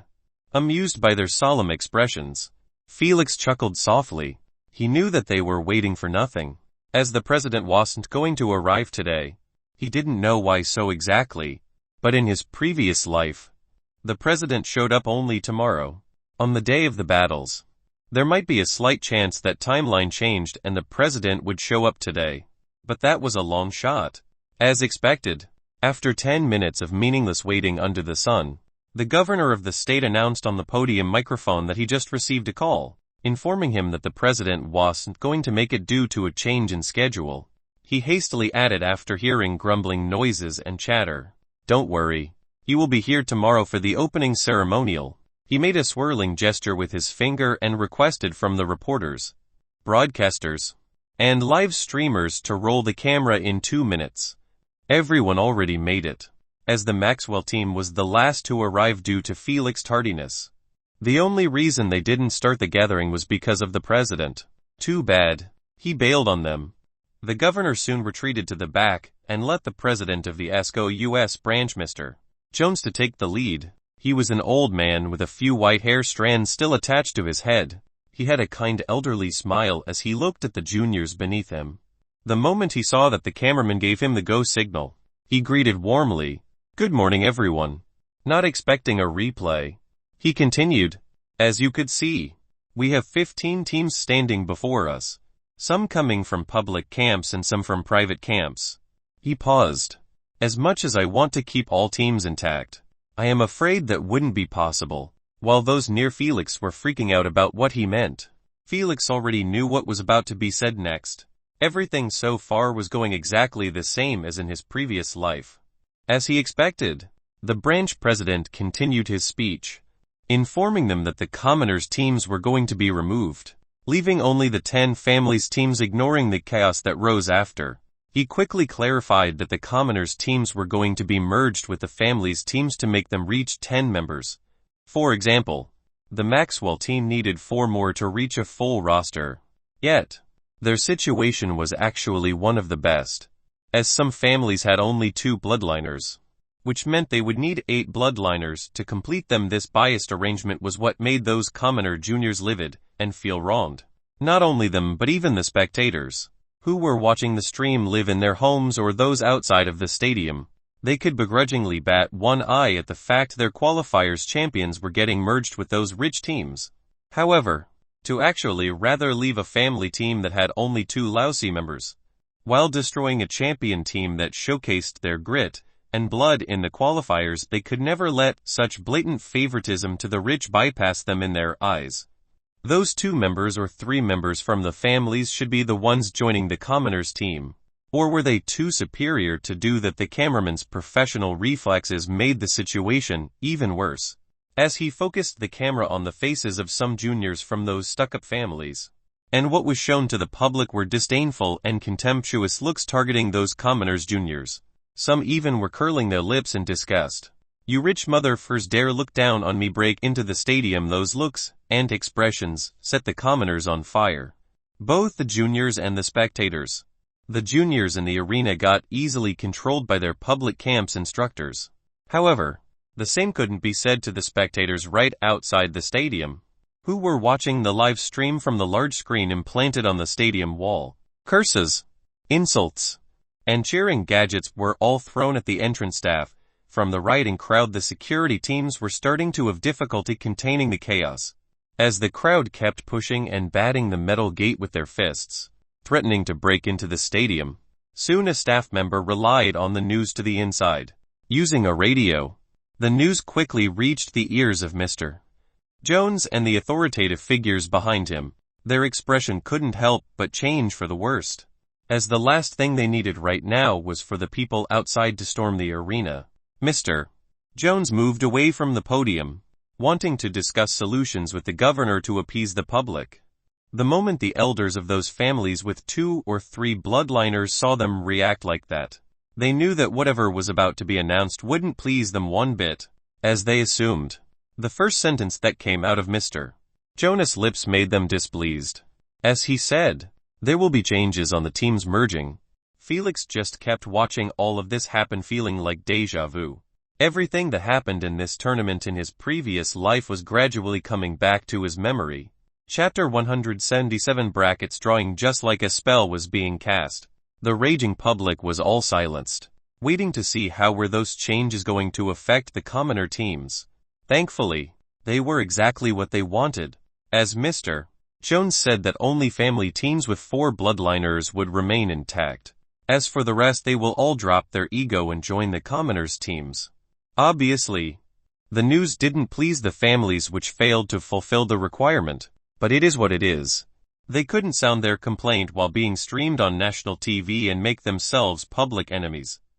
They didn't want to have everyone boycott their products or business services. After an hour or so, Felix's team welcomed 4 new additions to their ranks, 2 girls and 2 boys. Olivia's cheerfulness made it easier for those commoners to fit right in the team. When they were chosen to join the Maxwells, they were excited about being part of such a strong team, but also anxious about being looked down upon by them. After all, the tale that the Maxwells actually had 9 juniors awakened was already widespread in the media. The elders would be fools to not brag about it. Thus, when the commoners were being cherry-picked by the top families' teams, which were the Maxwells, Hiltons, and Waltons, they were eager to be picked, especially in the ranks of Felix's team. Felix, being the captain of the team, chose those 4 bloodliners, who excelled a bit better in the qualifiers. His reason was to make his team as strong as possible, so he wouldn't need to make a move. Felix wasn't a retard to chose randoms or trash players just to appear cool and confident. He knew that in the final tournament, they would be just a drag to the team, forcing him to save the day more than he needed. After the teams rearranged themselves, the lines got reduced to 10 from the previous 15. 2 families and 3 commoners' teams' names were removed from the list. But now each team had a full roster, just like the qualifiers. The battles will be played out team vs team in a tournament-based format. Mr. Jones pointed his finger at a whiteboard that had 10 empty numbered brackets, and said, "As you can see, 4 teams will have to compete first in order to make a perfect 8 teams brackets tournament." Everyone understood what he meant, as the 10 bracket tournament wasn't balanced like 8 bracket or 16 brackets. This meant 2 teams needed to be eliminated first. Why didn't they make the final tournament a 16 teams bracket? Confused, Olivia tilted her head as she asked the elders. There is no point in prolonging this tournament by adding extras to fill numbers. Robert shook his head and clarified. The end game was to make the best team possible in the US to be sent as representative in the world competition. Just as Olivia tried to ask again, she was interrupted by Charlotte. "All right, no more questions. After they explain the rules, you will understand what he meant." Soon, everyone on the team refocused on Mr. Jones, who unveiled a crystal see-through ball, resembling a small fish tank. The ball had inside of it many small colorful balls. Mr. Jones went back to the podium and said, "The placement in brackets will be done by drawing numbers. All you have to do is pick a ball, show the number to the camera, then go write your name in the placement you picked." Mr. Jones paused to see if they understood him or not. After seeing that no one was planning to ask questions, he moved on. The captain of each team will do the drawing, starting off from left to the right. Since the Maxwells were the last to arrive, they were put at the far left. This meant Felix was the first captain who needed to draw a number indifferent to the looks he was getting and the cameras focusing on his face. Felix walked towards the stage with his hands in his jacket's pockets. The distance wasn't that far, so he arrived in a jiffy. The moment he stepped on the stage, he saw that everyone's eyes were on him. Click click. Anyone with stage fright would have thrown up by the pressure of being looked at by those authoritative figures. Tens of cameras, flashing lights, not to mention the 100 or so down the stage. However, Felix merely gave a polite smile and went to shake hands with Mr. Jones, who warmly received him. After so, he went to the crystal bowl and picked one small ball randomly. He cracked it open and took a small paper that had a number drawn on it. Before seeing the number himself, he displayed it before all. Based on the envious looks he received, he knew that he dodged a bullet. Number 4. He glanced at the number in the paper while walking toward the whiteboard. As expected, the bracket he picked wasn't one of the 4 brackets that needed to compete for an extra battle. Honestly, Based on his luck in the previous game Wheels, Felix believed that he would land on those 4 brackets. Thankfully, that didn't happen. The last thing he wanted was to fight another battle against those toddlers. After writing his family name in the bracket he picked, he returned to his place under the excited cheers of his teammates and the elders. Just like him, they also felt glad about his pick, though, for a different reason. Soon, the next team in line sent their captain on the stage. He didn't appear as calm and collected as Felix. However, he still managed to pick a number and write his team's name on the whiteboard. Luckily for his team, they neither picked the 4 cursed brackets nor landed on the same side as Felix's team. Afterward, teams' captains kept going one by one and filling the empty whiteboard with names. Some were unlucky and some were lucky, as a show that the drawing wasn't rigged in any way or form. The Walton family, one of the strongest candidates to win the competition, actually landed on one of the cursed brackets. Of course, they could easily get out of it, especially after being placed against a commoner team. However, that wouldn't happen without exposing their abilities. That would give a slight edge over their rivals. On the other hand, the Hiltons landed on the other side of the board away from the Maxwells. The only way for them to meet was during the finals. For the elders, it didn't matter if they met at the quarterfinals or the finals. As long as they meet, they will wipe the floor clean with them. After a couple of hours, the gathering ended and everyone swiftly went home with their new teammates. They needed to try their best to adapt to each other's abilities. That would take a lot of time. However, they only have half a day to make it happen, as tomorrow morning the battles would officially start. Mr. Jones explained that the battles would be only 1 round each. This meant each team had only 1 opportunity to win and climb up the brackets. You lose. You out now. All the teams were rushing to shape themselves up for tomorrow, Maxwell's included. Good morning, America. A good-looking broadcaster smiled at the camera and said, "Behind me are standing 10 teams made of the best bloodliners in the entire states. However, only 1 team could be chosen to represent us against the world." He extended a finger. But first, let's hear what our president has to say on such a glorious day. True enough, the president of the USA was standing on the same stage as yesterday in front of a podium. Reporters were gathering around it, taking pictures of him and the authoritative figures behind him. Meanwhile, the teams were lining up properly below the stage with the elders and instructors just like yesterday. On the other hand, the stadium was packed to the brim with spectators akin to a Super Bowl match.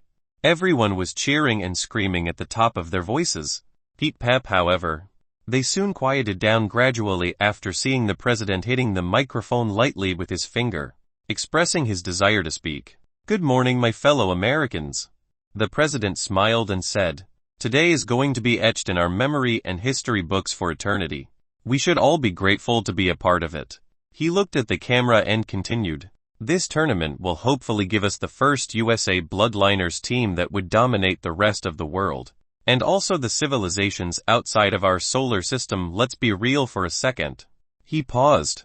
"We have been exposed to the universe for about a year or so, and based on what we have been seeing, we are lagging behind in everything." He began naming a few: resources, talents, reputation, power, and most importantly technology. Utterly bored, Felix kept yawning while listening to this long-ass speech for the second time now.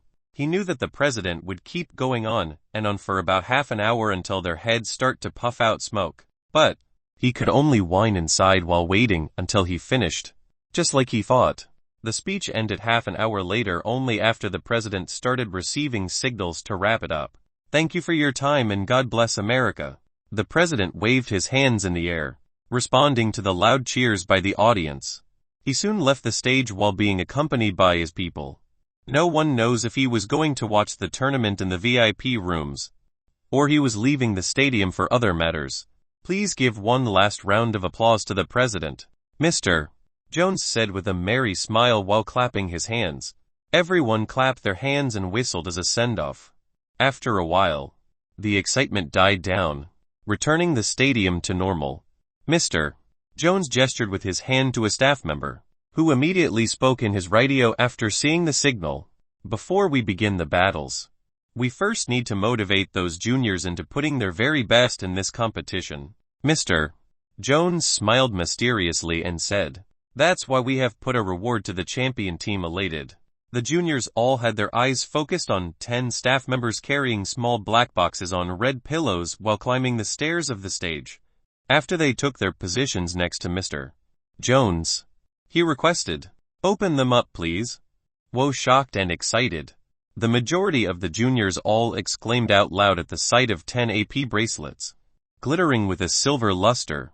This was the reaction of the juniors who were in contact with the AP bracelet most of the time.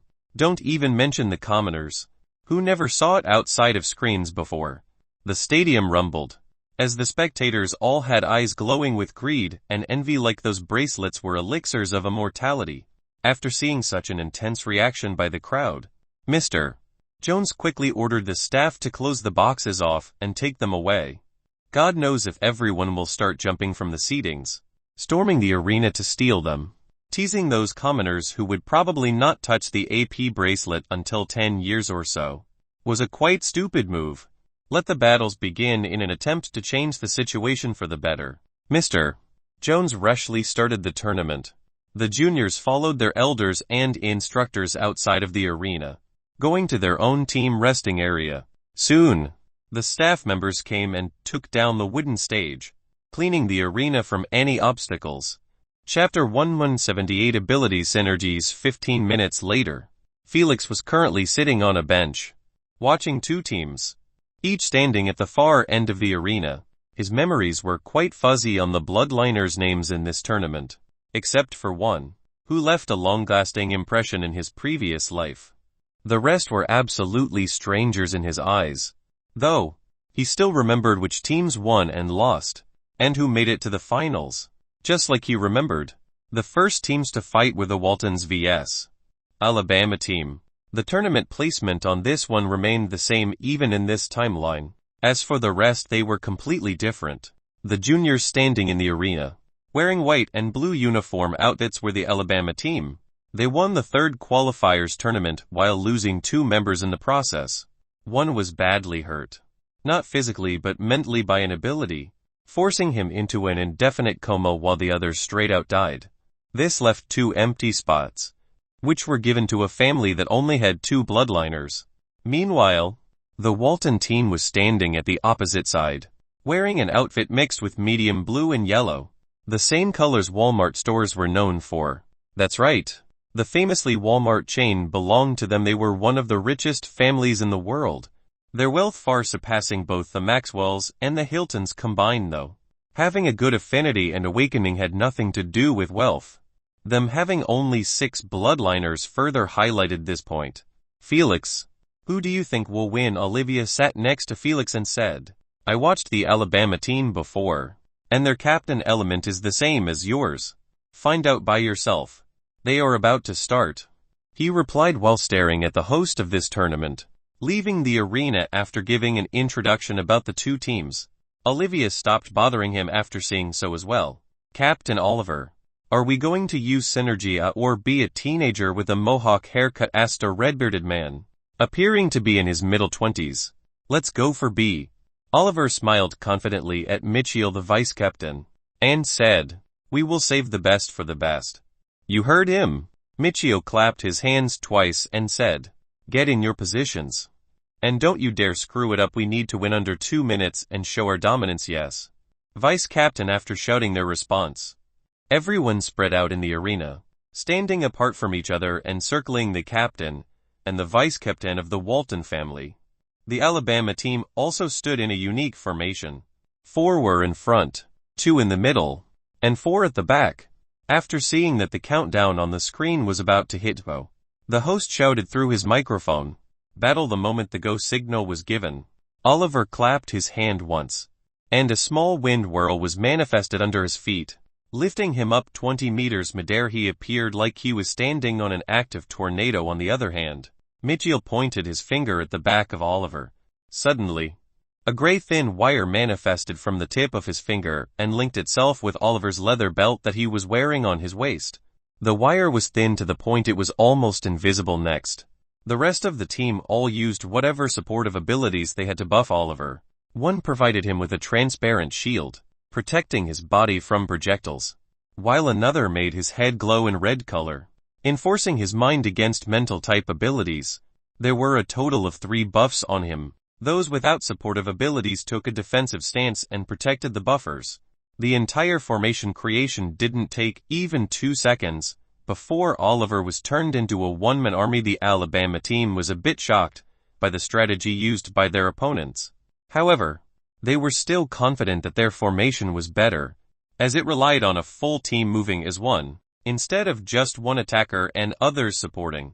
Unfortunately, that notion was completely uprooted from their minds after Oliver rushed into the middle of their ranks while still midair, and started creating the same mini tornadoes under the feet of their buffers. Og-2 bloodliners, who were too close to the edge of the arena, were instantly lifted midair, just to have their bodies propelled outside of the arena by 2 wind blasts. Thud-thud, their bodies smashed into one of the team's resting areas, breaking the bench into halves. One of them laid out cold without moving an inch, while the other managed to let out a groan before passing out as well. Tom Mickey worried. Luke, the captain of the Alabama team, shouted while looking at the unmoving bodies of his teammates. No one taught you to never lose focus in the middle of a battle. Oliver's sarcastic voice invaded the ears of Luke, setting him up in raging fury. However, being furious wouldn't magically help him reach Oliver, who was 20 meters above them. He was a poison elementalist like Felix, but his abilities were centered around melee form battles. Just like the 3 other melee form bloodliners in his team, they were absolutely hopeless in front of Oliver's ultra-ranged battle style. However, their abilities might be useless against Oliver. The same couldn't be said against the rest of the Walton team. Luke quickly laid down his orders for the Rangers in his team to focus on Oliver, while they tried to take out his teammates. He knew that based on the many buffs on Oliver, his Ranger teammates' attacks weren't going to harm him now. However, as long as they hold him back, he was confident in taking care of the Walton supports. The arena was quite large, almost the half size of an average football field. Thus they had to sprint for a while to reach the end of it, where the Walton team members were still standing in formation. Oliver was left behind, being attacked by a salvo of elemental abilities. He had to dodge some of them, as his shields weren't going to sustain him throughout the entire barrage. Even when the situation was clearly getting deteriorated, Oliver still had a confident smile on his face, like everything was within his plans. The moment Luke and the other 3 made it to the end of the arena, they split up. Each went for a specific target. The captain kept on going forward, aiming at Mitchell, who was standing in the middle of the formation all by himself. Luke opened his mouth, exposing 2 long deadly fangs while dashing towards Mitchell, wanting to bite him. He knew that one bite was all it takes to seal the deal. However, instead of seeing a frightened expression on his opponent, he only saw him give a cocky smirk while bending his stretched finger. Whoosh! Simultaneously, the sound of the wind could be heard behind Luke, akin to something heavy being dragged. Disturbed by the sudden sound, he turned his head, and what came in his sight made him tremble all over. He wasn't the only one shocked by the sight, as his teammates in the arena all stopped whatever they were doing and kept gazing slackshot at Oliver's body folded into 2 while being pulled by his waist rapidly towards Mitchell and Luke. No one understood what was happening besides Felix and the Walton team's members, who all had a victorious smile. "Welcome back, Captain." Mitchell laughed while asking Oliver, who stopped exactly above Luke. "Getting used to it yet?" "Just slightly." Oliver's green sick face said otherwise. Mitchell chuckled and snapped his finger twice, sending a signal to his teammates. Immediately after seeing it, they dropped acting defensively and surrounded the 4 members of the Alabama team, waiting for orders to get rid of them. The battle instantly turned into 4 against 10 with Oliver's current strength. The odds of those 4 retreating to regroup with their teammates were hopeless. Attack! Mitchell was the first to make a move, as he pointed all of his fingers towards Luke, sending a gray wire for each finger. Luke attempted to evade getting caught by them. Sadly, he was too near to make it happen. His arms, legs, and lastly his neck were all tied up by those thin wires. Mitchell tightened up his fingers slightly while threatening, "Surrender or your neck will be sliced." Unbothered by the blood dripping from his neck and limbs, Luke kept gazing at his teammates trying their best to survive the onslaught of the Waltons. Especially from Oliver. If it wasn't for him, they might have managed to regroup with their rangers, who were rushing towards them. Unfortunately, Oliver was pulled back just to increase their offensive power, to get rid of them in one full sweep. Arg. Disheartened by the pain sounds of his teammates, Luke closed his eyes while murmuring softly, "We surrender." Louder Mitchell yelled while tightening the wires even further. However, after seeing that Luke was having difficulty breathing, he relaxed his fingers, withdrawing his wires once and for all. "We, surrender desperate," Luke shouted with a bit of difficulty. His hands were clutching his neck that was dripping with blood. Yet, he had a relieved expression after seeing that the Waltons kept to their words and stopped attacking his teammates. If those two extras from the families were the ones being beaten up, he wouldn't even budge. Unfortunately, those two were left behind as they were rangers. His friends who he spent almost a year with were the ones being caught. He didn't want them to die like the last one in the qualifiers. "Good fight." Oliver dropped from the air, landing next to Luke. He patted his shoulder with a polite smile and went to group up with his teammates. "Give your loudest applause to your winners." The Waltons. The host climbed into the arena while extending his hand to the Walton team, who were lining up horizontally and bowing to the spectators and the camera. The spectators weren't shy in their cheers, even though the team that lost was part of the commoners. Chapter 179. Lily's children annoyed by the deafening noises. Felix rubbed his ear while standing up. He looked at Olivia, who was clapping her hands innocently and sighed. "Little Oli, stay behind me during our first battle, all right," he warned her. "Fighting for real is not the same as in the elders' UVR rooms. So stick by me until you get used to it." Though Felix said so, he knew that Olivia would probably never get used to the feeling of seeing others get harmed or harming them by herself. He didn't doubt for a second that she would actually go heal up their opponents if one of them was in critical condition. She was already doing so during the practice fights, and the elders were tired of scolding her for it. "Don't be silly, how can the healer stay in one place?" She gave him a thumbs up with a confident grin and said, "Don't worry. I know what I am doing." "I doubt it." He smiled wryly and said to the rest of his team, "Prepare yourselves. We are going next in 10 minutes.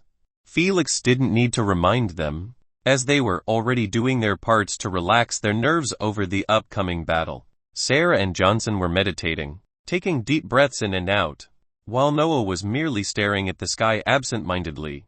Meanwhile, the four commoners, Lexi, Isabella, Dale, and finally Nathan, were conversing with Kenny with such unexpected familiarity that they could be confused for lost friends. Heck, Kenny had only 12 hours to get into their clique and make them feel comfortable beside him. The way he spoke, moved and acted didn't have a single ounce of pride and superiority of being heir to a business empire. No wonder all cousins called him the hundred-faced Kenny. He could make those around him unwittingly drop their guard by changing his personality to complement theirs. After seeing that no one was nervous, not even Olivia, Felix nodded his head in satisfaction. He didn't want to be the captain since he needed to be responsible for them, especially when the elders and instructors weren't allowed to be near the resting area. But it seemed like everyone was managing themselves properly without getting him worked up. After 10 minutes, the arena was cleaned yet again, though that long duration between battles wasn't for exactly so. But for TV ads there was no way in hell the organization would let such a freebie go by them. The tournament was being spectated live by 100 million viewers at the least. The stream wasn't broadcasted only in America, but actually worldwide. The majority of countries were tuning in to watch. After all, when compared to the rest of the national team battles, which were happening in most countries, the USA tournament, the Chinese tournament, and finally the European tournaments were the popular ones. Right now, the only national tournaments left were the USA and some small countries. As for the rest, they already finished 15 days earlier and picked the teams they were going to send to represent them. This meant Felix's upcoming battle was actually having more viewership than his 2 games combined in the SG. This was one of the reasons Felix thought that his teammates might get nervous in the battle and force his hand to make unnecessary moves. Thankfully, they seemed unbothered. "Will the 2 teams please step up in the arena?" the host requested while pointing his microphone at the Maxwells and Lauder's resting area. "Let's go." Indifferent, Felix walked towards the arena first while following behind him were the expressionless Noah, the cheerful Olivia, the 100-faced Kenny, and the rest. Cheers mixed with some boos rained on them as well as on the other team, who was walking on the opposite side of the arena. While the Maxwells were wearing black and red outfits, the Lauders were wearing a white sports outfit stripped with black lines all over it. Yet, unlike the Maxwells, who weren't using any brand besides their families, the Lauders had numerous brands planted on their outfits. All of them were cosmetic brands that belonged to the family. The Lauder family were known internationally for their cosmetic products, which were sold in approximately 150 countries and territories under brand names including Estée Lauder, Aramis, Ceres, Origins, Tommy Lamer, Bobbi Brown, and many more. Their wealth was in the tens of billions, almost surpassing the Maxwells.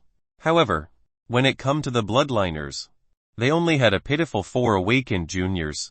Thankfully, they barely met the requirement to keep their team's name instead of merging with a commoner team like the other 3 families. After the host made an introduction to both families' businesses and praising them to the sky, he requested from both teams to get into their battle formation. A spread out an elegant tall blonde girl clapped her hand once, and the juniors, who were near her, all went to their positions without letting out a single sound. 5 juniors stood next to each other at the front line, while the other 4 made a square formation around their captain, putting her in the center. It seemed like their captain was either a support or a ranger to have that many defensive measures made for her. Simultaneously, the Maxwells spread out in a basic known formation. Noah, Nathan, and Dale were standing at the front, while Olivia, Lexi, and Felix were right behind them. Lexi and Olivia were the only supportive Bloodliners on the team. Olivia was more like a healer while Lexi acted like a buffer, giving out shields, protections, haste buffs, and such. Though she had only one ability, the reason Felix was standing with them was to act as their bodyguard. As long as he was with them, they would not lose a single hair strand. On the other hand, Sarah and Isabella were situated only a couple of meters behind Felix. They were the only elemental rangers in the team besides Felix. This left Johnson and Kenny. Both of them were actually standing away from the team, each in a different direction based on the elements they had. They were obviously going to act as assassins, aiming at the backlines of the Lauders. The moment Amelia, the captain of the Lauder family, saw those 2's positions, her expression hardened. She knew that having one assassin was already bliss for any team. Don't even mention 2. What's even worse was the fact she had absolutely no ability to counter their sneak attacks, or even spot them beforehand. Her team also lacked such a means. "Barry, switch your position and stand behind us," Amelia ordered one of the 5 frontliners in a calm manner. "All right." Barry immediately left his spot and stood 1 meter behind the square formation, protecting their back. "Whatever you do, stop those 2 assassins from reaching me." She gave him a cold glance, sending chills down his spine. He knew that Amelia does not tolerate 2 things: not abiding by her orders, or failing them. Thus, if he wanted to avoid getting punished by her, he needed to bring his A-game. They might be cousins, but their family's hierarchy wasn't the same as the Maxwells. In the Lauders, a successful junior could order seniors of the family who were beneath him in achievement and merits, and Amelia was the top dog in the family, succeeding in both business and integration. Hence, her orders in the team were more like unquestionable laws.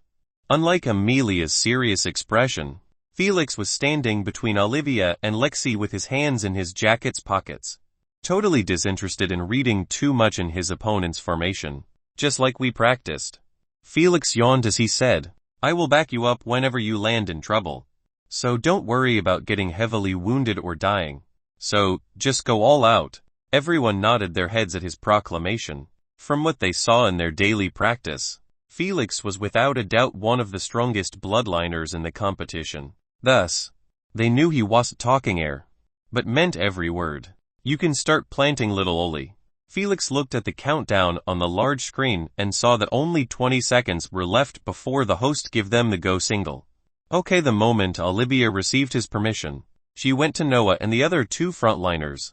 After seeing her behind their backs, they all crouched in front of her. A bit saddened, Olivia snapped 3 petals from her yellow lily flower and put them on top of their heads. She then placed both of her hands on top of Noah's scalp and used her passive ability called Lily's Children promptly. Green particles started to emit from her palms into the petal, making it glow with a greenish light. The yellow petal started to feed on her elemental energy and transform from a petal into the same version of Olivia's lily flower. They were identical in everything except for the size, as the one on top of Noah's head was noticeably smaller. After finishing with Noah, she repeated the same sequence with the other 2. Seconds later, the 3 boys all stood up with a newly grown yellow flower on top of their heads. Noah was expressionless as always, not affected in the slightest by his new embarrassing look. However, the same couldn't be said about the other 2. As their cheeks and ears were about to emit smoke from shame, they truly began to regret being chosen in this team. Well, their reaction was totally understandable, as everyone was either laughing their asses off at them or trying their best to hold it. The host, the viewers, their opponents, even Felix, and the rest of the team, no one was taking them seriously except for Olivia, who had her hands placed on her hips with a gratified smile. I will heal you the moment you get scratched. Olivia pumped her fist encouragement as she said with a cute smile. Fighting, let the battle begin. The host wiped his red eyes while announcing out loud, trying to save those boys from this public embarrassment. Chapter 180. The Maxwell Team vs. the Lauder Team. The moment Felix heard the announcement, he moved forward and pulled Olivia by her collar back to his side. He didn't want to risk having her running around the arena. Let me go, you can't treat the healer like this, aggrieved and miffed. Olivia kept flailing her hands and arms, struggling to escape his grasp. Sadly, her attempts were futile against his strength. Thus, she could only sulk while watching the rest of her team beginning to make a move, starting off with Johnson and Kenny, who both disappeared from everyone's sight after the battle began. Kenny relied on his active ability Stealth, while Johnson breathed out gray fog from his mouth ceaselessly, filling up the entire area around him. The fog didn't remain stationary or follow Johnson everywhere he went like Felix's aura. Instead, it kept spreading by itself in all directions inside the fog. Johnson passive elemental camouflage activated automatically. This passive was common in the majority of bloodlines, as it allowed the user to remain completely undetected by any kind of vision by fusing the elemental energy released with his aura. Fire elementalists, water elementalist, and the rest all had a high chance to unlock this passive. However, not everyone preferred having it. To use it efficiently, elements like fog, which consume a pitiful amount of energy, were a must. This meant, in the hands of Johnson, this passive turned him into a deadly assassin. Inside his fog, Barry's expression turned unsightly at the sight. He had no idea how was he supposed to protect Amelia from those 2 while he had physical morphing abilities. However, teaching about it wasn't going to help him either. He quickly used the only active ability that he had. His legs were starting to morph into buffalo's ones. Meanwhile, his forehead grew 2 long bent horns. After his transformation ended, he stuck right by Amelia while staring in the other direction with his vigilance raised to the peak. His transformation might have appeared amazing, but no one was actually paying attention to him, as everyone's eyes were captured by Noah's transformation. That's right, Noah's second ability that he unlocked in his greater purity was related to morphing types. This was quite understandable, as his cryogenic Yeti bloodline belonged to a beast that fights using mostly its body parts instead of its element.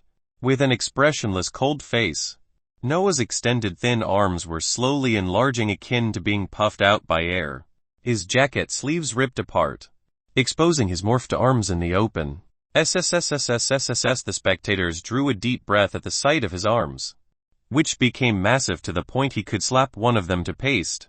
Yet, what shocked them even more was the thick white fur that encased them, leaving only his palms to appear human-like. Yet, Noah's transformation was far from over. As the main ingredient was still lacking, Noah's pulled back his behemoth right hand and activated his first ability, Ice Mace. But this time Noah didn't use his energy to hold his heavy ice mace that weighed half a ton, but actually lifted it with one hand and put it on his shoulder like he was carrying a baseball bat. A bit scared by the sight, the frontliners of the Lauders gulped audibly while swiftly activating all of their abilities, though the majority had only one, as they were still in lesser purity. Buff them up, Lexi, Felix ordered. Obedient, Lexi pointed her finger at those three and called softly, "Breeze of the Wild." Abruptly, Noah's feet started glimmering with white particles as well as the other two. This enhanced their speed indirectly by making their body weight lighter. For Noah, who was carrying that gigantic mace, this ability was heaven sent. "Make sure to not kill anyone, Noah," Felix smiled and said lastly. "Have fun." Boom! Noah brought the mace down to the ground and charged forward while dragging it behind him. His eyes were gazing at the Lauders without a single hint of mercy. Without a doubt, Noah was planning to go all out and bash the shit out of them, not caring if they survived his assault or not. Felix dragged the sulky Olivia and chased after Noah. Not too fast, and not too slow. The rest of the team moved with him as one, trying not to break the formation. There was no way Felix would let Noah go that deep without staying behind him. After seeing that the Maxwells were going on offense, Amelia started laying down her orders in a composed manner. "Frontliners, hold your positions. Rangers, prepare your abilities. Buffers, use your offensives buffs on me." Just like a well-maintained machine, her teammates did exactly as she told them. The Elemental Rangers each held an active ability in their hands: fireballs, wind blades. One even had a bolt of lightning sizzling in his hand. Meanwhile, the Buffers used all they had on Amelia, utterly ignoring the frontliners. 10, 9, 8. Amelia held a bow made of wood while pulling its string to the limit, aiming at Noah. She kept counting backward with one eye closed shut and the other narrowed, putting all of her focus on her target. 3, 2, 1. Now phew, whoosh whoosh. She released the string, shooting a green arrow made of energy. The entire bow was an active ability. After hearing her order, the rest of the Rangers all hurled whatever was in their hands as well. Boom! In a perfectly timed manner, Noah swung the mace in front of him, destroying most of the elemental salvo. Unlike the Elemental Rangers' attacks, which were quite slow, the arrow released by Amelia was too fast to be dodged or defended against. Luckily, the arrow landed on his morphed arm, doing absolutely no damage to him. The yeet fur was too thick to be penetrated that easily. Regardless, Amelia and her teammates didn't just release one salvo and called it a quit. In fact, they increased their shooting speed, barraging Noah by more than he could take. In the end, he was forced to stop advancing and focus only on defending. The Rangers were pretty smug about toning down some of Noah's arrogance. After all, he was literally trying to reach them without getting any assistance from his teammates. But Amelia's expression kept getting graver after each salvo they sent. Noah was almost completely protected by the mace and his massive furry arms, besides some lucky fireballs, which exploded behind his back, scorching him up a bit. The rest of the attacks were simply wasting their limited energy for no purpose. Hold! She raised her hand and changed their strategy by ordering frontliners collapse on him immediately. The frontliners all left their position and charged towards Noah, each holding either a weapon or having a body part morphed into a bestial part. There was still 15 to 20 meters between them. "Olivia, heal him up," Felix ordered in a relaxed manner. Eager to be helpful, Olivia folded her hands, activating her first active ability, Lily's Blessing, on herself in a split second. The lily flower on her head started glowing akin to a green lamp. At the same time, all of the 3 flowers on Noah's head and the rest of the frontliners began glowing as well. Nathan and Dale felt absolutely nothing but pure embarrassment. However, in Noah's case, he felt a refreshing breeze caressing his scorched back. He wasn't able to turn around and see what was happening to his back, but the spectators who were laughing at Olivia's ability before, were shocked at the inhuman speed his back was recovering to its original state. No wonder Olivia's passive was called Lily's Children. The lily flower on top of Olivia's head acted as a mother, who feeds her children the same thing she was fed to. In other words, any ability used by Olivia would resonate with anyone who was affected by her passive. Her Dandalio Lily bloodline might be only a rare rank, but she sure unlocked an amazing passive that was hard to find even in epic rank bloodlines. That's enough, Oli, Felix said. Just a little more. His back is still red. Stubborn. Olivia refused to listen to Felix, as she kept her ability active until Noah's skin appeared paler than he had it before. Much better. Finally satisfied, Olivia unlocked her folded hands, deactivating her ability. Her pure delightful smile was enough to melt the hearts of the spectators. However, Felix only felt annoyance at seeing her behave like this. Those extra unnecessary seconds costed her at least 15 of her energy. After all, her ability was being active not only on Noah alone, but also on herself, and those two she was being way too wasteful in her energy management. And Felix was tired of chiding her in their practice runs to consume as little as possible. Frontliners help him out, Felix ordered the moment he saw that Noah was being surrounded by the Lauders. Kill, eager to vent their embarrassment. Nathan and Dale let out war cries as they charged towards the messy fight. It seemed like Noah was having a tough time against those four frontliners, even though he knew when to strike with his mace and when to use his thick fur as a shield against their weapon. His heavy mace was making him leave way too many openings each time he went on a fence. Smash crack, the arena's floor immediately cracked after Noah brought down the ice mace from above, totally missing the head of his target. His large movement caused him to have his back wide open to the two bloodliners, who were behind him. Slice clash, unable to react in time. A sword attack managed to slice Noah's back, leaving a long bloody gush. Though, the other attack was successfully blocked by Nathan's gray metallic shield. Skin hardening, furious at failing to block that sword attack, Dale shouted while jumping on the sword holder, bashing him with his bare bronze fists. Bam bam, arg, his fists might be bare, but they sure deal a lot of harm, as the two punches he threw managed to break that bloodliner's jaw as well as his frontal teeth. Now, the fight turned into Noah against two, while Nathan and Dale were holding the other two even with a long bloody wound in his back. Noah neither cried nor groaned. He just lifted his heavy mace and continued battling the other two even fiercer than before. This wasn't due to his pain tolerance or bravery, but the doing of his passive ability, Blood Rush. The more wounds he sustained, the faster and stronger his attacks get. He truly started to resemble a glacial barbarian, even though he appeared more like an ice prince. Chapter 181. The Maxwell Team vs. the Lauder Team 2. Boom boom, he kept whipping his mace with such ease, destroying anything in his path.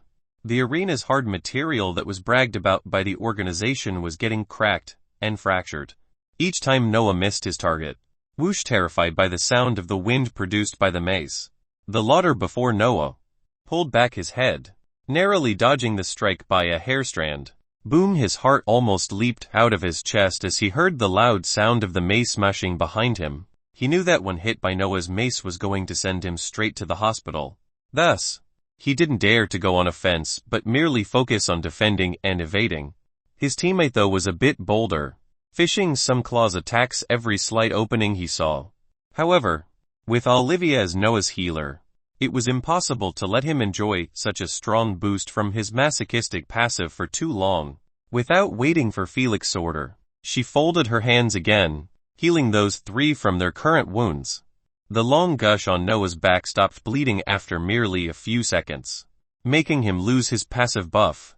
Nonetheless, Olivia's ability was having a bit of difficulty closing it off, as Noah never stopped moving for a second.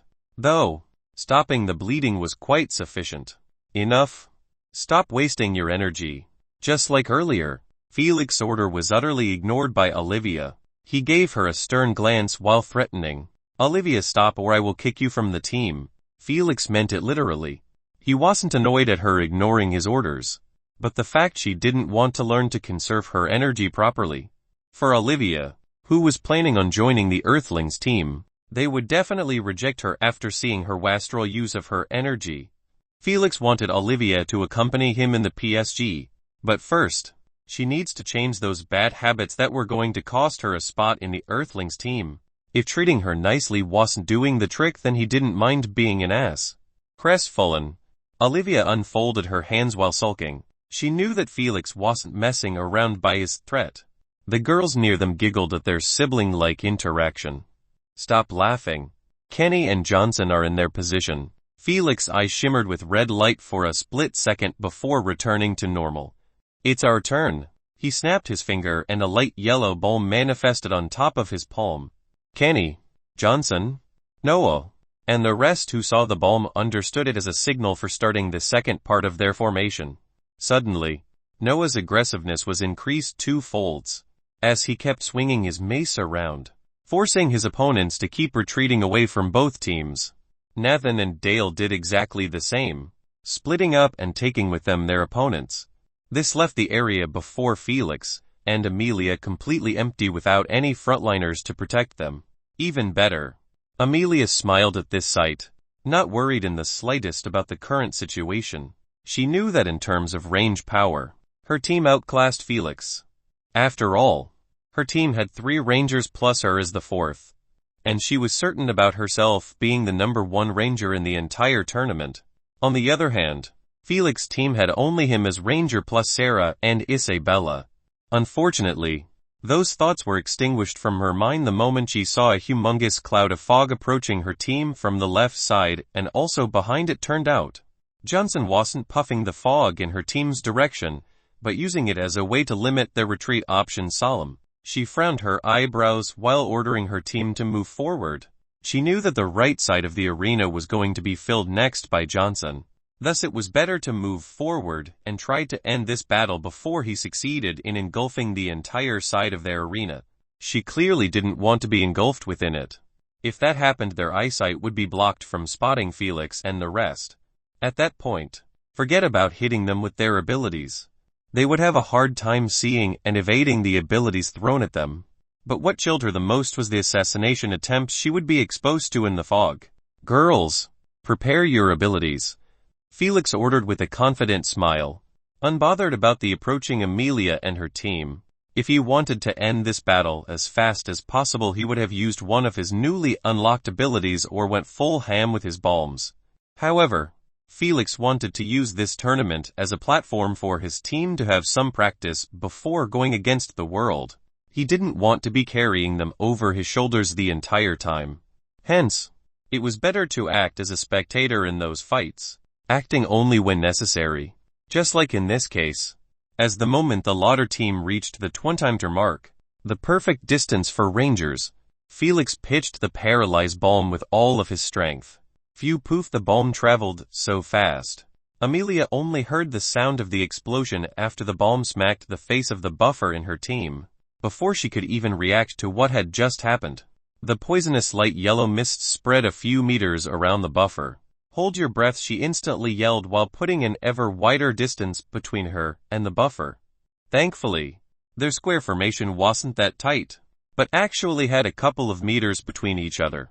Otherwise, one bomb would have done the deed and paralyzed their entire team. What the hell was that throwing speed? Her lips trembled a bit as she gazed at Felix holding 2 new bombs on his palms with a smirk affixed on his face. She didn't want to admit it, but Felix's throwing speed was actually faster than her arrows. She knew that it was almost impossible to dodge her arrows with their current integration unless they had an ability related to vision. Yet, now she was against Felix's bombs, which were even faster than her arrows. Is his poison deadly? She quickly began pondering on countermeasures while studying the buffer, who didn't move a single inch or spoke a single word since he was hit. Poof poof. However, her thought process was broken instantly after hearing the sound of 2 explosions this time. Worried, she turned her head to the left and saw 2 of her teammates standing frozen as well. The morons didn't react to her order fast enough. As before, they could hold their breaths. Those bombs appeared before their eyes. If she wasn't holding her breath, she would have cursed them to the grave. Honestly, they shouldn't be blamed. As all of this happened in the span of measly 3 seconds, even the host and spectators were dumbfounded by how fast the situation derailed from their expectations. The stream MC was just explaining to the viewers at home that Felix's team was in a bad spot against Amelia's fast arrows after they lost their frontliners. However, the scene before them was a huge contrast to his prediction. Poof poof. Bombs kept raining on the Lauder's team, forcing Amelia and the unaffected two to shield their faces while holding their breaths. Though the bombs were never actually aimed at them, but only those paralyzed three, who sadly kept breathing in the inducement and refreshing the duration continuously. Surrender or those three will die, Felix shouted out loud, making his voice reach Amelia's ears. Startled by the sudden proclaim, she removed her hands from her face, wanting to see what he meant. Alarmed, her eyelashes quivered at the sight of Sarah and Isabella, each having a different elemental ability. Pointing at those three, Sarah had next to her feet two small cats made of fire, while Isabella was having a rain of brown pebbles hovering above her head. Amelia knew that her teammates could not escape those attacks unscathed, especially after being paralyzed by those bombs. The only ones who could save them were their frontliners. Too bad. They were currently being held down by Noah and the rest. If you surrender, raise your hand, Felix shouted while throwing 3 more bombs to refresh the duration again. You have 3 seconds, is this it? Did I experience the hellish pain of integration for months just to give up now? Her expression twisted as she thought. Screw those losers, I can still win by miles. Why don't you just give up? Kenny's polite voice resounded like thunder in her ears even though he was whispering softly.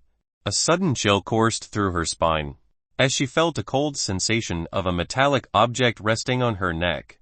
She knew that it was a dagger without even seeing it. Kenny, who was waiting patiently for an opportunity, finally made his move the moment he saw that Barry was guarding his face.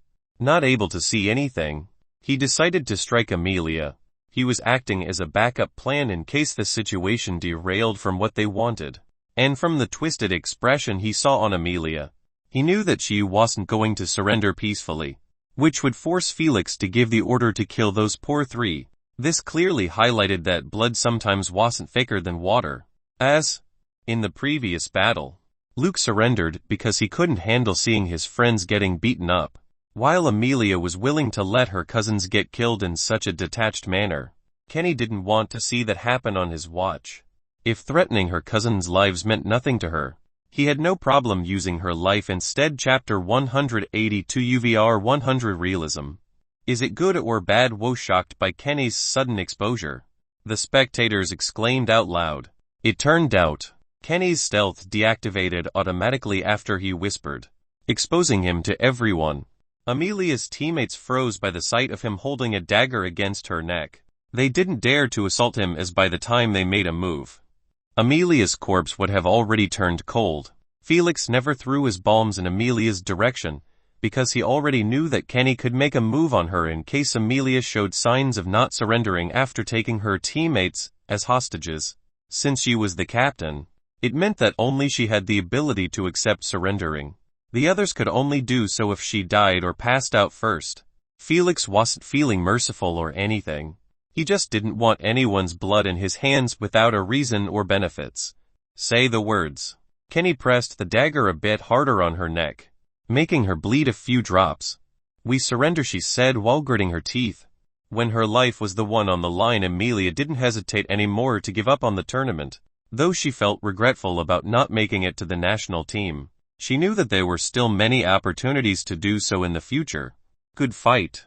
Kenny withdrew his dagger and nodded his head politely to her. He then walked right through her teammates, wanting to regroup with the rest. Since he wasn't yet in greater purity, he only had one active ability, and that was stealth. This meant he needed to carry a weapon, and a dagger was the perfect weapon for an assassin. Johnson, who was in lesser purity too, was carrying one as well. The tournament forbade using potions, substances, and modern weapons.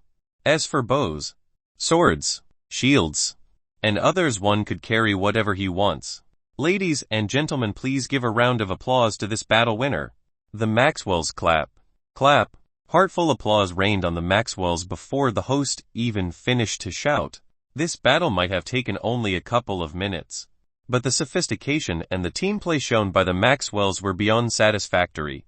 Every member of the team had a part in taking down the Lauders. Even Sarah and Isabella, who didn't throw a single ability.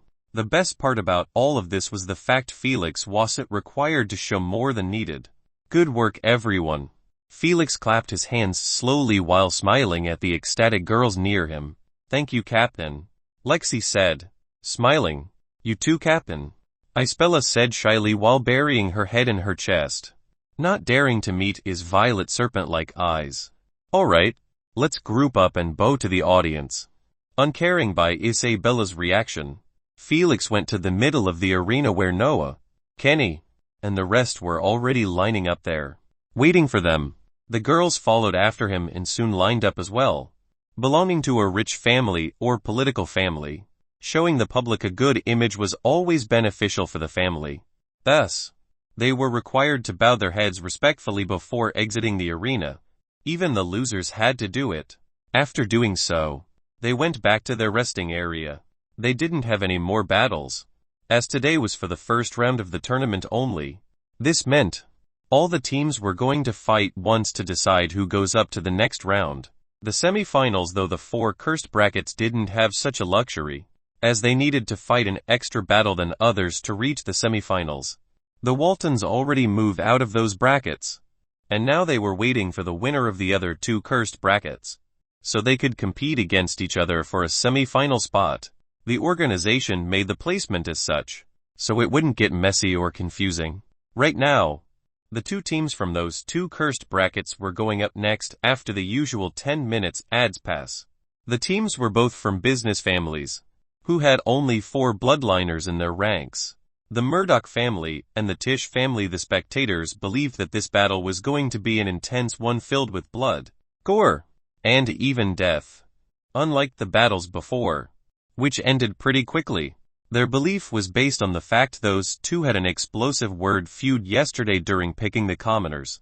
Both of them were going at each other's throats on a single buffer, who got insanely famous in the qualifiers with his healing abilities.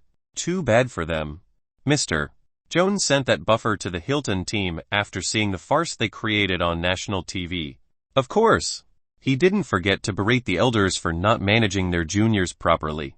This made it even worse. As for the elders, to be reprimanded on national TV was beyond humiliating. Because of that, both teams were currently sitting in their resting area, giving off murderous gazes to each other. After a couple of minutes, Mr. Felix, can we have a quick interview with you? A well-dressed reporter followed by a cameraman asked Felix the moment they reached Maxwell's resting area. Go ask Noah. Without glancing at them, Felix pointed his finger at Noah and said, he is the most talkative person on the team. I see. Thank you for your permission. Eager, the reporter went straight for Noah, who was staring at the sky in a peaceful manner as usual. Too bad. His peacefulness was ruined the moment the reporter started barraging him with questions about the team, bloodlines, family treatment, goals, and more private matters. Olivia giggled with her hands covering her mouth at the sight of Noah's expressionless face remaining totally unbroken even against this reporter. Not a single word or sound was extracted from Noah's sealed lips. Can you tell us about your bloodline? The reporter asked. Noah, why weren't you embarrassed about having a flower on top of your head? Noah, how many jackets did you rip open? Noah, screw this shit. The reporter could only cry in despair at meeting for the first time such a tough nut to crack. Heck, forget about getting responses. He didn't get even a slight reaction after asking him so many messed up questions. But still, he didn't give up. Even though the mocking laughs of the Maxwells were enough to tell him that he was being played. Tell me, do you have any clothes, Sybil? Alright, that's enough. Beat it. Flustered and quite scared, the reporter flinched at Felix's unquestionable cold tone. He didn't dare to continue asking his question, as he swiftly said his goodbye to Noah and left with hurried steps, followed by his partner. Felix wasn't being mean or anything. He honestly just saved them from having their brains smashed into a paste, as their questions were heading deeper and deeper to Noah's uncharted territory. His 15-year-old sister. The moment they ask any unrespectful question about his sister, they would have received the response they wanted. but not the one that would please them. Felix was too lazy to clean up after Noah's mess. He was the captain after all. After seeing that the reporters bounced away, Noah tilted his head slightly in confusion for a second before lifting it up and continuing to stare at the sky with an unfocused gaze. 30 minutes later, the battle between the Murdoch team and the Tish team was finally over. The spectators still underestimated the intensity of it, as by the time it ended, 3 bloodliners were dead, 4 were heavily injured, and the rest had bodies filled with minor wounds. A whopping 20 minutes of constant battling without a pause. Each injury and death fueled the feud between those two even more, making them accept nothing but victory or total extermination. Even the commoners on the teams had bloodshot eyes as they used whatever necessary to kill their enemies before they get killed by them.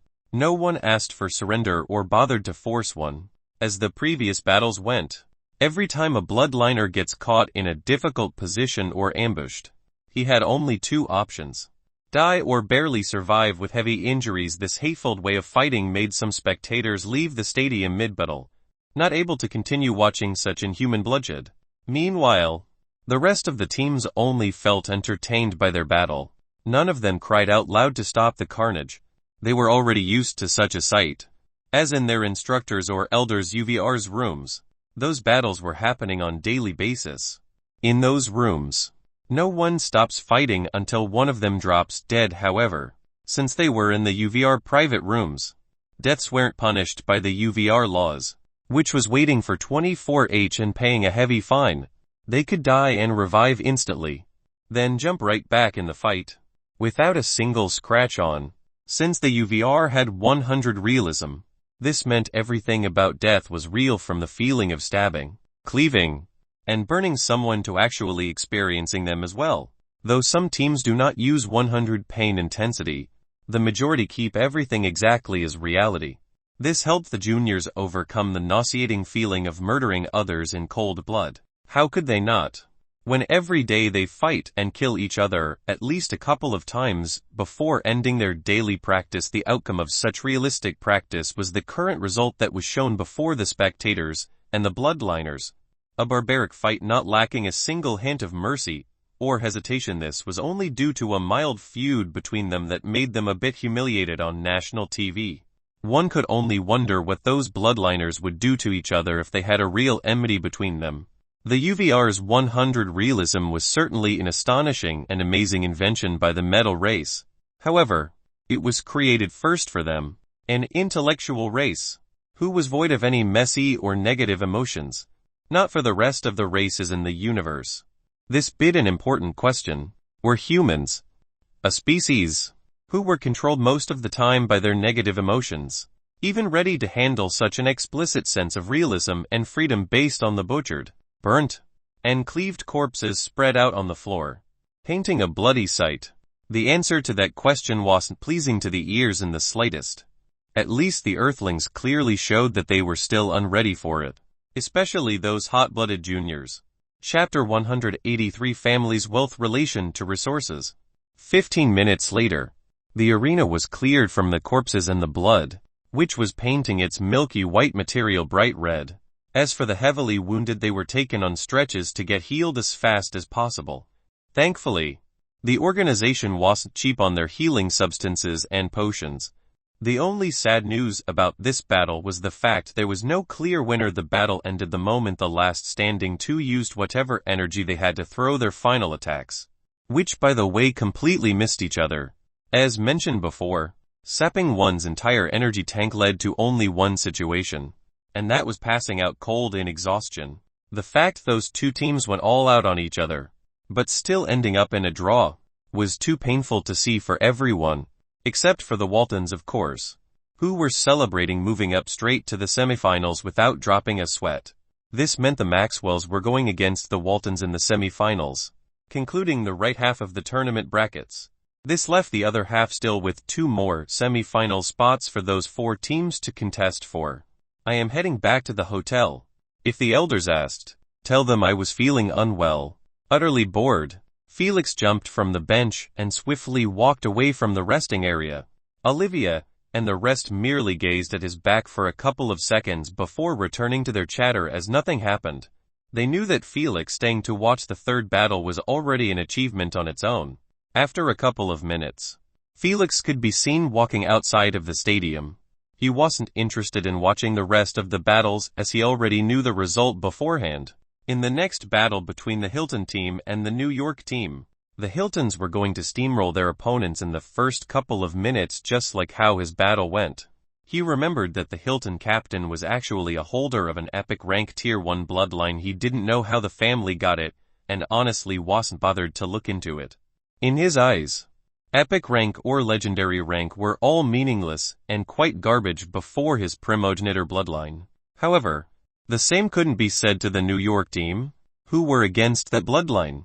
As for the other battle, it was going to be the Vanderbilt team against the Clinton team. This one, he wasn't really confident on who was going to win since his memories of the strength of those two were totally buried deep within. Though, he was more inclined into believing that the Vanderbilt team would clinch the semi-final spot in the end. As the Clintons, unlike the rest of the business families, were not really that rich due to being a political family instead of a business-oriented family. Their net worth didn't even reach $500 million in comparison to those giants in the tournament, who had a minimum net worth of $10 billion. Wealth might not increase the affinity rating of their juniors, but it sure would help a lot to provide resources needed to awaken or integrate, such as the rejuvenation potion or the pain relief potion. Those resources could be bought either from the UVR using coins or from the organization using Earthlings currency. The public camps and the private ones hosted by the families were all provided resources by the organization. For the public camps owned by the government, those resources were given freely but in limited numbers. However, for families' camps, they needed to buy them using money, and their prices were expensive as hell. One pain relief potion cost at least $5 million, a whopping $5 million for one potion that could be bought with $10,000 SC in the UVR.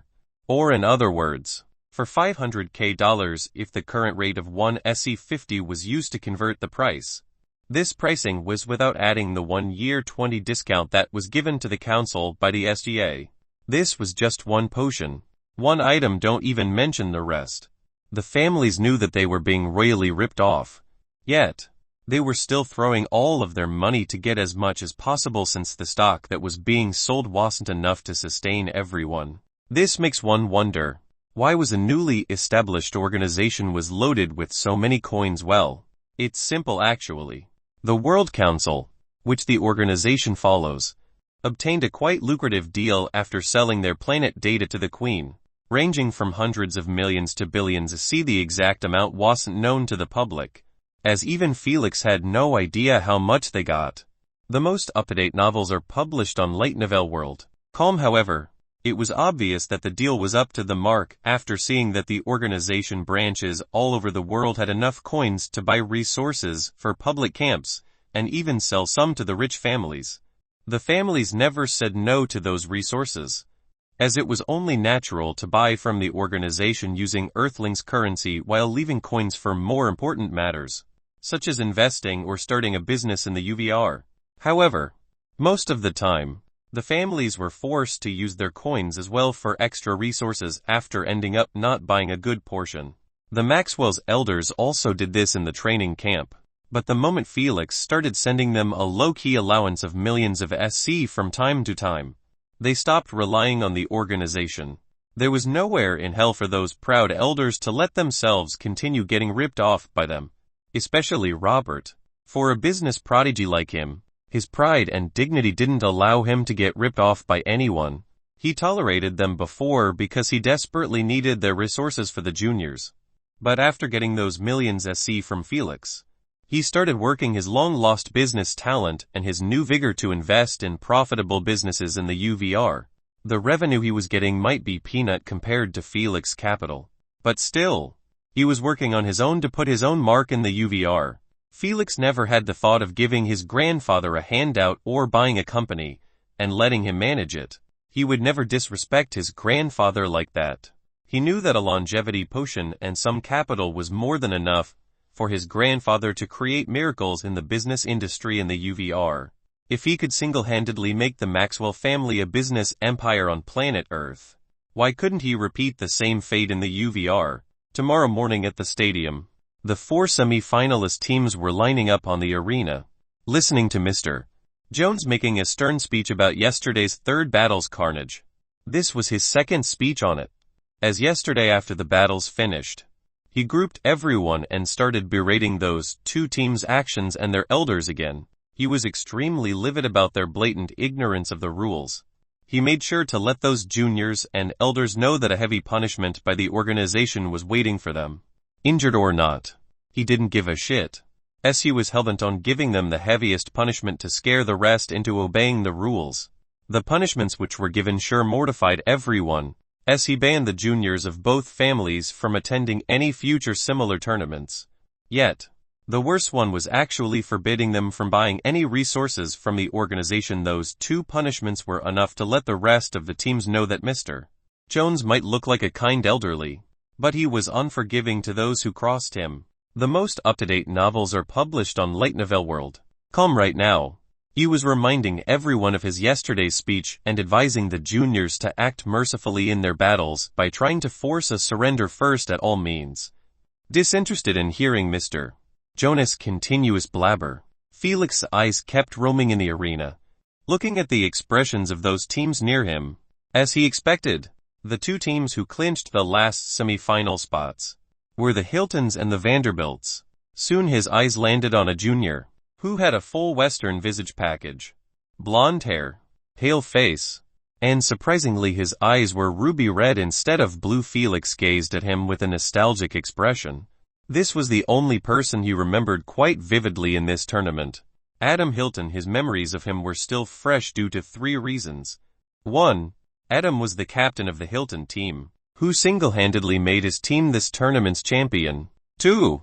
He was the only possessor of an epic rank bloodline in this tournament.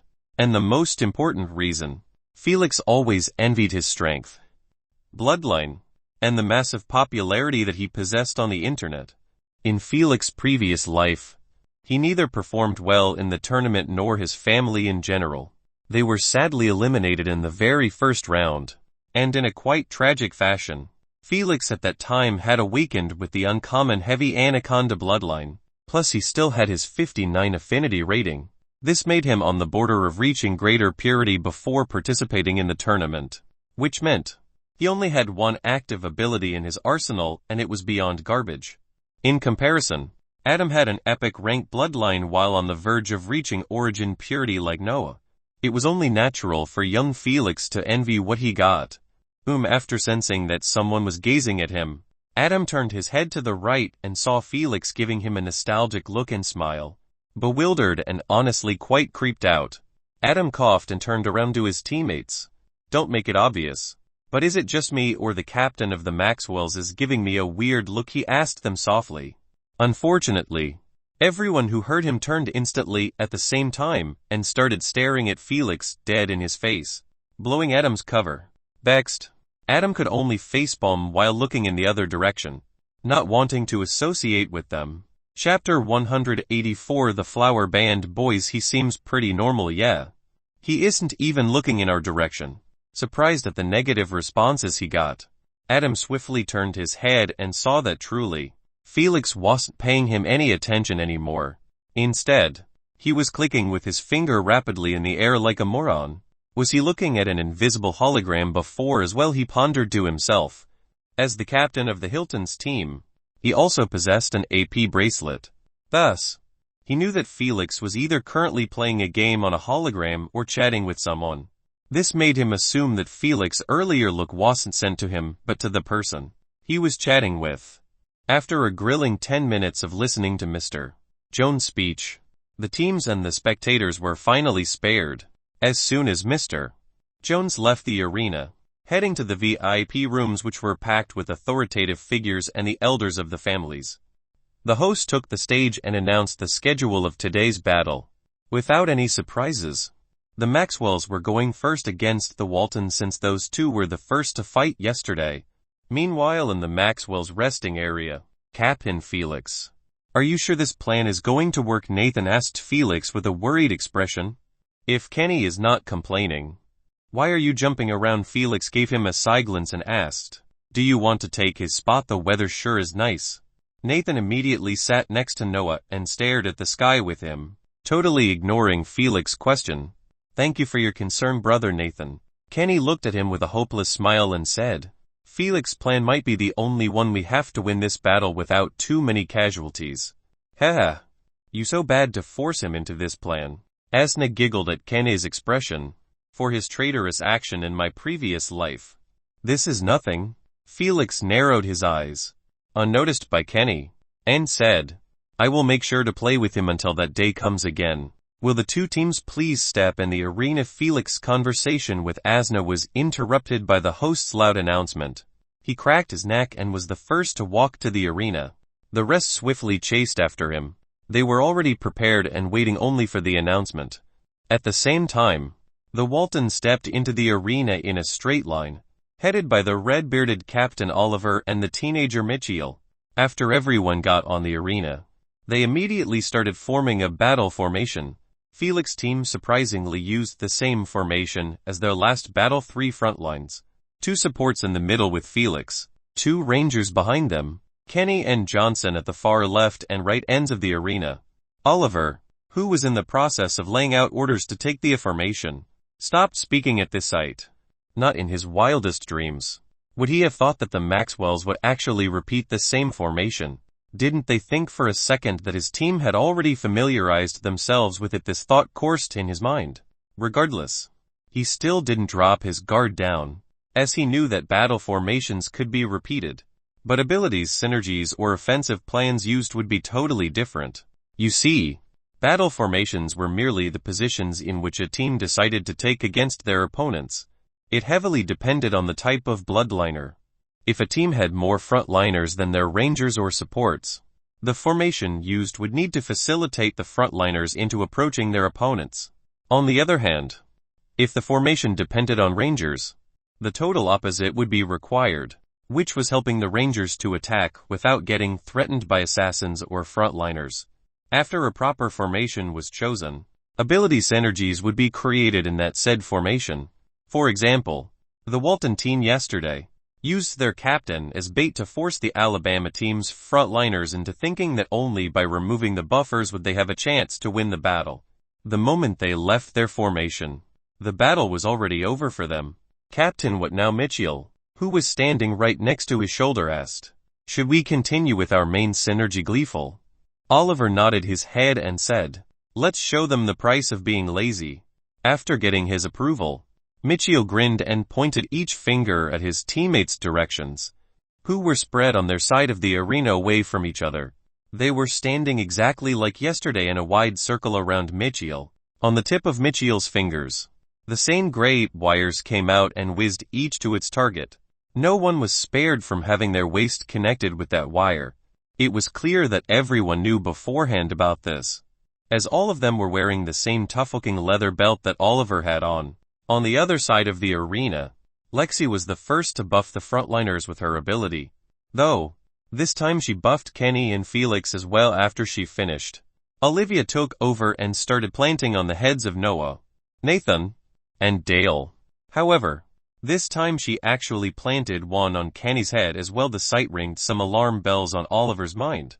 He didn't know why they did so, as it was obvious that Olivia's abilities activated only inside a specific range. He had no idea the limit of the range exactly, but he was confident that it shouldn't be big enough for her to heal their assassin, who needed to stay far off from his team. After all, how was he supposed to ambush their backlines if he didn't come at them from behind? Whatever. He soon dropped the matter entirely. What else could he have done? It wasn't like he could order his teammates to keep an eye on Kenny. If any one of them had a proper vision ability to do so, Kenny should probably not join the battle with his stealth ability. Meanwhile, the spectators and the stream MC were laughing their asses off at the new addition to the Flower Boys band. To bother about looking deeply into the reason, Noah and the rest already had their images captured and spread out on the internet yesterday, going insanely viral. It got so bad, Nathan and Dale had thoughts of going full commando without Olivia's healing in this battle just to avoid any further embarrassment. Thankfully, Kenny, who just joined their flower band, took most of today's mocking jeers, letting them sigh in relief. "Alright, stop whining about Oli's ability. Felix looked at the last 5 seconds in the countdown and said, "Noah, don't go too deep this time." The moment Noah nodded his head, the host shouted at the top of his voice, "Battle every bloodliner with a morphing ability, instantly use them." They didn't want to transform before the battle began was because their energy was being sapped each second to sustain their transformation. Only those with abilities like Olivia and Mitchell had no issue doing that since they didn't have the same energy problems. After a couple of seconds, Noah was the first to finish his transformation. Boom! He used his ice mace as a cane, putting his weight on it while standing motionlessly. Unlike the last time, he wasn't going to dash forward recklessly but remain with the team, moving as one. He wasn't stupid to distance himself from the team after seeing what happened to Luke yesterday. On another hand, Kenny and Johnson were already gone out of sight, doing what they were supposed to do, putting pressure on the Waltons' backlines. After seeing that the Maxwells were taking a defensive stance, Oliver, who was hovering in the air on a gray tornado, frowned his eyebrows while ordering, "Protect the buffers at all cost while I'm gone." Just like yesterday, he was buffed by at least 3 to 4 abilities, making his skin glow with 2 different colors while inside a transparent barrier. This barrier was the one responsible for protecting him from projectiles. For him to have that many buffs, it was obvious that his team had more supports than the rest of the teams. "No need to worry, Captain." Mitchell, who was standing all alone in the center of the formation, flickered his fingers slightly, causing all of the wires to tremble.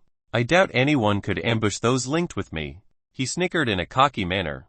Mitchell's confidence was based on the fact his ability Metal Link could pull anyone towards him in a split second. Thus, unless Kenny or Johnson straight out went for the kill, he could save his teammates from dying. He was certain that after hearing Mr. Jonas' speech, there was no way for those two to attack his teammates' vitals. Satisfied by his response, Oliver nodded his head and immediately flew swiftly towards Felix's team. With his speed, it didn't take even a couple of seconds before reaching above them. Without getting told what to do, Sarah and Isabella started hurling their elemental abilities at Oliver. Phew! Phew! Bam! Oliver focused only on dodging those cats made of flame while letting the storm of pebbles to hit his barrier. He knew that his barrier was fragile against powerful attacks, but steady against those types of abilities, like flame rain or such. Felix didn't bother to join the girls as he understood that his poison bombs were even more useless than those pebbles against that barrier. After all, his bombs were made of mist and the barrier encased Oliver's entire body. My turn. After seeing that they were slowing down their attacks, Oliver pointed his finger at Olivia and Lexier, trying to use the same combo as yesterday. However, before the small tornado finished whirling under their feet, Felix hugged their waists and jumped away in a swift manner. Immediately after landing safely, he threw them on his shoulders instead of putting them down on the ground, making them yelp in surprise. The hell? Speechless, Oliver's eyebrows twitched at the sight of those girls, having their feet and hands dangling down Felix's shoulders. What made him and the spectators even more speechless was the fact Olivia was giving him a smug smile instead of feeling ashamed like Lexi. His aim at the start of each battle was to always get rid of the supports before focusing on the Rangers. But now, how was he supposed to do so when they were being carried like that by Felix? Chapter 185. Everyone went wild. He only had 2 active abilities in his arsenal, Upsurge and Wind Blast.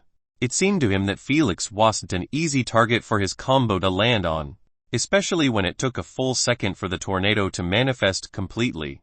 Phew! Boom! Sarah took advantage of his slight daze and sent her flaming cat at his barrier, making it eat a direct explosion crack. Sadly, her bloodline and affinity rating weren't the best, as her offensive power only caused some cracks to appear in the barrier instead of shattering it.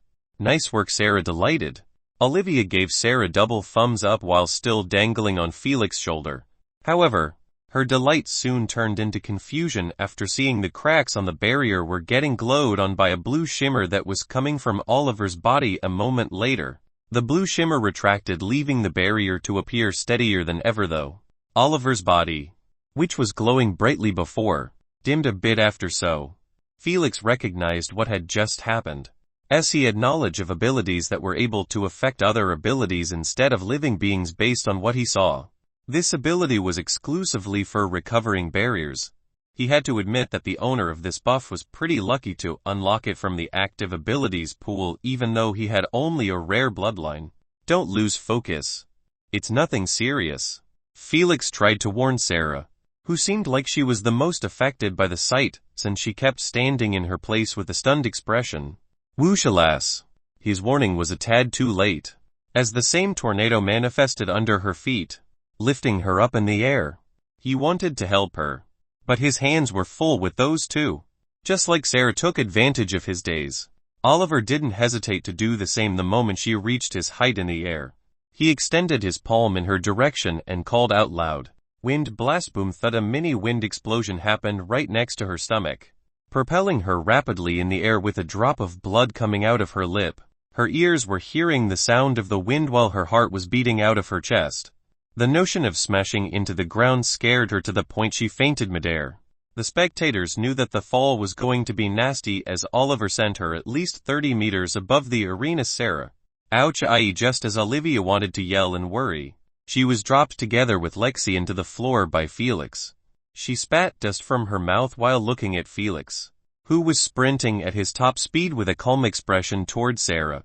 His super strength, plus the buff given by Lexi, just made him bolt in supersonic speed. What the hell? The viewers were dumbfounded as they saw him catching up to Sarah's body with a speed unprecedented in this tournament. 25 meters.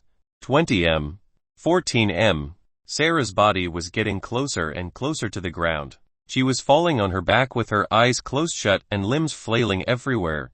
He is not going to make it, the stream MC yelled with a tense expression at the sight of Felix still 20 meters away while Sarah was getting closer and closer to her doom. 10 meters. 6 m. Whoosh! The moment Felix saw that he wasn't going to make it in time, he bent his knees and lunged in Sarah's direction with his hands extended forward. Everyone stopped whatever they were doing and just gazed at him in utter disbelief. Flying at least 15 meters from the place he jumped to Sarah's body, his flying speed was so fast by the time they blinked Sarah was already in Felix's arms. The moment Felix caught her in his arms, he rolled midair to the side, making his back exposed to the ground first. Fa thud! He smashed into the ground while hugging Sarah in his embrace, trying to make her experience as few bumps as possible after their bodies start to roll forward due to their great momentum. Thud! Thud!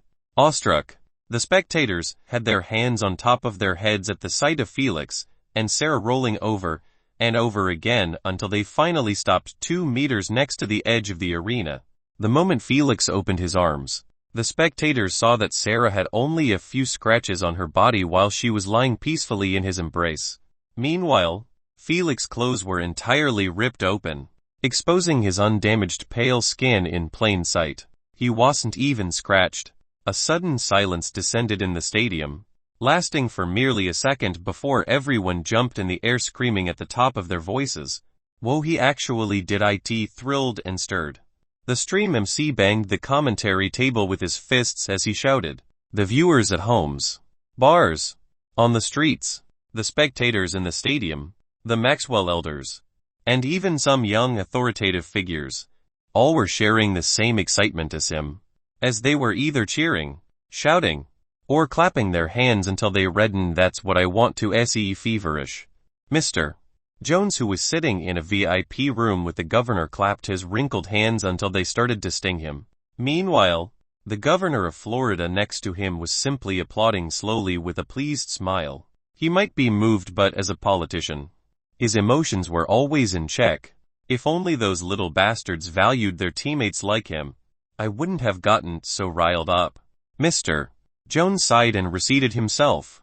He massaged his reddened palms while looking at Felix, who stood up while Princess carrying Sarah to the very edge of the arena. You don't have to worry, sir. The 2-month camp we prepared for our national team is enough to shape them into one unit before sending them to Germany, the governor said, smiling. I do hope so. Mr. Jones merely blinked his eyes at the governor's promise.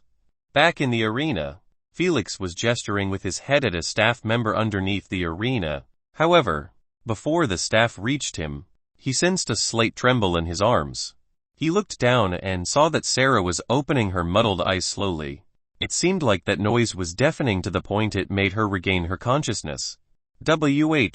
What had just happened, she asked with a soft tone and muddled eyes after seeing the strange situation she was in. She assumed that she would wake up on a stretcher instead of being carried like this. Nothing happened. He showed her a faint smile and said while handing her to the staff member, "Get some rest. You did well." Before Sarah could even ask him any further, Felix turned around and walked back towards his teammates, who were clearly blown away by Felix's timely save. The promise Felix gave them in their first battle kept ringing in their minds. Don't worry about getting heavily injured or killed. Just go all out. Felix just showed them that his word and promise should be treated like gold. He never broke his word even once and wasn't planning on doing so anytime soon. If it wasn't this, Asna wouldn't have trusted in him to fulfill his end of the bargain when she helps him reach the peak. So he didn't care if Sarah, Dale, or even Kenny were the ones thrown in the air. He was going to save them first before thinking about other matters. Impossible. Just impossible. Meanwhile, Oliver was actually the one most shaken by what he saw. His mind couldn't fathom having his combo, which was being coined by his teammates as unblockable, fail for the first time to inflict any damages to its target. His teammates always envied him for unlocking two abilities that harmonize with each other too well. But now the spell was finally broken. You saved a ranger, but gave away two supports. Disgruntled and slightly provoked, Oliver shouted while aiming both of his index fingers at Olivia and Lexi. Although those two girls heard him and knew what was about to come, their legs refused to budge from their position. The sight of Sarah being launched in the air kept playing in the minds, turning their brains into mush. Whoosh whoosh. Before Oliver could even grin in delight at the sight of his tornadoes lifting up those two, Noah, who was only a couple of meters near them, dropped his ice mace and jumped forward. He caught their legs and pulled them out of the tornado's zone with him. Those tornadoes could only lift one person each, and with Noah's weight, it was impossible to lift them all at once. Thank you, Noah. Olivia showed her appreciation the moment she regained her wits back. Noah gave her a slight head nod while standing up swiftly in a guard position. He extended his arm and another ice mace was created in his hand. Simultaneously, the first one turned into icy blue particles, drifting in the air. Satisfied by Noah's timely save, Felix smiled while still walking with hurried steps, not bothering to sprint, and returned to his position. He knew that Olivia and Lexi were beyond safe while near Noah. After all, Noah never lost focus for a second. Even after everything that had just happened, he never left Oliver out of his sight. Thus, the moment he heard his claim, he was ready to rescue Olivia and Lexi. When it comes to reliability, Noah was a top-notch teammate. Chapter 186, Save Me. It seems like using Oliver's abilities to hone their reflexes isn't going to end well. Felix sighed, a bit disappointed by the girls' showing. He had a ray of hope that Olivia wouldn't freeze like always in their practice if the circumstances were dire and real. Sadly, nothing changed. Let's end this battle. After seeing that Olivia's tragic reflexes were still the same, Felix decided to get rid of Oliver since he lost his worth in his eyes. Where is that snake? He activated his infrared vision for a split second before blinking his eyes, making the red shimmer disappear as suddenly as it appeared. He didn't want to show this passive to the public since he was already having too many similarities with Landlord, especially when he decided to showcase his super strength. Thankfully, Kenny stuck with the plan Felix laid out before the battle. As Felix noticed a human-shaped aura approaching him in that split second, after he turned off the infrared vision, looking with his normal eyes, that aura disappeared. It was obviously Kenny in his stealth. In a couple of seconds, Kenny reached Felix's side and tapped 2 times on his shoulder without saying anything. This was the signal they agreed upon. Felix acted a bit surprised by making his shoulders tremble. He had to fake it since he never told the family about his infrared vision. It would appear super weird to Kenny if he didn't have a single reaction after getting tapped like that without a single soul nearby. Hold my forearm and increase your speed, Felix murmured softly. The moment Felix felt Kenny's hand on his forearm, he started sprinting towards his teammates, who were being barraged recklessly by the infuriated Oliver. Why wouldn't he be Noah and the rest were all grouped up in one spot, holding each other's shoulders? The two small tornadoes used under their feet weren't able to lift a single one of them. Only their clothes and hair were fluttering by the wind ceaselessly. It seemed like one of them finally realized a way to counter Oliver's upsurge after seeing how Noah saved Olivia and Lexi. As long as they keep supporting each other's weight like this, Oliver could only dream about lifting one of them. As for getting harmed by the small tornadoes, they didn't worry about that as their bodies were enhanced after awakening. One shouldn't forget that a first-stage bloodliner had 1000 BF. This meant for those at lesser purity or greater purity, their bloodline force was 300 and 600 respectively. So, one should never assume that awakeners had the same bodies as commoners even though they never obtained any physical ability. Damn it. This isn't working. Frustrated at the sight, Oliver let a long exhale through his mouth and stopped his attacks at once. He knew that getting riled up would only harm his team's chances of winning the battle. That being said, he was still pretty upset. He knew that even if he won the battle, the finals were going to be hell for him when his weakness was laid bare like this. As for the wind blasts, he couldn't use them unless he was in close distance to his target. He wasn't stupid to leave his super advantageous range and bring himself to their striking zone. I should probably head back. He swiftly decided to regroup with his teammates and think of another solution. However, the moment he turned his head, he was flabbergasted by the sight before him. The hella thick, long, foggy wall was standing at the center of the arena and stretching from the right to the left. Not to mention its height, which surpassed 20 meters and closing in on 25 meters. For Oliver, who could only hover at 20 meters max, his vision was thoroughly blocked since he couldn't see his team's condition. It only meant that his team was also having difficulty seeing the situation on this side of the arena. Why the hell would he do that? He was utterly confused by Johnson's decision to focus on blocking their sight instead of doing his job properly and try to assassinate his supports. After all, one less support means one less buff reduced on him. The reason he wasn't worried by such a weird behavior was because of the wire on his waist. As long as it was still linked with him, it signified that Mitchell was safe and sound. And if Mitchell was alright, his teammates would be alright as well. Mitchell, are you good, worried or not? He still didn't feel safe being separated like this from his teammates without having them in his plain sight. Thus, he sent a message to Mitchell using the Queen's voice. "We are fine. How about you?" After receiving a positive response, he sighed in relief. Then, he lowered his head, wanting to see one last time what his opponents were up to before going back. Absolutely at a loss of words, he gaped at Felix, who was spinning around himself with his arms extending forward and hands tightened like he was grasping into an object. He wasn't the only one weirded out by the sight, as the spectators, who were still feeling feverish due to Felix's previous save, had their eyes widened at the sight. How could someone transform so quickly from being a hero into appearing like a moron? Too bad. Before this thought could even take root in their minds, Felix stopped spinning and swung his arms in throwing animation towards the bewildered Oliver. Felix's delightful expression while doing so sent shivers at the back of his teammates. Whoosh! What the he? Slam! Before Oliver could even comprehend the strange sound of the wind, his body recoiled back, akin to being tackled by a rugby player. Arg! A breathless groan escaped through his lips while his eyes bulged outside of their sockets. He felt like his stomach just got attacked by someone's head. Sadly, that's exactly what happened. As Felix used his super strength to hurl the invisible Kenny towards him. Your accuracy is slowly catching up to mine. Asna giggled, making Felix tighten his butt cheeks subconsciously at that damned memory. Not wanting to get entangled with her about that, Felix ignored her jab and focused on Oliver, who appeared to be struggling to free himself from Kenny's grasp. His arms were tightly held against his waist, making him unable to move. If he wasn't having difficulty breathing after getting his guts hammered by Kenny's head, he would have had it a bit easier to kick Kenny away since his physical strength was stronger than him. He couldn't even use his wind blasts as he was going to get hurt as well by the ability.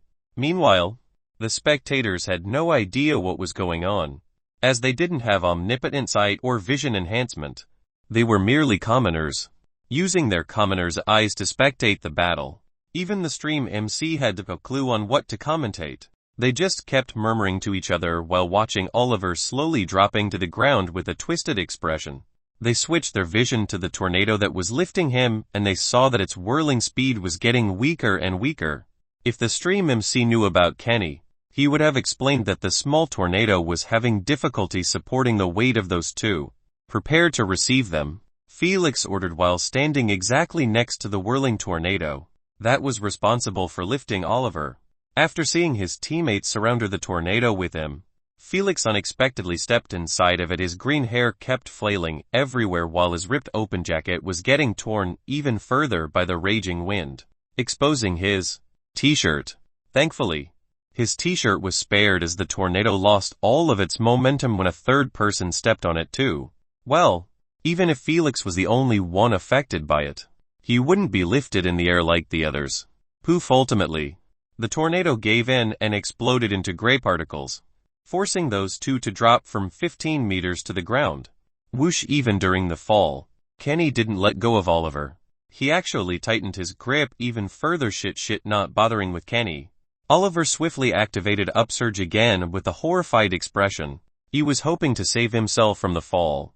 However, the moment the tornado showed up, it exploded into gray particles as expected. Felix, who was standing directly underneath them, made it impossible for the tornado to lift him up since his physical body was counted as a second-stage bloodliner. There was absolutely no way for a greater purity bloodliner with a rare Tier 1 bloodline to affect Felix. With such a strength gap between them, the power used in those abilities could easily be blocked by Felix's physical defenses. It was already tested before in the measurement center when he first unlocked his super strength passive. The only way for anyone in this tournament to harm him was by using a mental ability. That's why he always had that laid-back attitude. Sadly for Oliver, he neither had a mental ability nor a primogenitor bloodline like Felix. If he had that kind of bloodline, he would have been able to affect those in higher stages than him, just like Felix did in the games. Save me now, he could only cry out loud in despair while looking underneath him at the mocking expressions of the Maxwells. He wasn't begging for Felix and the rest to catch him, but trying to make his voice heard to the other side of the arena, so Michiel could pull him over. He was too terrified to remember that he could use the queen. Unbeknownst to him, Michiel was already pulling him as hard as he could until the wire was making creaking noises. Chapter 187, reaching the finals before Kenny slammed into Oliver. The last thought he had was delivered by the queen to Michiel. Even though the queen's voice was monotonous, lacking any emotions, Michiel easily figured out that Oliver was in trouble. Thus, he immediately tried to pull him back. Unfortunately, he pulled and pulled, yet Oliver's body didn't budge. Michiel was scared out of his wits by the implication of this, as he understood that only one thing could cause his ability to fail in such a critical situation. Weight. His gray wire couldn't handle pulling anything beyond 100 kg. That's right, his ability was similar to Upsurge in that it had a limit. Though, all of the bloodline abilities had a limit one way or another. The only way that was known in public to reduce this limit was by having a good affinity rating. For example, when Felix had 59 poison affinity rating, his aura's range limit would have probably stopped at 6 meters. However, after increasing it to 100, the range increased to 8 meters simultaneously. This meant if Michiel had a higher affinity rating, the 100 kg limit would have increased by a lot as well. Unfortunately, that was merely a big if. Felix didn't think of throwing Kenny towards Oliver as a prank only, but to actually add weight in order to stop Oliver from getting pulled to safety. He knew that Kenny had nothing to worry about, as that transparent barrier around Oliver was able to only defend against elemental projectiles. As for physical attacks, it was totally useless against them. Moreover, after Felix saw how Noah saved Olivia and Lexi, he understood that he could totally stop Oliver from relying on his Upsurge ability if he kept stepping in the tornadoes responsible for lifting him. However, doing so would merely force him into retreating back to his teammates. Felix would be a retard to let go of the captain of the Waltons, who delivered himself to them on a silver platter. Thus, he had to throw someone to stop that from happening, and Kenny with his stealth was the best candidate for this task. Even Johnson was given orders by Felix before the battle began. telling him to focus only on blocking the sight of the Walton team in order to stop Mitchell from pulling Oliver before their plan kicked off. That's exactly what Johnson did, puffing out fog ceaselessly until a separating wall was created between them. Everything was calculated in Felix's eyes. The battle was already won before it even began. The moment he saw the abilities of those two and the synergy they used against the Alabama team, he only needed to understand the limits of those abilities to create a plan that would secure the victory without having him use a single elemental ability. Thud. Thud arg fck. Let me go out. The sight of Oliver squirming in Noah's arms after getting caught from the fall was exactly as he envisioned at the end of the plan. Though Kenny's lying on top of Oliver in such a suggestive manner was a bonus he didn't see coming. The moment Kenny yelped in pain, his stealth was removed again, exposing him to viewers, who were absolutely dumbfounded and confused by the entire situation. They kept chatting with each other, wanting to get an answer. Some of them were smart enough to understand what happened while some had absolutely no clue. I see. What a marvelous strategy. Mr. Jones, who was quicker on his feet, was one of the first ones to instantly recognize Felix's plan after spotting Kenny holding Oliver tightly. Everything clicked in his mind, clearing all of his doubts. Thrilled, he slapped the arm of his chair and said with his head facing the governor, "Whoever thought of such a plan truly has an absolutely brilliant mind and neat understanding of abilities and their limitations. Can you elaborate?" The governor asked, a bit confused. It wasn't that he lacked the necessary intelligence to look through Felix's multi-layered plan as quick as Mr. Jones, but he was simply not as knowledgeable about the human bloodline system that well. After all, he had other important matters to put his mind to, like governing the state. "I will tell you about it after the battle, Mr. Jones gestured with his head at the arena and said, "They are about to finish soon." "All right, little Oli. Please say the magic words, so we can all go home," Felix requested while stretching his hands behind his back in a lazy manner. The rest of the team all laughed out loud after hearing Olivia's pet name getting used for a thickly bearded adult. "Screw you, I will take you all with me." Humiliated, Oliver couldn't help but lose it, threatening to use his wind blast on them all. Who could blame him though? He was being caught in the arms of a man while on top of him another man. If this wasn't enough, he was being called with such a feminine name on national TV. His family, friends, people close to him were all watching him getting treated like this. Smack. Too bad for him. Felix had no thoughts of entertaining his emotional breakdown, as he gave him one slap at the back of his neck, making his eyes roll backward. He passed out instantly. Felix shrugged his shoulders casually at the disbelieving looks of his teammates and told them, "Don't worry. There is still their vice-captain. Let me go threaten him. Let me do it this time, please, please." Spirited, Olivia kept jumping with her hand raised above her head in front of Felix. "Nathan, Dale, go with her, please." Annoyed, Felix shooed her away with his hand, though he still requested those two to protect her. Yes, immediately after getting his permission, Olivia bolted forward with an excited expression. Nathan and Dale soon followed after her with bitter smiles, not daring to let her toggle more than she must. Since the teams didn't really move from their positions, the distance between them was still quite far. Thus, Olivia needed to get closer so her voice could reach. After seeing that troublemaker had finally left, Felix focused his gaze on Kenny, who was still holding on to Oliver like his life was dependent on it. "All right, you did enough." Indifferent, Felix jerked Kenny by his arm, making him drop to the ground, leaving only Oliver on top of Noah's arms. Till this point, Noah still didn't show a single hint of discomfort on his face while carrying two grown-ass men. Feeling discomfort or not, Felix wasn't planning on making him carry Oliver the entire time, as he swiftly removed Oliver's belt that had the wire tied to. After seeing so, Noah nodded his head and dropped Oliver to the ground. There was no need to worry that he would get pulled anymore. Meanwhile, Felix was looking at the belt in his hand with an amused expression. He kept feeling a soft tugging pressure.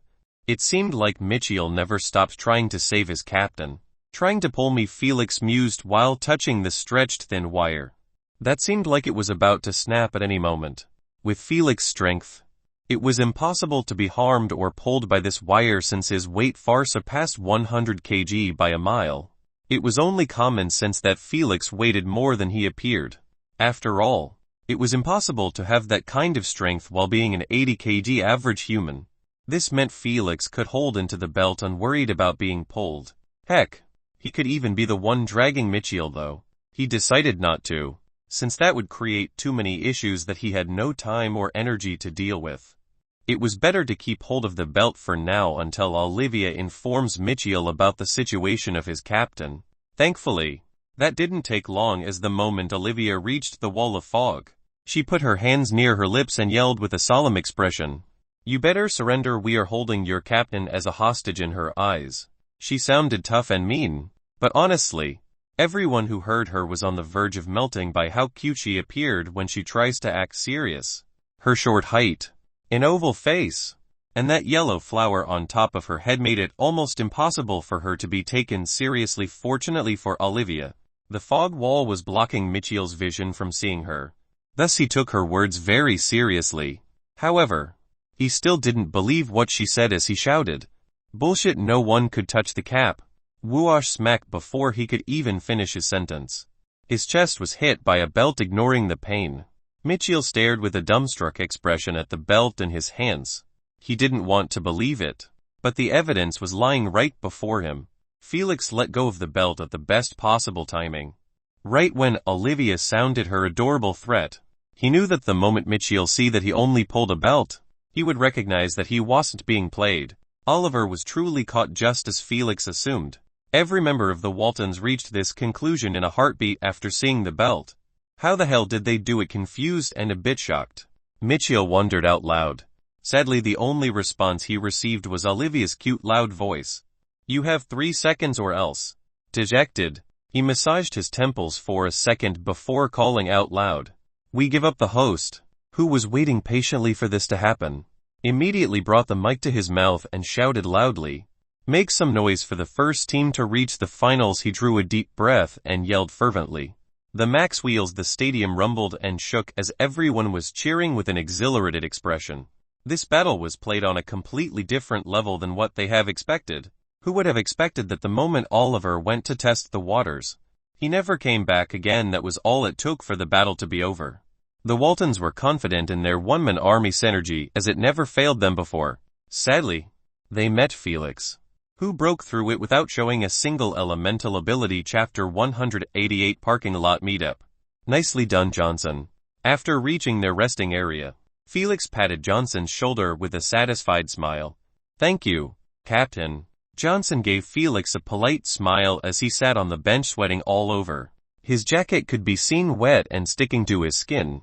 It was apparent that he worked his ass off to create that massive wall of fog and also sustain it. If Felix had to guess Johnson's current energy tank level, it would definitely be below 5. If Johnson puffed out any more fog using his fog breath ability, he would have passed out on the arena. After a few minutes, Felix was lying on the bench with a hand supporting his head, wearing a new set of clothes. Since his pants were torn slightly as well, he had to change at the back room in their resting area. "Felix, are you planning to watch?" Olivia asked. "Yay. The battle will probably not take 5 minutes, and I am too lazy to drive back to the hotel." Felix yawned as he replied, "Oh, is it, because of the Hilton's captain bloodline?" She trembled a bit after recalling yesterday's battle. His element and bloodline are truly too destructive. Well, what did you expect from a magma elementalist? I honestly don't wanna end up battling him. Everyone who heard her chimed in with worried expressions. All of them stayed yesterday and saw how the Hiltons absolutely destroyed their opponents. What scared them the most was Adam's destructive abilities. 2 players were taken yesterday on a stretcher completely scorched black, though they would be alright later on. The sight of them burning was imprinted in the Maxwell's minds, and they honestly wanted to avoid the same happening to them.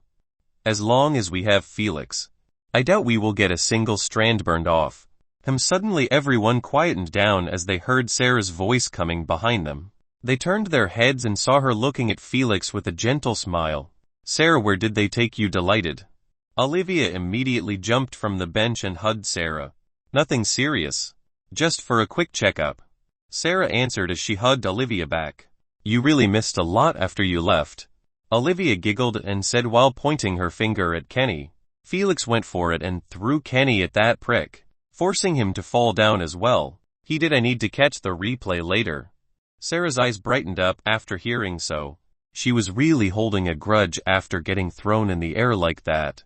If it wasn't for Felix, she would have probably broken most of her bones after the fall. Thus, she was extremely grateful for Felix's timely save. Thank you, brother Felix, for your help earlier. Without fanfare, she bowed her head slightly in appreciation. Don't mention it. Just don't lose focus again during a fight. Felix advised her with his trademark easygoing smile. I will keep your words at he. Will the last semi-finalist teams step into the arena please? The host requested exactly 10 minutes after the ad period finished. Interrupting Sarah. All right, go take a seat. You are blocking my sight, Felix said while waving his free hand at her. Sarah bowed her head one last time before going to sit in her seat with Olivia. She neither blushed at Felix nor felt any fluffy feeling after getting saved like that. At the end of the day, they were cousins. They might be distant cousins, branching away far in the family tree, but they were still blood-related. Sarah, like any normal person, definitely felt no attraction to Felix, who was a part of her family. Adam. Jana, I love you. The moment the Hilton team climbed the arena, deafening cheers erupted in the stadium. The team wasn't the one being cheered for, but the captain Adam and the vice-captain Jana. Their popularity didn't come from their battles at all, as those two were social media celebrities with millions of followers on all of the platforms, Facebook, Instagram, Twitter, etc. Especially Adam, who was being labeled on the internet as the perfect man. He was handsome, intelligent, confident, polite, humble, and the list goes on and on. Thank you. Thank you. Adam and Jana both displayed their most charming smiles to the camera as they waved their hands to their fans. Here he is, Adam, the first heir of the Hiltons, Mr. Perfect Man, the strongest bloodliner in the USA. The Magma Elementalist, the only holder of an epic bloodline in the entire USA. The stream MC kept firing off one title after the other, informing and hyping the viewers at home. Meanwhile, Felix only gave a nostalgic look at how hyped the stadium got after Adam's foot stepped on it. In his previous life, he envied what Adams had, and especially the love he was receiving from all around the world. But now, he merely gave him 2 seconds of his interest before switching his sight to the Vanderbilt team, looking at their tall blue-haired captain. Oh, only after his eyes landed on her did he remember her somewhat. She was a supportive water elementalist, who specialized in shielding her teammates. Since the majority of formations revolved around the captain, it seemed like their formation was going to be defensively oriented. Just like he expected, her team immediately stood in a tight defensive formation, putting her and 3 other bloodliners in the middle of a circle made out of 6 frontliners, who either carrying metallic shields and swords or nothing at all. Get into your positions. After seeing that the Vanderbilts were already ready to battle, Adam stopped caring about the audience and focused on the battle before him. Jana and the rest of the team all heeded his order, as they surprisingly stood in one horizontal line, leaving only 2 members behind them. Oh, so they are planning to rush them out, Felix mumbled to himself as he saw their extreme offensive formation. He knew about Adam's bloodline and its abilities. However, he had no idea about the rest. But after seeing their formation, he knew that most of them were all rangers. This meant this battle was going to be an extreme offense against extreme defense. Sadly, playing defense isn't the correct choice here. He yawned. This might end even faster than I thought. 15 minutes later, in the parking lot belonging to the participants and the VIP spectators, Felix was leaning on one of the family's cars while reading the Daily Empire news on an invisible hologram. The rest were either sitting inside the cars or chilling outside like Felix. As he anticipated, the Hiltons demolished the Vanderbilt in merely 3 minutes. 4 frontliners ended up on the ground with burnt flesh, forcing the captain to surrender in order to send a medic team in and heal them up. After the Hiltons were proclaimed as winners, Felix and the rest left the stadium, not interested in hearing the host hyping up the final that was about to be held tomorrow morning. At present, They were waiting for the elders to join them in order to head back to the hotel. Tiring after hearing the elevator opening sound, the Maxwells all turned their heads, expecting to see the elders stepping out. Unfortunately, their expression couldn't help but harden after seeing that the one who stepped out were the Hiltons' good afternoon. Adams nodded his head politely towards them, though he was the only one who bothered to greet them, as the rest of his team were all giving the Maxwells condescending gazes. In their eyes, the Maxwells were even weaker than the team they just destroyed, since the Vanderbilt was known for having the best defense in the tournament. This meant the finals tomorrow were already in the bag. That's what they believed. No, certain of good afternoon to you as well, Olivia being herself would never leave a greeting hanging. The rest though just gave Adam a slight head nod and stopped focusing on them. Throughout all of this, Felix still had his head buried in his hologram, not showing a single hint of interest towards the Hiltons. This rubbed some of them in the wrong way, as their captain was humble enough to greet them first.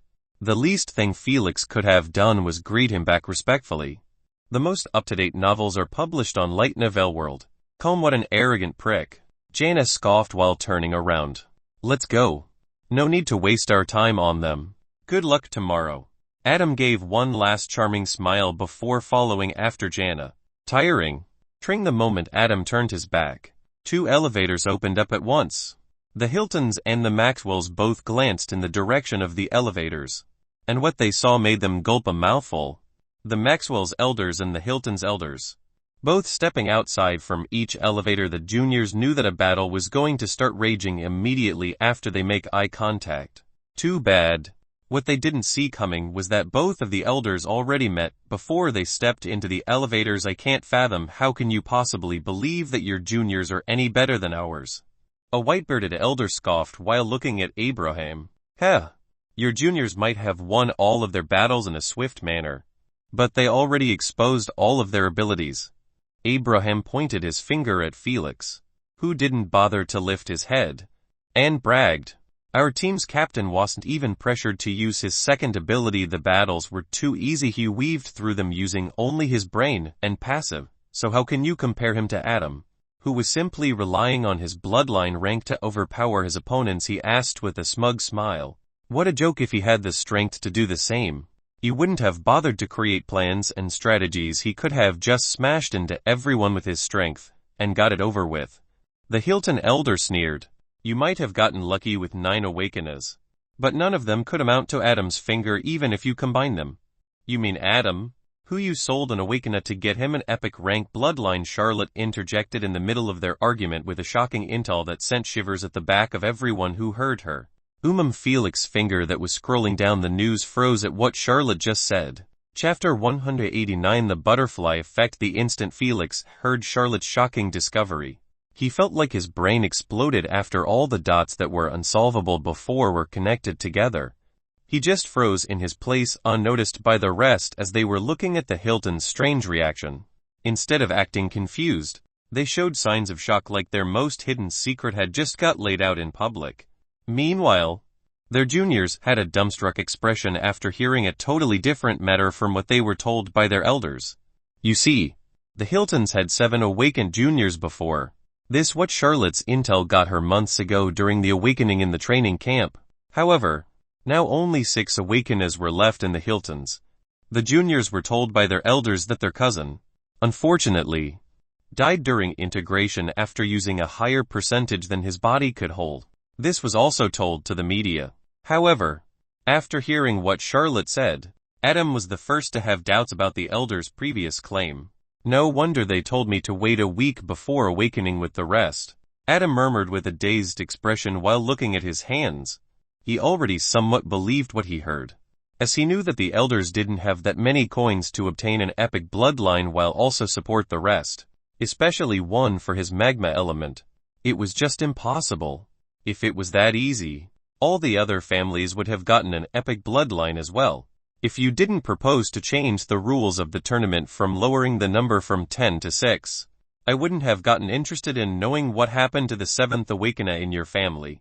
After all, knowing your greedy personality, you should have changed the rules from 10 to 7, Charlotte said, smiling coldly. Is what she said the truth, Felix? whose expression was nonchalant the entire time they were arguing, couldn't help but switch to a frigid one as he asked. His eyes were emitting such a heavy killing intent. Those commoner elders were forced to take a step back in fright. Everyone else was all surprised by Felix's dreadful glare. Robert and Olivia never thought in their lives they would see Felix livid to such a degree. He was always calm and carefree. This made them wonder just why was he so invested in what Charlotte said or what the Hiltons did based on his lazy character. He should have ignored what was being mentioned. Know your place, child. The white-bearded elder quickly regained his composure as he said to Felix, "Didn't your elders teach you manners? Don't change the subject, and answer me if you still value your life." Felix's chilling slits thinned until they turned into a straight string.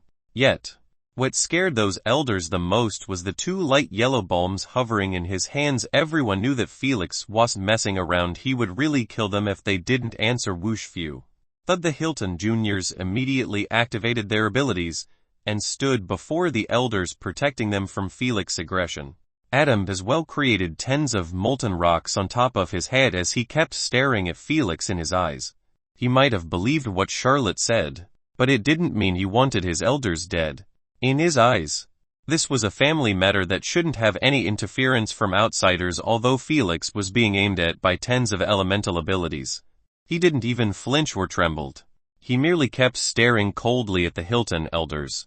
"Back him up," Kenny yelled as he entered his stealth, going outside of everyone's radar. The rest of the team didn't need him to say so, as they were already activating their abilities. Dear God, I am not getting paid enough for this shit. The security staff, who was carrying merely a handgun and a flashlight, walked towards them with his legs trembling in fright. He was watching them before in amusement bicker like children, but after seeing those abilities pop off, his amused grin was erased from his face. "Eve, everyone stand down or I will call reinforcement," he stuttered as he threatened them, pointing his trembling gun in their direction.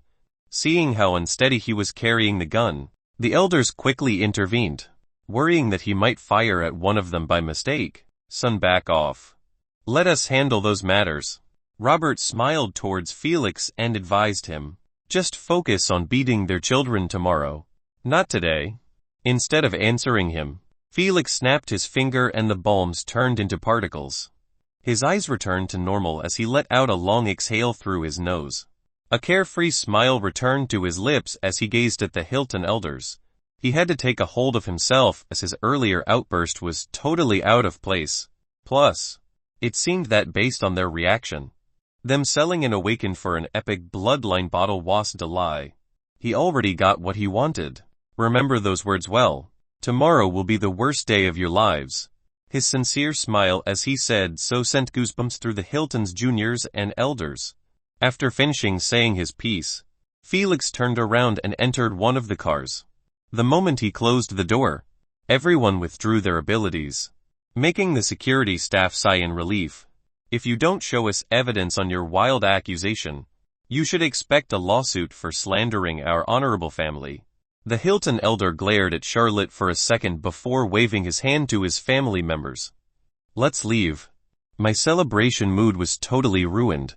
Seeing from the car window, the Hilton elders ride their cars and take off. Felix was in deep contemplation.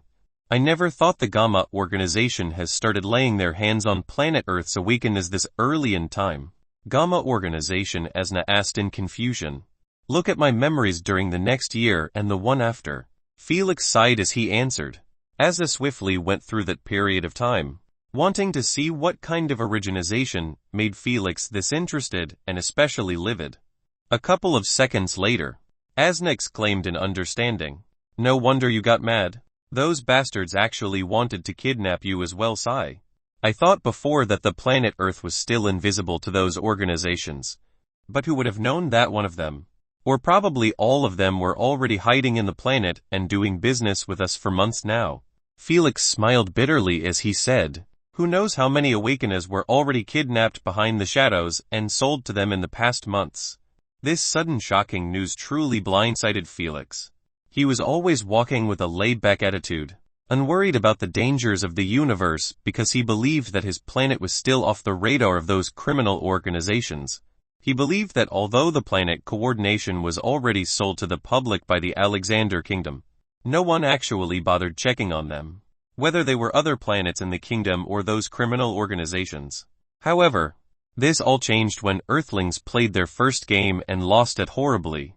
They showed to every criminal organization that they were an easy target to bully, especially when they investigated and realized that the planet was divided into multiple countries, who each had their own interest before the planet's interest. If they were united like some planets, treating each one of them as their own, those criminal organizations wouldn't have bothered to have thoughts about them. Sadly, Earthlings were anything but united. Thus, the top 6 criminal organizations in Alexander's kingdom sent their own spaceships to planet Earth, each in a different continent. The Gamma organization took hold of North America. This was the reason Felix knew the name of which organization made a contact with the Hiltons. The other organization never stepped on others' territories after they split the planet Earth between them. That being said, splitting Earth between them verbally was one thing, but carrying their criminal activities on a planet that was clearly part of the Alliance was another. Especially when those criminal activities included mostly kidnapping Awakeners. Of course, they weren't the ones doing the act, as they could never handle messing with a member of the Alliance no matter how weak it was. But what they could do was contact the natives and promise them coins, AP bracelets, bloodlines, and resources they never dreamt of if they managed to bring them alive Awakeners on their own. This offset massive chaos in each country, as any group, gang, mafias, rich families, and such who had firearms went full rogue and started hunting down Awakeners. They had nothing to worry about, as bullets were still effective against bloodliners below the first stage of replacement. This meant just a group of commoners could successfully capture a bloodliner who didn't have defensive abilities or escape abilities.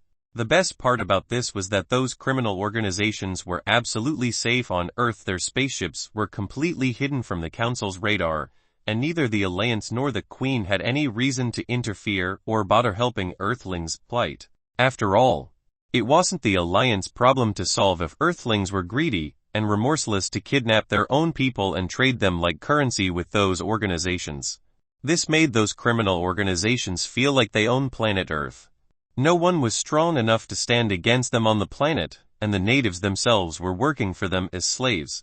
They just needed to throw some coins or AP bracelets, and even a thin weakly commoner would buy a handgun and risk his life to kidnap an Awakener without being said.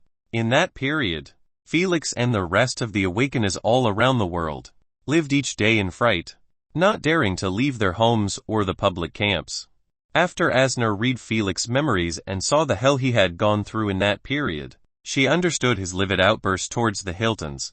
Felix survived 3 kidnapping attempts in his previous life. In one of them, he almost committed suicide after getting caught by them.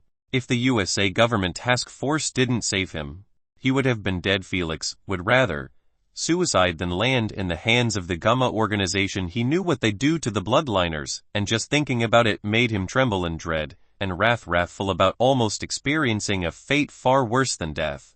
He was always thinking that after he joined the Earthlings team and destroyed the first game they were put in, those organizations would see that Earthlings weren't to be messed with, as they could reach new heights in the PSG.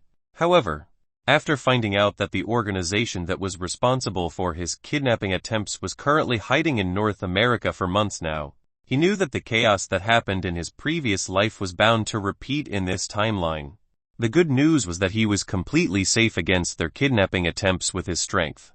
But Felix wasn't a person that let bygones be bygones that easily. Thus, if they didn't come at him, he was going to head to them. However, being wrathful wouldn't change the fact that his current strength wasn't enough to deal with the organization. He knew that before attempting to approach them, he needed to increase his strength as much as he could. The Gamma organization's members' strength was too much for him to handle, especially their infamous leader. Thankfully, he still had 9 months or so before the organization switches from contacting others in the shadows as it did with the Hiltons to making its offer public to all and turn the continent into chaos. But that's for the future. For now he still needed to deal with the past, who willingly threw a junior of their flesh and blood to a fate they wouldn't wish for their own enemies. Felix would have never known about any of this if he didn't mess with the timeline slightly. That's right. This information coming to light was merely due to a thoughtless decision he made before. That decision was when he decided to change the awakening practice during the training camp because of it. The family got 9 awakeners. This made the Hiltons propose to the other families to protest into changing the rules of the tournament, forcing the family's teams from bringing 10 to only 6. When this happened, Charlotte used her intel resources and found out that the 7th awakener in the Hiltons didn't actually die as they claimed, but they sold him to the Gamma organization, who was in contact with Hiltons for months. Felix didn't know how exactly she achieved so, but the fact she managed to find out about the family deals with the organization, which happened months ago, was a solid achievement in his eyes. All of those changes happened from a single mindless thought. This was the true meaning of a butterfly effect. I will make you regret the day you accepted their deal. Lawful. Felix narrowed his eyes at their last car that was speeding away. Chapter 190. Felix against the Hiltons. Good morning, America, and welcome to the finals of the national team battle. The stream MC's voice resounded on possibly every screen in America, whether indoor or outdoor like the ones in downtown New York. The entire country stopped working just to spectate the final battle. Though, it wasn't just them who were tuning in, as the entire world was currently watching as well. Meanwhile, the screens were showing the 2 finalists' teams facing each other in the arena. They only had 2 meters between them as they kept staring at each other's eyes. The cameraman zoomed on their faces and saw that the majority of the Hiltons were giving off nasty glares at Felix. Even the spectators knew that something was up between those 2 teams. Meanwhile, Felix had an indifferent expression as he kept bathing in those glares. Please shake hands and go back to your side of the arena, the host, who was standing near them, requested politely. Too bad. The moment the 2 teams heard the second part, they turned around and walked away. Shake hands, what a joke. They were holding themselves from continuing where they left yesterday. The elders of both families, who were sitting together in one big VIP room with Mr. Jones, the governor, and lastly the president of the U.S., felt a bit embarrassed by the strange looks they were receiving from those heavyweight authoritative. If they didn't almost enter the huge brawl in the parking lot, the juniors might have shaken hands like gentlemen instead of showing such bad manners before the president. Though, no one spoke in the room or mentioned what happened, as they simply kept watching and listening to the host glorifying this battle. Do you really not need our help? Olivia asked with a worried expression. No. Felix pointed his finger at the edge of the arena and said, go chill for a bit. The battle will end in a jiffy. Although he said so, none of his teammates moved from their position, except for Noah, who nodded his head and went to sit where Felix was pointing at. Speechless, the rest of the team looked at him, not knowing if he was simply that confident in Felix's strength to carry out what he told them yesterday, or he simply was disinterested in arguing with Felix. All right, go away. The battle is going to start soon. Felix cracked his neck with one hand while waving the other at them. Olivia and the rest shared eye contact for a second before sighing and following after Noah's lead, sitting right next to him. They didn't want to leave the arena, so if Felix was in a pinch, they would provide an instant backup. Sigh. I have no idea why did he get worked up after hearing what Elder Charlotte said. Sarah looked at Felix's back and asked, did he told any of you? Everyone shook their heads, except for Olivia, who raised her hand and said, he told me yesterday to not head outside without having bodyguards. She tilted her head. He didn't explain why, but he was pretty serious in his warning. The rest all had solemn expression after hearing so. They knew that Felix cared for Olivia and treated her as almost his little sister. Thus, if he was worried about her safety while outside, they should also be worried about theirs. While they were talking about matters totally unrelated to the finals, the viewers, authoritative figures, the elders, and finally the Hiltons were all looking at them with dismayed expressions, not knowing how to react to their battle formation. Felix was standing all alone with his hands in his jacket's pockets while the rest of his team were chilling behind him and chatting freely like they were in a public garden. Sir Robert, mind explaining to me what your grandson is up to? The white-bearded Hilton elder asked with clear intention to embarrass the Maxwells before the president. I am also curious, the president said, smiling. Haha, as much as I want to tell you, I don't want to spoil the fun. Robert laughed with drops of cold sweat covering his back. He, just like everyone in the room, had absolutely no idea what Felix was up to. Is that so? The Hilton elder merely scoffed and didn't mention it anymore. The countdown was about to reach 0, marking the start of the battle. The elder knew that there was no better slap to Robert's confidence than watching with his own eyes how his juniors cripple Felix or hopefully even kill him. Battle. Unfortunately for him, the moment the battle started, the Hilton juniors didn't rush at Felix as he expected, but stood in their positions doing nothing but glare at Felix. Not coming fine by me. Nonchalant by their lack of drive, Felix walked towards them step by step with an unhurried pace. If they didn't come at him, he had no issues going to them. He is really coming, Jana exclaimed in disbelief. Told you so.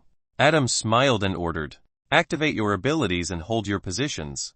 The moment he reaches 15 meters bombarded him with everything. He reminded them, don't forget to hold your breaths after he creates those bombs. Yes, thrilled at the idea of venting their fury at Felix. Everyone activated their abilities and held them either in their hands or made them hover above their heads. Since the Hiltons were known for having the largest number of rangers, exceeding 7, the abilities created were really a spectacular sight. Wooden spears, lighting balls, water bullets, wind blades, and many more colorful abilities. After seeing that everyone was ready, Adam called softly, Hellfire salvo, whoosh abruptly. The spectators went wild after seeing again a rain of molten rocks start to manifest 5 meters above his head. The rocks were rugged and had the size of a basketball. In addition to the lava that was dripping from them, they couldn't appear any deadlier. This ability was solely responsible for sending at max 8 participants into the stadium's clinic with 2nd to 3rd degrees burn. Yet Felix didn't even glance at those molten rocks. He merely kept walking without even pulling his hands from his pocket. The viewers had no idea what he was up to. Before, they assumed that he was going to create those bombs and throw them with that inhuman speed he showed in the previous battles. However, it seemed from his expression he had no intention of stopping and doing so. He is already about to reach the 20 meters range. The perfect range to hurl his bombs and also have enough distance to seed the incoming abilities. The stream MC said in confusion. Yet still no bomb was created. 25 meters, 22 20 19 Indifferent. Felix removed one hand from his pocket, yet he was still neither stopping nor activating an ability. He just smiled at the murderous looks the Hiltons were giving him, and the colorful salvo of abilities aiming in his direction. Unfortunately for the Hiltons, they never had the chance to use their abilities. As the moment Felix's foot was placed down on the 15 meters mark, he snapped his finger with that faint smile still affixed on his lips. Poof poof poof, poof simultaneously. 10 massive bloodish red pillars erupted under the feet of each member of the Hiltons. The pillars were spherical and thick, reaching 5 meters in height. If it wasn't for the misty waves, which were being emitted at the top, they would resemble solid red pillars made of concrete. Felix put his hand back in his jacket pocket and continued walking unhurriedly towards the Hiltons, who were completely encased within the pillars, not appearing visible to anyone. The instant he reached before them, he blinked at the pillars once and they were turned into drifting red particles. The spectators, who were watching the entire sequence of Felix's action in absolute disbelief and shock, felt a sudden chill coursing through their skin as they saw the members of the Hiltons all lying on the ground absolutely motionless. Too bad, Felix wasn't done yet, as he lifted his leg before a Hilton and kicked him right in the stomach, hurling him akin to a cannonball outside of the arena. Thud. His body was smashed into one of the metal barriers, which were being used to block the spectators from reaching the arena. Thud. Before a drop of blood managed to leak outside of his lips, another body landed right next to him, then another and another, until only Adam and the 4 commoners were left in the arena. Felix stood before Adam and gave a slight grin. Then, boom, he kicked Mr. Perfect in his stomach harder than the rest, making him fly beyond the metal barriers and land right next to some of the cameramen. Whoosh. Thud. Still not over. Adam rolled 3 times on the ground due to the momentum before colliding with an headboard. His body was packed with scratches, yet the greatest damage done was to his organs, as the flood of blood that was streaking down his chin was an obvious sign. This was just from Felix using 30 of his physical strength if he went all out. Adam's stomach would have exploded immediately after contact. Yet throughout all of this, neither Adam nor the other kicked members of Hilton's managed to wake up, or even groan in pain. They appeared as dead as a log. This was the doing of the hypotension inducement. It reduced the blood pressure of the Hiltons to the bare minimum, making the brain not receive enough blood. When that happens, fainting was the only outcome. Felix saved this inducement for his real-life battles, as he didn't want all of the 5 inducements he was planning to show in real life to have a connection with landlord. Nice kick, Asna cheered out loud. Satisfied, Felix dusted his hands and turned around, heading back to his teammates, who were gaping at him with their jaws slacked. Unfortunately for Felix, it wasn't just them who were giving him those looks, as every person in the world who tuned in to watch was staring at his face like he was a beast wearing human skin. His violet serpent-like eyes weren't making their assumption any better. As for the live audience, no one spoke or even breathed out loud since the moment Felix snapped his finger. Pitter, patter.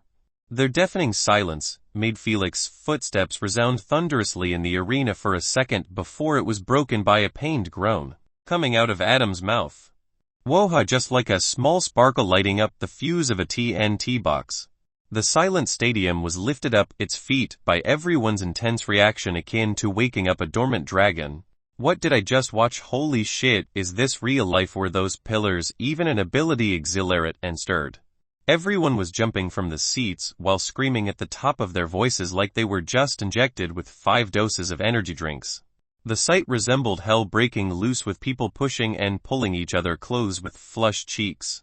If the spectators weren't sitting higher than the arena by 10 meters or so, they would have already jumped down and stormed the arena to vent their excessive adrenaline. Poison pillars, the third active ability that Felix unlocked after reaching greater purity, combined with hypotension inducement, sure made everyone lose their shit. But who could blame them? They were expecting either Felix to throw his bombs and back off to his teammates after not managing to handle the salvo of abilities. Yet, who would have known that a mere single finger snap was all it took to end the grand final, which was being hyped by every news platform? The goddamn country stopped working to watch this battle. The president himself came to spectate it live, even though his schedule couldn't spare him a single minute. Yet all of this fanfare ended by a single finger snap. This wasn't a battle nor a fight. It was pure bullying on national TV. Chapter 191, Meeting the President. That's my FC King grandson. Meanwhile, in the VIP room, Robert was pointing his finger at Felix while laughing in pure delight, not giving a crap to the unsightly expression of the Hilton elders. Those elders had absolutely no clue what had just happened. They were still processing the fact that their juniors had just got single-handedly demolished by one junior before hearing Robert's laugh. Thankfully for them, none of those authoritative bothered to glance in their direction, as they were completely shell-shocked by Felix's ability. Mr. Jones, who was more informative about the human bloodline system, couldn't help but feel his dormant blood start to boil after guessing that only one rank had such a massive impact and effect. Impatient and quite excited, he turned to Robert and asked, "Did your grandson awaken a legendary bloodline?" Legendary bloodline? Startled, the president raised his eyebrows at hearing Mr. Jonas' sudden question. He was also astonished by Felix's ability, but he didn't think it would have a relation with the infamous legendary rank. He knew that if Felix truly awakened with legendary rank bloodline, it meant that the Maxwells somehow managed to obtain 100 million SC or more. The entire country's yearly coins budget that was given by the council didn't even reach that amount. Isn't obvious? Robert smirked. Adam Hilton already showed us the limits of an epic bloodline. He glanced at the Hilton elders and snickered. Isn't that right? Uncaring about his jab at the Hiltons, the president swiftly interjected in their conversation after receiving a positive response. Is it proper to know how you got it? He smiled. If it's linked to private information, please don't address my inquiry. We didn't get it. Robert shook his head and said, "It was my grandson who won it in a UVR's lottery." He waved his hand. Don't ask us about its name. We also have no idea, as Felix signed a contract forbidding him from sharing information about it. Abraham and the rest of the elders nodded their heads, agreeing to his statement. It doesn't matter. At least our country is either the first to have a legendary bloodliner or one of them. The president smiled while looking at Olivia and the rest, trying their best to lift Felix and throw him in the air. Sadly, his weight was too much for them to handle. He chuckled at the sight and asked, "Can you set me a private meeting with your grandson? I want to talk to him." "With pleasure, Mr. President." Robert's grin as he said so was about to reach his ears. "If you excuse us, Mr. President, we are going to check on our children." The Hiltons immediately stood up and left after saying so. They couldn't handle seeing the president getting chummy with Robert while their juniors were coughing up mouthfuls of blood. Not receiving a single ounce of attention by anyone, they were treated like dirt thrown at the side. As the spectators, Governor, the president, even the 4 commoners, who were spared before, only had Felix in their eyes. All of the achievements and battles, which Adam won before, seemed like a joke at this moment. A joke that the elders didn't see it funny one bit. Felix wasn't messing around when he told them that today was going to be the worst day in their lives. And he always delivered what he promised. "Queen, please make contact with Mr. Gamma," the white-haired elder said coldly. "Ask him how much he is willing to pay for a legendary bloodliner." 20 minutes later, on the same white and blue wooden stage, Felix and the rest of his team were all lining up on it. Cameras were flashing continuously at Mr. Jones and Felix, who were shaking hands. Mr. Jones took a gold medal from a red pillow that was being carried by a staff member and put it around Felix's neck. After doing so, he gestured with his hand, and a staff member carrying another pillow, which had this time a small glamorous box, approached them. Mr. Jones straightaway put the box in Felix's hand and gave him a quick hug. "Good job, son." He praised Felix with a smile. "I can't wait to see the heights you will reach in the world representative battles." "Thank you." Felix nodded his head politely. After a couple of pictures together, Mr. Jones soon carried on to the next in line. The camera's flashes, which were annoying Felix and Asna, thankfully followed after him. Felix wanted to ditch this ceremonial just because of this annoying nuisance. However, his grandfather informed him that the president wanted to meet up with him after the ceremony. Felix absolutely had no reason to bail on the president and offend him. Heck, he preferred nothing more but to befriend him and get in his good books. It was always better to have friends of such a heavy caliber. After a while, the ceremony ended under the heartful applause of the audience. Felix sighed in relief and walked down the stage followed by the rest of his teammates. "Sir, Felix, please this way." However, the moment he descended down the arena, he was gestured by a man wearing a dark suit with dark glasses. "You guys go ahead. I will catch up to you later," Felix informed Olivia and the rest while walking towards the man in black. "Knock knock, come in, Mr. President. I have brought him," the man said. "All right, leave us." Just as the man wanted to comment on the order, he heard the president add, "Just leave. I will be all right." The president smiled at Felix and gestured with his hand to come closer. "Sit next to me." Unfazed by being alone with the president, Felix walked naturally and sat next to him. "It's a pleasure to meet you, Mr. President." He offered a handshake with a polite smile. "The pleasure is all mine after that show of strength you just displayed, without putting airs." The president laughed genuinely as he shook his hand. "The most up-to-date novels are published on Light Novel World. Calm, I am glad you enjoyed the battle," Felix said, smiling. The president let go of Felix's hand and said, "I didn't bring you here to interrogate you about your bloodline details. Your grandfather already told us about the contract." He looked at Felix with a solemn expression and said, "However, the fact that your bloodline is a legendary rank could be easily guessed not just by us, but by the rest of the countries who were watching your performance. Do you understand what that means?" the president asked. "They are not pleased by me as I am considered a massive threat." Felix rested his chin on his hand and clarified, "Although the current planet seems more unified than ever due to the horrors of the universe, there are still internal conflicts of interest happening as we speak. Having more representatives in the Earthlings team is currently the biggest target that every country is trying its best to fulfill.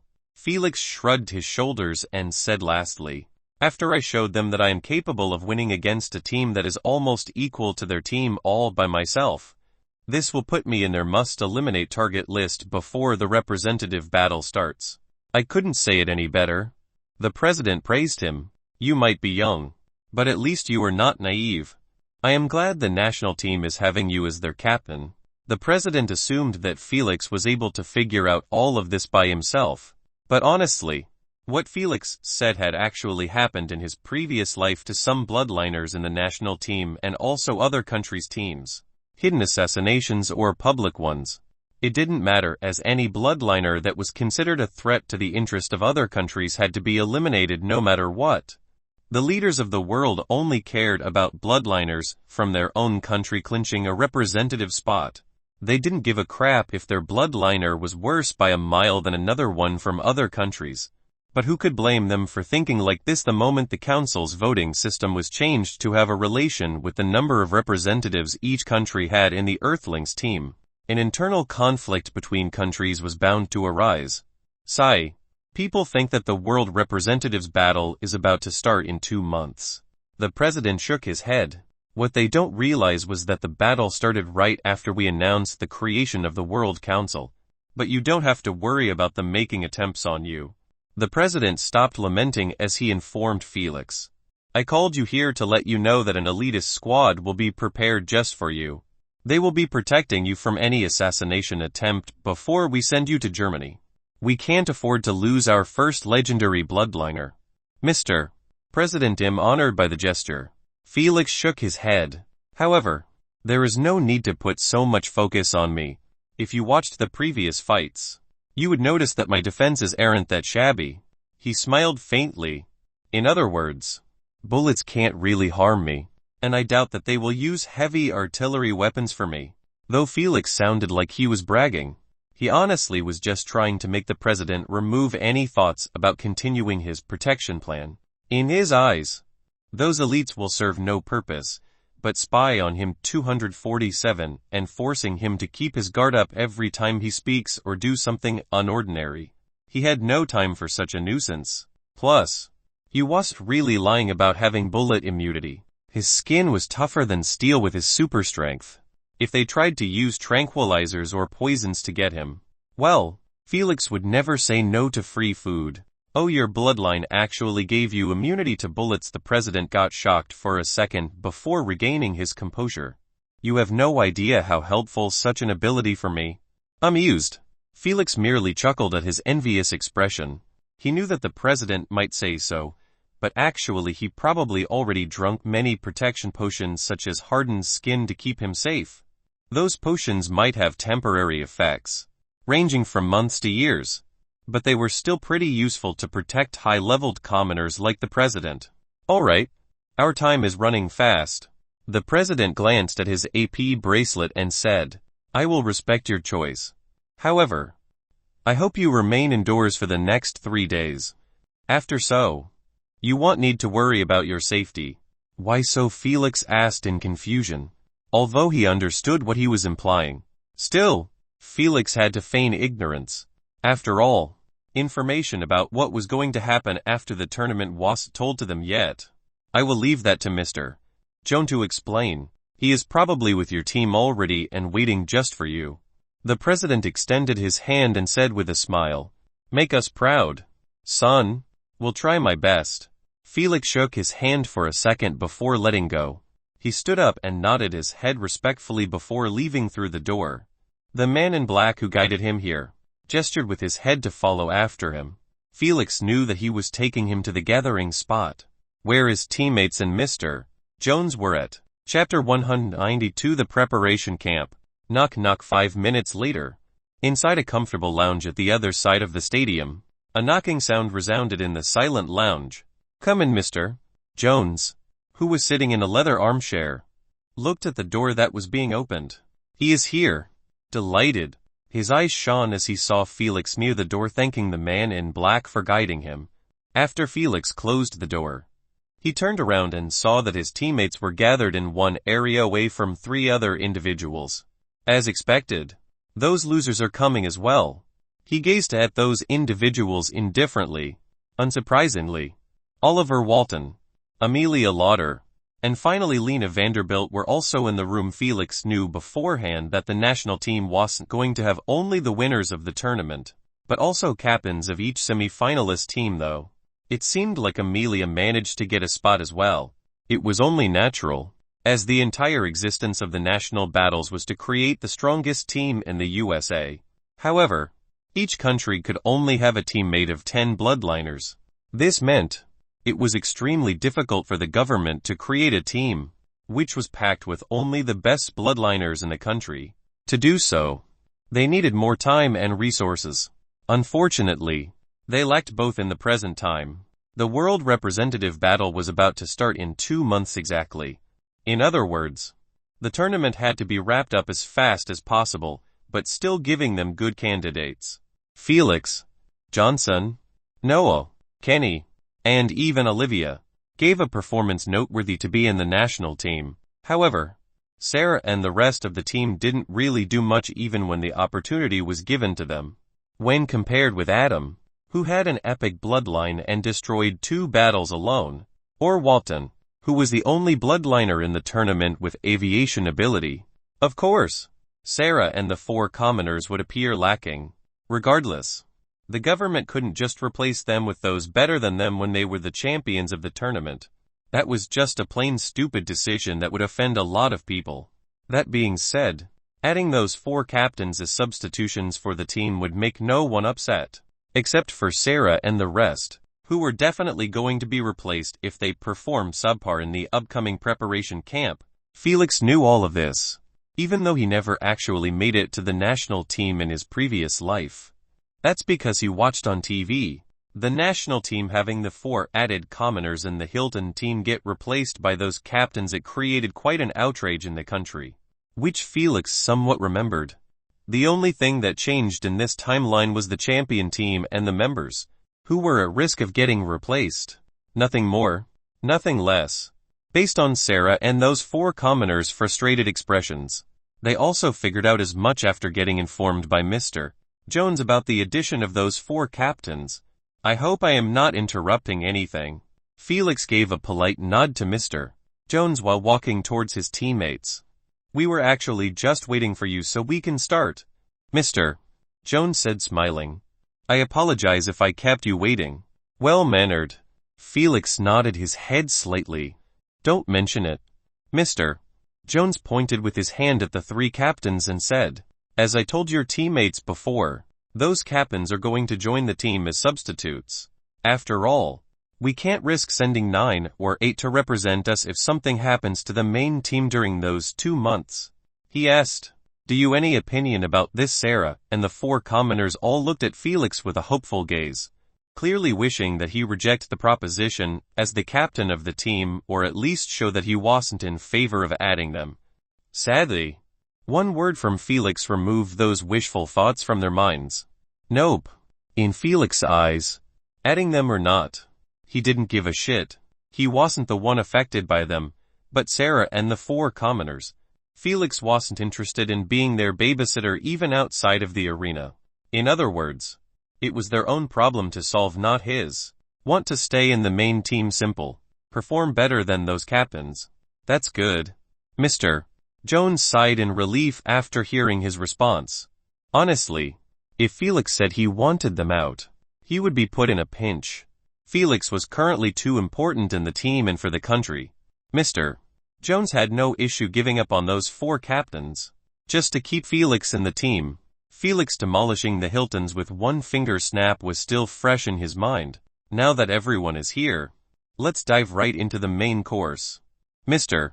Jones looked at them with a stern expression and said, in 3 days, you guys are going to be sent to Florida State's camp. You will remain there for 2 months until we come and take you to Germany when the world battles are going to be hosted. Why Germany? Walton asked, what was on everyone's mind. The bastards won the hosting rights by drawing. Mr. Jones let out an exasperated sigh. Felix chuckled at his crestfallen expression. He knew that ESCO might be an international organization, but each branch in a country was more inclined to support its soil. Thus, for Germany to get the hosting right for the first and biggest event that would be written in history and spoken about for hundreds of years ahead. Neither Mr.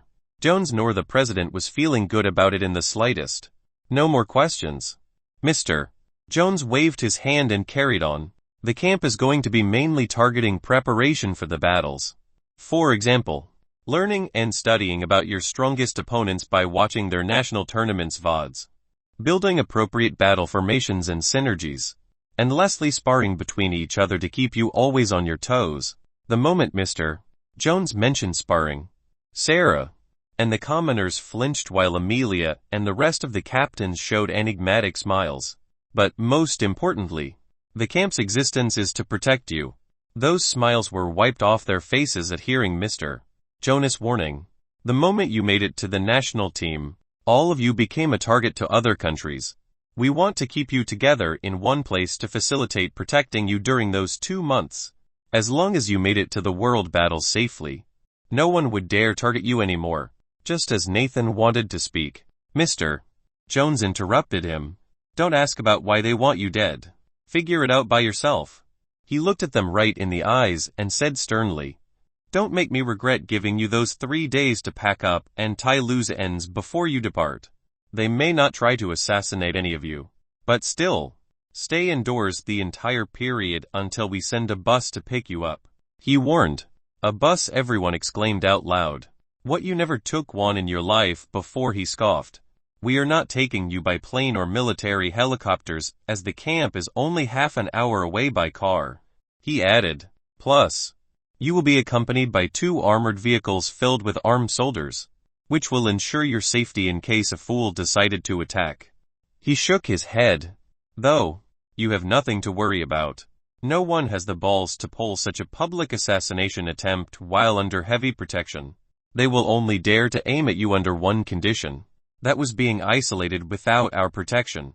He looked at Felix in his eyes and said, especially you after that showing. They will have close eyes on you during those 3 days. The moment you let your guard down, they will not hesitate to jump on you. I believe that Mr. President already mentioned those things to you. Indeed. Felix nodded his head. Good. Mr. Jones clapped his hands twice and displayed his known kind elderly smile. I will have to go now. I am afraid I won't be accompanying you to the camp, but you don't have to worry. You will be placed in good hands. Everyone stood up after hearing so. They gave him a respectful head bow while saying, thank you for your time. Don't create trouble in the camp. Satisfied, Mr. Jones let one last remark before leaving through the door. He was a busy man and had no time on his plate to babysit them in every step. It was already a huge deal that he was the one who stayed to explain to them the details of the camp. Slammed the moment the door was closed shut. Amelia and Walton turned their heads towards Felix, giving him complex looks. They wanted to introduce themselves properly as they were going to stay together for 2 months, whether they like it or not. But after what happened to Adam, they were a bit scared to approach him. They heard from their elders that Adam's stomach was completely ruptured and he was currently in the clinic getting the needed medical attention to fix him up. That's what they believed. But honestly, the moment Felix entered the room and didn't see Adam, he knew that he was feigning injury to avoid meeting him face to face, as it was impossible for Hiltons to not have a rejuvenation potion. Let's go. The elders are waiting for us in the parking lot, Felix said while walking towards the door. The rest of the team swiftly followed after him, leaving those captains all alone in the lounge. Unfortunately for them, Felix clearly had no intentions to befriend them. Chapter 193 Troubles during integration. 5 minutes in the parking lot of the stadium.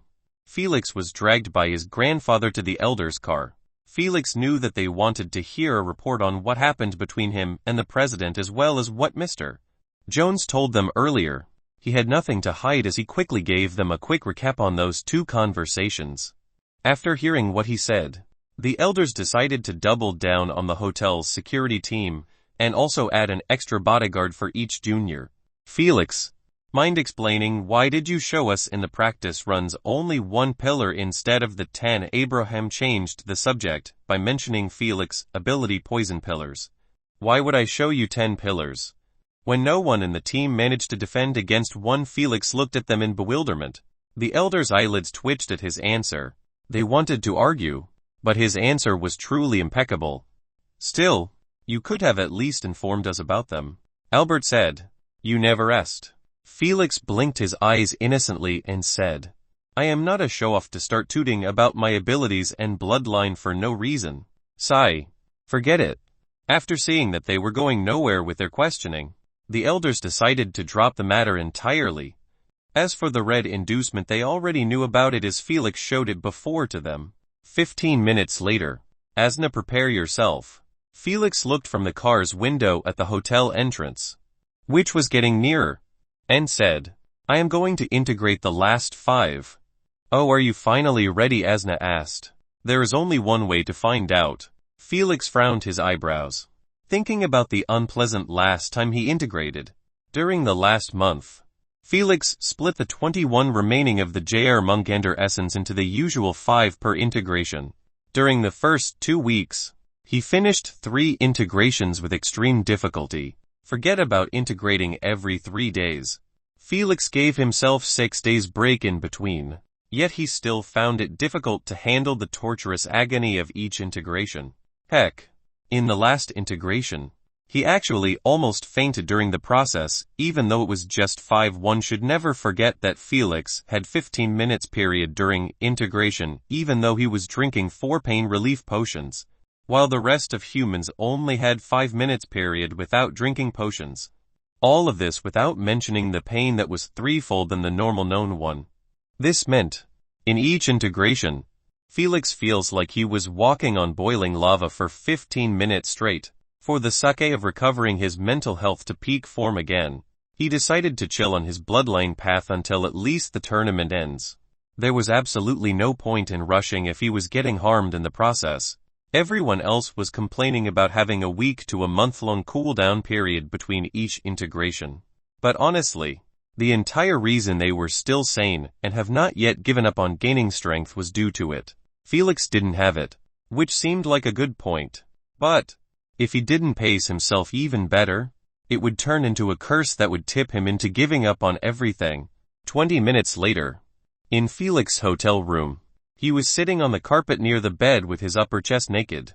Everything needed to integrate was placed next to him. Potions, bloodline bottle, injection needle, a new set of clothes.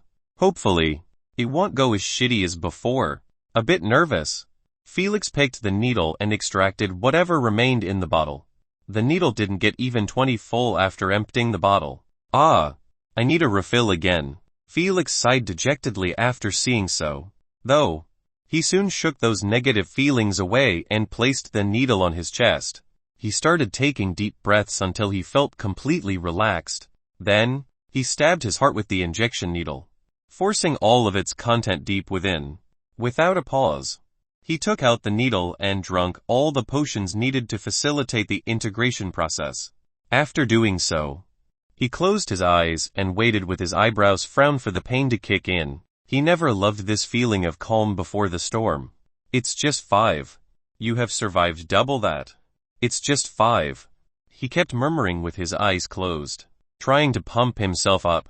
Sadly, the moment the integration started, his eyes were forced wide open while his slits were enlarged to the maximum. Waves of pain never felt before kept on striking every fiber of his being in an attempt to hold himself from screaming. Felix bit on his lips as hard as he could until they started bleeding. Too bad.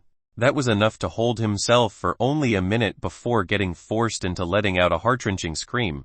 FCK me, he kept on screaming while his hands were gripping the carpet tightly until he ripped a portion off. What's up with him? Asna wondered in confusion while eating a mouthful of popcorn. She might enjoy hearing his screams again, but the fact he was actually struggling to just integrate 5 was too weird to pass by. For God's sake, Felix integrated a whopping 12 or so in the earlier days. The process might have been nasty, but he still passed through it successfully. Yet now, 5 was giving him trouble. It was uncanny. especially after Felix gave himself 15 days or so break from integration. Just like him, she assumed before that it was a mental health problem, which was making integrating with lower percentages seem harder than before. But now seeing him screaming with bloodshot eyes and veins protruding from every part of his body, she wasn't certain anymore. 15 minutes later, thud, Felix's body smashed face down on the wet carpet. His eyes were closed peacefully while breathing in a shallow manner. That was close. Asna wiped a drop of sweat from her forehead. Her playfulness was nowhere to be seen as she kept gazing at Felix with a worried expression. Her worry was understandable, as she had to intervene 3 times during the integration process to help Felix from passing out cold. She didn't understand what was going on, but she didn't like the outcome. 12 hours quickly passed by. Felix's body, which was lying on the ground motionless, finally showed some reaction, as his fingers were moving slightly while his eyelids started to quiver. Arg my head, Felix opened his muddled eyes while having a pained expression, as a nasty headache assaulted him the moment he woke up. Welcome back. Took you forever to wake up. Bored? Asna yawned with a hand covering her mouth. How long was I asleep? Felix asked while murmuring softly. Shit, I feel like my head is about to split into 2. 12 hours or so. She looked at him, trying to reach the rejuvenation potion, and advised, I think you need to downgrade your integration percentage. This time I needed to help you out 3 times. Next time, it will be 5 or 6. And after so, you probably won't even make it. Gulp. Gulp. Unresponsive. Felix focused on drinking the rejuvenation potions. He finished one by one until the 4 ones he placed near him were all consumed.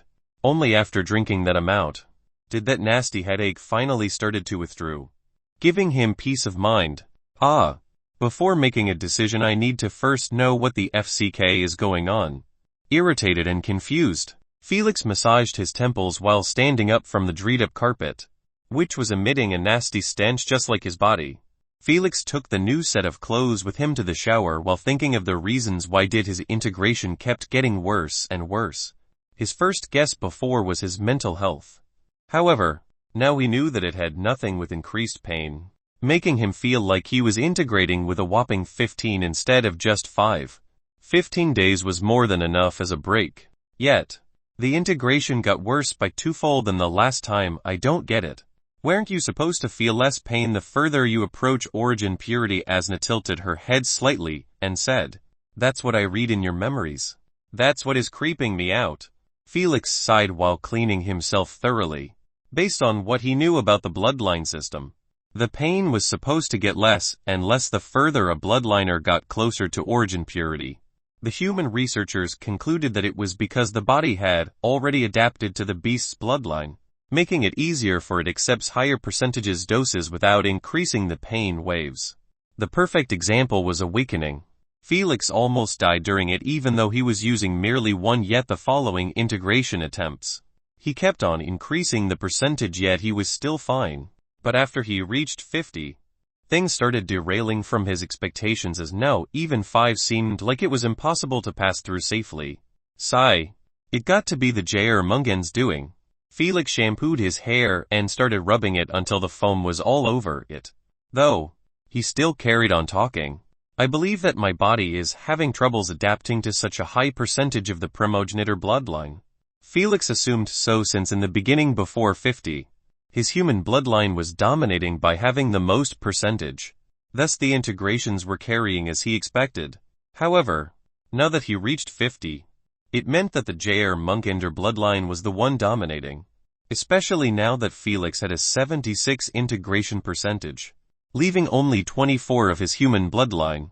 This made him wonder, how was it going to be when he reaches origin purity? Leaving only 1 of his human bloodline, could he even reach it safely? Felix tends to forget that he wasn't actually treading on the known human bloodline system, which everyone was practicing. Awakening with Tier 1 Beast bloodline and ending up as 6th stage bloodliner with a Tier 7 Beast bloodline.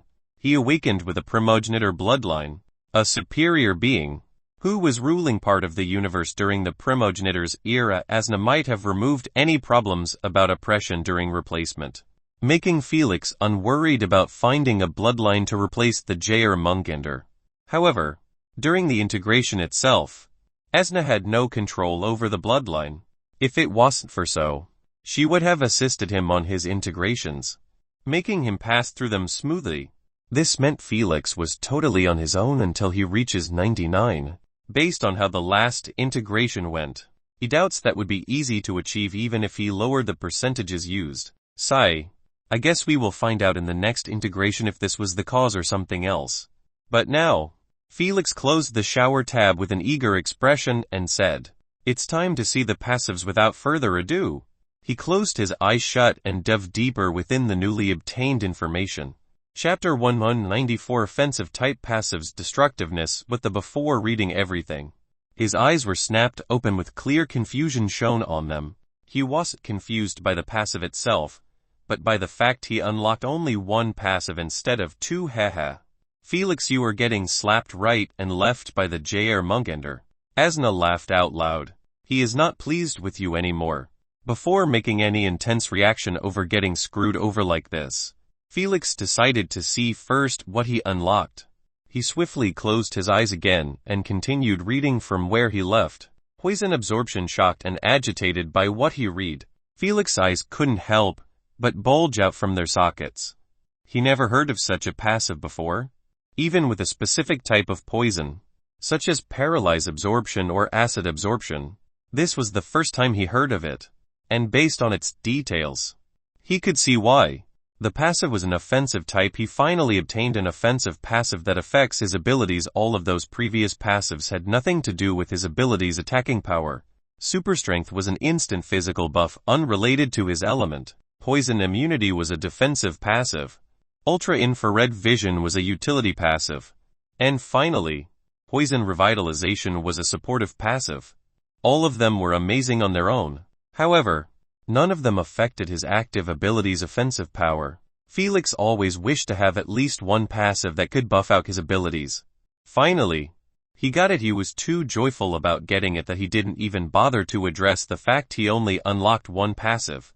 He just jumped from the shower butt naked and quickly dried himself up.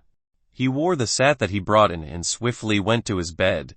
The moment his head touched the pillow, he requested the queen to log him in. Destination obviously the Ability Measurement Center.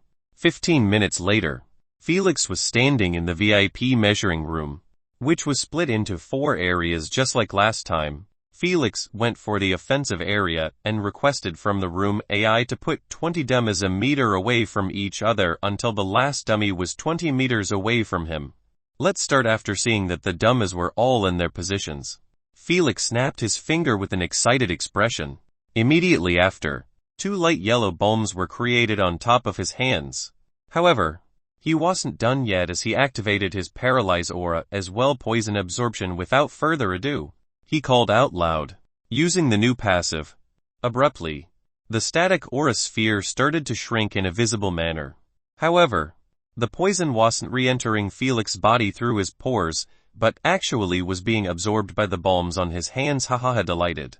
Felix kept laughing at the sight of those bombs continuing to grow bigger and bigger until the aura was completely absorbed by them. Look at those bad boys. Felix grinned while sizing up the bombs, which now had the size of gym balls, a huge contrast to their baby heads' size. Impatient, he moved to the side and threw one bomb at the middle of those dummies.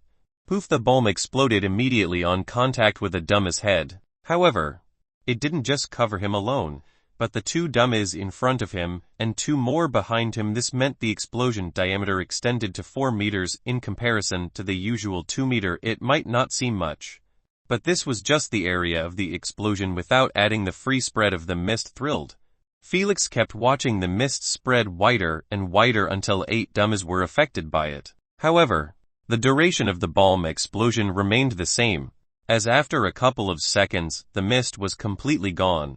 Sir Felix, 10 dummies have been affected by paralyzing inducement for 5 seconds. The room AI said. It seems like the duration of effect is still the same as well. Unbothered by this news, Felix checked his energy index and saw that he lost the normal amount if he used those abilities separately. Well, it was only natural as this ability might have an indirect relation to elemental energy. It was still a passive that needed absolutely no energy required to activate. Just like the revitalization passive, Felix knew that both of those abilities were neither an instant buff like super strength, or required mental energy like ultra-infrared vision. After all, his infrared vision affected his mind heavily, thus mental energy was required to keep it active. However, those two passives had no relation to the mind. Hence, they belonged to a completely different type, which was being referred to by the majority as limited manipulation. It was called as such in the sense that passives like those manipulate the elemental energy released from the abilities in a specific and limited manner. Free manipulation meant that Felix could literally control the released elemental energy to his own pleasure. If he wanted his abilities to absorb the energy, he could do so. If he wanted to change the shape of the released abilities to something else, he could totally do so. On the other hand, limited manipulation only gives control based on that specific passive, which was unlocked. In this case, it was making his active abilities be able to absorb the poison and get strengthened by it. Let's switch things up, Felix said while creating 2 bombs again and letting out his aura. Moving on to the next experiment. This time, he left the aura as it is and used his passive on the bombs instead, making them shrink. Unfortunately, they shrunk until they disappeared, but the aura remained unchanged. Felix discerned that the content absorbed was too small for the aura to show a difference. He had no plans to create bombs after bombs until he spots a difference. That wasn't a viable strategy during battles. However, he soon found a better way to go around it. How about this? He swiftly created 2 more bombs and made them absorb the aura. After their size turned into resembling gym balls, Felix let his aura out again and made it absorb those newly created bombs. Whoosh! The aura's radius, which was always limited to 8 meters, was finally increased to 9 meters after completely absorbing those bombs, but Felix wasn't finished yet. As he created 2 bombs and let them absorb this newly created aura, as he expected, their size was increased yet again. Haha. Let's do some limit testing. Intoxicated by the feeling, Felix grinned widely as he kept repeating the same sequence from bombs to aura and from aura to bombs, trying to see how long would he last until his energy dry up. Whoosh! After a couple of absorption attempts, the paralyzed aura's radius reached a whopping 14 meters, encasing 14 dummies all at once. That's what I like to see. Felix couldn't help but grin at this sight. Though, his happiness was short-lived as exhaustion started to kick in after using everything he had to make the aura this big. "AI, fill my energy tank please," he requested. The moment he felt that his energy was coming back, Felix decided to do one last absorption. He created bombs again and made them absorb the 14-meter radius aura. Whoosh! Exhilarated and awed by the sight of his bombs continuing to grow bigger and bigger without signs of stopping, Felix kept his eyes fixated on them without a single blink. The bombs already surpassed gym bombs' size and fast approaching, resembling inflated beach balls. Felix quickly lifted his hands above his head, holding the bombs high up. They kept revolving on his hands as the mist was being absorbed in a whirling motion. Though, the speed of absorption was getting slower and slower due to the shrinking aura, which was about to snuff out completely. A few seconds later, Felix saw that nothing left from his aura. However, instead of creating another one, he actually ordered one bomb to absorb the other. Excited to see the end result, he lifted his head and kept spectating one bomb getting smaller while the other getting larger. By the time they finished, Felix was holding only one humongous bomb, making him resemble an ant carrying a spherical lollipop. The sight would scare anyone who saw it. As Felix's bomb surpassed Solar Mist's sun by 3-folds at least, throw it already impatient. Asna yelled at him after seeing that he had his eyes closed shut in a content manner like he was holding the world on top of his hands. "Wait, AI, put 100 dummies 20 meters away from me," Felix requested as he snapped his eyes open. The AI obliged, manifesting 100 dummies all clustered together akin to an organized army platoon. After seeing them, Felix stopped holding back and hurled the humongous bomb towards them with a thrilling expression. Poof! The bomb exploded right within the ranks of the dummies akin to a nuclear explosion, rising a light yellow mushroom high in the sky. Whoosh! The wind carried with mist rushed in every direction, spreading the mist everywhere. Not a single dummy in the room was spared by the poisonous mist. As it reached every one of them. Haha, this is what I want to see, uncaring about the blowing wind and mist in his face. Felix kept his hands widespread as he laughed to his heart content. His clothes and hair kept flailing by the raging mist, which engulfed a whopping 20 radius, and was still spreading way behind Felix's back by the time it stopped. The entire offensive area was touched one way or another by the bomb explosion. Nothing was spared. No one was spared. This was the doing of one offensive passive. Chapter 195, Upgrading the AP bracelet. After seeing this sight, Felix didn't even care anymore that he unlocked just one passive instead of two. He would take poison absorption any day and any time instead of two other passives.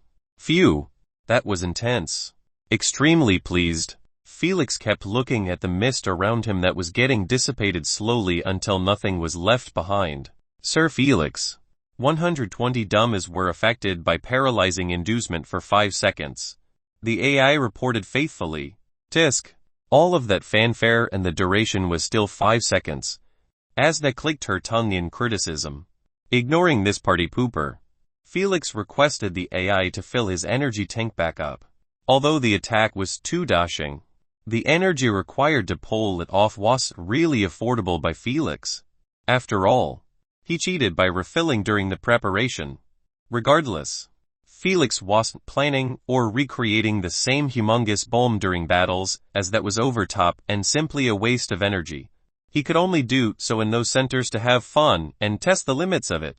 Currently, it seemed like the absorption was infinite. He could make a bomb or his aura grow as big as his energy allowed him to. Let's do one final test with the poison pillars.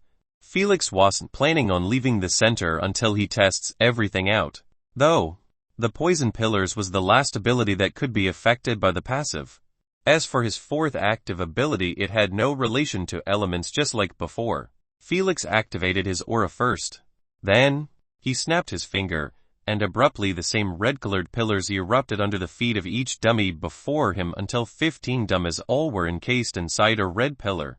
That's right, poison pillars was limited only by range, which was 15 meters radius. As for the amount, Felix could pop it under the feet of everyone inside that range though. Each pillar cost at least triple the amount of using one bomb. But still, it was clear that it was stronger than his first abilities, which was pretty understandable as the higher a bloodliner goes up in his integration, the higher chances he would have in unlocking stronger abilities. Felix guessed that the reason he unlocked only one passive at 75 had a relation to this. This made one wonder if he was going to unlock only the ultimate ability of the JR Monkhander at 99 or two abilities absorb it. Felix swiftly gave the order for the nearest pillar to absorb the aura. The pillar, which reached 5 meters in height before, received a 3-meter bump while getting slightly wider. Absorbing one aura is not really that useful. Felix rested his chin under his hand, pondering on the results. Well, you would be lying if he said he was pleased by them, but it is what it is. The pillars weren't as small as his bombs, thus absorbing the aura wasn't going to give a great outcome. However, if he kept pumping the poison on the pillar, it would reach a towering height. Not that it mattered, as the pillar's main use was to ambush clueless enemies. So, there was no point in wasting energy to make them grow as tall as a tree. Still, more experiments should be carried out. After all, the ability's name was poison absorption, which meant it could absorb all types of poisons and in probably every state. Plus, it never said that it could absorb only Felix poison. Next, 2 hours later, back in real life, Felix was sitting on the bed while having the glamorous box, which was given by Mr. Jones, in his hand. He opened it up and found a silver AP bracelet that was exactly the same as the one he wore, gleaming by the evening sunlight. Queen, scan it please, he requested. A moment later, a hologram, showing all of its details, were displayed before him. Felix was trying to see if the bracelet rewarded was better than the one he was wearing. After all, the one he had was gifted by the family. And of course, it wasn't going to be from a good generation. If the bracelet rewarded by the organization was better, Felix wouldn't mind replacing his for now, until he goes out shopping for a better one. For now, he was totally broke to afford the latest 12th generation released by the metal race. as their prices reached a whopping 50 million SC per piece. That's right. AP bracelets ain't cheap in the slightest. As the oldest and worst bracelet was currently getting sold for 10k SC if it wasn't for so, the World Council would have bought a million pieces or so and sold them to the commoners, giving some of them access to the UVR as well. Sadly, even with the 60 discount given by the Alliance, the World Council still found them too expensive to carry out that plan. Not bad. After reading its details, Felix smiled faintly. He found out that it was a 5th-generation bracelet, which was better than his 4th-generation bracelet by a few grades. For once, the scanning feature was enhanced from 50 meters radius around Felix to 100 meters. This was all that Felix wanted to see. He quickly wore the bracelet next to the old one while requesting, "Queen, please transfer all my data to this new bracelet." "Are you certain?" she asked for a second confirmation. Yes, the moment the Queen heard so, she activated the second bracelet and transferred everything to it. From emails, account information, videos, and such. Tiring, it didn't take even a split second before the transfer finished. After Felix heard the notification sound, he gave his second request. "Please disconnect my mind with my bracelet." "Are you certain?" she clarified monotonously. "The moment your consciousness disconnect with the bracelet, all of your data will be erased," she added. "If you signed any contract, which involved your consciousness as a term, you need to reconnect your consciousness with another bracelet in 2 hours. If yo." "Yes, I understand." Felix interrupted her, not wanting to hear about what was going to happen to him if he didn't listen to her warning. He already knew that he would be hunted down and killed by a special task force belonging to the Alliance. They only have one job, and that was hunting down individuals who removed the AP bracelet, or in other terms had their consciousness split up from the Queen while having a life and death contract signed. You see, the majority of life and death contracts were having the Queen as the one enforcing the death penalty in case the signer failed to respect the conditions of the contracts. The Queen was the perfect executioner, as everyone with an AP bracelet had their consciousness bound with her. This meant, for those without AP bracelet, she had absolutely no connection to them. There was no problem in this. However, when an individual who signed a death contract like the Supremacy Games one, he could totally ask the Queen to disconnect from his AP bracelet, using the intention that he wanted to change the generation. The Queen, of course, could only oblige and disconnect him from her control. Doing so would mean that the individual was set free from the binds of all death contracts he signed.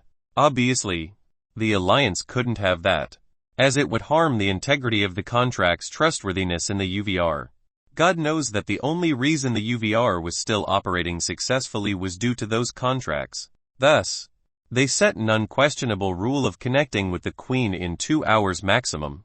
Otherwise, a task force would be sent to hunt the offender down. Till now, no one managed to escape the clutches of anyone targeted by that task force. Felix had no plans to check if the rumor was true or not, as he swiftly activated the new bracelet by calling in his mind Queen AI.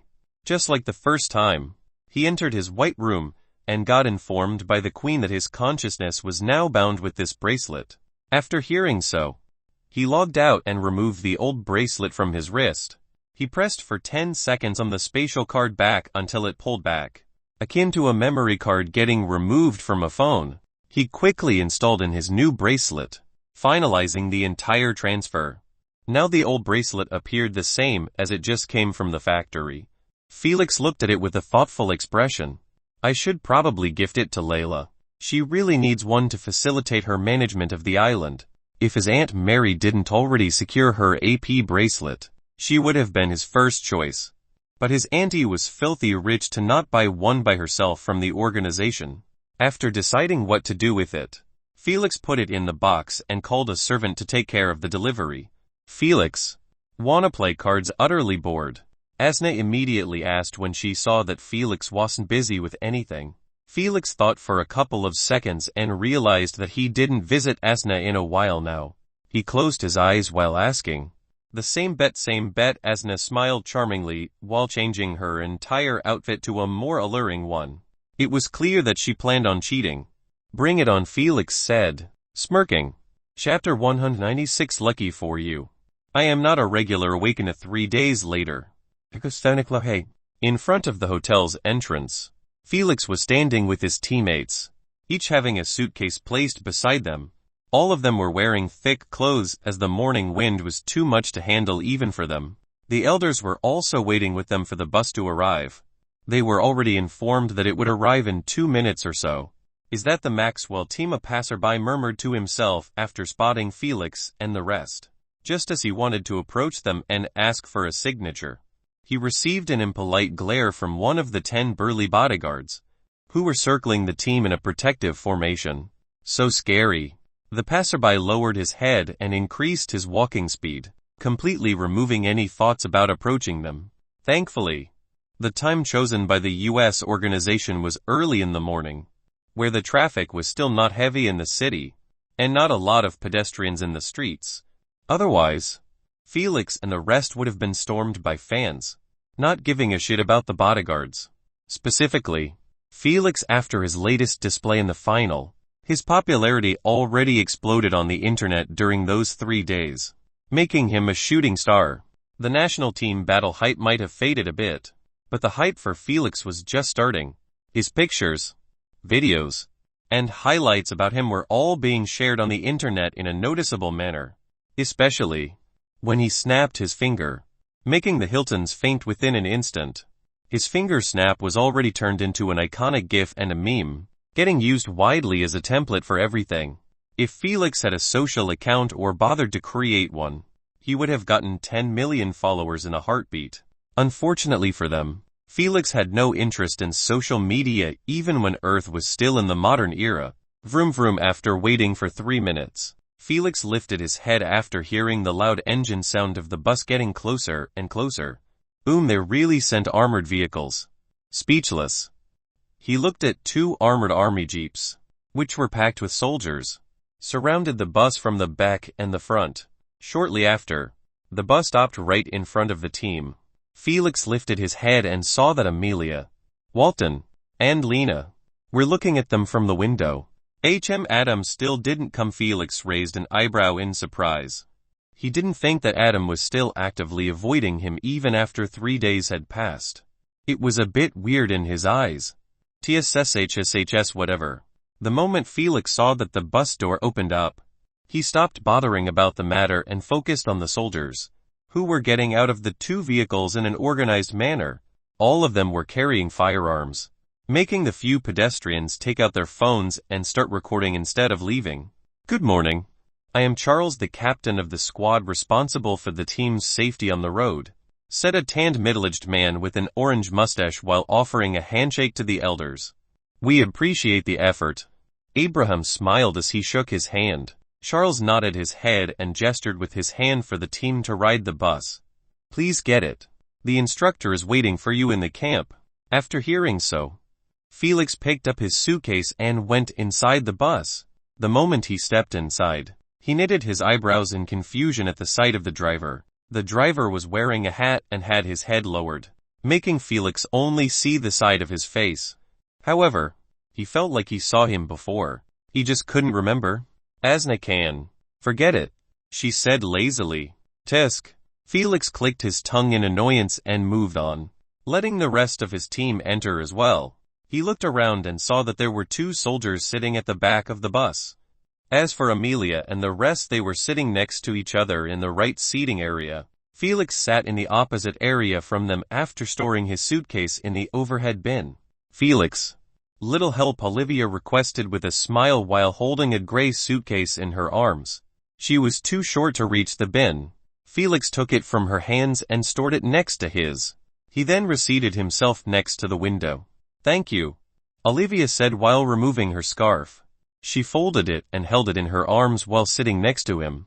After a while, the silent bus regained a bit of vigor after everyone seated themselves. The door of the bus closed shut, leaving Charles and the elders outside. Move out, Charles ordered out loud while heading towards the front vehicle. The moment the order was given, the driver turned on the engine and drove behind the armored vehicle, leaving 6 meters between them. After seeing that the bus was moving, Felix decided to take a quick nap until they reached the camp. Even if the bus drove at its fastest speed while being on the highway, it would still take 45 minutes to reach the camp. "Oli, wake me up when we stop," he requested while closing his eyes shut. "Okay," Olivia answered absent-mindedly while having a hologram before her, displaying a movie. It wasn't just her with a hologram, as everyone in the bus was either watching, playing, or having their eyes closed, probably inside the UVR. The craze for getting an AP bracelet was still raging in everyone's heart, especially those 4 commoners, who never had a chance to get one this early if it wasn't for Felix picking them up and his team. They really got carried throughout the entire tournament, and they were grateful to Felix for it. The driver gazed at the laid-back attitude Felix and the rest had, with a hint of disappointment soon. He sighed and refocused on the road, merging with the few cars on the highway. 25 minutes later, the peaceful atmosphere in the bus was destroyed by the loud noise of gunfire. One of the 2 soldiers shouted loudly, "Everyone wake up, we are under attack." The moment Felix's ears picked the word attack, his eyes were snapped open, as he gazed at everything around him with his vigilance raised to the peak. Soon, he found out that Olivia had her hand on his shoulder, planning to wake him up. "What happened?" bewildered, he asked her while looking at the soldiers, pointing their guns from a small opening at 3 dark armored vehicles approaching the bus rapidly. He couldn't see everything as the soldiers were blocking the back windows of the bus. However, the sound of the gunfire traded between the army vehicle and those 3 dark vehicles were loud enough to let him understand that it wasn't a drill or joke. Boom! Before Olivia could answer, the army vehicle, which was sandwiched in the middle of the assailants, exploded into a fire mushroom, killing all the soldiers within it. Papa, boiling mad, the soldiers in the bus immediately opened fire, making Olivia and the rest close their ears by the loud sound of the gunfire in such a closed-up space. After all, not a single window was opened in fear of a member of the team getting sniped. As for the glass strength, it was of course bulletproof, as Mr. Jones wasn't stupid to send them in a normal civilian bus. "Keep your head low at all the time," Felix stood up while ordering Olivia with a stern expression. "Where are you going?" worried, she asked after seeing him walking towards the front of the bus. "I will be back," he answered. Felix didn't have a single ounce of belief that there was a country dumb enough to target the entire team in broad daylight instead of picking them out one by one. Assassinating one bloodliner from a team was all fine and dandy, as the countries could easily replace him with another. But assassinating an entire team, no one would be able to handle the outrage that would rise after. Thus, Felix understood that this attack must be either from a country that had its leader going nuts or a personal attack aiming at him. By the Hiltons, he didn't reach this conclusion just by the sight of the 3 dark vehicles, but by the fact Adam wasn't with them on the bus. He knew that his absence was strange, as he was certain that Adam wouldn't keep avoiding him even after 3 days. He was too proud to do so. However, Felix still had some doubts about his conclusion that could only be solved by asking the assailants directly. Was this attack proposed by the Gamma organization after finding out that he had a legendary bloodline? Or it was the doing of the Hiltons due to the way he humiliated their juniors under the world's eyes? He had to know, as the implication differs from one to the other. "Get down right now!" riled up, the bus driver shouted, as he saw Felix standing right next to the bus door. "Open the door, please," Felix asked politely, unbothered by the approaching armored dark jeep from the right. Felix looked to his left and saw that the last army vehicle was slowing down its speed so it could engage in the fight. However, that would secure only the left side. As for the right, it was completely exposed to the gunfire of the dark vehicle. "Speak of the devil and he shall appear." As the moment the 5 assailants in the jeep saw Felix standing at the door, they all pointed their guns at him. Papa, without hesitation, they immediately started firing at the door glass, emptying an entire mag on it, yet still only leaving a few scratches on the glass. "Don't be a fool and get in your goddamn seat," the driver ordered sternly after seeing that the assailants pulled back from the windows into their vehicle, probably wanting to reload their guns. "I don't like repeating myself." Felix looked at him frigidly and said, "Open the door or I will break it." After seeing his serious gaze, the driver knew that Felix wasn't messing around. He swiftly opened the door while saying, "Be careful of the bullets." Awaken as or commoners. We are all equals against the hang pang. Two bullets from a handgun immediately collided with Felix's shoulder and thigh before the driver could even finish his warning. The driver of the assailant's jeep was the one shouting Felix. As the rest were reloading their guns, Felix staggered one step behind and that was it. He simply massaged his shoulder while moving near the edge of the door. Lucky for you. I am not a regular Awaken, Felix said calmly with his back facing the dumbfounded driver. Part 4 of the series ends here. Thank you for watching and listening. If you find it interesting, please give us a like, a comment and a subscription so that we have the motivation to make the next videos.